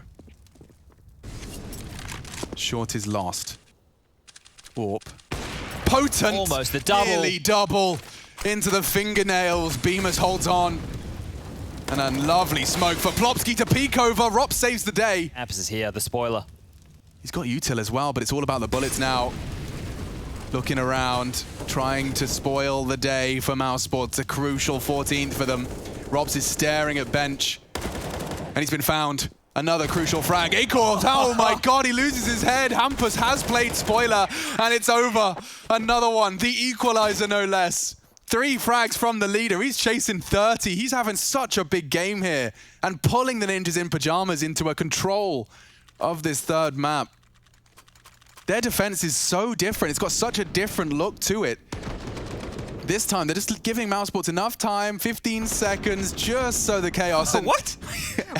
Acor's joining the bloody SpaceX program. You see how high he went? That was wild. Here it is again. What? He had some really high caliber rounds, actually. Those are new special Swedish design IKEA rounds. Oh, well, that was a funny one. All right, Mousesports again. Oh, Jesus, guys, they're going so fast. It's just a complete throw caution to the wind and charge. And it's evenly traded so far. We got 3 of each side. Mousesports hungering for a 14th. It's eluded them for so long. Hampus is already ahead of your util, and he's planning to play spoiler. Nearly finds Rops. Acor saves the day. Keeps Rops' heart beating, and now mine quickens in pace. Plopsky executed. Acor's the one to pull the trigger, but they know where they both are now. Nork has a smoke, has a kit, has an orb, and he knows where they both are. Acor trying to punish and does so. Huge impact from the Palace. Glass cannon AWP, but it shatters NIP. Finally, we see a bit of a pace change out of Mouse, right? And something that wasn't all through middle. Just out Palace, on contact, explode, and go.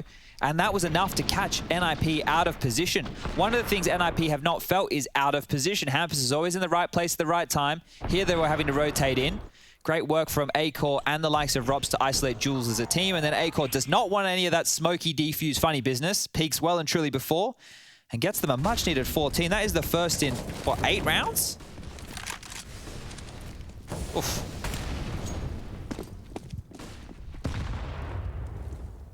Now they've gone back to the slow pace. Just meandering around middle.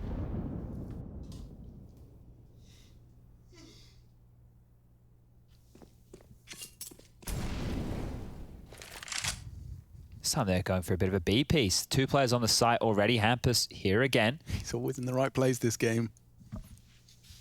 Plopsky with utility, a smoke for him. Hampus with a smoke as well, so they can isolate this execute. Just jump peeking will be heard.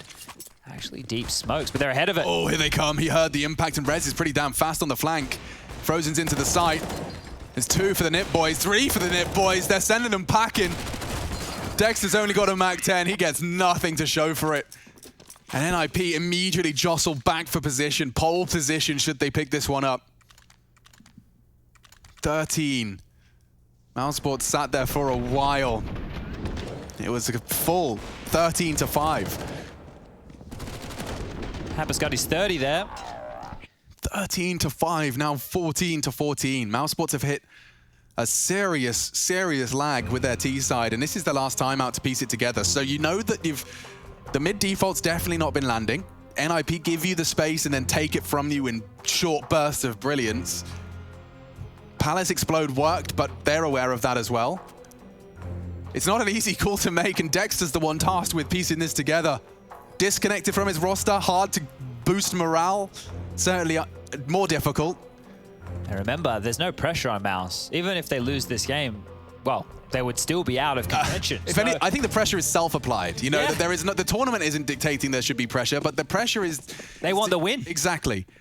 You know, how many times have we heard teams talk about we needed a couple of wins just to boost the confidence, get the ranks believing? It's not an exact science, but there is a lot of merit to that statement. This is all a fake. Frozen's trying to take space here and draw all eyes to him as they lurk out Palace with 3 of them. NIP too smart. Hampus, however, going down to Dexter does open up things. Hang on, ZTR. Element of surprise, and he strikes. 2. He's tucked in. He may even find a 3rd. ZTR shuts them down and sends Mousesports out of the round. 15. It's about to be found. Frozen completely disconnected from the pack. He has managed to find 1 with his element of surprise, but they know where you are, and they know where the bomb is. They know just how tall of an order this one is, and there it is, 15 secured. Don't celebrate just yet. 3.4K on the low end. It's not great.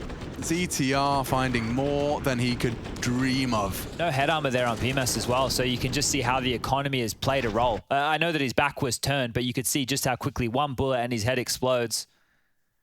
Mousesports really up against it here, and they buy in. They afford some Galils, Mac 10, Deagle, Tech 9, and just head over to B for a Hail Mary execute. They've thrown out the mid smokes, window, back at Cat, smoked on off to draw the eyes, but Hampus, he's here again. And he wants to take that space from you by force. He clears all his close corners and reports it clear, reports it clean, drop a deep smoke if you can. He's held on to it for now.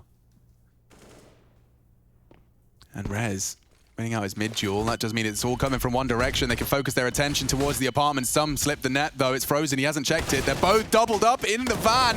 And no one was ready. Just two now. Frozen doing everything he can. Hampus, the unknown entity, will they really just ignore it? He doubled up in the smoke and there's no expectations. He's going to find it all. This is cheeky. NIP steal it. All the way from 13 to 5. They send Mousesports down into the doldrums, the pits of despair. 0-4 for Mousesports. NIP find their third. Group B gets even spicier. Would you give up the fight if you had no time to even surrender? Would you give up your rights and let your life slide away?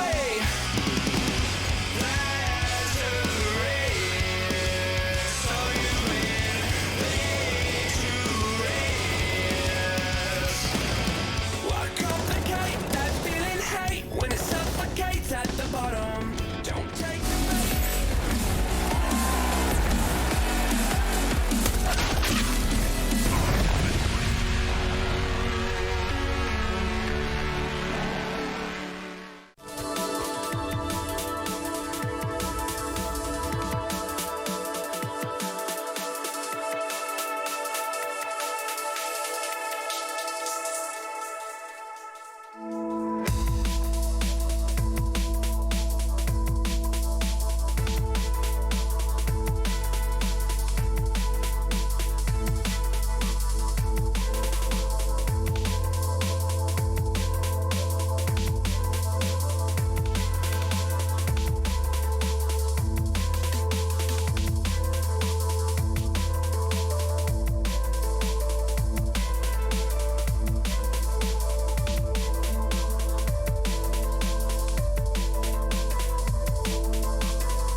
En default. En de form. Nice! Nice! Snyggt! I think you guys can see what it means for NIP to pull off that victory, especially when coming from behind so far. They win the series 2-1. They get themselves to 3-1 overall in the groups and get themselves one step closer into the playoffs. Jason Kaplan still joined by Pimp as he has elevated the style here on the desk with his snazzy new jacket. Just like NIP have elevated themselves here in this group stage alone. 3-1, looking fantastic. Yeah, they were a great comeback here against Mousesports. I thought for the longest period that Mousesports actually had this game under control, but Mousesports continue their tendency, I guess, to be very, very close to get some decent results, be very, very close to win series and win games, but at the end of the day, they fail and fail and fail. I guess this is a syndrome of them being new again together. As soon as it gets into Plan B, Plan C, and Plan D, as soon as they get figured out, well, they don't have a good enough Plan B, they don't have a good enough Plan C, or their Plan D is non-existent, right? Because they haven't been together for a long, long time.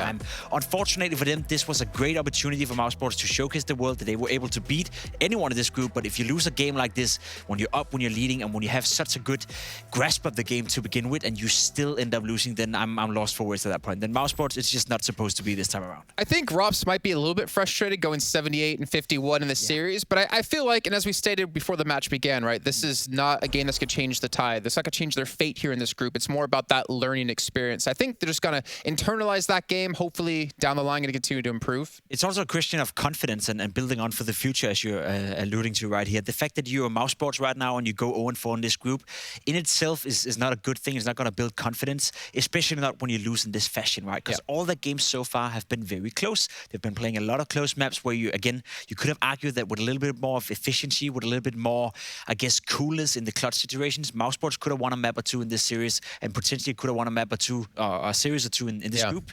But unfortunately for Mousesports, every single time it goes down to 13-13 or 12-12, they fall short. So in terms of confidence for Mousesports, they are aware right now that there's potential, but right now it's simply too early for them to perform. Yeah, too early for them to perform, but not too early for another team to perform as we bring in Plopsky here to talk to us from NIP. And first of all, like always, can you hear me? You there? We all good? Yeah, hello. Okay, well, can you hear me? Yeah, I can hear you. You're sounding fantastic. I have to say, congratulations. 3-1 in the groups. You're looking very good to go into the playoffs now. I just want to ask you, to you personally, what would it mean for NIP to qualify into playoffs? What would it mean for NIP to potentially get into that first place play-in?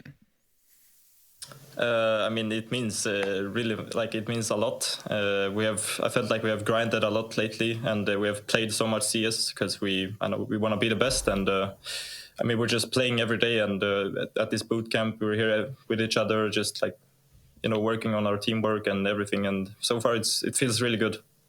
You guys were starting off slow in a couple of the games today. Is there any particular reason as to why you guys are slow starters at the moment? I think that we were a pretty slow starter today because we knew that it was like much on the line. I think like we were playing Mouseport, they have basically nothing to lose, and we have all to gain, and like those matchups are pretty like rough for the team that has all to gain. But yeah, I mean, it was a really, like, I would say a scrappy best of three from our side. I felt like we lost a lot of like rounds we should have won. We had a lot of advantages, and we lost like an eco on every map, I think.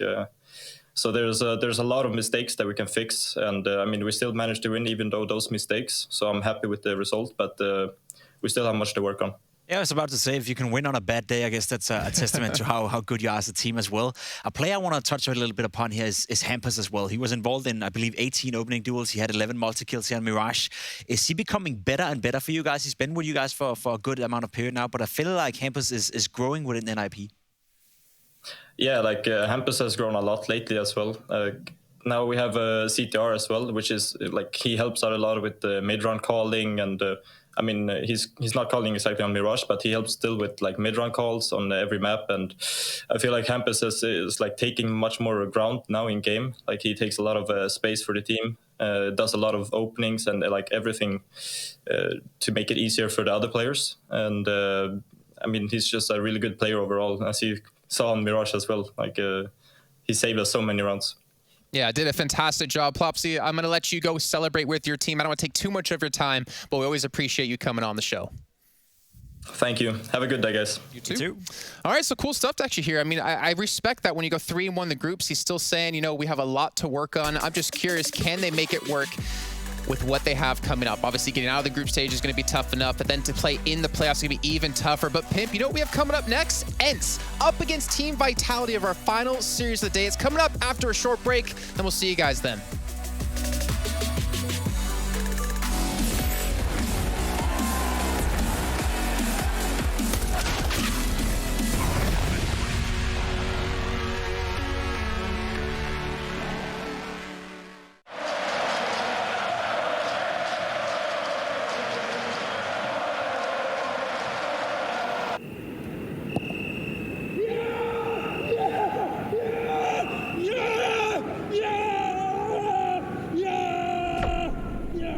Start your esports career now at play.eslgaming.com.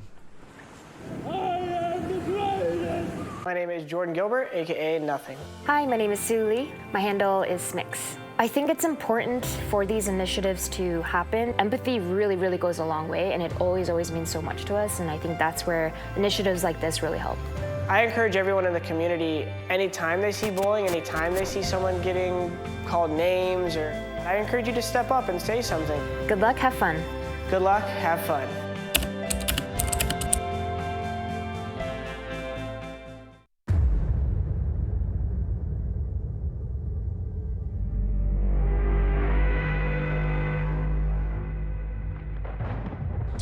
Here for Fnatic moving into the second last round. They had a chance to break the economy of Liquid. They still have a chance going into the last round.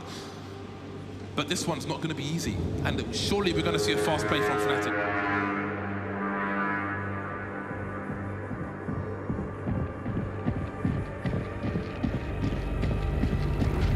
Look at this, Liquid want to get more aggressive in middle there. Not giving Elephant the space to breathe, but the spray down comes into play. It will be the Flames to finish off Olofmeister, but he's done.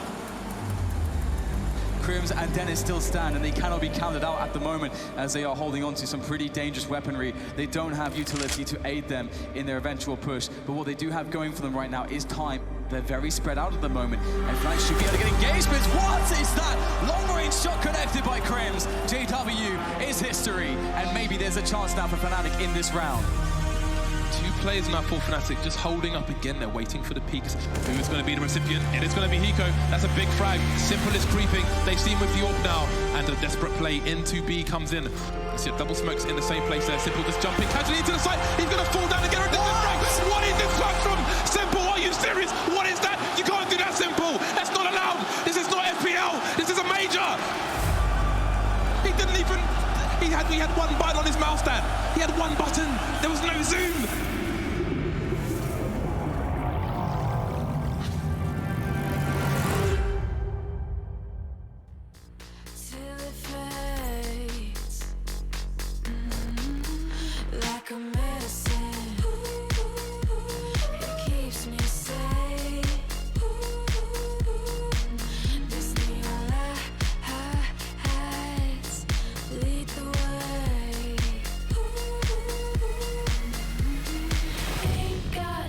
For small talk, I tell you the truth. I'm fasting you. I'ma tell you the truth. Not in it to lose, just fasting you. Fasting you. I tell you the truth. I'm fasting you. I'ma tell you the truth. Not in it to lose.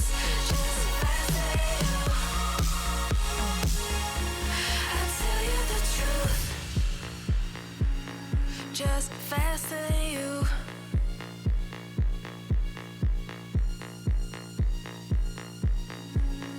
Just faster than you.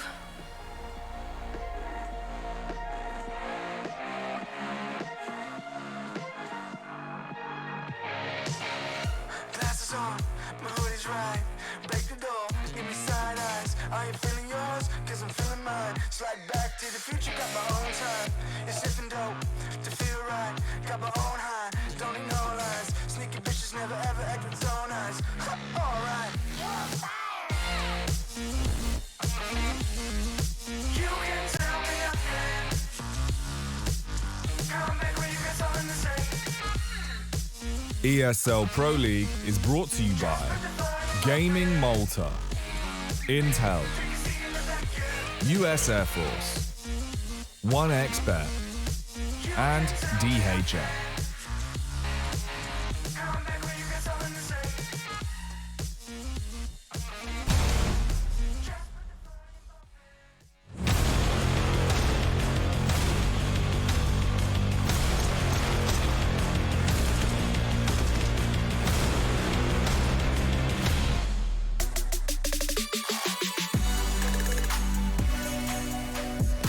The important matches keep on coming. Both these teams currently sitting pretty in the groups, both with 2-1 scoreline overall. Now it's time to find out if ENCE can pull out ahead potentially against the likes of Team Vitality. But we need to talk about something right off the bat here, Pimp. Yeah. It's very important to mention why this game is so impactful to both these teams. I mean, this group so far has been incredible close. There's been a lot of upsets so far, a lot of stuff we didn't see coming. So, fact of the matter is that ENCE and Vitality now are going up against each other. They're both 2-1, and if one of these two teams are able to beat each other 2-0, which means that either ENCE winning 2-0 or Vitality winning 2-0, they are actually, as the first team, 100% sure progress to the next stage of the round. So, for these two teams, there's a 2-0 on the line, and there's a potential for a 2-0. And again, you know, as you can see in the group, there's a big task ahead. If they were to lose this game, either Vitality or ENCE, then tomorrow will be a group, you know, where you can say that if one team is losing today and the other one is winning tomorrow, you don't really know what's going to happen with this group because we've seen upsets over upsets over upsets. 100%. And we are seeing Shox and ZywOo as well, two really standout players for Vitality. We talked about how ZywOo, who's been stepping up, he's been kind of getting back to his previous form. But Shox as well, I'd say, has looked so good so far in this group stage. Yeah, Shox has been starting to play well again. I feel like he's a guy that, when he's playing well, Vitality is playing well. When he's not playing so well, they lack a bit of firepower. It's been a conversation we had a couple of times up here on the desk. But you look towards your Vitality lineup, you of course have ZywOo, one of the best players in the world. Then look towards the support cast in RPK and Misuta and Apex for that matter. They're decent players, they're good players, but you need a secondary star. You need a player who can be productive on the server. And Shox have shown in glimpses, I will say, in this tournament that he's slowly but surely getting back to that level. But we need to see more consistency, and we also need to see a higher peak coming out of Shox, because he can be still, till this day, one of the best players out there. Well, we're going to see the vetoes on your screen now. And for one thing that stands out to me in this series is not only do you have ENCE currently 2-1 in the group, but they're also the second worst rated team overall in the entirety of the Pro League right now, which is so crazy to think that they're 2-1, but they're the second worst rated team just above Renegades. We are seeing the picks come through, and it looks like we'll have Nuke come out right off the bat.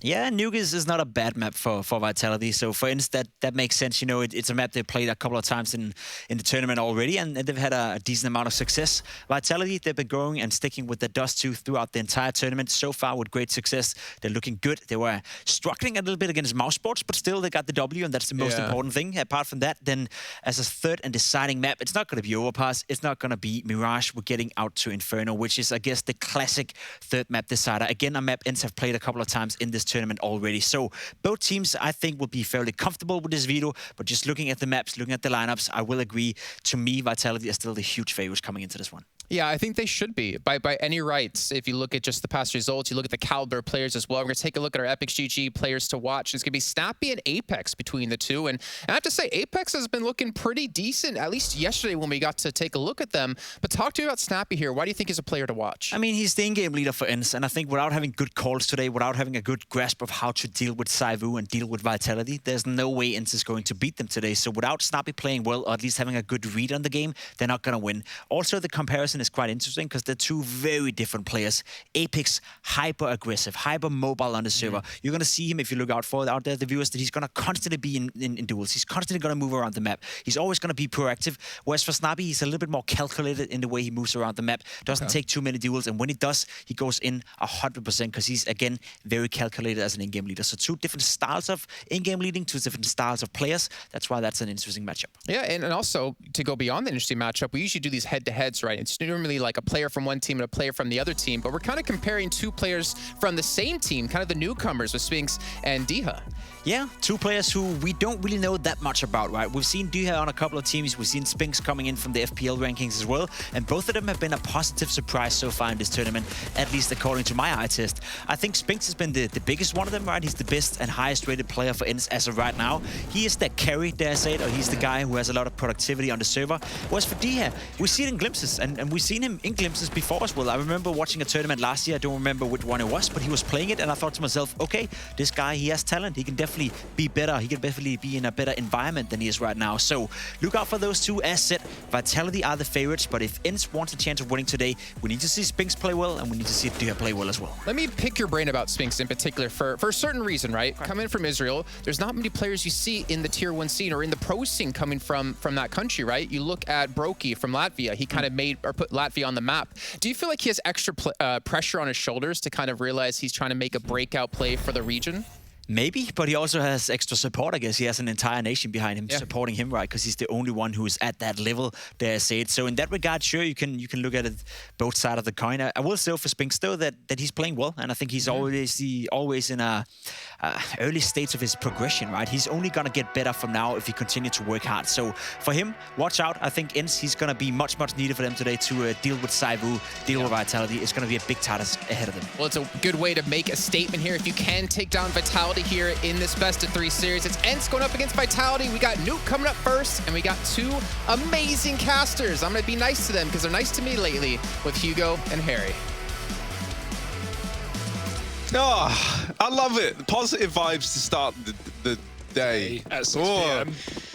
Oh, maybe it is just too early to start the day for me. Look at this, right? We got a little Vitality ENCE affair. Everyone loves Vitality, and everyone, and I mean everyone, loves ENCE. So let's take a look at this. ENCE towards outside. A lot of pressure here to begin this pistol. Already crossing with 3 down through Secret. ZywOo having a full-on out, but he does have this crossfire with Shock set up. That's a pretty devastating little 2-man maneuver down through lower. ENCE decide to avoid it, though. Start to pour back out into the outside area. Taps from Masuta and Apex. Apex will find first blood, but Masuta's trapped out in Heaven, and they're getting closer. Apex might need to back on out. Masuta dinked in Heaven. ZywOo's pushed up from Secret, and he's got himself a kill as well. It's getting easier as ENCE fall like flies in the yard. Masuta finished off, but it won't really make much difference. Spinks can't plant. The bomb is trapped outside, and now Snappy in a 1-on-4. Needs the ace, not happening. Shocks shoots him down, and Team Vitality take the round. Good reaction, right? They drop double lower. They see the ENCE aren't committing, and well played from ZywOo to re-aggress as all that fighting is going on outside. Apex gets a double, and Vitality start off strong on ENCE's pick.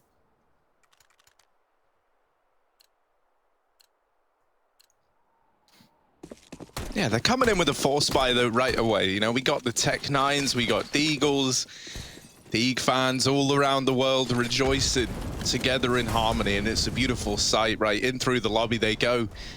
Shoxy is set up over here at ramp, and he's tucked in, so he's committed to this fight. There's no getting out of this for Shox. It is a fight to the death to see how well he can do.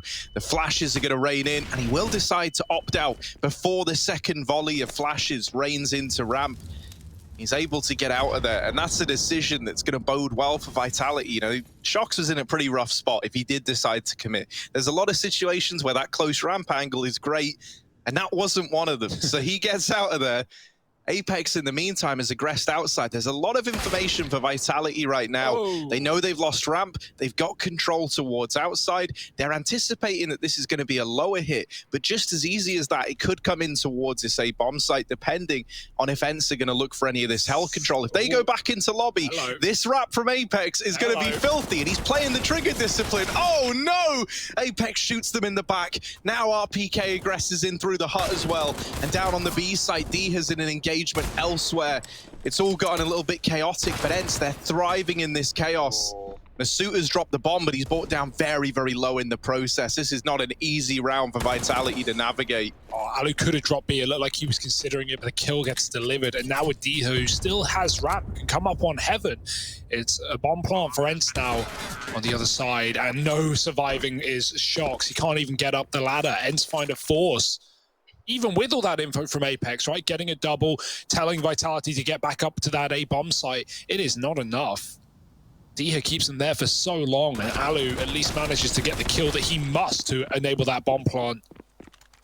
And spy right back, and that's what we want to see, right? We know these guys have looked really, really good with this new roster inside of Pro League. 2-1 right now, and taking down some big dogs. So Vitality buying back in, and Ents orged up on the T side, although already scouted. They could finish the job even, but doesn't look likely. Smokes it down. Does ZywOo have a gap? It doesn't look like it, but I can never be sure with this guy. Oh, okay. Yeah, reasonable. Bit of a tag. We don't have any lower rotates until finally a ramp player moves down and ZywOo drops in the vent as well. So again, that double setup we saw in the pistol, and this gives you so much info. If you don't see Ents committing, you can easily regress. You can rotate back up. And so Apex draws him in, but he does get headshot, and now ZywOo needs to finish the job. Oh no, they're falling for it. Yeah, they're taking a gamble right on the back of seeing this player down through Secret. Vitality, they figure, oh, well, we'll throw all our bodies at the problem. We'll try and get past this Secret hold. ZywOo, that's a pretty nutty peek. Oh no! Guns galore. They rotate into Secret, and at this point, Ents are like, ha ha ha, they've fallen for our fake, but both the Secret players die without getting anything other than that one passing kill onto Apex earlier on. So now a 4-on-3, now possible for Vitality in this retake. No kit though, you got to go fast, and there's even Molotovs landing in heaven for Ents. Spinx is on a big wrap round as well. This could be the round winner. Snappy trying to get a big bit of damage off with the dunk. Timing is everything here. He's looking like he's done it right. Great damage. RPK still gets a kill. They're losing players, but they still have this flank, and no one's aware of Spinx. He can line up 2 kills right now. There he is. Guns dropped. The bomb not for him, though. Snappy might need to draw them in so Spinx can play for the end of the round. RPK gets the headshot, and Spinx goes out wide, but there's no time for ZywOo.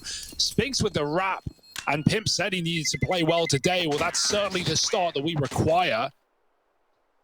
My oh my, a hard-fought round for Ents, but they take it, even if ZywOo gets away with an AK. No problem for Ents.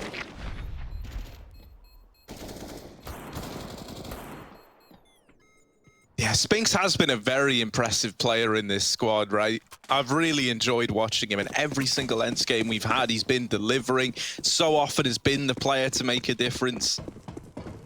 And now for Vitality, well, maybe there's no money for this this CT side. Alu running them down in A, gets him fast, and RPK fully blind. It's just cut down by the MAC-10. It's nice, it's easy. It's looking like a third round for Ents. ZywOo, the only man with a gun in this one, saved from that last round. And maybe saved again.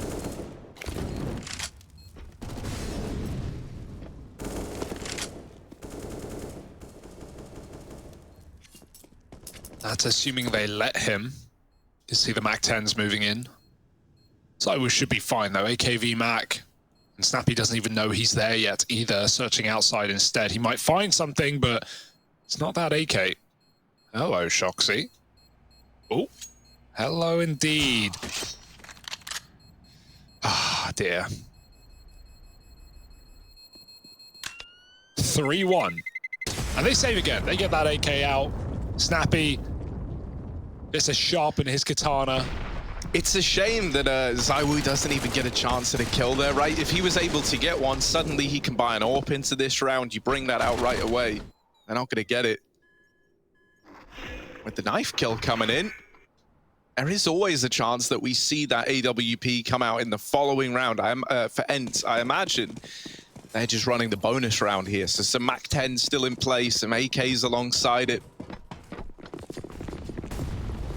Cool, fast round. Oh yeah, look at this. Into the ramp room they go. Shox does not like what he hears. A lot of players coming around the corner, and Shoxy cannot hold on to the ramp room. Already a huge hole just punched clean through the defense of Vitality. They're having to rotate players down. It's all kind of gotten a bit chaotic here. They put Apex into control, but he's losing control of this B bomb site. Rotations are coming in now for Vitality. Down they go, and RPK is still finding success. Masuta decides he's not waiting around. It's on his terms if he's going to go down, and he will go down fighting at that B bomb site. Alu left up alone, a 1v3, an ace needed if Alu wants to make this round happen, and the bomb dropped down in B. This is not going to be easy, and really it should never happen. No, and that fake smoke will do nothing. In a few seconds, Vitality will know he could be anywhere, and there are no lurkers for Alu to find either. They're all on the bomb right now. Eyes on the ramp, but at a certain point they'll realize that the timing could have eluded them, and Alu creeps in behind. Maybe he gets one off of a surprise, but then they can set it up for him, and even then none. RPK is ready for the vent drop, and Vitality take two. Nice lower rotates, right? Coming in very fast. It looked like Ents, who didn't storm B very quickly, despite getting that pick on ramp and mollying hell. They take their time to drop smokes, to set up, and that gives Vitality so much room to throw rotates down, right? Not getting faked out, luckily enough, and they just run through smokes. Mizuta with a hero play. And 2-3. Now the money stabilizing for both sides, but that won't be for long. This is a huge round in deciding who's going to be starting off strong in the first half. Ooh.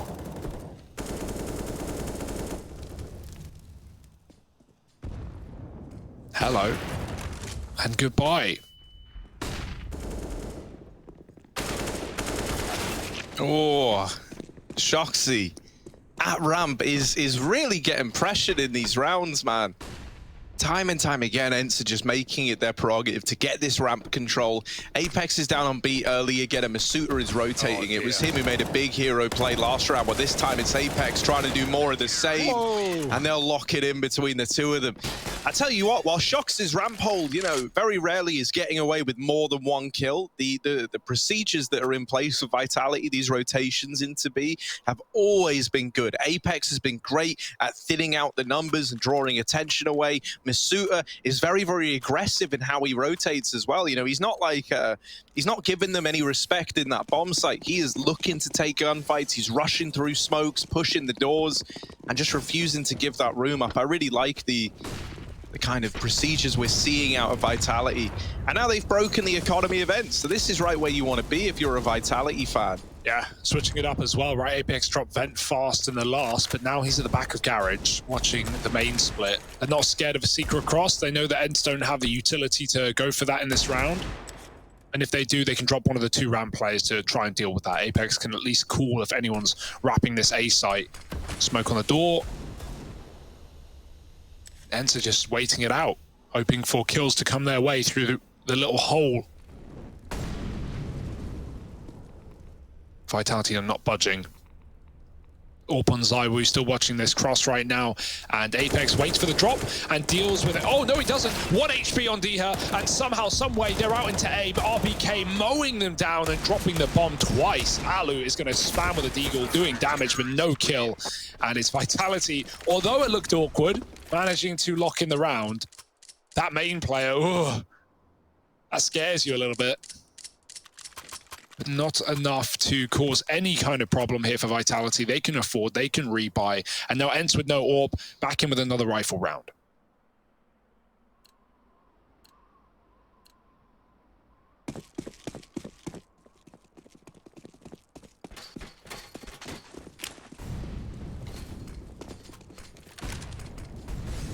Yeah, a lot of outside utility getting thrown over, and Ents are looking to use it this time around. Crossing with 4 players behind these smokes. Zywoo not given an avenue with that AWP just yet. In response to seeing the smokes, Vitality try and pressure lobby, try and take some map control away from Ents. If they do move into lobby, they're going to get this information that no one is there for the T side, and at that point it becomes very, very obvious that these outside smokes weren't a ruse, and Ents have moved down behind them. This info isn't something that Vitality have yet, though. That kill onto Spinks has made them paranoid that maybe these were fake smokes with players holding lobby. And so this... oh my goodness. Oh, Masuta hits an incredible timing. He doesn't realize how good his timing is yet. They're already behind him, and with Snappy missing that shot, Masuta, now it dawns on him. He gets out of there. Masuta lives to tell the tale. The B site, and Ents' control of it, no longer a mystery. They're still very paranoid. Vitality still with 5 on the upper sites. The bomb getting tapped now, rather. Should give up the fact that this is a B-side plant and the rotations are now coming in. This is a very weird round. Very slow for Vitality as now they're set up for the retake. That's a tag onto Snappy. I think that was ZywOo. Didn't even see him, just spamming the door. Doto, good for the first. ZywOo, immediate response, and Doto is toppled in a matter of moments. Snappy and Alu left alive 2v4, the bomb ticking away, but it is planted for Snappy and Deacon. He's trying to deny it with the smoke spam. Oh, it's getting a little bit weird. It's getting a little bit wild, and there's the lineup for Snappy. Now it is just down to him. ZywOo isn't missing a beat, however, but there's no time for the defuse. Snappy's done enough. And so ENCE, that very drawn-out B play, ends up working wonders for them. Wow, and ENCE are so scared that, like, wow, we've been given so much control. This is surely not real. Like, they're faking the plant. They're clearing everything on B because Vitality have so often been there before them. But even in this round, double tap, finally getting the plant in, and it's the time that cost Vitality, despite all the kills being theirs. Oh, yeah, Vitality. That took them some time to piece together that it was all B, right? Like, maybe they had some awareness that there were players down secret, but not how far they were, and not that it was the entire enemy team. Shox smoking on ramp, they're going to go through, walking up close on the edge. Flash going past, Shox is in a great position. If they try and walk this smoke, he is going to get multi-kills, but they hold off. Oh, the gap. Oh, the boost. Shox can't even see them. They don't know what's up, and the nade's dropped. It does great damage. ZywOo already here for support at this point in time, but again, ENCE, they love to throw little fakes in, showing this ramp presence and going back to an A take with mollies coming in from roof. Oh, JK, it's Ramp again. Oh, and Shox, he thinks he's hit a godlike timing. Now, ZywOo is still here, and Masuta is pressuring the lobby. Vitality showing that they're no slouches when it comes to falling for these fakes that ENCE are trying to throw their way, right? And even if they are getting caught off guard, they've got fallback plans. They've got players ready to follow through. Now, this Heaven Wrap is something that Vitality should be considering. But Masuta is responsible for a lot of angles right now. He gets spotted at the door, lives to stay alive at RPK. Doubles down. Locks it in. Yeah, I mean, that fake got me, Harry, and I have all the information, right? Like, ENCE show ramp, then they throw nades A, and then they go back to ramp. Like, the hope there for ENCE is, oh, we show ramp, and then we fake A, and exactly what happens. Shox gets aggressive, they think it's an A play with the early ramp fake, and then they just go right back into the free real estate that Shox has given them. I can't really blame Shox for that call, for that move. Definitely, you know, flooded communication in that moment, and hard to know where it's actually ending up. Still Vitality win the round. ZywOo was helping on ramp, and oh, down the vent denied for Doto. Masuta mollies him. Apex catches the drop, and there should be many more where that came from. Oh, finally Spinks with the Glock, but good luck escaping here. Masuta cleans it up with 3, and Vitality 6-4. We're seeing a good CT side right now. Nothing wrong for ENCE, right? They've still got another gun round coming through. And they are coming into this one as underdogs as well, something to consider, despite the wins they've had. Vitality have looked fairly threatening, as they often do.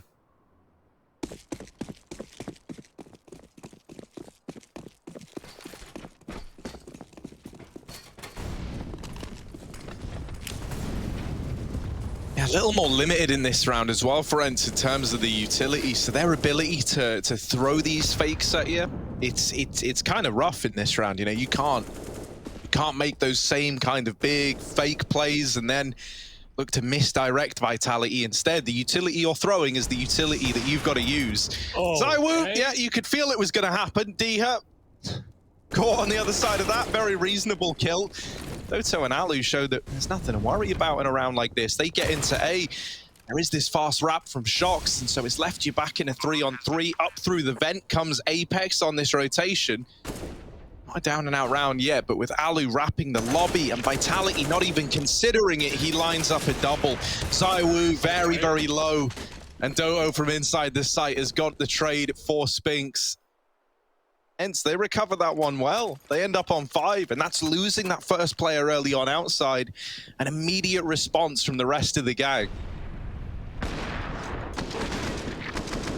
Yeah, we saw that fast ramp flag that got denied in the previous round as well, right? Like Shox coming in when they realize it's A. That's definitely something that we're going to see ENCE keep their eyes on in many of these rounds. And Alu's been great at finding timings in lobby, like, you know, doing the merry-go-round around the hut door. And it's through A, flanking both CT players coming from the door side. Oh, Zywoo finally picked as well. Alu's going to get that kill. The smoke blooms. Zywoo tries to reposition, and he gets torn apart. Apex can grab the orb, upgrade from the FAMAS, but Alu is shotgun orbing right now. He's chasing him down, and he's got the shot. Alu behind enemy lines. The rest of his team walking out ramp. It is clear. Shox was B. He's rotating up, but he is not ready for 4 players creeping his way, and he has got the kill. No info for Shox. He was never to be ready for that one. And now 5-on-2. Vitality have the lobby, but that is dead real estate at this point. Enter all over B. Yeah, you've got to feel a little bad for Shox and the game that he's got to play so far, you know. Every one of his rounds have just been getting rushed by multiple players at ramp. And even when it hasn't been an all-out rush, a lot of the time, you know, he's been like moving back into ramp into a situation like what we just saw there, where there's already like 3-4 players deep. Information he doesn't have, kills that he can't find. So Enter on to 6. They're keeping this nice and competitive. Alu delivering us a great game as well, topping the server right now, which when you're up against Zywoo on the other side is quite the testament. I will say, you know, we've been getting a very good game out of guys like RPK. I think he's a notable mention here, right? His ability to anchor down this A bomb site has been stellar. Masuta's B rotations and Apex's B rotations have been really, really good as well whenever we've had those come in. Apart from that one round. Yeah, you know, there's always one round though. There's always one round that's there to like taint the feeling of victory. Something in the water, Harry. But yeah, Enter being doing a good job of like hiding their game plan from Vitality, or like, you know, throwing in ruses, fakes, making them think something it's not. So definitely credit to Snappy in here. Flashes into A, they go late as well.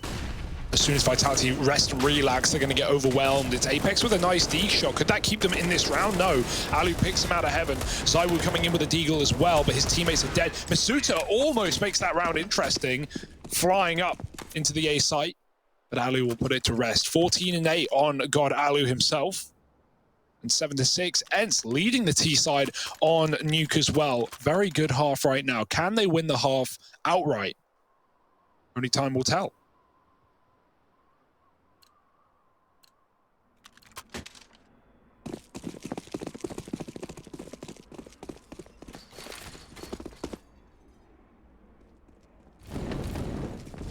Yeah, we got the outside smokes again. You guys know all about these. I don't need to tell you what they do. They're smokes, they're outside. Who knew with a name like outside smokes? But look at the gap in that. I think it's been mollied. Yeah, it's been mollied. You can tell there's a little burn mark in the ground, man. That's a rough hand to get dealt here. And yeah, you try and run a smoke like that versus Zywoo, he is going to punish you for it, and then he's going to get one through the smoke as well, and you're just left wondering, well, why did we even give this a go? Yeah, the bomb hunting there, that was an interesting one. It definitely could have crossed secret in that time, but Zywoo's now dropped it, and now the entire round, forget it for Ents. It's all about retrieving this bomb, and you got to get the kills first.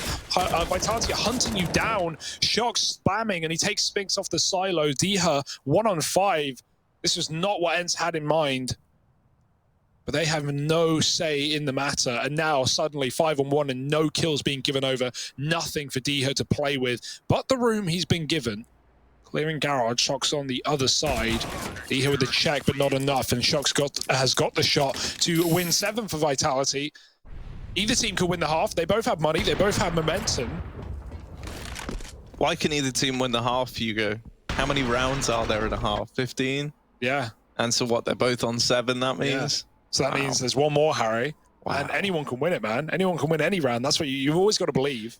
Yeah, you always have a 96% chance to win any round. That's what a Broken Fang Premier, I think, is the name of it. Yeah, you got it. Yeah. The little scoreboard thing that tells you. It always tells you 96%. Until you died, because you're the problem. Not you. I am the 4%. Look at this little A play that Ents have got on the cards for us. See, the thing is, man, you can try get into A, but to do that, you got to get past RPK. This guy, the Silver Fox, right, ready to hunt you down in the night. RPK in with the first. Masuta going on a tear of his own, and the A player's been laid to rest. It's RPK, it's Masuta, and Apex on the vent ladder to round out the half. 8-7. Nice and close. Just what we wanted from ENCE versus Vitality. The Finns versus the French, but it's not really finished. Everyone's having a great time.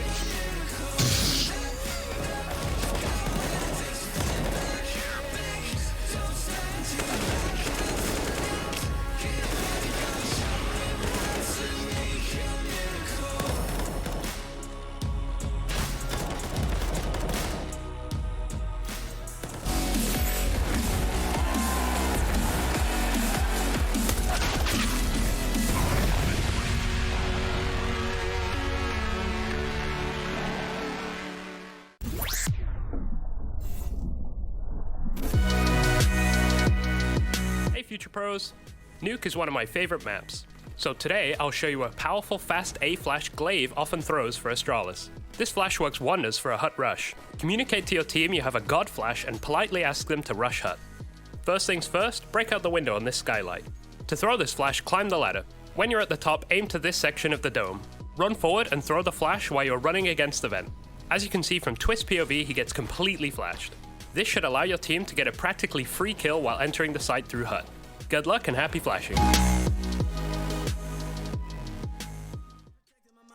That's why I'm a dominate.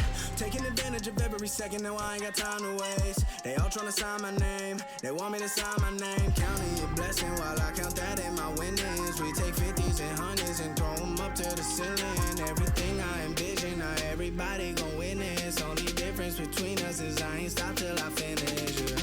I feel on top of the world, I feel on top of the world right now. I feel on top of the world, I feel on top of the world right now. I always wanted the world, I wanna conquer the world right now. I feel on top of the world, I feel on top of the world right now. Savage, you've been distracted, your best my average, there's a reason for that's a fact. So they snapping back, mad at the fact that I don't have a backup plan, I ain't need that. Outworking everybody when I relax, so I ain't tripping about none of y'all feedback. Heard that, wonder when I'm gonna peak at. And that's why you count your blessing while I count that in my winnings. We take 50s and 100s and throw them up to the ceiling. Everything I envision, now everybody gon' witness. Only difference between us is I ain't stop till I finish.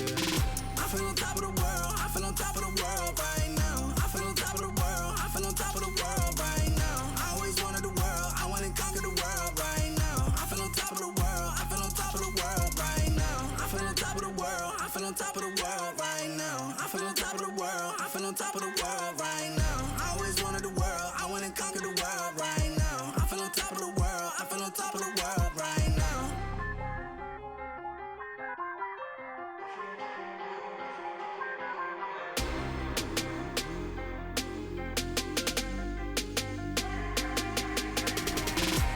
Shots in the man with the plot and we only go bombs away. Ain't no one protecting my mind as a weapon, that's why I'm a dominate. Taking advantage of every second, now I ain't got.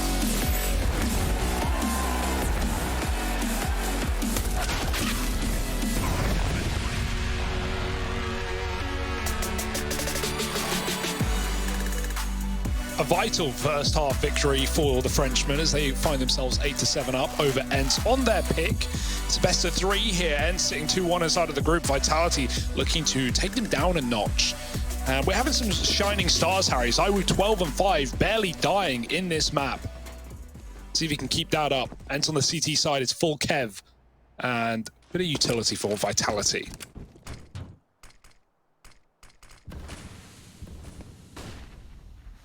Oh, and a lot of love being given to our side by Vitality early. ZywOo hits the dink, but Diha, an immediate response, and Alu is fighting up on the air vent, rather. I can't even, AC vent, that's what I mean. Look at this, Masuta and Shoxy there in B.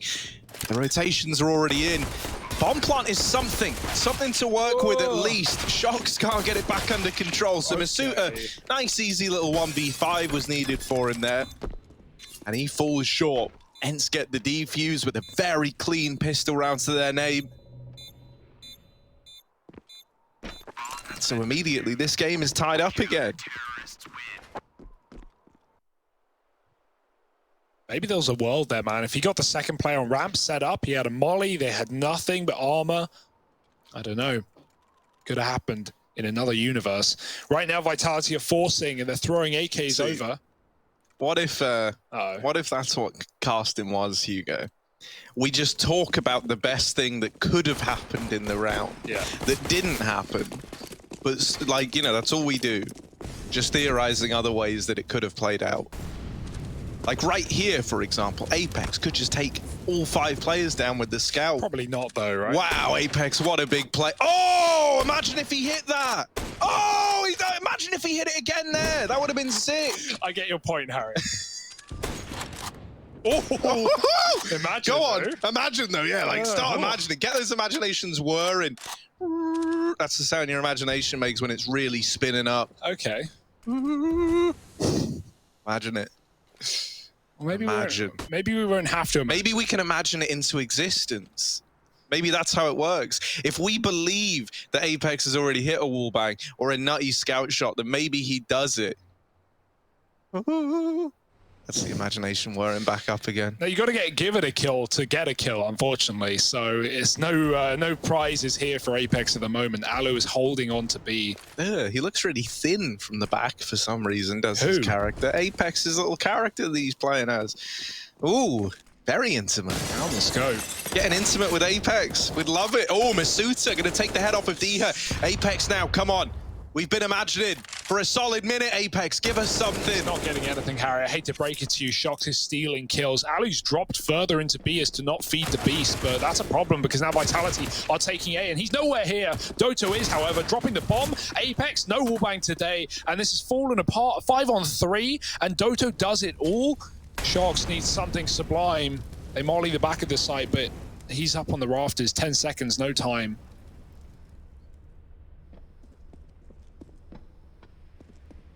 Aw. Oh, it's on the wallbangs. Okay. Doto? No. Doto. Come on, guy. Just imagine, dude, if he hit Just that. imagine if he hit that, though. That would have been, yeah. It would have been like the NAF wallbang on Inferno. But he actually did hit that one, is the difference.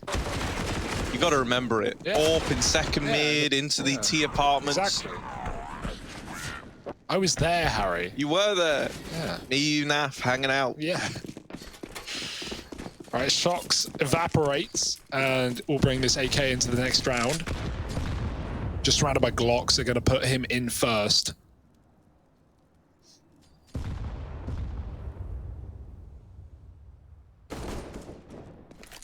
Sneaky Shoxy all the way behind Red, but they know about the timing. This isn't going to be a surprise. Oh, looks away and still taps out Alu, no problem.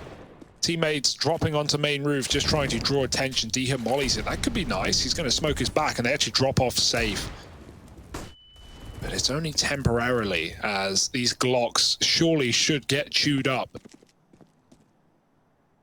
Can Shox get any real ground in this round? He's looking for a B pick. This time there's no one lower. If only they knew they could cross everyone down towards this lower site right now with very little resistance. But now D has come up through heaven, and he's spotting on a timing. Hence is just missing all these timings right now. They have no idea. Yeah, I don't know how they've gotten this. It's almost unreal that this is, you know, it's impressive how many timings they've missed here. Finally, some kind of info is here for Doto, but he's like, yeah, I just see one guy hanging out behind Probably back main. in lobby, guys. Watch lobby. Yeah, they might have gone back. Everyone care. Snappy's down on B. He's like, okay.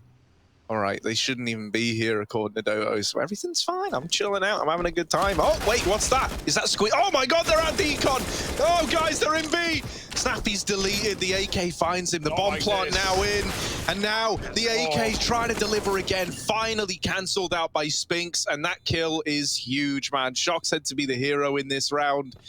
And now it's left to RPK. As good as he's been, 34 health and a Glock, I ain't feeling his chances. And there's Doto deleting him on the peak. Heads get the defuse, right? They get a 10th up on the board, but a bomb plant there for Vitality is pretty huge, all things considered.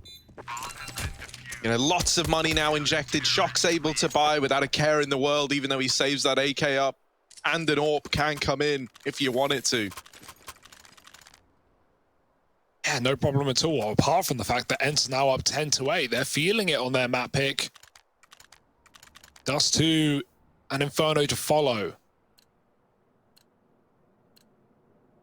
So at least you've got that to fall back on if you are Vitality. We saw that incredible comeback as well just the other day against Mouse Sports. At 14-8, they managed to pick it up. Oh. Oh. Oh. Oh. They're just playing with Alu. Just doesn't take the shot, man. Doesn't even try. He's saying to himself, guys, imagine if Alu hits this shot. Yeah, imagine. Imagine it. Oh, he's going to boost up the AWP. Maybe Alu has got a little bit more to work on, or work for, rather. Smoke's down, though. Zawu trying to peek over the top of it. Alu is suspicious. He is suspicious. It's a good reason. Oh, but not suspicious enough. Crosses back. Don't peek credit.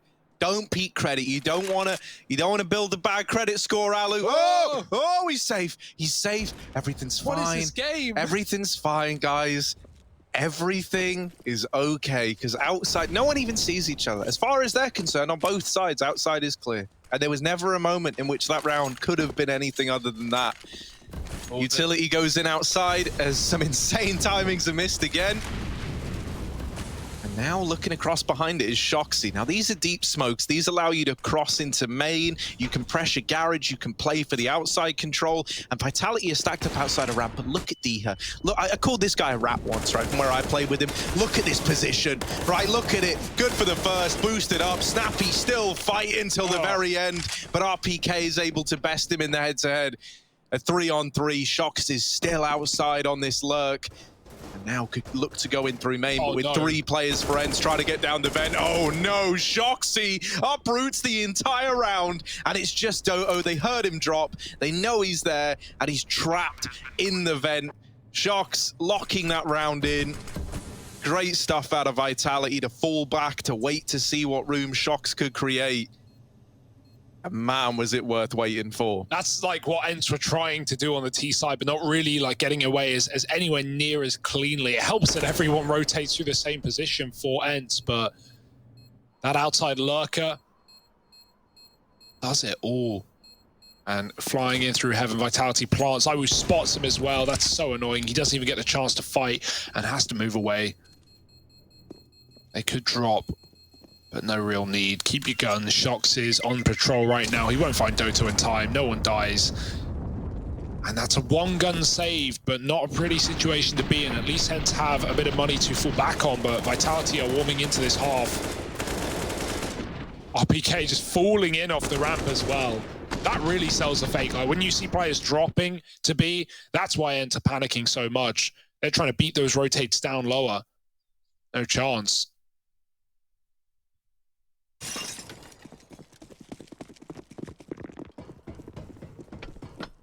Oh, Alu's bringing his AWP out.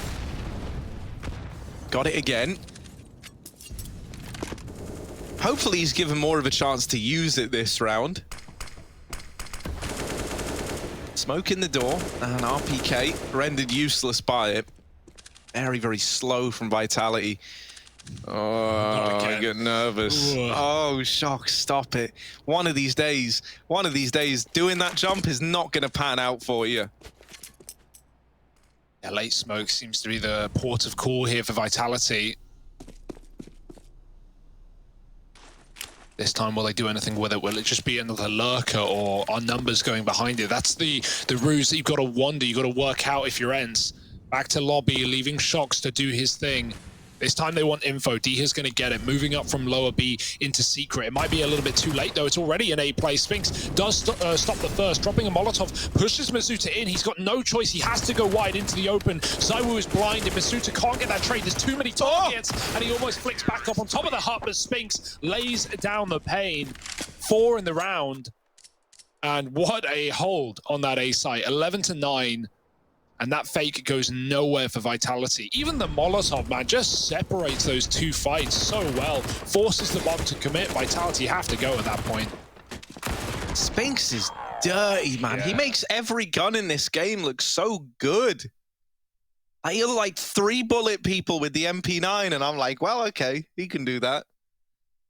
I really love what we've been getting out of him for this ENCE squad. And something that is really sick is in this game right now, while ENCE are winning, it's not the usual like Spink show where he's having to show up in like a huge way. It's a very, very balanced team effort right now across the board. Yeah, and with Diha quiet, like usually one of the big gunners for this team, if he starts to warm up, if we're going to be seeing him again, you didn't matter in that round, but on those B rotates coming up, secret confirming or denying flanks or lurkers in the form of shocks, he could definitely get back into this game. It's a really good position to be in. An important one, but one that can have huge value. So this could get scary for Vitality if they haven't got more things to fall back on. It's again, shocks, lurking, Yard, the rest of his team in lobby. No smokes, but again, if Vitality stall out the clock, wait a little bit, go back to the late smokes, they can get shocks into, a number of positions in the Yard. What position would you put shocks in? The Yard. Yeah, exhibitionism? You're really... I don't even know how to talk to you sometimes, Harry. Yeah, mute your mic. Good idea. Fast round play. Shocks has got the kill outside. He does get Orpa out of the round. Snappy's still here. He's fighting for it. And he gets one. Can he escape in time? Yes, no trade. Vitality could drop B. But it's now PK's like dangerous. Terrified of the smoke as well. Just spamming it. Oh, Vitality, they give up ramp after that little even fight. Back into this 4-on-4. And now they go back to ramp like we all expected. Here they go. They leave it. They go back to it. Like my relationship with CS is MM. Now down towards the B bomb site. We've got big gunners, ZywOo, with the biggest gun, the AWP.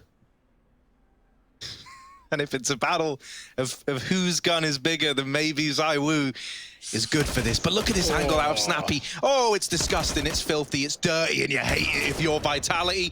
They will silence him. It's a battle of the big guns, and ZywOo comes out on top. A 2-on-3, Shoxy and ZywOo. And there's always a certain degree of romance whenever these two are left alive in the clutch. You really get attached to them. Doto, with the spam, finds some damage. They lose Shoxy. It's all onto ZywOo, and a missed shot seals his fate. The defuse is in.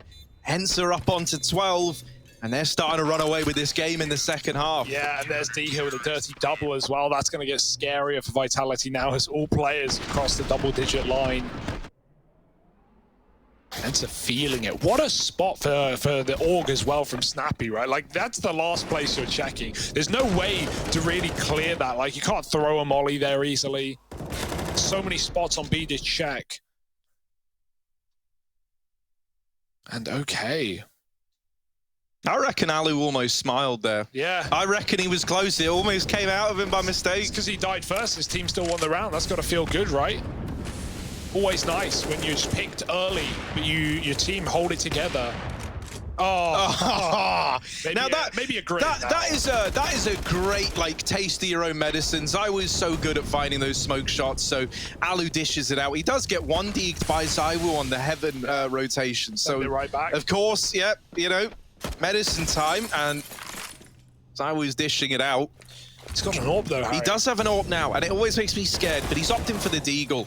Oh no, that molly missed. ZywOo, I don't know what happened. He's trying to throw it, so it bounces back and hits the stairs. You often do that to deny a double door position, and you can get a plant in with that molly. It misses, it goes too short, and then his teammate tries to chase in all of the madness and doesn't get anything done. Unfortunate stuff. ZywOo choosing the Deeg over the AWP right now for that multi-kill potential. If he gets double peeked, he knows there's two here. Okay, tap, stick.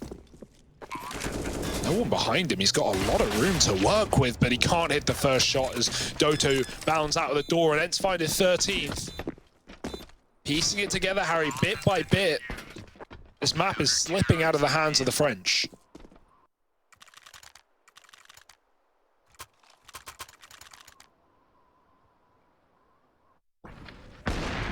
Yes, ZywOo in clutch scenarios like that, he's often very, very good at like knowing and anticipating what his opponent's gonna do, using that to influence like when he peaks, where he peaks.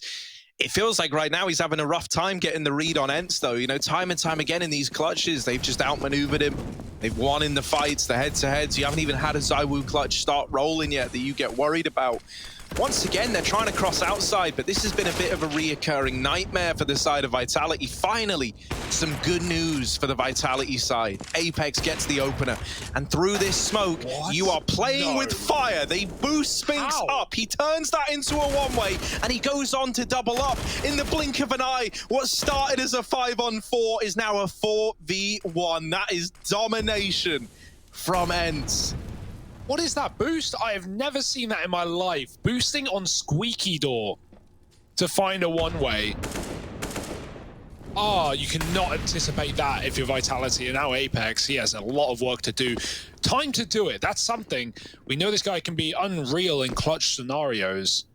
But even this one, with the positions being taken by ENCE with 2 lower rotates and 2 back in T-spawn, like, that's forcing Apex to plant, which, you know, while it's nice, right, get a bit of money, get a position, like, firstly, he doesn't know that, and secondly, planting in a 1-on-4, they're all coming at you together. You want to try and thin the herd. Oh, he drops, hearing Spinks, and now there's a chance. Apex thinning the crowd down to 3. Does he try and plant? Like, he's expecting to get swung if he sticks this. But he does get it down for Heaven, a spot he has just come by. And now they've climbed up. Molly goes in, and they try and force the fight out through the Alu flying up. And Apex with a chance to find this 1v4. Oh, dearie me, it could be the ace. 4 bullets in the mag. Snappy coming out from Heaven, and there's a little gap. It's not enough for Apex, and Snappy shuts down the attempt. Oh, you can feel that one piecing itself together. But even ENCE won't throw that away. Man, that was a damn good try from Apex, though. Look at this boost, right? That was the kill that really turns this back in favor of ENCE. That's the thing, right? Like, the heroics of Apex almost make you forget how much of a dominant round that shaped up being for ENCE after losing a player early on. The almost ace for Apex denied.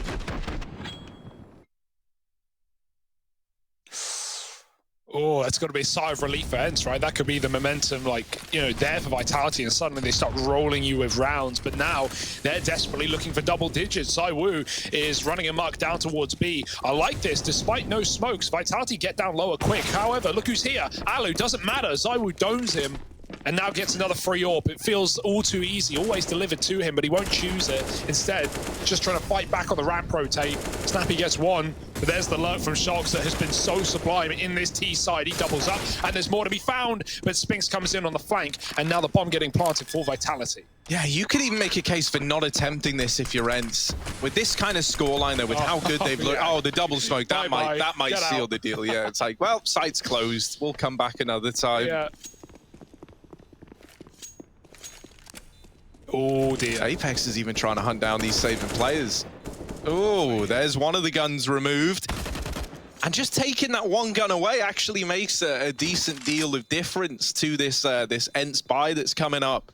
Now, if you got away with both of those players surviving, they've got a lot of money to drop guns around to keep a buy coming in. If Spinks is able to find a lot of people hunting him here and stay alive, that is a huge victory. ZywOo gets out of there with the AWP. Spinks does throw his life away in the process. And so now the money's in a very weird spot, right? You see the reason I say that saving those 2 guns would have made all the difference. Snappy and Spinks could have dropped guns over to the rest of the team. They would have had a very put-together buy. They could have had AWPs.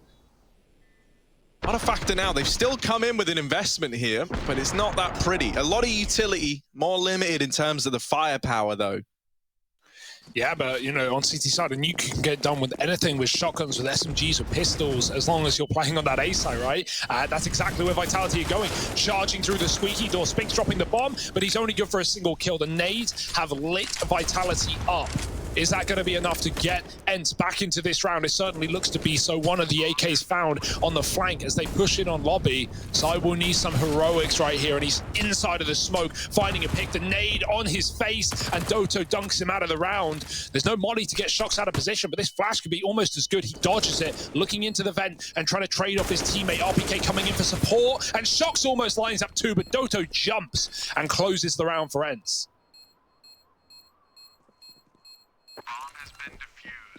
Man, on to 15. The weak buy gets them there. Vitality were not expecting this kind of resistance out of Ents. Like, this is an incredibly well put together CT side. The lobby flanks have been so impactful whenever we've seen Ents attempt them. It feels like they can't put a foot wrong right now. Like, this is such a dominant game where every decision they're making on the fly, even, you know, like with like the smoke boost that they pulled out in the door, just so many little tricks to steal man advantages, to take away map control, to pressure Vitality. And Vitality just don't have the responses on their T side. Like CT half, right? They had a lot of good answers to the problems that Ents were putting up. Yeah, one thing that's been good on this C side has been outside for Vitality, right, and crossing to B and getting those fast lower plays, going back to late smokes, even, you know, going ramp hits with Shox lurking yard, and then that round where they come back into heaven and go A off of Shox killing the B vent rotate. So, you know, there's that to rely on, but Vitality have gone for a few fast rounds rather, and they've not really helped them out. So we see some outside control, and then they peel away, leaving Shox again behind main. His timing is everything. He can't go too soon. He can't go too late. And if he's spotted here, well, he's trapped in. Alu, luckily, is only holding main. Ents have no info on the secret cross, and that's fortunate because Vitality have no interest.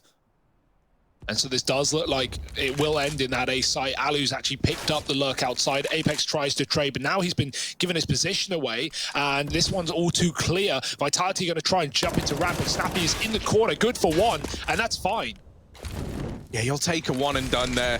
Alu still fighting outside, doesn't want to throw the advantage away, so he's careful in what angles he takes here. This gives Apex a little more room to exploit the secret rotation. And now he's wrapping Diha. Diha's not aware of this, but there is still the timing where he can deal with players in the site. The door swings, the timing's missed. The molly gonna heat things up for ZywOo, but it doesn't. Oh, it does matter. He gets burnt out by the Molotov in the blink of an eye. It's only RPK trying to keep the dream alive for Vitality, and in the ramp room, lurking around through the back. That's going to be Alu moving in late. Spinks as well, trying to get out the door, just nails him on the first peek, and Ents, they pick up their map pick 16-10. Never even a question once they got onto that CT side. They dominate Vitality. Now 1-0 up in the series with more Counter-Strike still to come. Now we turn our attention to Vitality, and if they can pull this back.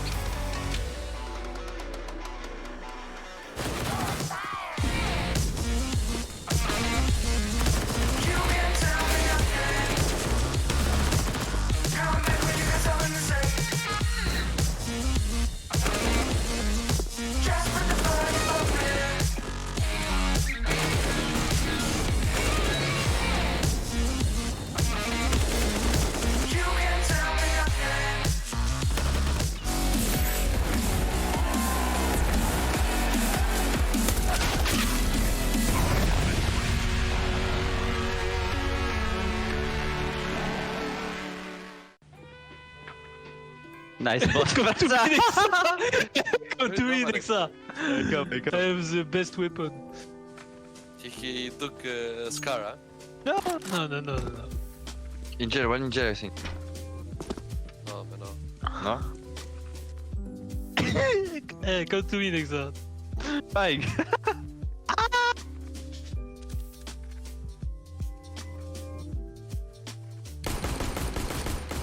No.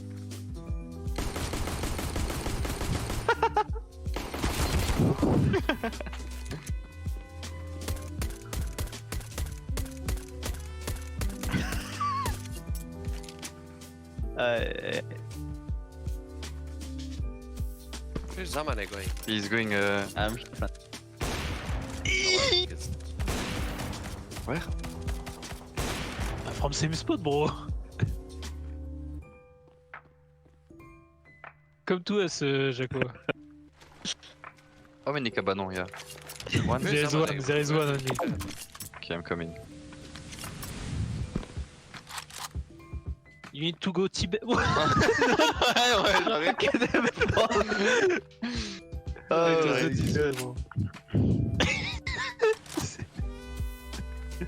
Salut! Oh my god. Why I die, bro? Make the best move. C'est pas possible. No, not this way, not this way. No, you need to jump from like CT and directly. There is one entrance, the other side, the other side. I force, I want to do this move. It's not possible. Je suis là. Attends. It's easier from city. Yeah, but from city, it's so easy, no? You just go on the left. Yeah, like this. From city, it's yeah, like this, jump. Yeah, like this. Let's go, Franca. You can go from right. No, wait, Jackie. Where is it, bro? No, it's happening. Okay. Oh my god, look, Francois, I can release you from jail by clicking here. No, guys, look, you don't have to do this. Ah, that's why you were closing the jail every time. Up, tack, beam. Babi. Not then, you need to go in jail. I'm not your chicken, bro. Okay, Hunter. Sit. You have to close the jail, Francois.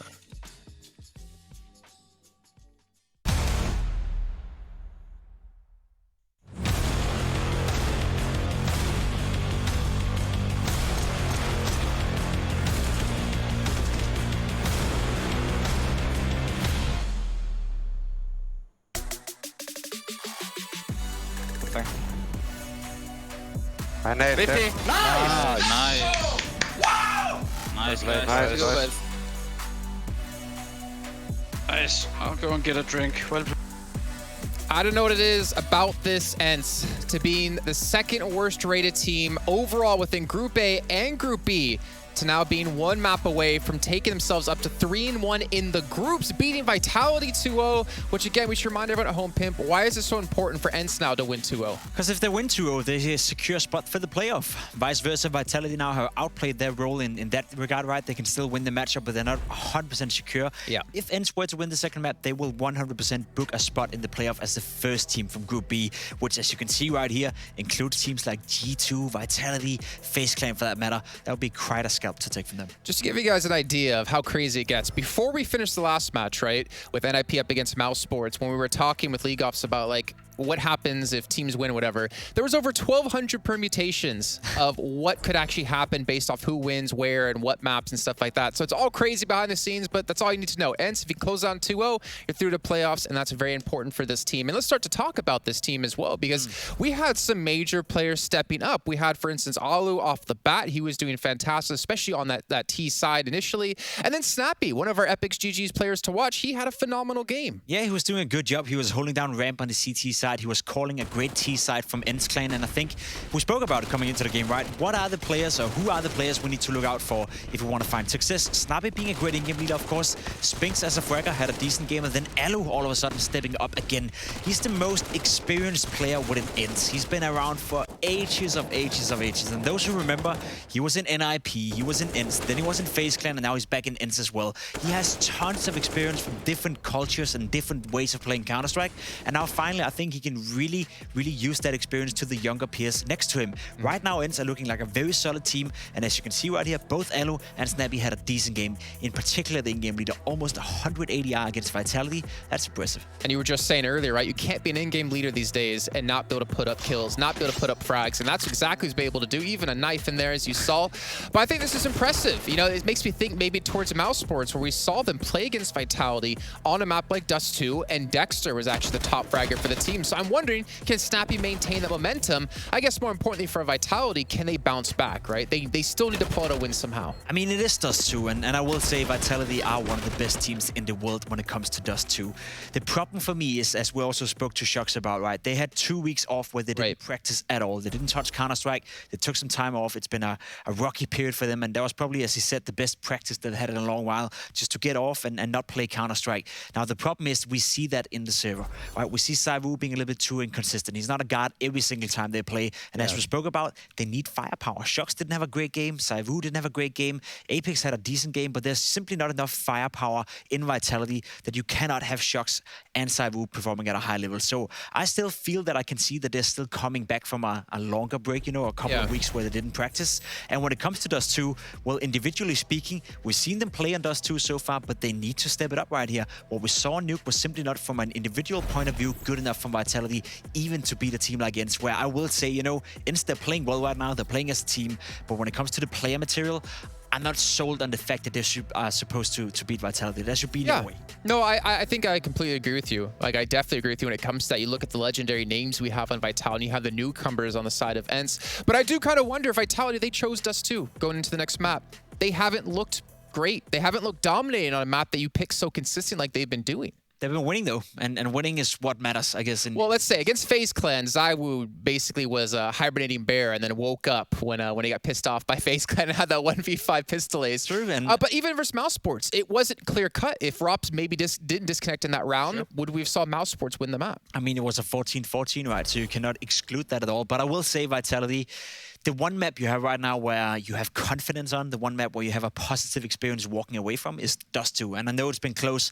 I know it's been some back and forth games, but it's the one map where they're consistently winning at so far. So I don't really question the pick of Dust 2. They are, to my understanding as well, one of the best teams in the world in Dust 2, and they've been for a long, long time. One of the few teams in Counter-Strike right now who can justify picking Dust 2 as their home map, despite it being such an open map. But I will say, if Ents can keep up the level we saw here in Nuke, and Vitality is still a little bit shaking right here, and ZywOo is not turning into become a god, I still question the firepower coming out of Vitality. I need to see more from the players. RPK, he had a fantastic game last time they played Dust 2 against Mouse Sports. He was a major force behind the comeback they made against them. If RPK is not having a great game here, I could see a world where Inst is actually securing a player spot and beating Vitality 2-0. And that was with Spinks not even playing too well in the very first map, and we've seen what he can do on the side of Ents once he gets going. And speaking of getting going, we have to head to a short break right now so we can get things ready to go here for our second map of our final series of the day. We'll see you guys on the other side of the break.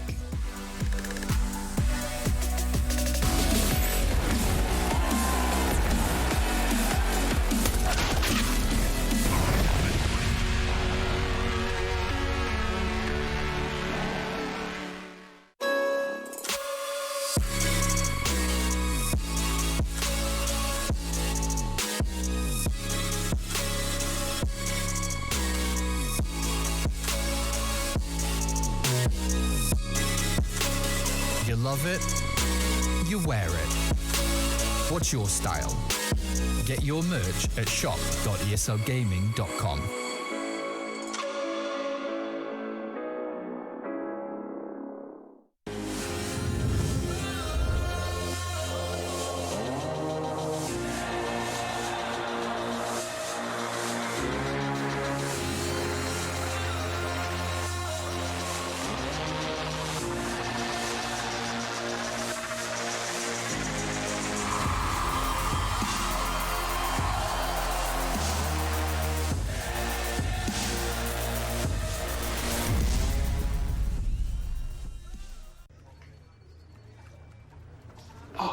Trace, that's a wonderful pin.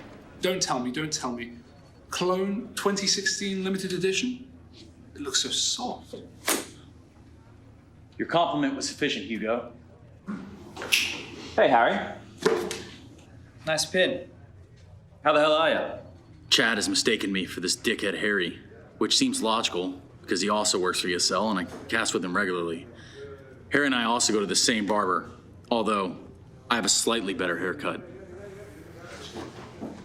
Chad, congratulations, man. I saw the reports. Time game went well. Thanks, yeah, great stuff. ESCA tonight? No can do. Got an 830 res with the pros, man. Trying out a new crosshair, though. I'll swing it over.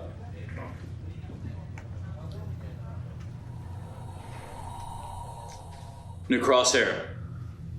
What do you think?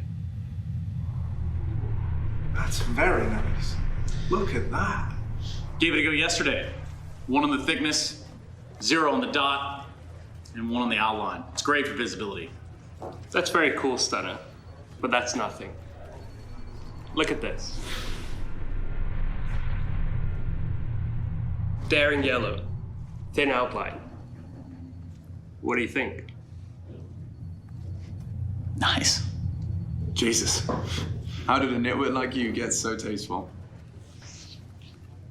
I cannot believe that Machine prefers Rush's crosshair to mine. But wait, you ain't seen nothing yet.